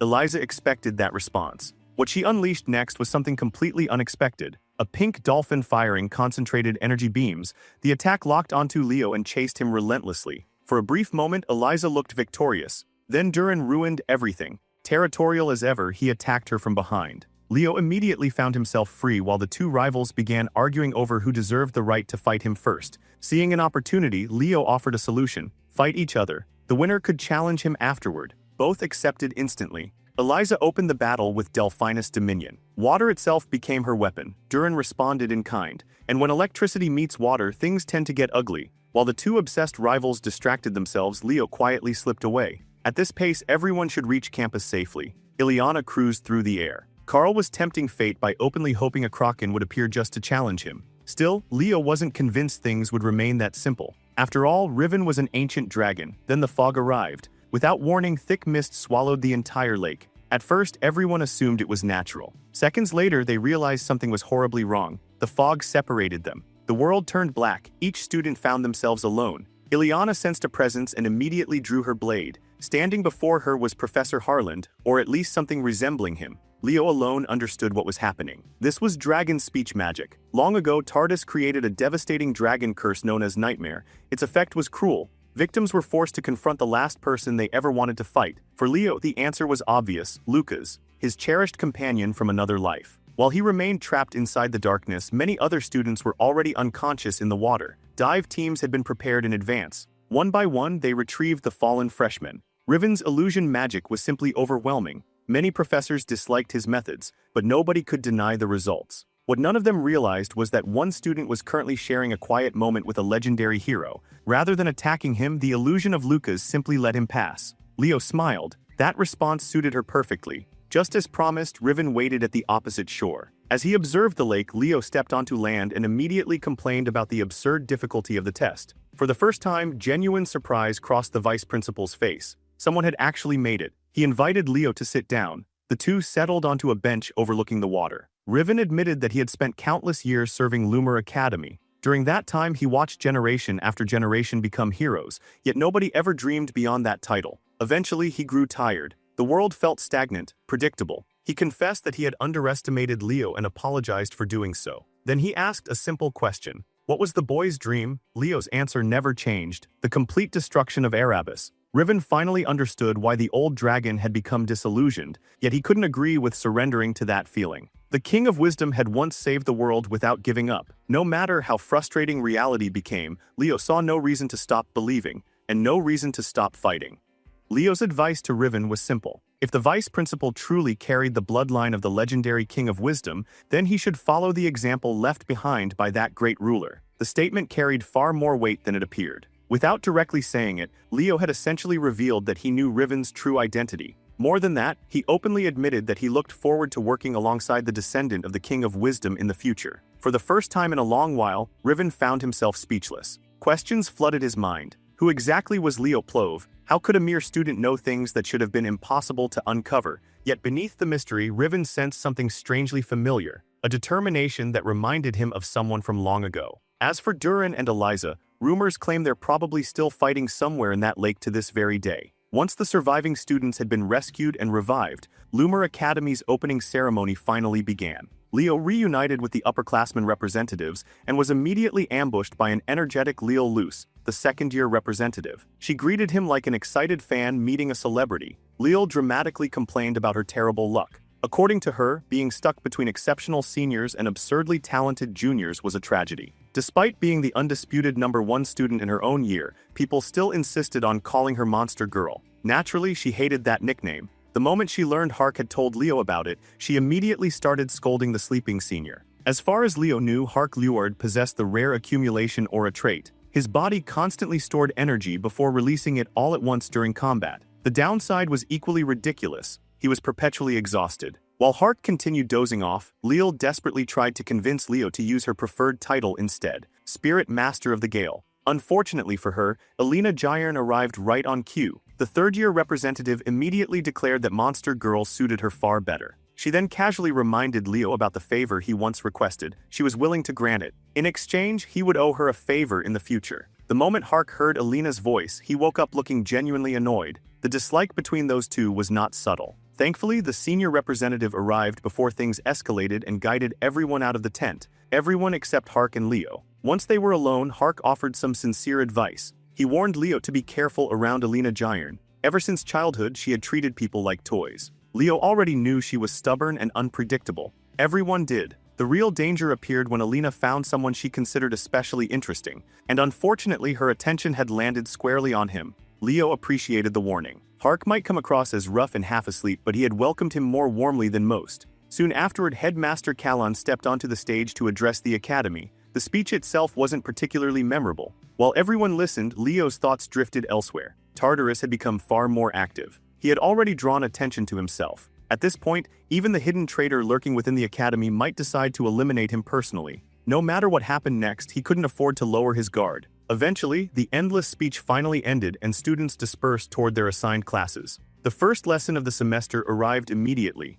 Carl was already complaining. Leading the class was the terrifying professor who somehow managed to hide beneath a friendly smile. Today's topic focused on a major development within hero studies. For the first time in history, Aaron the Brave's prologue page had been successfully cleared during the Jania entrance ceremony. More importantly, a previously unknown name had appeared within the record, the hero of beginning, Kyle. Leo immediately suspected that R2's report was responsible for this entire lecture. The professor explained that scholars now faced a fascinating question. Was Kyle truly a historical figure, or merely a myth? For now, all they possessed was a single mention within a hero record, nothing more. K.H. Muller raised her hand and asked what would happen if Kyle's existence were proven beyond doubt. The answer was massive. Hero studies would be turned upside down. Many hero pages with unknown owners might suddenly become identifiable. Humanity would finally possess its own great hero. Hearing that felt strange for Leo. After all, they were discussing him. For 5,000 years, the world's major races had celebrated their legendary heroes.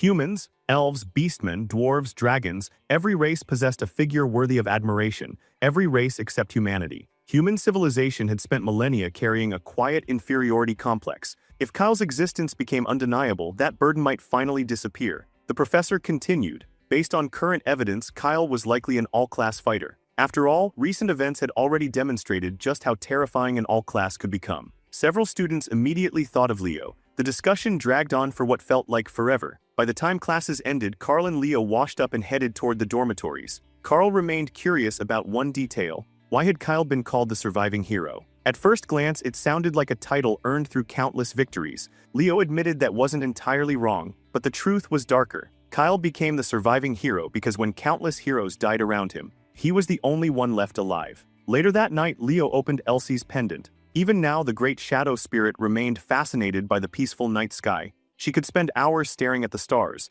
It was finally time to introduce her to the others. Before doing so, Leo requested one thing. She wasn't allowed to reveal his true identity. Not yet. The moment Elsie emerged, Kieran stretched his wings dramatically while Fiora greeted their contractor with a respectful bow. Both immediately noticed the unfamiliar girl sitting by the window. Questions followed instantly. Leo provided only the bare minimum explanation and left the rest to sort itself out. That was a mistake. Kieran immediately declared himself captain of Leo's summons. According to him, his elegance, wisdom, and noble status made him the obvious choice. Fiora strongly disagreed. She had been Leo's first contract. That alone should make her captain. Kieran insisted he was the highest-ranking summon. Fiora insisted seniority mattered more. Within seconds, the fairy prince and baby phoenix were arguing like children. Elsie couldn't help laughing. There was something comforting about how alive they felt. To her, they were lively. To Leo, they were simply immature. The following day shifted focus to the magic department's outdoor lecture hall. Professor Len stood at the front of the class. During the summer break, he had spent considerable time thinking about the direction of the second semester. This year's freshmen were attracting enormous attention throughout the academy. To explain why, he pointed directly at Carl Thomas. The reason wasn't complicated. Part of it came from the exceptional talent within the current class. The other factor was an upcoming event, Lucian. As Leo recalled, Lucian was the friendly competition held between Siren Academy and Loomer Academy. For 3 consecutive years, Loomer's magic department had suffered humiliating losses. Professor Len had no intention of allowing a fourth. This semester's training would focus entirely on preparing students for that challenge. And today's topic would serve as the foundation, hero magic. Throughout history, legendary mages possessed unique spells that defined them. These abilities were deeply personal and notoriously difficult to inherit. Some exceptions existed through bloodlines and secret traditions. However, researchers eventually discovered another solution. Yahello correctly guessed it immediately. Hero skills. When someone cleared a hero record, they could inherit fragments of a hero's unique abilities. Over time, mages studied these inheritances, breaking them apart and reconstructing them into teachable forms.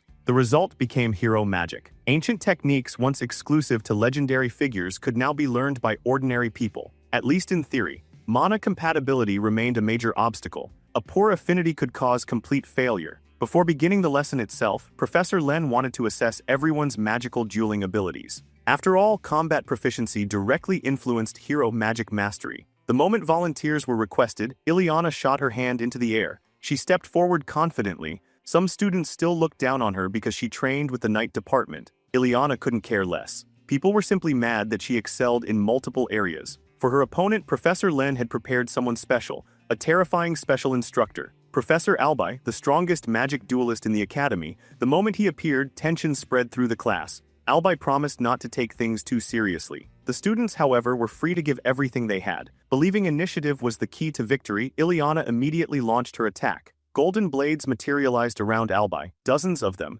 yet the professor didn't move, not even an inch. The swords collided against an invisible barrier before shattering apart. Carl immediately assumed the attack had failed. Leo disagreed, something was off. The broken fragments hadn't dissolved. They remained suspended throughout the battlefield. If he noticed it, then Professor Albi certainly had. The trap had already been set. Using every shattered fragment as a catalyst, Ileana activated her real attack. Above Albi's head, countless blades reformed into a colossal construct, a technique she had developed during the summer. Professor Len looked genuinely impressed. In the past, Ileana's biggest flaw had been her reckless offensive tendencies. Instead of fixing that weakness, she had doubled down and evolved it. Building upon Shining Blades, she unleashed a new spell, Shining Rain. A storm of destruction descended from the sky. The field trembled beneath the bombardment. Albi calmly watched every attack approaching him, then something happened that immediately put Leo on edge. The The response shouldn't have been possible. Not for a human, the technique resembled the Fairy King's legendary mirror force. When the smoke finally cleared, two Ilyanas stood on the battlefield,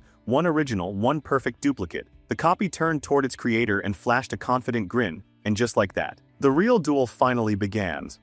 Ilyana looked absolutely offended by the sight of her own copy smirking back at her. Like everyone else watching, she assumed Professor Albai had simply created an illusion. And if it was an illusion, the solution seemed obvious. Destroy it with overwhelming force. Without hesitation, she gathered mana and launched a massive sphere of condensed energy. The problem was that her clone mirrored the action perfectly. Worse, the duplicate's version came out slightly stronger. As frustration began creeping onto her face, Professor Albai calmly reminded her that battles weren't decided until the very last moment. A single lapse in concentration, even for an instant, could flip victory into defeat. Then came the final insult. The clone casually used the very unique magic Ilyana had spent so much effort creating. A larger, more devastating version of Shining Rain descended from above, flooding the battlefield with radiant destruction. Moments later, Ilyana was forced to concede. Even in defeat, Albai praised her performance. Professor Len turned toward the class and asked for the next volunteer. But Albai had other plans. Rather than continuing to terrorize random students, he directly called Leo Plove into the arena.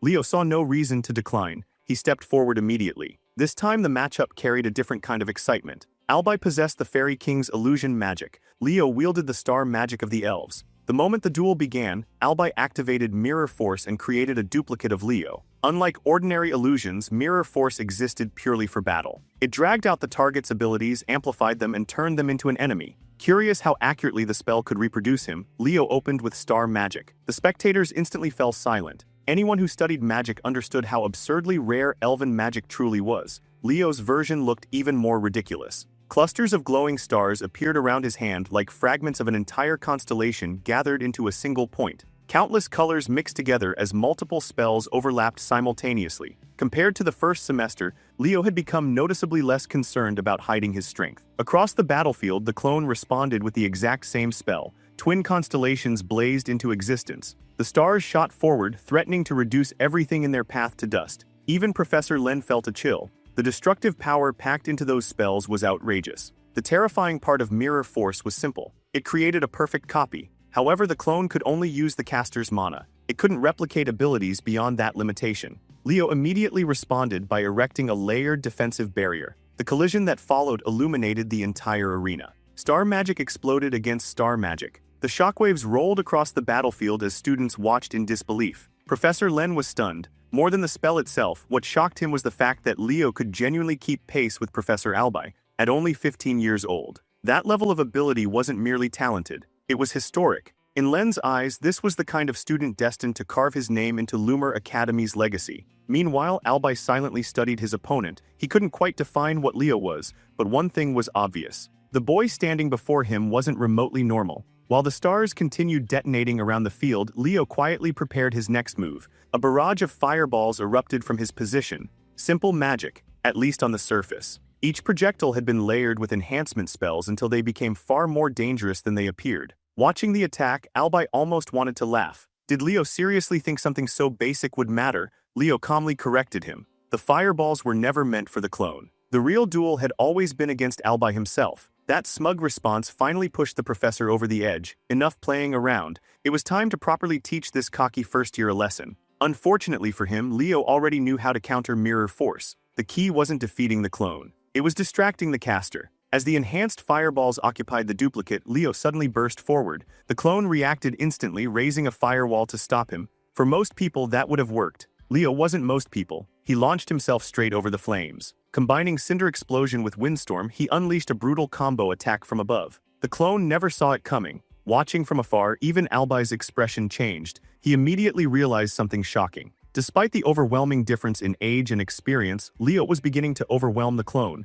The devastating combination landed cleanly. Before the duplicate could recover, Leo closed the distance in an instant. His hand grabbed the clone's face. A burst of power followed. The copy disintegrated into ash. The battlefield fell silent. Then Leo casually turned and faced his professor directly, as if nothing unusual had happened. As if defeating the clone was simply expected. He even reminded Albai that he knew elven magic as well. The professor couldn't help being impressed. Most people would have tried to destroy the firewall directly. Leo had instead obscured the clone's vision and exploited a tiny opening that existed for barely an instant. The timing required was absurd. Albi reluctantly admitted what the other professors had already concluded. There was a reason everyone called Leo the greatest prodigy of his generation. Deep down, he was convinced the boy possessed enough talent to surpass him before graduation. Later that day, Vice Principal Riven stood beside a tower window, silently observing the academy grounds. The headmaster noticed his distant gaze and jokingly asked whether he had spotted someone interesting. Riven shook his head.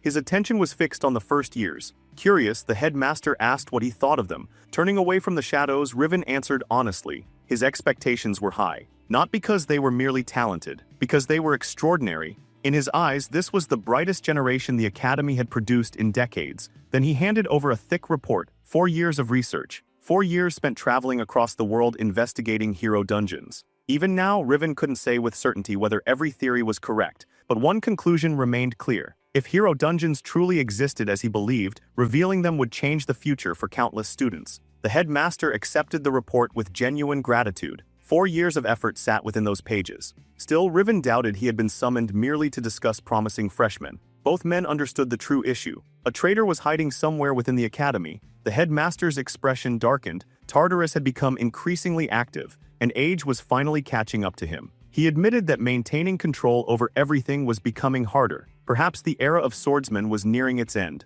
Perhaps the influence of the sword saint was fading as well. He then asked the vice principal a serious question. Did he truly believe the younger generation could handle the disasters waiting ahead? Riven answered with a question of his own. Could the headmaster place his complete trust in them? A bright smile appeared on the old sword saint's face. There was nothing in the world he trusted more than his students. The following day, Professor Harland arrived with an announcement. The next stage of training would involve real missions. Future heroes couldn't spend their entire lives inside classrooms. Sooner or later, they needed to confront actual problems in the world. The academy would cover all expenses. Students would earn credits as well. On paper, it was a perfect opportunity. But Harland immediately crushed any excitement. He warned them not to choose missions beyond their capabilities. Real battlefields had no checkpoints, no resets, no second attempts. If they failed, they died. The blunt reality left more than a few students visibly shaken. The moment class ended, everyone rushed toward the mission board. A crowd formed almost instantly. Students fought for position while searching for suitable assignments.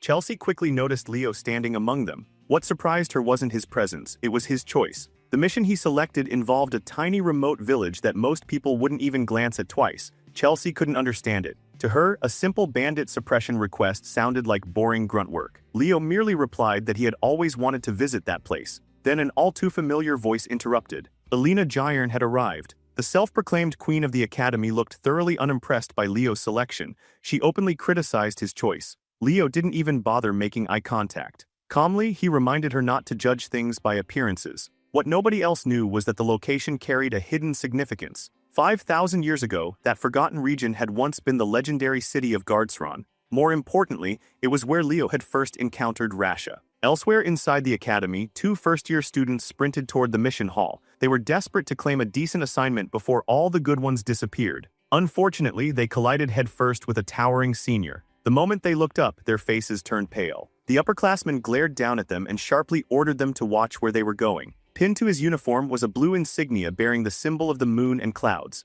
As he walked away, the freshman couldn't help commenting on how strange it was. Recently, several seniors had been spending unusual amounts of time near the first-year buildings. After discussing it further, they realized those students belonged to the Blue Moon Party, the organization led by none other than Alina Gyern herself. Just hearing her name was enough to make most juniors nervous. Why would someone like Alina bother visiting a place like this unless she had a specific interest? The answer became clear moments later. Upstairs, Leo was already speaking with Alina directly. He asked why she had singled him out. Her answer was immediate. The Blue Moon Party planned to raid a dungeon, and she wanted him to join them personally. Leo's response arrived just as quickly. No, the rejection landed like a thunderbolt. Alina froze. For a moment, she genuinely couldn't process what she had heard. A pink aura slowly spread around her. She asked him to repeat himself. Leo did. The answer remained exactly the same. Nearby, Carl and Chelsea secretly listened in. Neither could believe the level of confidence Leo was displaying. Alina's eyes glowed brighter. The pressure surrounding her intensified. She demanded a proper explanation.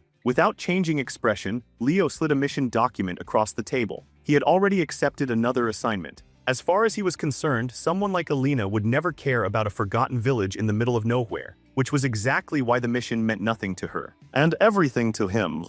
Without waiting for anyone's response, Leo simply turned around and walked away with his friends, leaving the Queen of Lumber standing there. The surrounding juniors practically lost their minds. Several of them started shouting at Leo, desperately trying to earn Alina's favor by defending her honor. Ironically, Alina herself looked completely unbothered. In fact, she seemed amused. As she watched Leo's retreating figure, a faint smile spread across her face. The thing occupying her thoughts wasn't the rejection, it was the fact that he had resisted her subjugation ability without even flinching. No hesitation, no struggle, no reaction whatsoever. That alone made him infinitely more interesting. Before long, the story exploded across campus. Thanks to the Academy newspaper, news that Alina Jayern had been rejected spread faster than wildfire. Back in class, Leo quietly reflected on the day's events. Beside him, Carl wore the grin of a man who had just witnessed peak entertainment. He eagerly asked what it felt like to publicly embarrass Lumber's queen. Leo brushed the question aside. He knew he would eventually need Alina's cooperation if he wanted access to the Forbidden Library. For now, however, another goal came first: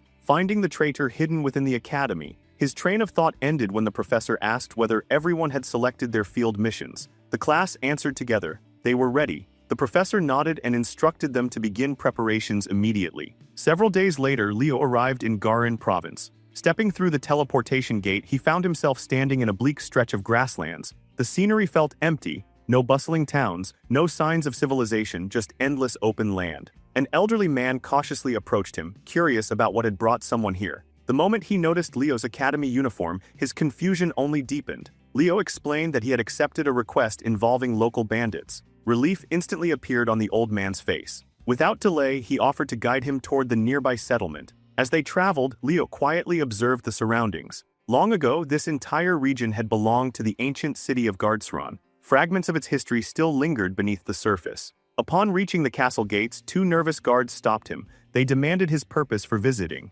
Leo calmly presented the mission request. The moment they realized he was a student from Lumber Academy, the pair nearly collapsed from shock. His innocent smile certainly didn't help. After a hurried apology, they allowed him inside without another question. Within the castle, Leo was welcomed into an extravagant reception room. Moments later, an impressive meal was placed before him. The manager encouraged him to rest and enjoy the accommodations. Leo politely declined. He hadn't traveled all this way to relax. Getting straight to business, he asked for information about the bandits. The manager produced an old map and pointed out their location. Before the discussion could continue, a servant suddenly burst into the room. The man urgently requested the manager's attention. More hero candidates had arrived. The announcement immediately caught everyone off guard. The manager turned toward Leo and asked whether he had companions arriving separately. The servant quickly clarified. The newcomers were from Siren Academy. As if summoned on cue, several elves entered the room dressed in black and white uniforms. Leading them was a tall elf with flowing black hair and an expression cold enough to freeze the room. His name was Haddon Dershan.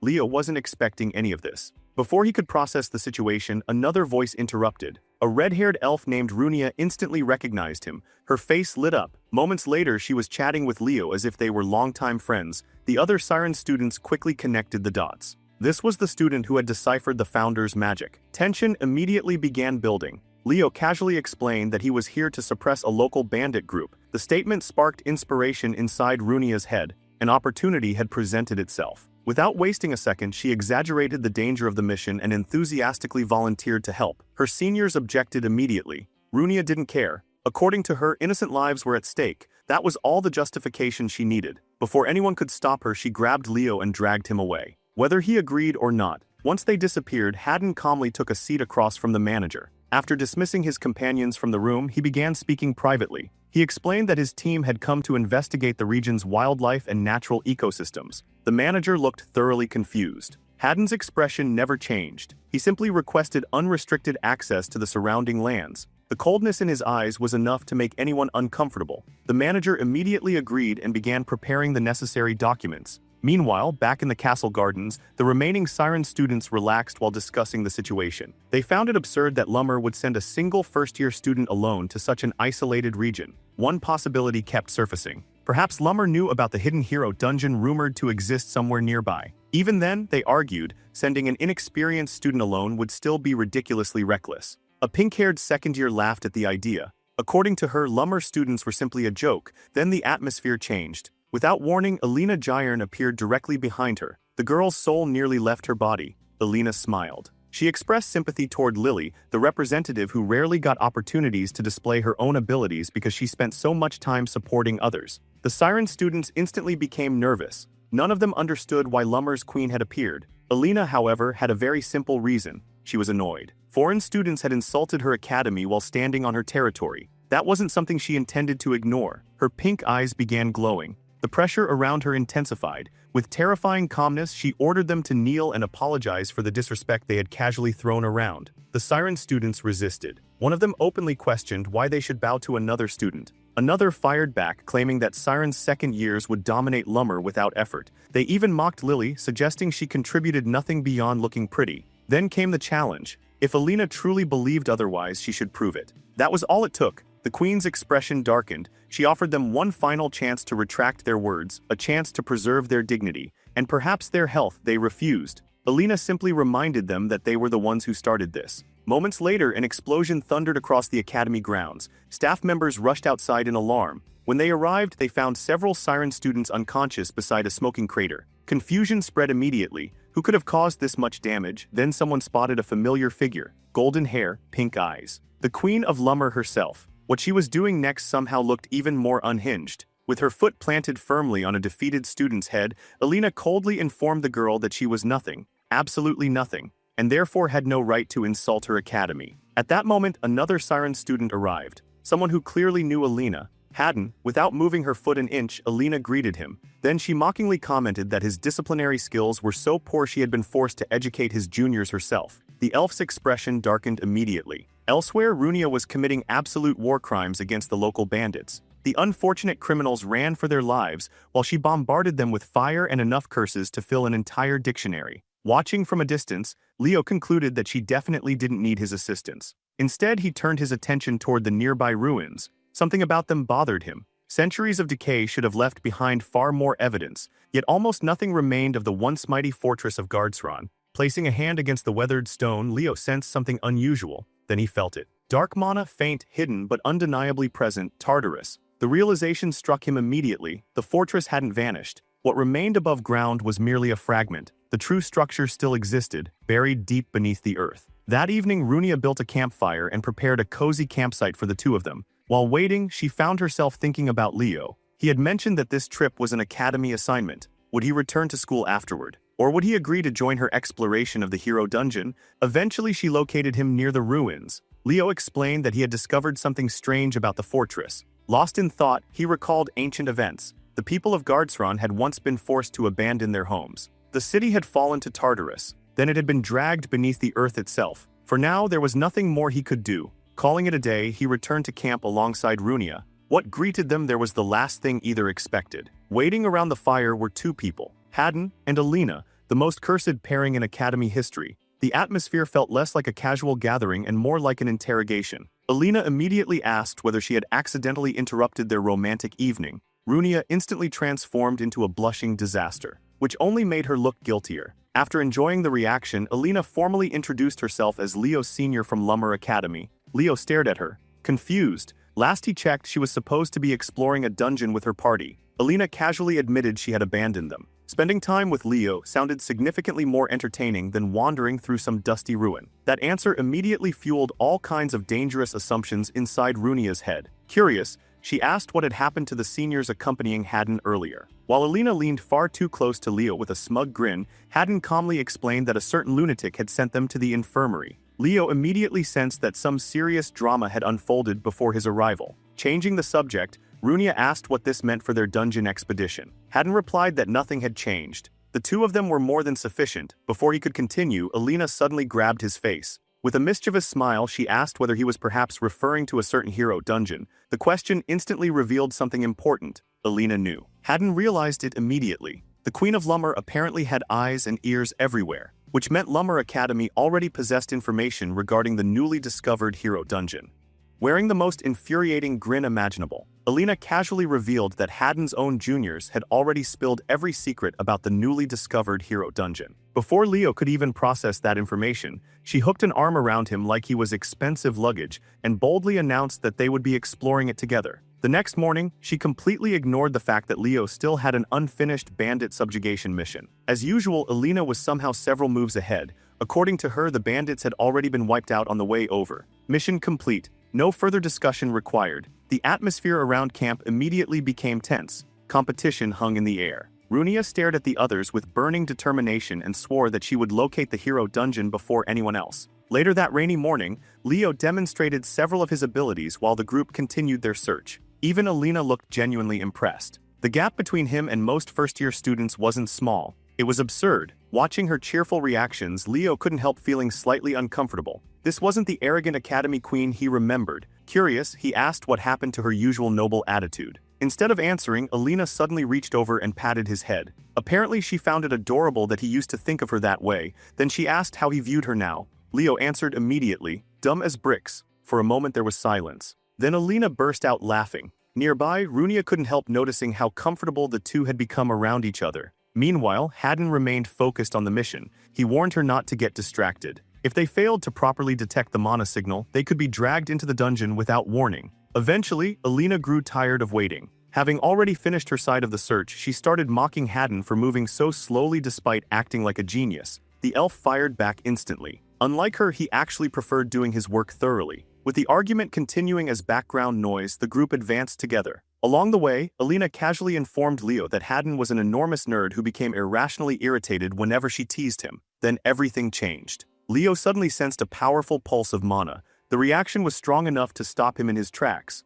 Moments later, he announced that he may have found the dungeon. Everyone stared at him. He was standing directly inside a strange, ancient magic circle. Without hesitation, Leo activated what he recognized as a teleportation gate from ancient Gardsron. The revelation stunned everyone. If the gate still functioned, then perhaps Gardsron hadn't been completely destroyed underground after all. Haddon looked genuinely shocked. He couldn't understand how a first-year student had deciphered such ancient magic. Leo calmly explained that he had analyzed the formula earlier and suspected it was a transportation device. Thankfully, his theory had been correct. Since the gate remained operational, there was a good chance the destination was still active as well. Runia hesitated. Stepping into an unknown portal wasn't exactly comforting. Alina, however, argued that there was only one way to learn where it led. Then she immediately invited her favorite junior to come with her. Despite her confidence, Leo remained skeptical. Could Gardsron really have survived for thousands of years beneath the earth? Before he could think further, Alina casually touched the gate. The moment her hand made contact, everything activated.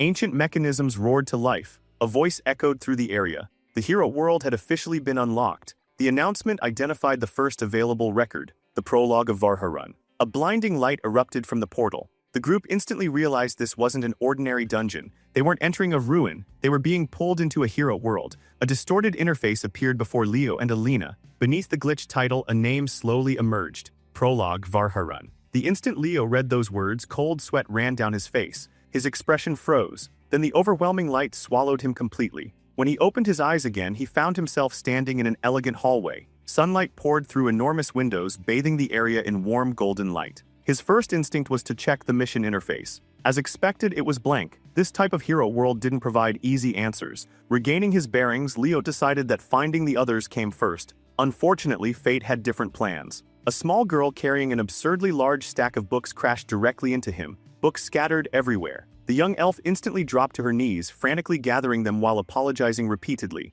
The moment Leo looked at her face, he froze. Luna, the founder herself. For a brief moment, the two simply stared at each other. Then Luna suddenly turned pale. Terrified, she began apologizing to Professor Archent for skipping class. The fact that she called him by that name immediately caught his attention. She nervously explained that she had only missed lessons because she had been researching magic again. At that moment, everything clicked. This wasn't a standard hero world. It was a possession-type hero world. Everyone saw him as Professor Archent, a legendary historical figure, the man who had taught Luna magic. The teacher who had practically raised her. Handing back her books, Leo calmly asked where she was rushing off to. Luna blinked. Confused, she cautiously asked whether he wasn't going to scold her. Leo simply pointed out that this clearly wasn't the first time she had skipped class. Nor would it be the last. With that, they began walking together toward the library. As he watched her happily bounce along beside him, he realized something unexpected. Luna's outlook on life was astonishingly simple. The girl looked genuinely happy simply because she hadn't been reprimanded. If modern elves could see their revered founder acting like this, they would never believe it. Eventually, Luna guided him to a study table and placed her books down. Then disaster struck immediately. The moment she sat down, the chair collapsed beneath her, despite weighing practically nothing. She crashed onto the floor. Leo couldn't help smirking. Her clumsiness was almost legendary. Unfortunately, he couldn't stay. There were more pressing matters to handle. After excusing himself, he continued investigating the hero world. As he walked through the halls, he reviewed the mechanics behind hero dungeons. Normally, a dungeon formed when a hero record became unstable. Reality slowly warped around it until an entrance appeared. If left unchecked for too long, however, the record could merge with reality itself. That possibility was terrifying. Ancient monsters trapped within the record could spill into the modern world. The casualties would be catastrophic. His thoughts drifted back toward Luna. He still didn't know her exact age during this chapter. More importantly, he still had no idea what objective this hero world expected him to complete. Suddenly, someone shouted for Professor Archent. Leo turned around. A panicked student was sprinting toward him. The elf demanded to know why he was wandering around when his class had already begun. Apparently, the students were close to rioting because their professor was late. Realizing he couldn't afford to break character, Leo decided to play along. He asked the student to guide him. Together they hurried toward a massive arena. Along the way, Leo recalled what Varharun truly was. Long before the Great Calamity, it had been one of the greatest elven cities in existence, an elite academy city. A place where powerful young elves were forged into monsters. Crossing the arena, he entered an enormous chamber packed with hundreds of elven nobles. The room fell silent. Then the complaints exploded. The moment Leo apologized for arriving late, the crowd erupted in outrage. Many students loudly declared his behavior unacceptable. One student stepped forward more boldly than the rest. He had curly hair, sharp eyes, and an expression filled with arrogance. According to him, a teacher who behaved this way couldn't be trusted. He should be replaced immediately. The crowd rallied behind him. Leo calmly asked for his name. The answer nearly made him lose his composure. Herschen Besson. The name brought back ugly memories. Leo knew exactly who this elf would become. A traitor, a disgrace. The man who would eventually betray his own people and help Tartarus invade the city. Suppressing his anger, Leo politely asked why being late justified replacing a professor. The answer quickly revealed the truth. This wasn't about punctuality. The students hated him because he protected Luna. To many elves, she was a failure, an embarrassment, someone unworthy of support. Before Herschen could continue, another voice challenged him. An elf named Zira openly called his claims nonsense. The statement instantly triggered Herschen. His eyes glowed red with fury. The argument escalated immediately. The two grabbed each other's collars. Herschen demanded to know what relationship Zira had with Luna that justified such passion. Meanwhile, Leo silently observed. Based on their behavior, Herschen appeared to be a senior. Zira was likely younger. The older elf eventually declared that he wanted to teach the junior a lesson. Unfortunately, academy rules prevented him from acting without permission. That was when Leo made a decision. He granted permission. Immediately, both students stared at him in disbelief. Leo simply explained that if they both wanted to fight, there was no reason to stop them. The reaction was immediate. Something about this behavior felt completely unlike the real Professor Archent. Later, outside, students gathered around the dueling grounds. Many loudly cheered for Herschen. They wanted him to crush Zira and humiliate him publicly. Herschen glared at his opponent with absolute confidence. He swore that he would demonstrate what a true mage looked like. Meanwhile, Leo calmly stepped forward. Adjusting his glasses one final time, he officially declared the duel underway. The instant the match began, Herschen unleashed everything he had from the very start. Herschen opened the duel with overwhelming confidence, unleashing wave after wave of magic without pause. Spells flooded the battlefield from every direction, each attack meant to crush his opponent beneath sheer firepower. Yet Haddon's reaction was almost disappointing. There was no panic, no urgency, just mild dissatisfaction. Leo understood why. As a third-year student from Siren Academy, Haddon had already seen countless forms of magic. Compared to him, Herschen's flashy attacks looked painfully ordinary. Back before the Age of Calamity, high elves had nearly driven themselves to extinction through complacency. Generations of comfort had dulled their edge, leaving arrogance where discipline should have been. Meanwhile, Herschen stood there smirking, already imagining the dramatic victory speech he would give after humiliating his opponent. That confidence lasted only until Haddon's body erupted with aura. The battlefield shook. The incoming magic shattered apart before it could even reach him. Herschen froze. So did most of the spectators. Even Zer's classmates couldn't understand what they were seeing. Leo immediately noticed the problem. Haddon had openly used a technique that the original owner of this body shouldn't even have been capable of performing.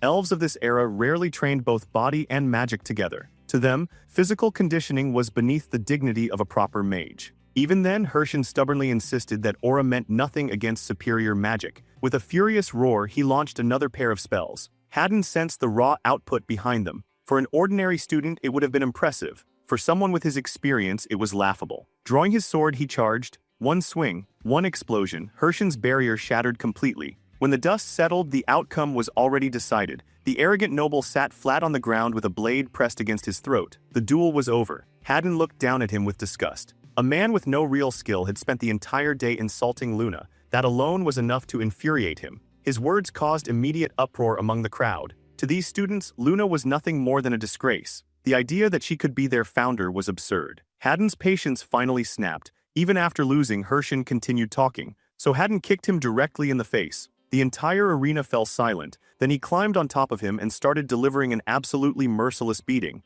At that point, Leo finally stepped in. He pulled Haddon back and reminded him that the punishment had already gone far enough. Unfortunately, Haddon disagreed. In fact, he politely requested permission to continue. There was nothing he wanted more. Leo refused. Beating Hershen unconscious might feel satisfying, but it wouldn't help them clear the hero world. That statement immediately caught Haddon's attention. The realization hit him instantly. Only one person would talk like that, Leo. At last, he understood who was standing in front of him. Leo offered to explain everything, but first they needed privacy. Returning to his role as Professor Archant, he officially declared the duel concluded and ordered several students to carry Hershen to the infirmary. Then he left with Haddon. There was just one tiny issue. He had absolutely no clue where Archant's office was. Thinking quickly, he ordered a nearby staff member to escort him. The man obediently led him toward Professor Archant's study. Nearby, one student overheard Leo mentioning that he would personally punish Zur later. Unlike the others, this silver-haired beauty immediately sensed something strange. She wasn't truly part of this world either.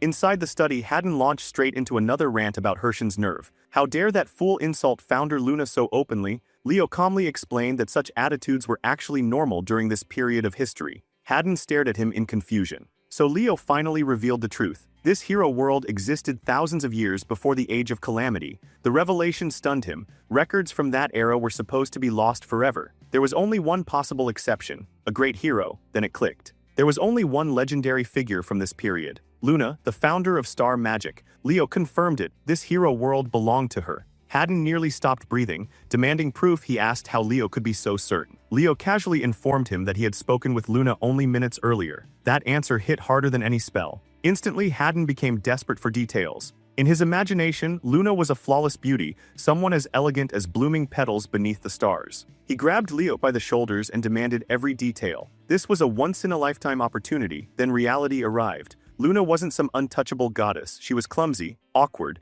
and honestly a little goofy. Seeing his senior's dreams collapse in real time was almost painful. Leo did his best to soften the blow. At least she was cute, that much was true. Regardless, there was no longer any doubt. They were inside Luna's hero world, which raised another question. Tartarus shouldn't even exist yet. The organization wouldn't be formed until after the Age of Calamity. Returning to the objective, Haddon speculated that a hero world centered around Luna would require something significant. Leo wasn't certain. Then Haddon mentioned magic, and suddenly everything clicked. This period aligned perfectly with the beginning of Luna's star magic research. She hadn't become a legendary founder yet. She was still creating the foundation. The objective was obvious. As Professor Archant, he needed to help Luna develop star magic. A sudden knock interrupted his thoughts. The same staff member entered again. The headmaster wished to see him immediately. Leo honestly wondered what disaster he had accidentally caused this time. The answer arrived quickly. The duel. The incident had become large enough to attract the attention of Varharun's highest authorities. Even worse, Zur was now being placed under arrest. Recognizing that resistance would only complicate matters, Haddon agreed to cooperate for now. Leo decided he would need to handle the situation carefully. Soon afterward, he made his way toward the headmaster's tower. Inside, the atmosphere felt strangely empty. The halls were silent. Not a single person appeared in sight. Then he saw something impossible. Resting atop a pedestal stood the Staff of Polium, one of the greatest treasures in elven history, a sentient weapon, a relic that chose its own master. According to legend, it had acknowledged only Luna before shattering alongside her at the moment of her death. For a moment, Leo completely forgot himself. Slowly, he reached toward the legendary artifact. Then a voice echoed from above. Interesting. Leo looked up and froze, though honestly it wasn't that surprising. Before the Age of Calamity, demigods still walked the mortal world. And standing before him now was one of them. Fiwa, the headmaster of Varharun, a being who existed beyond ordinary laws. Leo greeted him respectfully. Fiwa immediately dismissed the formality. Deities who descended into the mortal realm couldn't freely use their divine powers. The greatest gift they could offer humanity was knowledge. As their conversation continued, Fiwa suddenly asked whether Leo possessed blessings from the gods. Rather than answering directly, Leo challenged him with a question of his own. The response visibly amused the demigod. Most mortals didn't know how to converse with a deity as an equal. This boy clearly wasn't ordinary. Before long, Fiwa identified Leo as the current user of the record system. Introducing himself properly, the headmaster asked how someone like Leo had become its master. When Leo described it as a power capable of recreating the past, Fiwa looked genuinely surprised. The demigod quickly realized that Leo didn't fully understand the system he carried. Apparently, whoever granted him the power had been astonishingly irresponsible, so Fiwa asked what he knew. Leo explained his understanding. The system recorded accomplishments acknowledged by the gods, recreated those moments, and rewarded successful challengers. Fiwa immediately rejected that explanation. Something that powerful couldn't have been created by a single entity. It was far greater than Leo realized. Curious, the demigod then asked the obvious question. How had he obtained it? Leo answered simply. He saved the world. He defeated Erebus. For the first time, genuine shock crossed Fiwa's face. A mortal defeating Erebus sounded impossible. That prompted Leo to ask something he'd wondered for a long time. Why hadn't the gods simply destroyed Erebus themselves? Fiwa's answer was unsettling. Erebus possessed power comparable to the gods. More importantly, it represented the darkness of the world itself. It couldn't simply be erased. The gods could only preserve balance. With their support, mortals managed to push Erebus back into darkness, but balance came with a price. The brighter the light became, the stronger the darkness would eventually grow. Erebus was already recovering. One day its strength would surpass both gods and mortals alike. That future would become known as the Age of Calamity, which made Leo's achievement even more absurd. He had accomplished something even the gods could not. When Fiwa praised him, Leo simply shrugged. The only thing he seemed to gain was memory loss. The demigod found that answer surprisingly tragic. Leo, however, had already accepted it. There were more important things to worry about. Curious, Fiwa asked what he intended to do now. Leo's answer never wavered. His goal remained exactly the same: complete annihilation of Erebus. The demigod understood the weight behind those words. No one could challenge Erebus without suffering beyond imagination, yet Leo had already done it once. Now he had been reborn, a second chance that even the gods hadn't anticipated. Because of that, Fiwa pointed out that Leo could simply leave the burden to future generations. For the first time in 2 lifetimes, he had the option to live peacefully. Fiwa quietly questioned whether Leo truly intended to walk that painful road again. After everything he had suffered, after all the sacrifices and scars left behind by his first battle against Erebus, was he really prepared to endure it all a second time? Leo's answer never wavered. His decision had already been made. There was no turning back. Seeing the conviction in his eyes, Fiwa explained that the gods had not entrusted this world to him without reason. Leo immediately corrected him. This world belonged to Luna, yet Fiwa disagreed. The hero record may have been Luna's story, but the gods had placed that record into Leo's hands. That meant the world belonged to him as well. It was the reason only he could receive its rewards. The demigod then revealed another surprise. The Staff of Polium contained an accumulation of his knowledge. Leo should take it. It would prove invaluable in the future. Naturally, Leo hesitated. Was it really acceptable for him to walk away with one of the elves' greatest treasures? Fiwa simply smiled. The staff had already chosen its master. That answer settled everything. With a final blessing and a warning to stay cautious, Fiwa sent him on his way.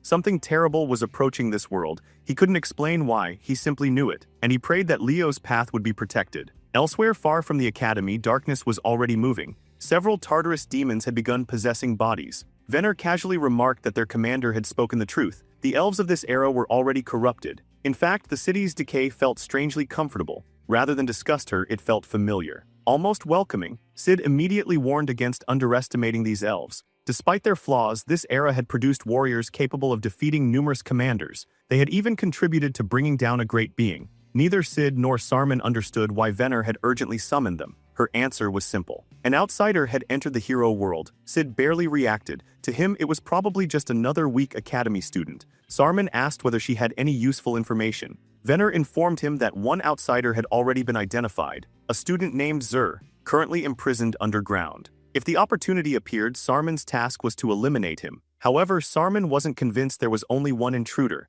Venner merely grinned. If more had entered, that was even better. More prey, more entertainment. She wanted nothing more than to watch hopeful faces collapse in despair as the page of their beloved hero burned away before their eyes. Their conquest had suffered setbacks. That much was true, but they would overcome them. Everything was for the sake of fulfilling the will of their lord. Erebus? Long ago, the hero world itself had formed when a fragment of Erebus briefly revived. After that fragment was suppressed, the hero record had been split into 5 pieces. Thus, the 5 hero academies were born. The true goal behind that division had always been the same: obtaining Kyle's page. Yet one mystery still remained. How could Tartarus influence a hero record created by the gods themselves? Back inside Varharun, Leo decided his next destination would be the Forbidden Archives. But first he needed to free Haddon from prison and locate Runia and Alina. Before he could move, Luna suddenly appeared. Excitedly, she explained that today was King Urgen's birthday. A grand celebration would be held at the World Tree Plaza. Unfortunately, she hadn't received an invitation.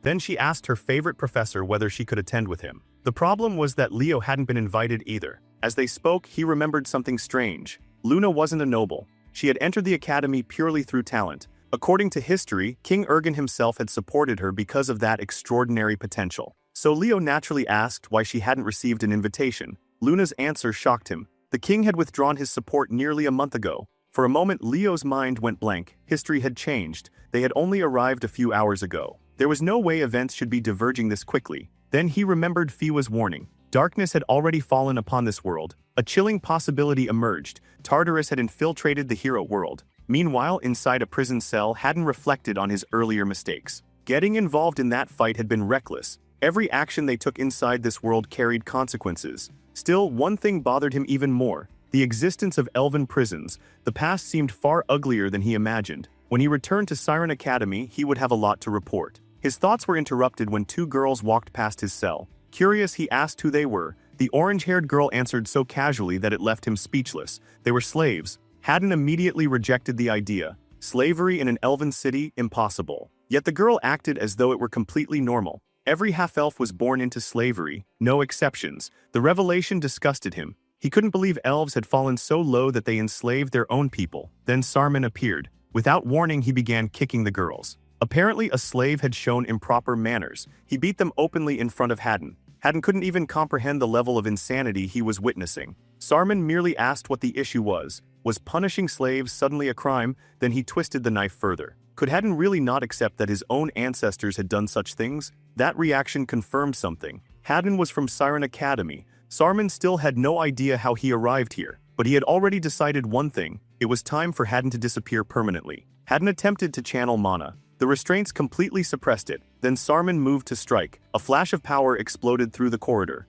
Alina appeared. Her attack nearly killed him instantly. Turning toward Haddon, she casually mocked the sorry state he had gotten himself into. Forced to admit reality, Haddon acknowledged that she had become significantly stronger. Alina accepted the compliment like it was obvious. Then she told him to save his energy for their next inevitable battle. Nearby, one of the slave girls stared at her in amazement. How was she able to use magic? Alina calmly explained that she wasn't actually Marin. She had possessed Marin's body, specifically to punish bad people. The girl immediately assumed she was some kind of angel. Alina quickly instructed her to close her eyes until everything was over. Unfortunately, Sarman wasn't dead. His body began regenerating. Alina sighed. If he had simply stayed down, she might have forgotten he existed. Those words infuriated him. The partially decayed demon swore vengeance. Every hero candidate would die. The declaration triggered a memory. Years earlier, when Haddon and Alina first arrived at the academy, they had clashed almost immediately. Back then, Alina barely acknowledged his existence. Her arrogance irritated him enough that he became determined to force her attention.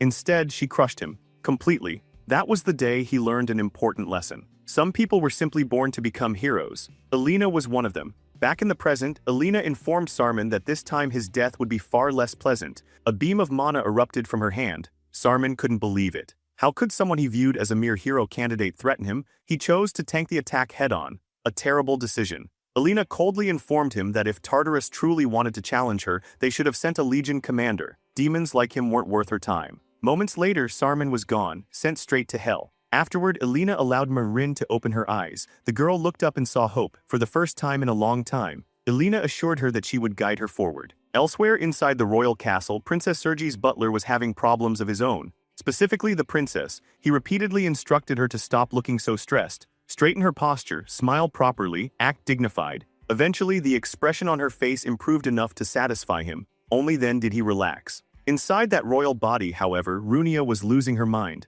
She hated every second of pretending to be a refined noble. Things only got worse when the maids became over-enthusiastic. To them, the princess wasn't a person. She was a dress-up doll. Runia spent hours enduring endless preparation for the celebration. Honestly, waking up inside a noble's body had already been surprising. Waking up as a princess was even crazier. Elves weren't even supposed to have monarchies like this. That fact alone suggested she was much farther in the past than expected. Soon afterward, her butler informed her that she would privately meet King Ergen before the festivities began. The meeting would take place within the audience chamber, the very heart of Varharun, a sacred structure carved directly into the world tree itself. Only honored guests were permitted entry. Naturally, the butler reminded her to behave, repeatedly. As they traveled through the halls, he continued criticizing every tiny flaw in her conduct. Runia quickly realized that Siren's standards were merciful compared to this nightmare. Even so, she continued playing her role while quietly searching for clues about the hero world. Then everything changed. The audience chamber doors opened, and overwhelming pressure burst outward. The moment it touched her, Runia's instincts screamed. Something was wrong, terribly wrong. She tried identifying the source. Failed. The sensation was beyond description. A monstrous face with crimson eyes flashed through her mind. For an instant, she froze in terror. Only her butler's voice pulled her back to reality. The pressure vanished. Everything appeared normal again. Unsure whether she was losing her mind, Runia continued walking toward the throne. Jewels decorated every surface. The brilliance was almost blinding. From atop the throne, the king greeted his daughter with an unsettling smile. Runia carefully played her role and congratulated him on another birthday. The king noticed her discomfort immediately. He gently asked whether something had troubled her journey. Maintaining the act, she replied that the maids had treated her wonderfully. Then she looked up. A mistake, reality twisted, the world distorted. The king's words vanished. She couldn't hear anything anymore. Cold sweat poured down her body. Towering above the throne, she saw it, a gigantic creature, watching, waiting, and then realization struck. This wasn't the first time she had seen that thing. That colossal nightmare looming above the throne matched every terrifying description ever written about Erebus in ancient records. Meanwhile, Luna's confidence continued to crumble. The young elf quietly asked her professor whether everyone had been right about her all along. Maybe she truly didn't belong in Varharun. Maybe the path she chose was a mistake. As much as she hated admitting it, doubt had begun eating away at her. Even her research felt uncertain now. For the first time, Luna questioned whether the magic she devoted herself to was truly worth pursuing. The moment Leo saw that despair, everything became clear. This world had been tampered with. Tartarus had succeeded in poisoning the Founder's future before it could even begin. Fury boiled inside him. Those parasites weren't just altering history. They were destroying Luna's life at its very foundation. Without hesitation, Professor Archant looked his student in the eyes and made a promise. One day she would become the most celebrated elf in history, not because fate said so, because he believed it. As her teacher, he was willing to bet everything on it. Then he reminded her of the words history would one day remember. She was destined to shine brighter than any star in the night sky. For a moment, Luna could only stare at him, speechless. Then confidence returned to her face. Almost immediately, she began proudly declaring herself a sparkling star. And honestly, she sounded completely convinced. Satisfied, Leo invited her to accompany him to King Ergen's birthday celebration. That solved two problems at once. Luna would get closer to the king, and he would get closer to whoever from Tartarus was hiding in the shadows. Inside the celebration hall, Runia was suffering. Being treated like royalty sounded fun in theory. In reality, every noble wanted her attention. Every conversation felt exhausting. Meanwhile, the memory of the monstrous presence she sensed inside the audience chamber continued haunting her. What disturbed her most was the fact that nobody else seemed aware of it. As she wrestled with those thoughts, a timid voice greeted her from behind. The instant she heard Luna speak, everything changed. Turning around, Runia felt hope replace her fear. Of course, this was Luna's world. How had she not realized it sooner? After introductions were exchanged, the two girls quickly became friends. Unfortunately, someone watching from afar wasn't pleased. A Tartarus operative possessing the vice principal's body narrowed his eyes in irritation. Luna wasn't supposed to be here. Her name had never appeared on the guest list. Before he could think further, Leo appeared behind him. The professor calmly remarked that no matter the era, sewer rats always carried the same smell. The demon attempted to play innocent. Leo wasn't buying it. He swore that every last one of them would pay for tampering with a hero world. The vice principal laughed, arrogantly. In this corrupted city, nobody held more influence than he did. What exactly could someone trapped inside a professor's body accomplish? As he walked away, he encouraged them to enjoy watching their precious hero world collapse. Leo wanted nothing more than to separate that man's head from his shoulders. Unfortunately, too many eyes were watching, especially Luna's. Moments later, the cheerful elf excitedly informed him that the princess had completely changed. The old princess treated her like dirt. The current one spoke to her like a friend. Hearing that, Leo immediately realized something important. He had found another ally. Not long afterward, he approached Princess Serja while she was alone. Bowing respectfully, he casually slipped a question into the conversation. Did she happen to know anything about a place called Lumarin? Runia instantly recognized him. Professor Archant was Leo. Leo couldn't help smiling. Having Runia inside the princess's body would make things significantly easier. Suddenly, a loud announcement echoed throughout the hall. The king had arrived. Every noble immediately transformed into a professional bootlicker. Birthday wishes flew in from every direction. Compliments flooded the room. Meanwhile, Luna quietly excused herself. Leo decided to leave as well. King Ergen made his rounds through the gathering, greeting guests and encouraging everyone to enjoy the festivities. As they moved through the crowd, Leo teased Luna about how nervous she looked. She immediately defended herself. This was her best opportunity to secure royal sponsorship. Of course she was nervous. Then a red-haired woman suddenly appeared and hooked her arm around Leo's. She invited him to dance. Recognizing Runia immediately, Leo accepted. Poor Luna could only watch in complete confusion. As they danced, Runia quietly confirmed his identity and asked what he had learned. Leo explained that they were currently inside Luna's world long before the Age of Calamity. Runia admitted she had already suspected as much.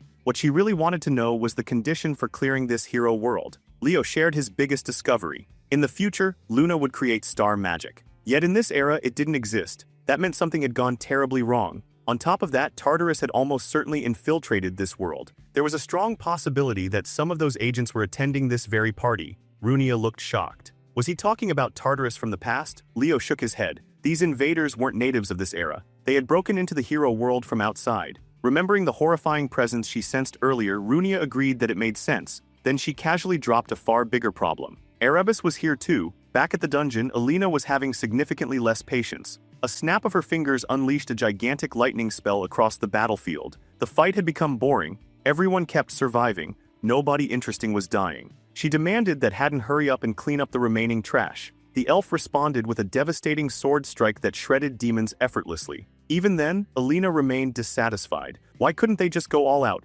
Haddon reminded her that civilians lived nearby. Alina glanced around and bluntly remarked that the place already looked like a dump. A familiar voice suddenly interrupted them. Someone loudly declared that Alina was a hypocrite pretending to be a hero. Instantly, her mood improved. Apparently, a cockroach had crawled out of the sewer. The demon girl mocked Alina and promised everyone present would soon die. Alina fired back without missing a beat. Cockroaches were disgusting. Still, bugs had never been particularly good at killing humans. Venner responded by proclaiming that only human blood would be spilled today. Their lord was finally awakening. That immediately caught Alina's attention. By lord, did she mean Erebus? The demon reacted as though Alina had committed blasphemy. How dare she speak that sacred name with her filthy mouth? Naturally, Alina doubled down. She proudly informed Venner that she brushed her teeth 3 times a day. Not everyone smelled like a corpse abandoned on the roadside. Then she wondered aloud whether the foul odor came from the demon herself or the surrounding bodies. Maybe both. That finally broke Venner. Screaming with rage, she vowed to rip every human apart.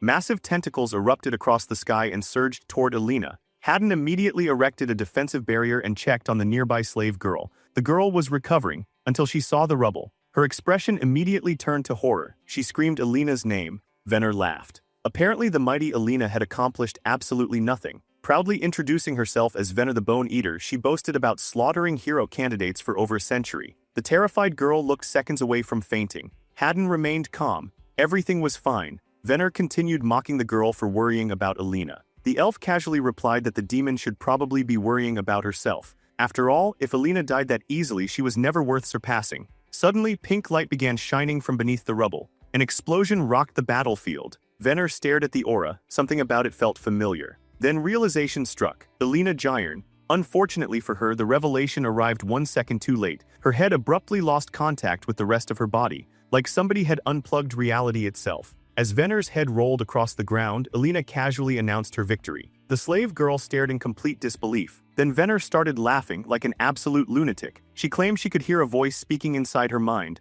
Moments later, her body regenerated. The 2 upperclassmen exchanged serious looks. There was little doubt now, the voice belonged to Erebus. Staring at the monstrous serpent-like form before them, Haddon quietly concluded that this situation had evolved far beyond a simple hero world objective. Meanwhile, back at the celebration, Leo demanded confirmation. Was Runia absolutely certain about Erebus' presence? She nodded. Even without seeing him before, she instantly recognized the overwhelming terror he radiated. Then her eyes widened. Leo needed to look at himself. Confused, he glanced down. His original body had returned. The disguise was gone. Runia noticed her own transformation as well. Her hair was gradually returning to its natural red color. Neither of them understood what was happening. Then the answer arrived. Dark flames flooded the sky. Leo recognized them instantly, the flames of Erebus. Panic exploded throughout the celebration. The elves demanded answers. Who were these intruders? What had they done to the princess? Leo clicked his tongue. Things were spiraling out of control far too quickly. Runia asked what they were supposed to do now. Nearby, the long-haired elf from earlier began accusing them of infiltrating the gathering, and in that moment everything finally made sense. This wasn't just a crisis. The hero world itself was collapsing, along with Luna's memories. Just as Leo was trying to figure out how to untangle the chaos unfolding around him, Luna suddenly stepped forward and demanded answers. She wanted to know who he truly was, and more importantly, what had happened to Professor Archent. At that moment, Leo came to a realization. Clearing the hero world wasn't the priority anymore. His gaze fell to the glowing mark on his hand. There was only one path left. Erebus had to be stopped. A brilliant flash illuminated the area. Holding Folium firmly in his hands, Leo turned toward Luna and told her the truth. The world needed saving, and he couldn't do it without her. Confused but trusting him nonetheless, Luna accepted the staff. The moment her fingers wrapped around it, she froze. She was holding Folium, the sacred treasure itself. She couldn't understand why the relic was responding to her. The strange human standing before her should have felt like an enemy, yet for some reason his presence felt familiar. Not from days, not from years, from lifetimes. As those emotions swirled inside her, Leo asked for her help once more. After a brief silence, Luna tightened her grip on the staff and agreed. Around them, the nobles erupted into outrage. Why was that outcast touching their holy relic? Meanwhile, the demon observing the scene nearly broke into a cold sweat. Never in his calculations had Luna chosen Leo's side. Still, he quickly reassured himself. It didn't matter. Erebus would destroy this world anyway. Runia wisely chose not to interrupt. But the second she processed their actual plan, her brain almost short-circuited. These two intended to fight Erebus. Had they completely lost their minds? Leo calmly told her to relax. The Erebus in this world wasn't the real thing. It was a discount version, a fragment. That explanation caught Runia off guard. Leo elaborated further. The true Erebus radiated such overwhelming aura that most people would collapse simply by standing nearby. Compared to that monster, the one before them was merely a tiny piece that hadn't fully revived. If that was true, then victory might actually be possible. Runia suddenly realized something. They hadn't even introduced themselves properly. The moment Leo opened his mouth, she cut him off entirely and began fangirling at maximum speed. Meeting the progenitor herself was an unbelievable honor. Luna blinked. Was she really that important? Runia immediately assured her she absolutely was. The praise hit Luna like a buff spell. Within seconds, she was proudly carrying herself with enough confidence to rival royalty. Watching Runia gush endlessly over her reminded Leo of another overly enthusiastic fan he once knew.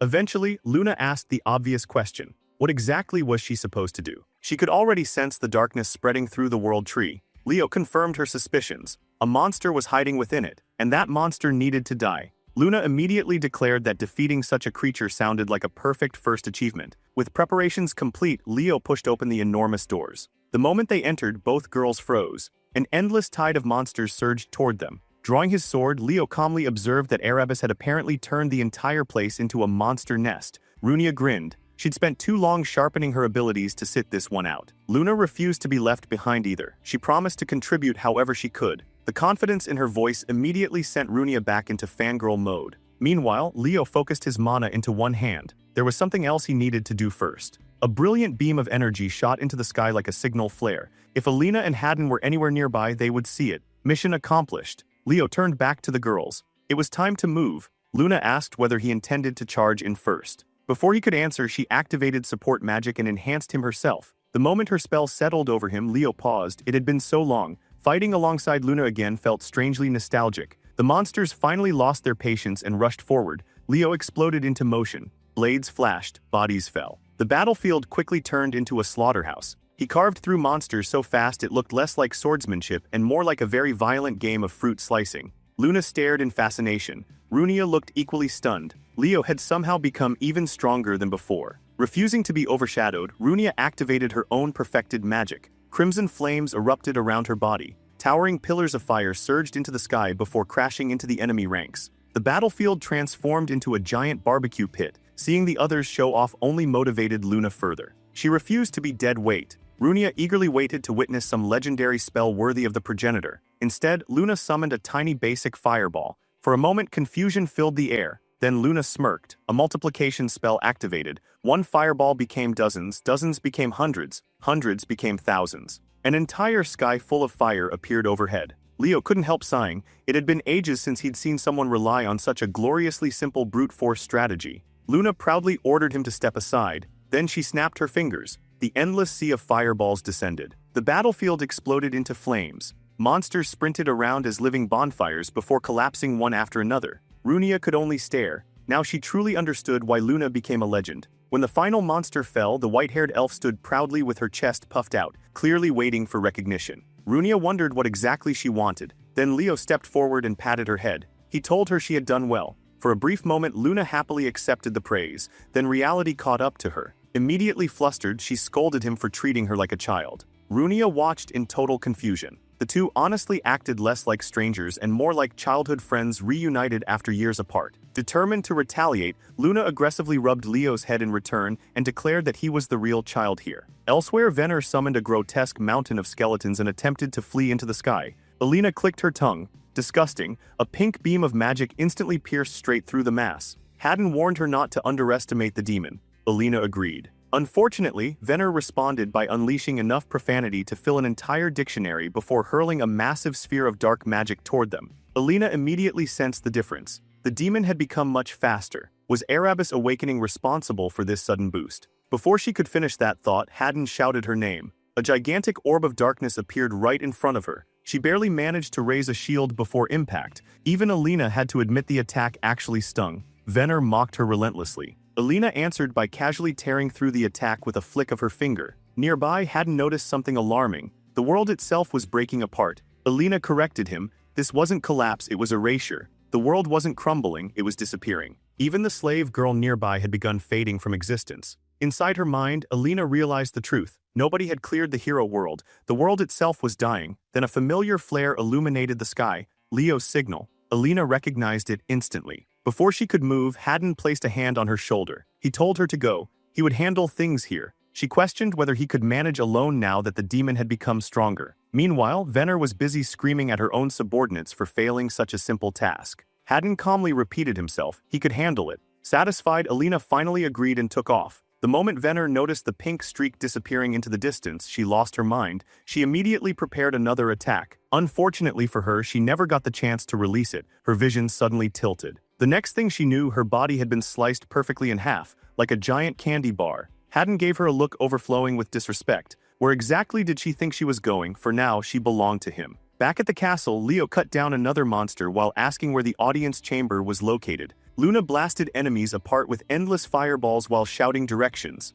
That way, the group sprinted through the corridors. Somewhere during the run, Runia began wheezing and wondered when exactly Leo had transformed into the world's fastest man. Even Luna found herself confused. They had known each other for less than a day, yet fighting beside him felt strangely natural, like they had shared countless battles already. At last, they arrived before a pair of golden doors. Luna pointed forward. The audience chamber was beyond them. Leo began instructing her to prepare her spell. Then a figure appeared. Their path was blocked. It was Sid. Dark energy tentacles writhed around him as he began delivering an arrogant speech about inferior beings and forbidden entry. Leo wasn't interested. Before the demon could even finish his sentence, Leo vanished. A flash. A slash. Sid's head flew clean off. Leo casually wondered why demons always talked so much. The body collapsed. The head remained alive. Realizing his opponents were far more dangerous than expected, Sid concluded that the others must already be dead. He reattached his head like a toy, snapping back together. Then he declared he would unleash his full power. Screaming like a lunatic, he thanked Erebus for granting him strength and launched countless blades of dark energy. Leo wasn't impressed. Trash was still trash. No matter how much power it borrowed, the stench never changed. And before the battle truly began, he promised the demon one thing. By the time this was over, there wouldn't be enough left of him to even become ashes. Sid continued acting fearless, insisting that resistance was pointless and that their struggle meant absolutely nothing. Then an explosion answered him. A violent blast swallowed the area and cut his speech short. As the smoke dispersed, Leo stood at the center completely unharmed. The demon's confidence shattered. How could a human possibly wield the flames of a phoenix? Leo casually revealed the answer. He had formed a contract with one. That revelation stunned more than just the demon. Runia immediately noticed something strange. The mana flowing through Leo now felt eerily similar to her family's secret techniques. Before Sid could process any of it, Leo moved. One step, one swing, one clean execution. The demon died before he could even react. With that obstacle removed, the group finally pushed into the throne room. The moment they entered, a chill crawled down Runia's spine. An instinctive fear gripped her heart. Meanwhile, Luna tilted her head and wondered where the unsettling sounds were coming from. Leo simply stared forward. After everything, he had finally come face to face with it again. Then Runia noticed something alarming. Leo's hands were badly burned. He brushed it off immediately. The damage was expected. After all, he had copied her technique. Using healing magic, he restored the injuries almost instantly. Luna could only stare in disbelief. If that overwhelming power was merely an imitation, then what did the original look like? Unlike everyone else, Luna confidently stepped forward. Pointing at the grotesque monster ahead, she casually asked whether this was the creature everyone had been talking about. While the others were still assessing the situation, Luna already reached a conclusion. The solution was simple: destroy it. Countless radiant magic circles appeared around her. Runia desperately tried to stop her. Charging in blindly against something like this was a terrible idea. Luna ignored every warning. With a snap of her fingers, she unleashed hell. A catastrophic explosion consumed the throne room. Runia stood frozen in shock. Luna proudly declared the attack no big deal. Then her confidence evaporated. Erebus remained completely unharmed, not even a scratch. Immediately rolling up her sleeves, Luna prepared to settle things personally. Fortunately, Runia grabbed her before she could launch herself into disaster. Deep down, the redhead felt her entire worldview collapsing. Her legendary idol wasn't behaving like a wise ancient hero.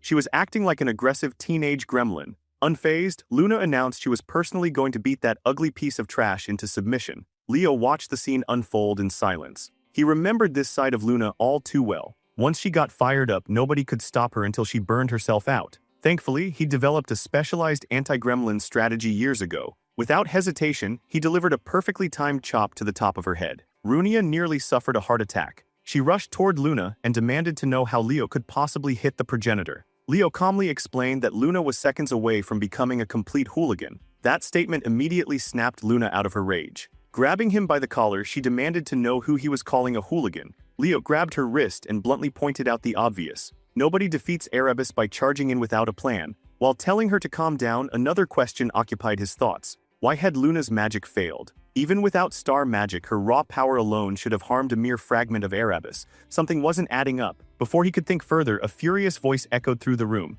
The demon from earlier was still alive. Luna looked genuinely surprised. Apparently, she expected him to stay dead. Sid completely lost his mind. He screamed about their disrespect toward his lord and desperately begged Erebus for forgiveness. Then fate rewarded him. A blonde missile crashed into the throne room. Sid was flattened like roadkill. Alina had arrived. She casually announced that she came because she was worried. Seeing everyone alive, she immediately relaxed. Then her attention shifted toward Luna. The moment she saw her, recognition flashed across her face. The progenitor. Meanwhile, Luna had absolutely no clue what that title meant. Still, she thought it sounded incredibly cool. The two girls quickly exchanged introductions. Soon after, Alina noticed Leo's injuries and began grumbling that she should have gotten there sooner. The elves nearby only grew more confused. Nothing about this situation made sense anymore. Turning serious again, Alina pointed toward the colossal monster. What exactly was that thing? Then the pieces connected. The demons. The warnings, the strange behavior, everything. Leo confirmed her fears. The creature before them was indeed Erebus, or rather a sleeping fragment of him. That was all Alina needed to hear. Mana surged around her as she prepared a spell.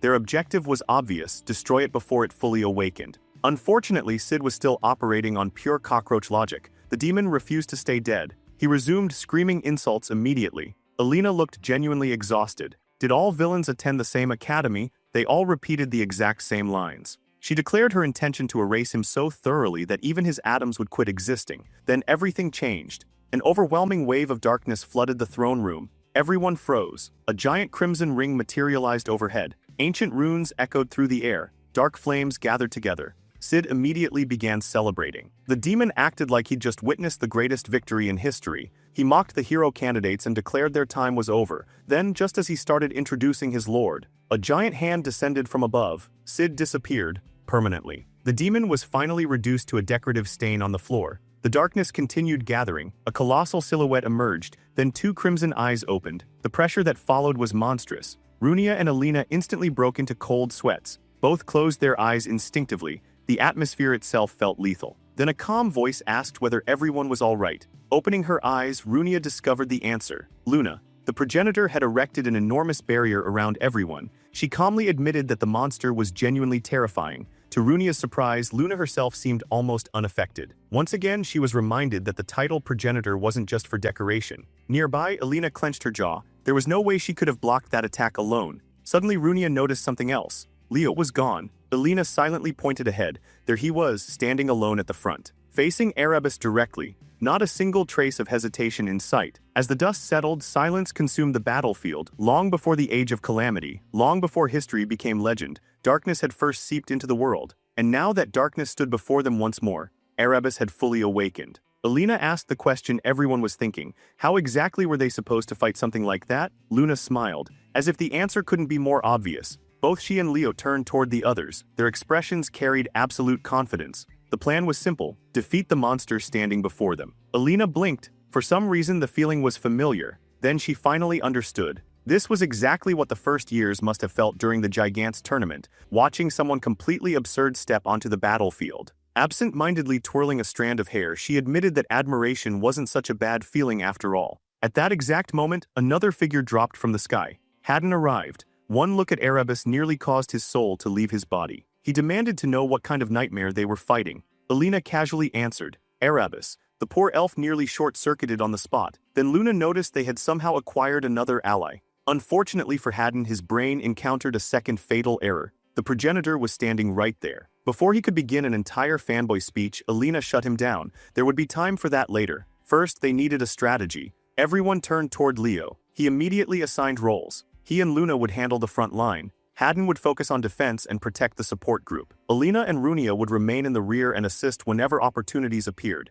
Haddon immediately questioned the arrangement. Shouldn't Luna stay back as a mage? Luna instantly crushed that argument. Summoning her staff, she bluntly stated that she hated sitting in the back. Besides, only she and Leo could survive Erebus attacks without immediately wetting themselves. Hearing his idol speak with such confidence instantly turned Haddon into a tomato. The poor guy agreed with everything she said. Plan finalized. Luna enthusiastically declared it was finally time to crush that ugly monster. Before she could rush off, Leo issued one final warning. Avoid the black flames at all costs. Once they touch something, nothing could stop them from burning. Luna listened for approximately 0 seconds. The moment she saw an opening, she launched herself into the sky. Hellfire erupted. A massive explosion engulfed the battlefield. Far away inside the headmaster's office, the celestial being quietly observed everything. The world was nearing its end. Soon it would collapse completely, yet strangely enough that no longer mattered. Holding an hourglass in his hand, the headmaster fixed his gaze on Leo. Now there was only one thing left to see: whether this boy truly deserved to be called a hero,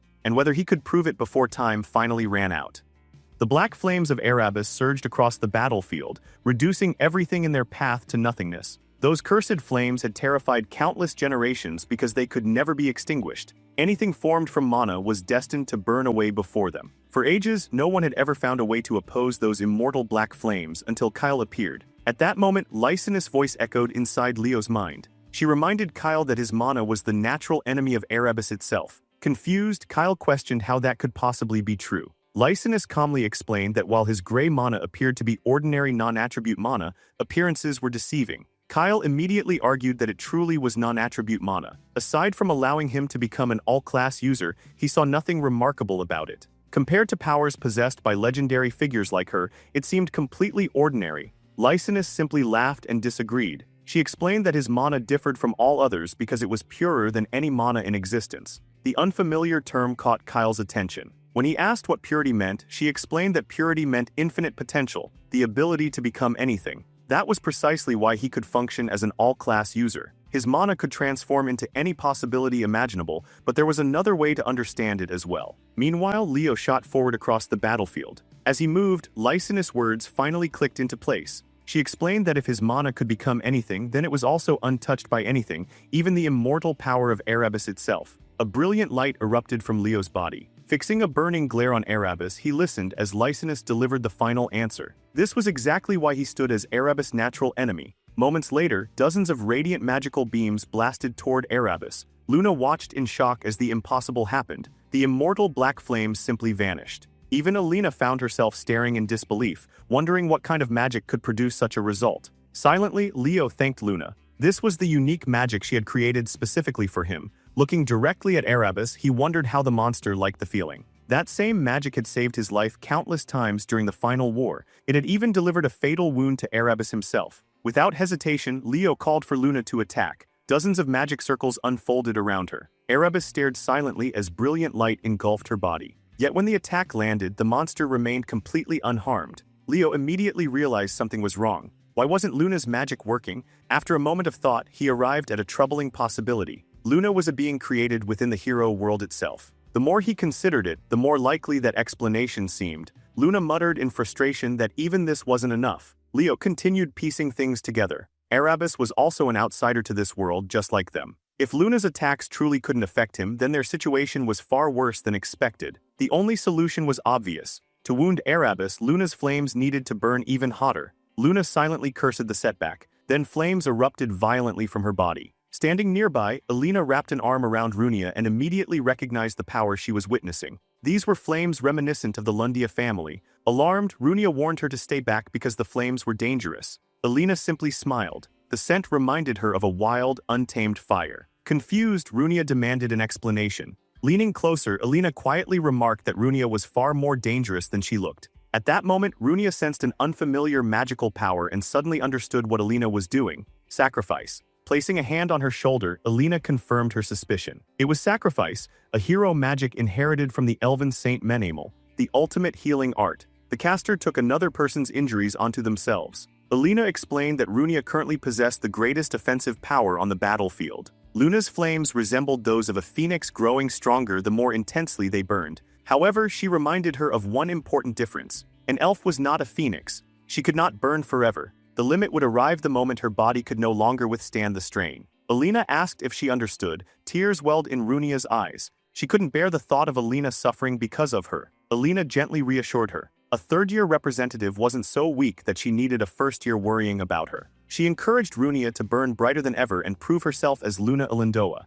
If she held back now, she would only regret it later. Those words reignited her determination. The flames surrounding Runia blazed even hotter. Standing behind her, Alina couldn't help admitting to herself that Sune Academy truly produced terrifying monsters. At that exact moment, Erebus launched another devastating attack. Haddon immediately began chanting. The winds answered his call. Brilliant light wrapped around his sword as he charged directly into the incoming attack. A massive explosion followed. When the dust settled, Haddon landed dramatically with the blast raging behind him. Yet inwardly he grimaced. This truly was the legendary Great Calamity. He knew he wouldn't be able to block another attack like that. Leo immediately turned to Luna. Calling her attention, he asked whether she could push Runia's spell even further. Luna hesitated before admitting that she probably could. Behind them, Runia and Alina continued burning through immense amounts of power. Luna stared at Leo in disbelief. He was asking her to seize control of a high-level spell cast by another mage and strengthen it further. That wasn't merely difficult, it bordered on impossible. She explained that stealing control of another caster's magic required an overwhelming difference in skill. The more complex the spell formula became, the more impossible it was to take control.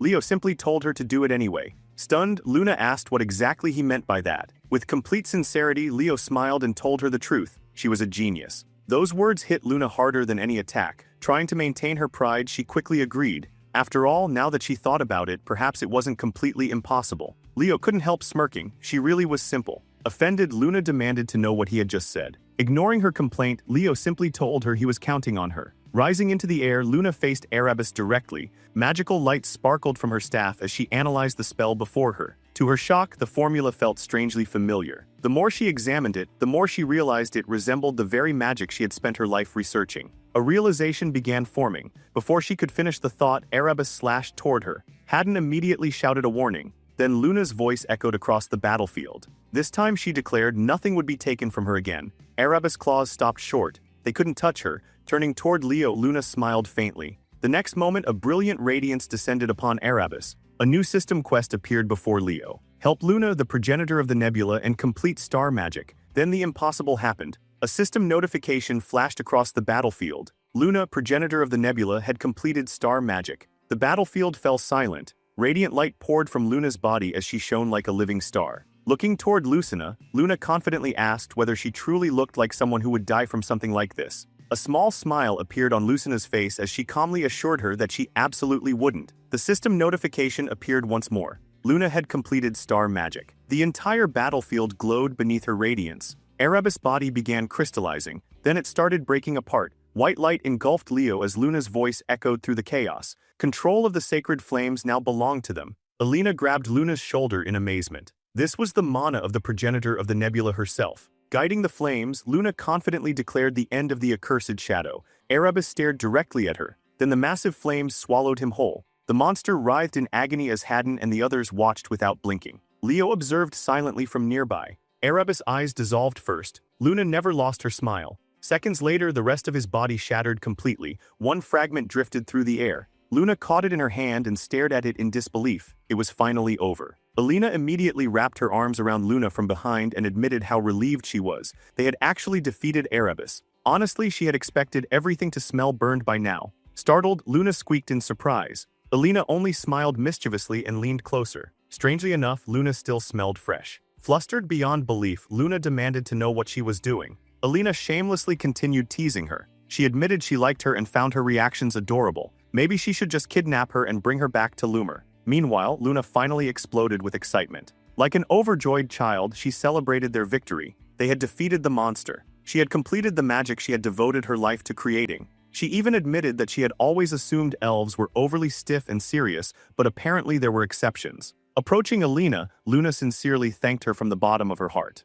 Haddon respectfully lowered his head and admitted that hearing words like that from her was a tremendous honor. Before he could say anything else, Luna suddenly grabbed him by the collar with a bright smile and asked why he was acting so formal. In her eyes, they weren't strangers or celebrities. They were comrades who had fought side by side. The word comrades hit both of them like a lightning bolt. Haddon nearly short-circuited on the spot, stumbling over his words as he tried to process the fact that Lady Luna considered him a comrade. At the same time, Runia stood frozen, convincing herself she had to be dreaming, only to immediately reject that possibility. Still completely carefree, Luna told Haddon to bend down a little. Watching the scene unfold, Alina burst into laughter. She remarked that if someone captured a picture of Saron Academy's class representative looking this pathetic, it would become legendary overnight. That was when she noticed someone approaching. Leo stepped forward and quietly extended a hand toward her. Alina immediately brushed it aside and coldly remarked that he shouldn't be touching a lady standing alone. She then pointed out that he looked far worse than she did and suggested he worry about his own condition first. Leo simply smiled. Being injured had long since become normal for him. Suddenly, Luna excitedly announced that she had moved one step closer to completing her ultimate spell. Alina immediately raised an eyebrow and asked what exactly this so-called ultimate spell was supposed to be. Luna shoved everyone aside dramatically and proudly declared that they should prepare to be amazed. Everyone braced themselves. Then Luna revealed her masterpiece, a spell that made flowers bloom. The answer left the entire group speechless. For several seconds, nobody knew what to say. Eventually, every suspicious gaze slowly turned toward Leo. Ignoring the judgmental looks, Luna placed her hands on her hips and declared that she would be coming with them. Since they were leaving for the outside world, she expected them to take her along. Leo immediately refused. Luna puffed out her cheeks and demanded an explanation. Placing a hand on her shoulder, Leo gently told her that everyone had their own path to walk. Still frustrated, Luna looked back at him. She was met with a warm smile. Leo assured her that she would eventually meet incredible companions, people who would accomplish extraordinary things alongside her. Most importantly, she would never be alone. At that exact moment, a brilliant golden notification appeared before them. The system announced that prologue, Varharun, had been cleared. Luna's eyes widened. After a brief pause, she quietly asked whether he was leaving too. Leo nodded. A small point of light appeared in his hand. It was a flower known as Luna Rubinance. Offering it to her, Leo told Luna that just as their meeting had seemed impossible, she too would become someone extraordinary. One day she would rise as the greatest mage in history. Then came his farewell. He told her that she would save the world. She would earn the admiration of every elf. The world would remember her as Luna, the progenitor of the nebula. Holding the flower in her hands, Luna could only stare in silence. Leo gently reminded her never to lose confidence in herself. A massive magic circle suddenly unfolded beneath their feet. The scenery began to fade away. Even as the world dissolved around them, Leo's expression remained unchanged. He told her that confidence suited her perfectly. Luna smiled brightly and nodded. And with that, the story came to an end. A farewell to the first star shining in the distance. A wish for that star to dream peacefully, and one final goodbye to a cherished friend. The four challengers quickly returned. Haddon snapped his fingers and summoned a light spell, illuminating the darkness around them. At that moment, a damaged piece of paper drifted through the air. Leo reached out and caught it. Examining it closely, he realized that although it had suffered damage, it was still in far better condition than his own page. Then Luna suddenly gasped. She immediately recognized what he was holding, a folium. Her words instantly drew Haddon's attention. Summoning his staff, Leo calmly confirmed her observation. It was indeed a folium, although it appeared to be little more than an empty shell now. Alina immediately burst out laughing. The irony was unbelievable. The first person in history to obtain a folium as a hero world reward wasn't even an elf. If news of this reached Saron Academy, they would probably start a riot. The moment she finished speaking, Haddon's expression became deadly serious. He immediately informed Leoplov that he should transfer to Saron Academy at once. Unfortunately for him, Leo's story wasn't heading in that direction. Meanwhile, Alina leaned closer to Haddon and repeatedly whispered sarcastic comments into his ear, questioning what kind of scheme he was trying to pull. Haddon fired back that Saren's uniforms were objectively cooler than Lumer's. While the two argued, Leo quietly examined the chamber around them. His light spell illuminated a massive statue. The moment he saw it, he nearly spoke Luna's name aloud. Luna quickly called everyone over and pointed toward another monument. She excitedly explained that it depicted Lord Duino. Haddon immediately began admiring the statues. To him, they represented the greatest heroes in history, each one extraordinary in their own right. But Alina's attention had wandered elsewhere. As she stared at one particular statue, her eyes widened. It was impossible. The figure looked exactly like Kyle. Excitement immediately filled her voice as she questioned whether the legendary human hero had truly existed. She called Leo over to look. Someone asked what had captured his attention. Quietly reading the inscription carved into the monument, Leo discovered the answer. The memorial had been dedicated to Duino, Luna, Aaron, Lysinus, and Kyle. Haddon and Runia quickly gathered around. Both stared at Kyle's statue in amazement. The hero of the beginning had been real all along. Meanwhile, Leo reflected silently. This was Hero Square, a monument built by the people of Guardsron to honor the heroes who had saved them. Then another realization struck him. His gaze shifted toward the trembling underground chamber surrounding them. Perhaps the hero dungeon itself had been protecting Guardsron this entire time. Before he could think further, someone suddenly shouted. There was a warp gate nearby. The moment those words were spoken, the teleportation gate activated and filled the area with radiant light. Alina immediately urged Leo to hurry, but Leo remained standing before the statues. Determination flashed through his eyes. Then brilliant light swallowed everything. After an unknown amount of time passed, sunlight reflected across a shimmering surface. A familiar voice asked whether he was finally awake. Recognizing the speaker immediately, Leo greeted Principal Aelin. The principal advised him to remain lying down. Even though Leo had only been struck by a fragment of Erebus flame flower, surviving at all was nothing short of a miracle. As always, Leo continued finding new ways to surprise him. Leo humbly replied that the credit belonged to his teammates.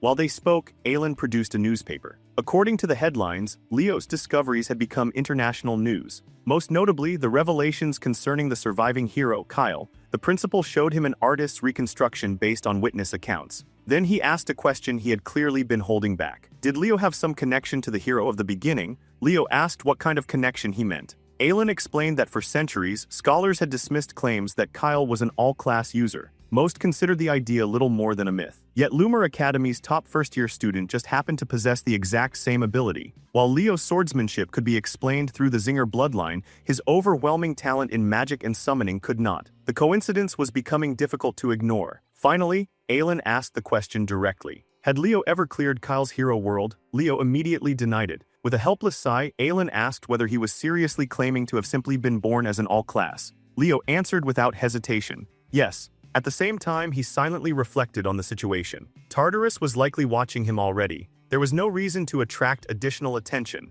The truth could wait until he recovered more of his former strength. Still unconvinced, Aelin pointed out that Leo had always shown an unusual interest in Kyle. He had even heard rumors about Leo wanting to create a research club dedicated entirely to studying the hero of the beginning. Leo calmly explained that the answer was obvious. Kyle was the only known all-class user in recorded history. Of course, he would be interested. Satisfied at last, Aelin nodded. His question had been answered. Before leaving, he advised Leo to get some rest. Then he extended the exact same advice toward Alina Gyron. From the neighboring bed, Alina cheerfully responded that she understood. The moment Aelin left, she turned toward Leo. With a playful smile, she asked again whether he truly had no connection to Kyle. Leo repeated the same answer. None whatsoever. Alina smirked. She wasn't buying it. Curious, Leo asked what made her so certain. In response, Alina casually brushed her hair aside and poked his forehead several times. Then she declared that it was simply a woman's intuition. If he didn't want to talk about it, she wouldn't force him. Instead, she reminded him of something far more important. Once before, he had said he wanted a favor from her. Now she wanted to know what it was. Rather than answering immediately, Leo asked a simple question. Was she really willing to grant it? Crossing her arms, Alina reluctantly admitted that she was. At this point, she was simply too curious to see where all of this would lead. Leo let out a quiet laugh and remarked that, for once, Alina actually sounded her age. Naturally, she wasn't about to let that slide. With an annoyed snort, Alina shot back that he had absolutely no right to say that when he constantly acted like a retired old man trapped in a teenager's body. Turning his attention toward the window, Leo got straight to the point. He explained that he wanted access to Lumer Academy's forbidden library. More specifically, he needed information regarding the history of hero records. Alina repeated the phrase thoughtfully. the history of hero records. Unlike most requests, this one didn't surprise her at all. She admitted that granting access wasn't something she could decide by herself. Even so, she promised she would do everything possible to make it happen. As she stared at him, one question kept returning to her mind. Who exactly was Leo Plove? After recovering enough to move around again, Leo returned to Loomer Academy. The second he appeared near the entrance, someone spotted him and excitedly announced the arrival of the class representative. Ileana immediately lit up with excitement. She had already heard the rumors that Leo had cleared the world of the progenitor of the nebula. Meanwhile, Nella practically attached herself to him and bombarded him with questions, desperately wanting to know whether he had really met Lady Luna and whether she was as beautiful as everyone claimed. Their interrogation ended instantly. A chilling voice emerged from behind them. Herod calmly informed the two girls that they had exactly 10 seconds to return to their seats. They vanished almost immediately. Even while retreating, they continued shouting that Leo still owed them the full story later. Herod stepped onto the podium and ordered everyone to pay attention. A major announcement awaited them. Starting the following day, they would participate in a joint class alongside students from several other academies. The room immediately erupted with excitement. Chelsea practically bounced out of her seat and asked if students from the other academies were really coming. Looking exhausted already, Herod confirmed it. The joint class would involve the three prestigious institutions often considered Loomer's rivals: Knight Academy Wote, Magic Academy Emerald, Summoning Academy Scan. According to Herod, those academies had originally been established to challenge Loomer's dominance.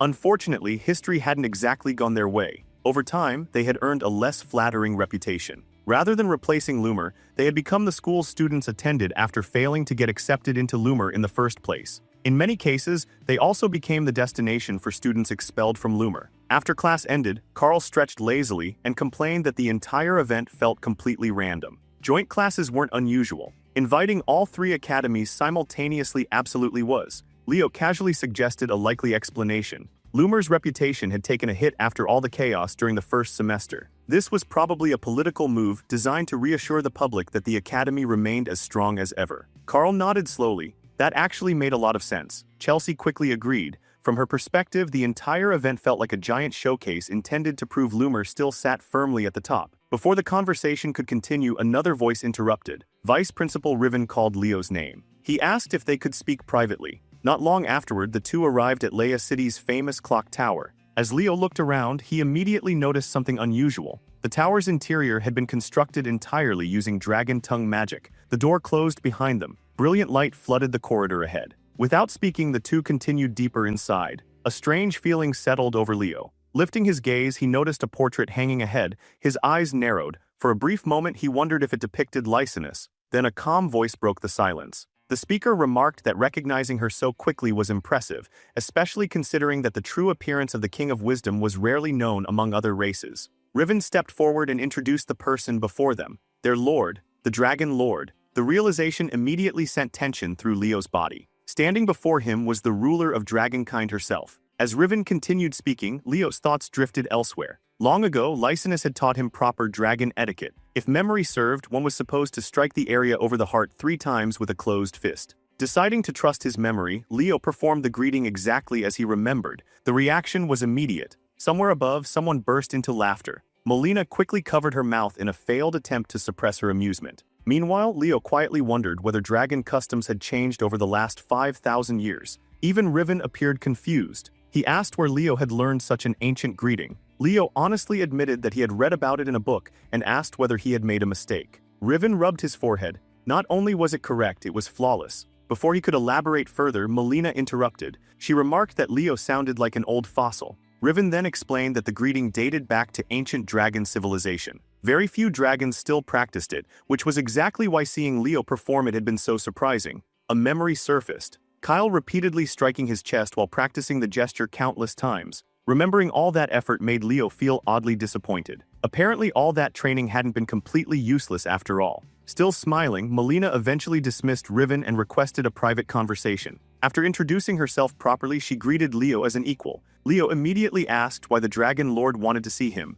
Molina smiled. The answer was simple. She had wanted to meet him personally. According to Riven's reports, Leo was different from every other hero candidate. Now that she had finally met him, she agreed completely. Then she asked a question. Who was Leo Plove really? Leo merely smiled. According to him, he was nothing more than a Loomer Academy hero cadet named Leo Plove. Molina accepted the answer with a small laugh. Then she introduced herself properly. As Dragon Lord and inheritor of the great King of Wisdom's will, she spent her life pursuing knowledge and understanding. That journey had eventually convinced her that the hero of the beginning truly existed. The problem was proof. No matter how hard she searched, she never found any. Then Leo Plove appeared, an all-class user, living evidence that Kyle had been real. Even after hearing her explanation, Leo simply shrugged and called it a coincidence. Melina smiled knowingly. Then she presented something. The moment Leo saw it, his eyes widened. It was an ancient children's storybook. Unlike modern versions, this one had survived largely unchanged. Inside its pages was a record stating that Kyle had inherited Lysanus Dragonheart.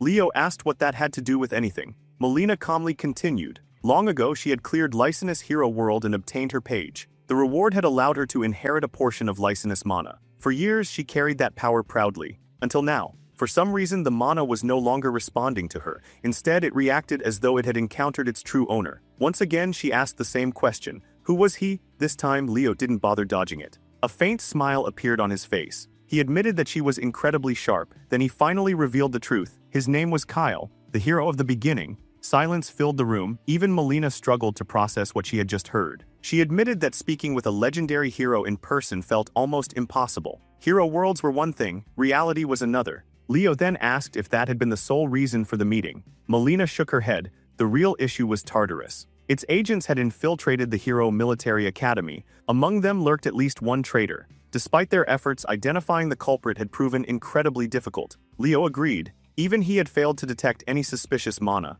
Melina continued. Tartarus' objective was obvious. Destroy future heroes before they could mature into genuine threats. Before she finished speaking, Leo reached the conclusion himself. She wanted him to act as bait. Melina openly admitted that he was correct. Nobody attracted Tartarus' hatred more than an all-class hero candidate resembling Kyle himself. It was a dangerous request, but she asked anyway. After hearing everything, Leo accepted immediately. He only had one condition. His true identity had to remain secret. Melina objected almost instantly. In her eyes, that wasn't a condition. It was already guaranteed. After all, she considered herself merely a beneficiary of the peaceful era he had created. Now that she knew his identity, she intended to serve him. As Dragon Lord and inheritor of the King of Wisdom's will, she declared herself willing to sacrifice her life for him at any moment. The statement made Leo sigh. He corrected her gently. He hadn't saved the world for noble reasons. He had simply followed Lysanus and kept moving forward. Melina blinked in surprise. Leo smiled. Even now, he only fought because he wanted to. That was why she should live however she wanted as well. Nothing mattered more than that. Later, after Leo departed, Riven approached his lord and asked what she thought of him. Melina smiled warmly. He was exactly as Riven had described, an extraordinary boy. A boy worthy of being called a great hero. Then she turned toward Riven. The vice principal immediately straightened his posture. Melina's mood seemed unusually good. She instructed him to keep a close eye on Loomer Academy's first-year students. She was certain they would grow into remarkable heroes. Elsewhere in the city, people had already begun discussing Leo. Several pedestrians noticed his Loomer uniform and questioned whether he was really a student from the famous academy. To them, he looked surprisingly ordinary. Not long afterwards, someone approached him directly. The stranger asked whether he was a student from Loomer Academy. More specifically, whether he belonged to the magic department. Leo politely confirmed that he was indeed a student from Loomer Academy's magic department, then asked whether the girl belonged to an academy as well. The girl smiled warmly and introduced herself as Sela, a first year from Emerald Academy. According to her, several students had become a little too competitive lately. Since a Loomer student had conveniently wandered by, she hoped he could help settle a small debate. Leo didn't see any reason to refuse. It sounded simple enough. When he attempted to introduce himself, Sela stopped him before he could finish. Names weren't important. Instead, she directed his attention toward a complex formula written across a board nearby. Apparently, it had become quite popular among Emerald students recently. Since he studied magic at Loomer, she wanted his opinion on it and apologized for dragging him into the discussion. Then came the challenge. If he was interested, he could try solving it. Leo only needed a single glance. The formula was incomplete, painfully incomplete. Almost immediately, he realized what was happening. This wasn't a genuine discussion. It was a trap designed to embarrass him. He had heard stories about students from other academies being jealous of Loomer,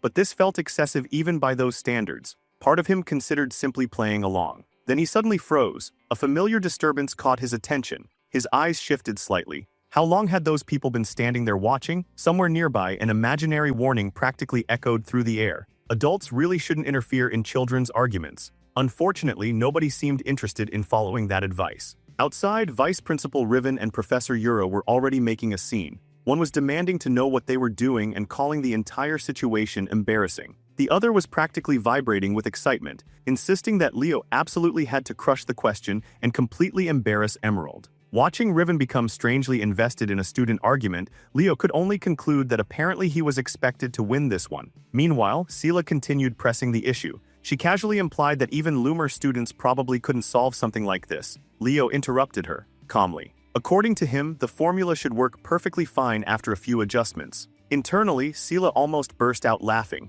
The entire point of the formula was that it couldn't be activated. It had been designed that way from the beginning. She patiently waited for him to fail so she and her friends could mock him afterward. Instead, Leo quietly worked through the formula. Several moments later, he finished his corrections and handed the completed interpretation back. He simply told her to take a look. Sela froze. The color drained from her face. The surrounding Emerald students immediately crowded around the board. One after another, their expressions changed from confidence to disbelief. The impossible formula had been completed. Even worse, it actually worked. Listening to their reactions, Leo found himself confused. What exactly did they mean by impossible? Still refusing to surrender, Sela insisted that theoretical completion meant nothing. Actually casting the spell was an entirely different matter. Leo blinked. To him, that wasn't much of a hurdle. Without hesitation, he activated the spell directly in his hand. The magic formation assembled instantly. Within seconds, the completed spell came to life. Sela stared at him in horror. She desperately searched for an explanation. Maybe he had researched this particular spell beforehand.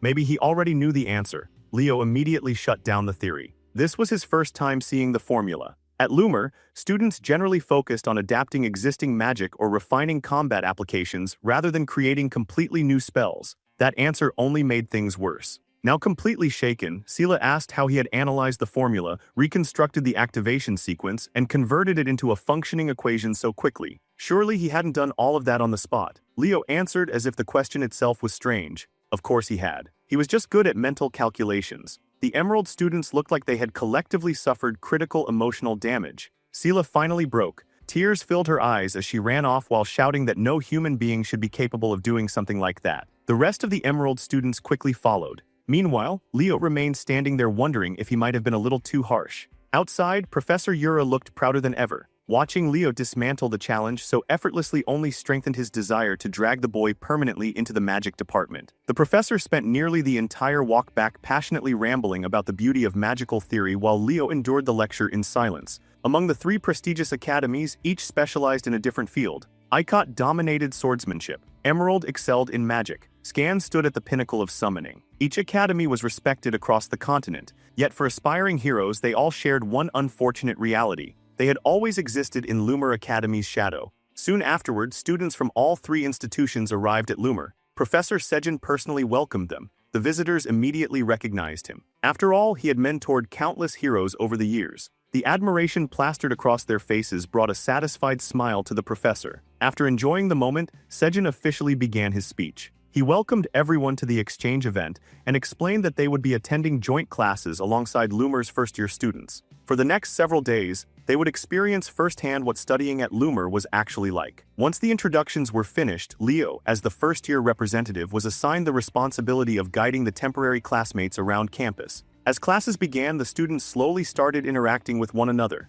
The atmosphere remained awkward at first, then Carl Thomas entered the room. Immediately, business mode activated. Without wasting a second, he announced that he specialized in fatigue recovery potions. Massive carrying bags appeared around him as though he had prepared for a merchant convention instead of a school event. Carl proudly informed everyone that his products were popular even among upperclassmen. As a special offer for new friends, he was willing to provide a generous discount. The orders started rolling in almost immediately, until someone interrupted. A blonde young man declared that he had seen enough. According to him, he had come to meet Loomer Academy's elite, not some random merchant. The room fell silent. The speaker was Havidon Bryson, Crown Prince of the Bryson Kingdom. Ileana and Chelsea immediately disliked him. The prince calmly stated that he would overlook the matter this once since Carl technically belonged to the academy. The Bryson Kingdom was one of the continent's great powers. Its military strength was legendary, especially its 2 elite knight orders, the Winter Knights and the Snow Knights, whose commanders were both recorded heroes.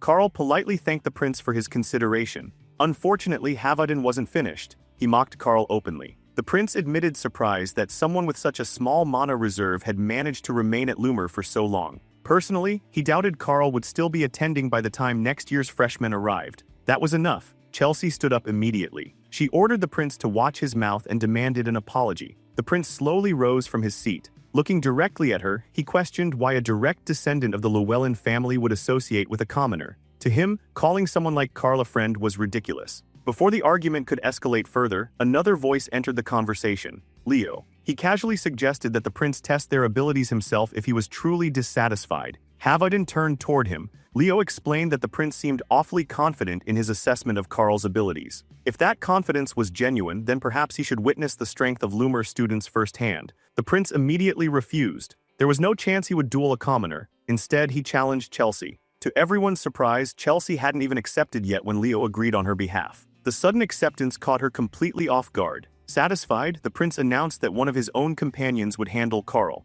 Only then did Leo notice Carl enthusiastically cheering for Chelsea in the background. Unfortunately, Carl didn't seem to realize that Leo had just signed him up for a duel as well. Before long, curious spectators gathered around the arena. Carl's opponent introduced himself confidently. Liquid Brick, heir to the Brick family. The enormous young man towered over Carl like a mountain. Carl immediately began sweating. This suddenly felt like a terrible idea. Far away from the academy, another conversation unfolded. A shadowy woman approached a group of Tartarus cultists. She commented that they had been attracting far too much attention lately. One of the cultists replied that he was already aware of the problem and asked her to get to the point. More importantly, had she located the target? The woman smiled. According to her, their long and tedious mission was finally nearing completion, deep within the Great Library. At the lowest level of the relic vault, the object they had been searching for all this time was waiting there. The cultist immediately relayed the information to another figure. After hearing the report, the recipient delivered a simple conclusion. It was finally time to move.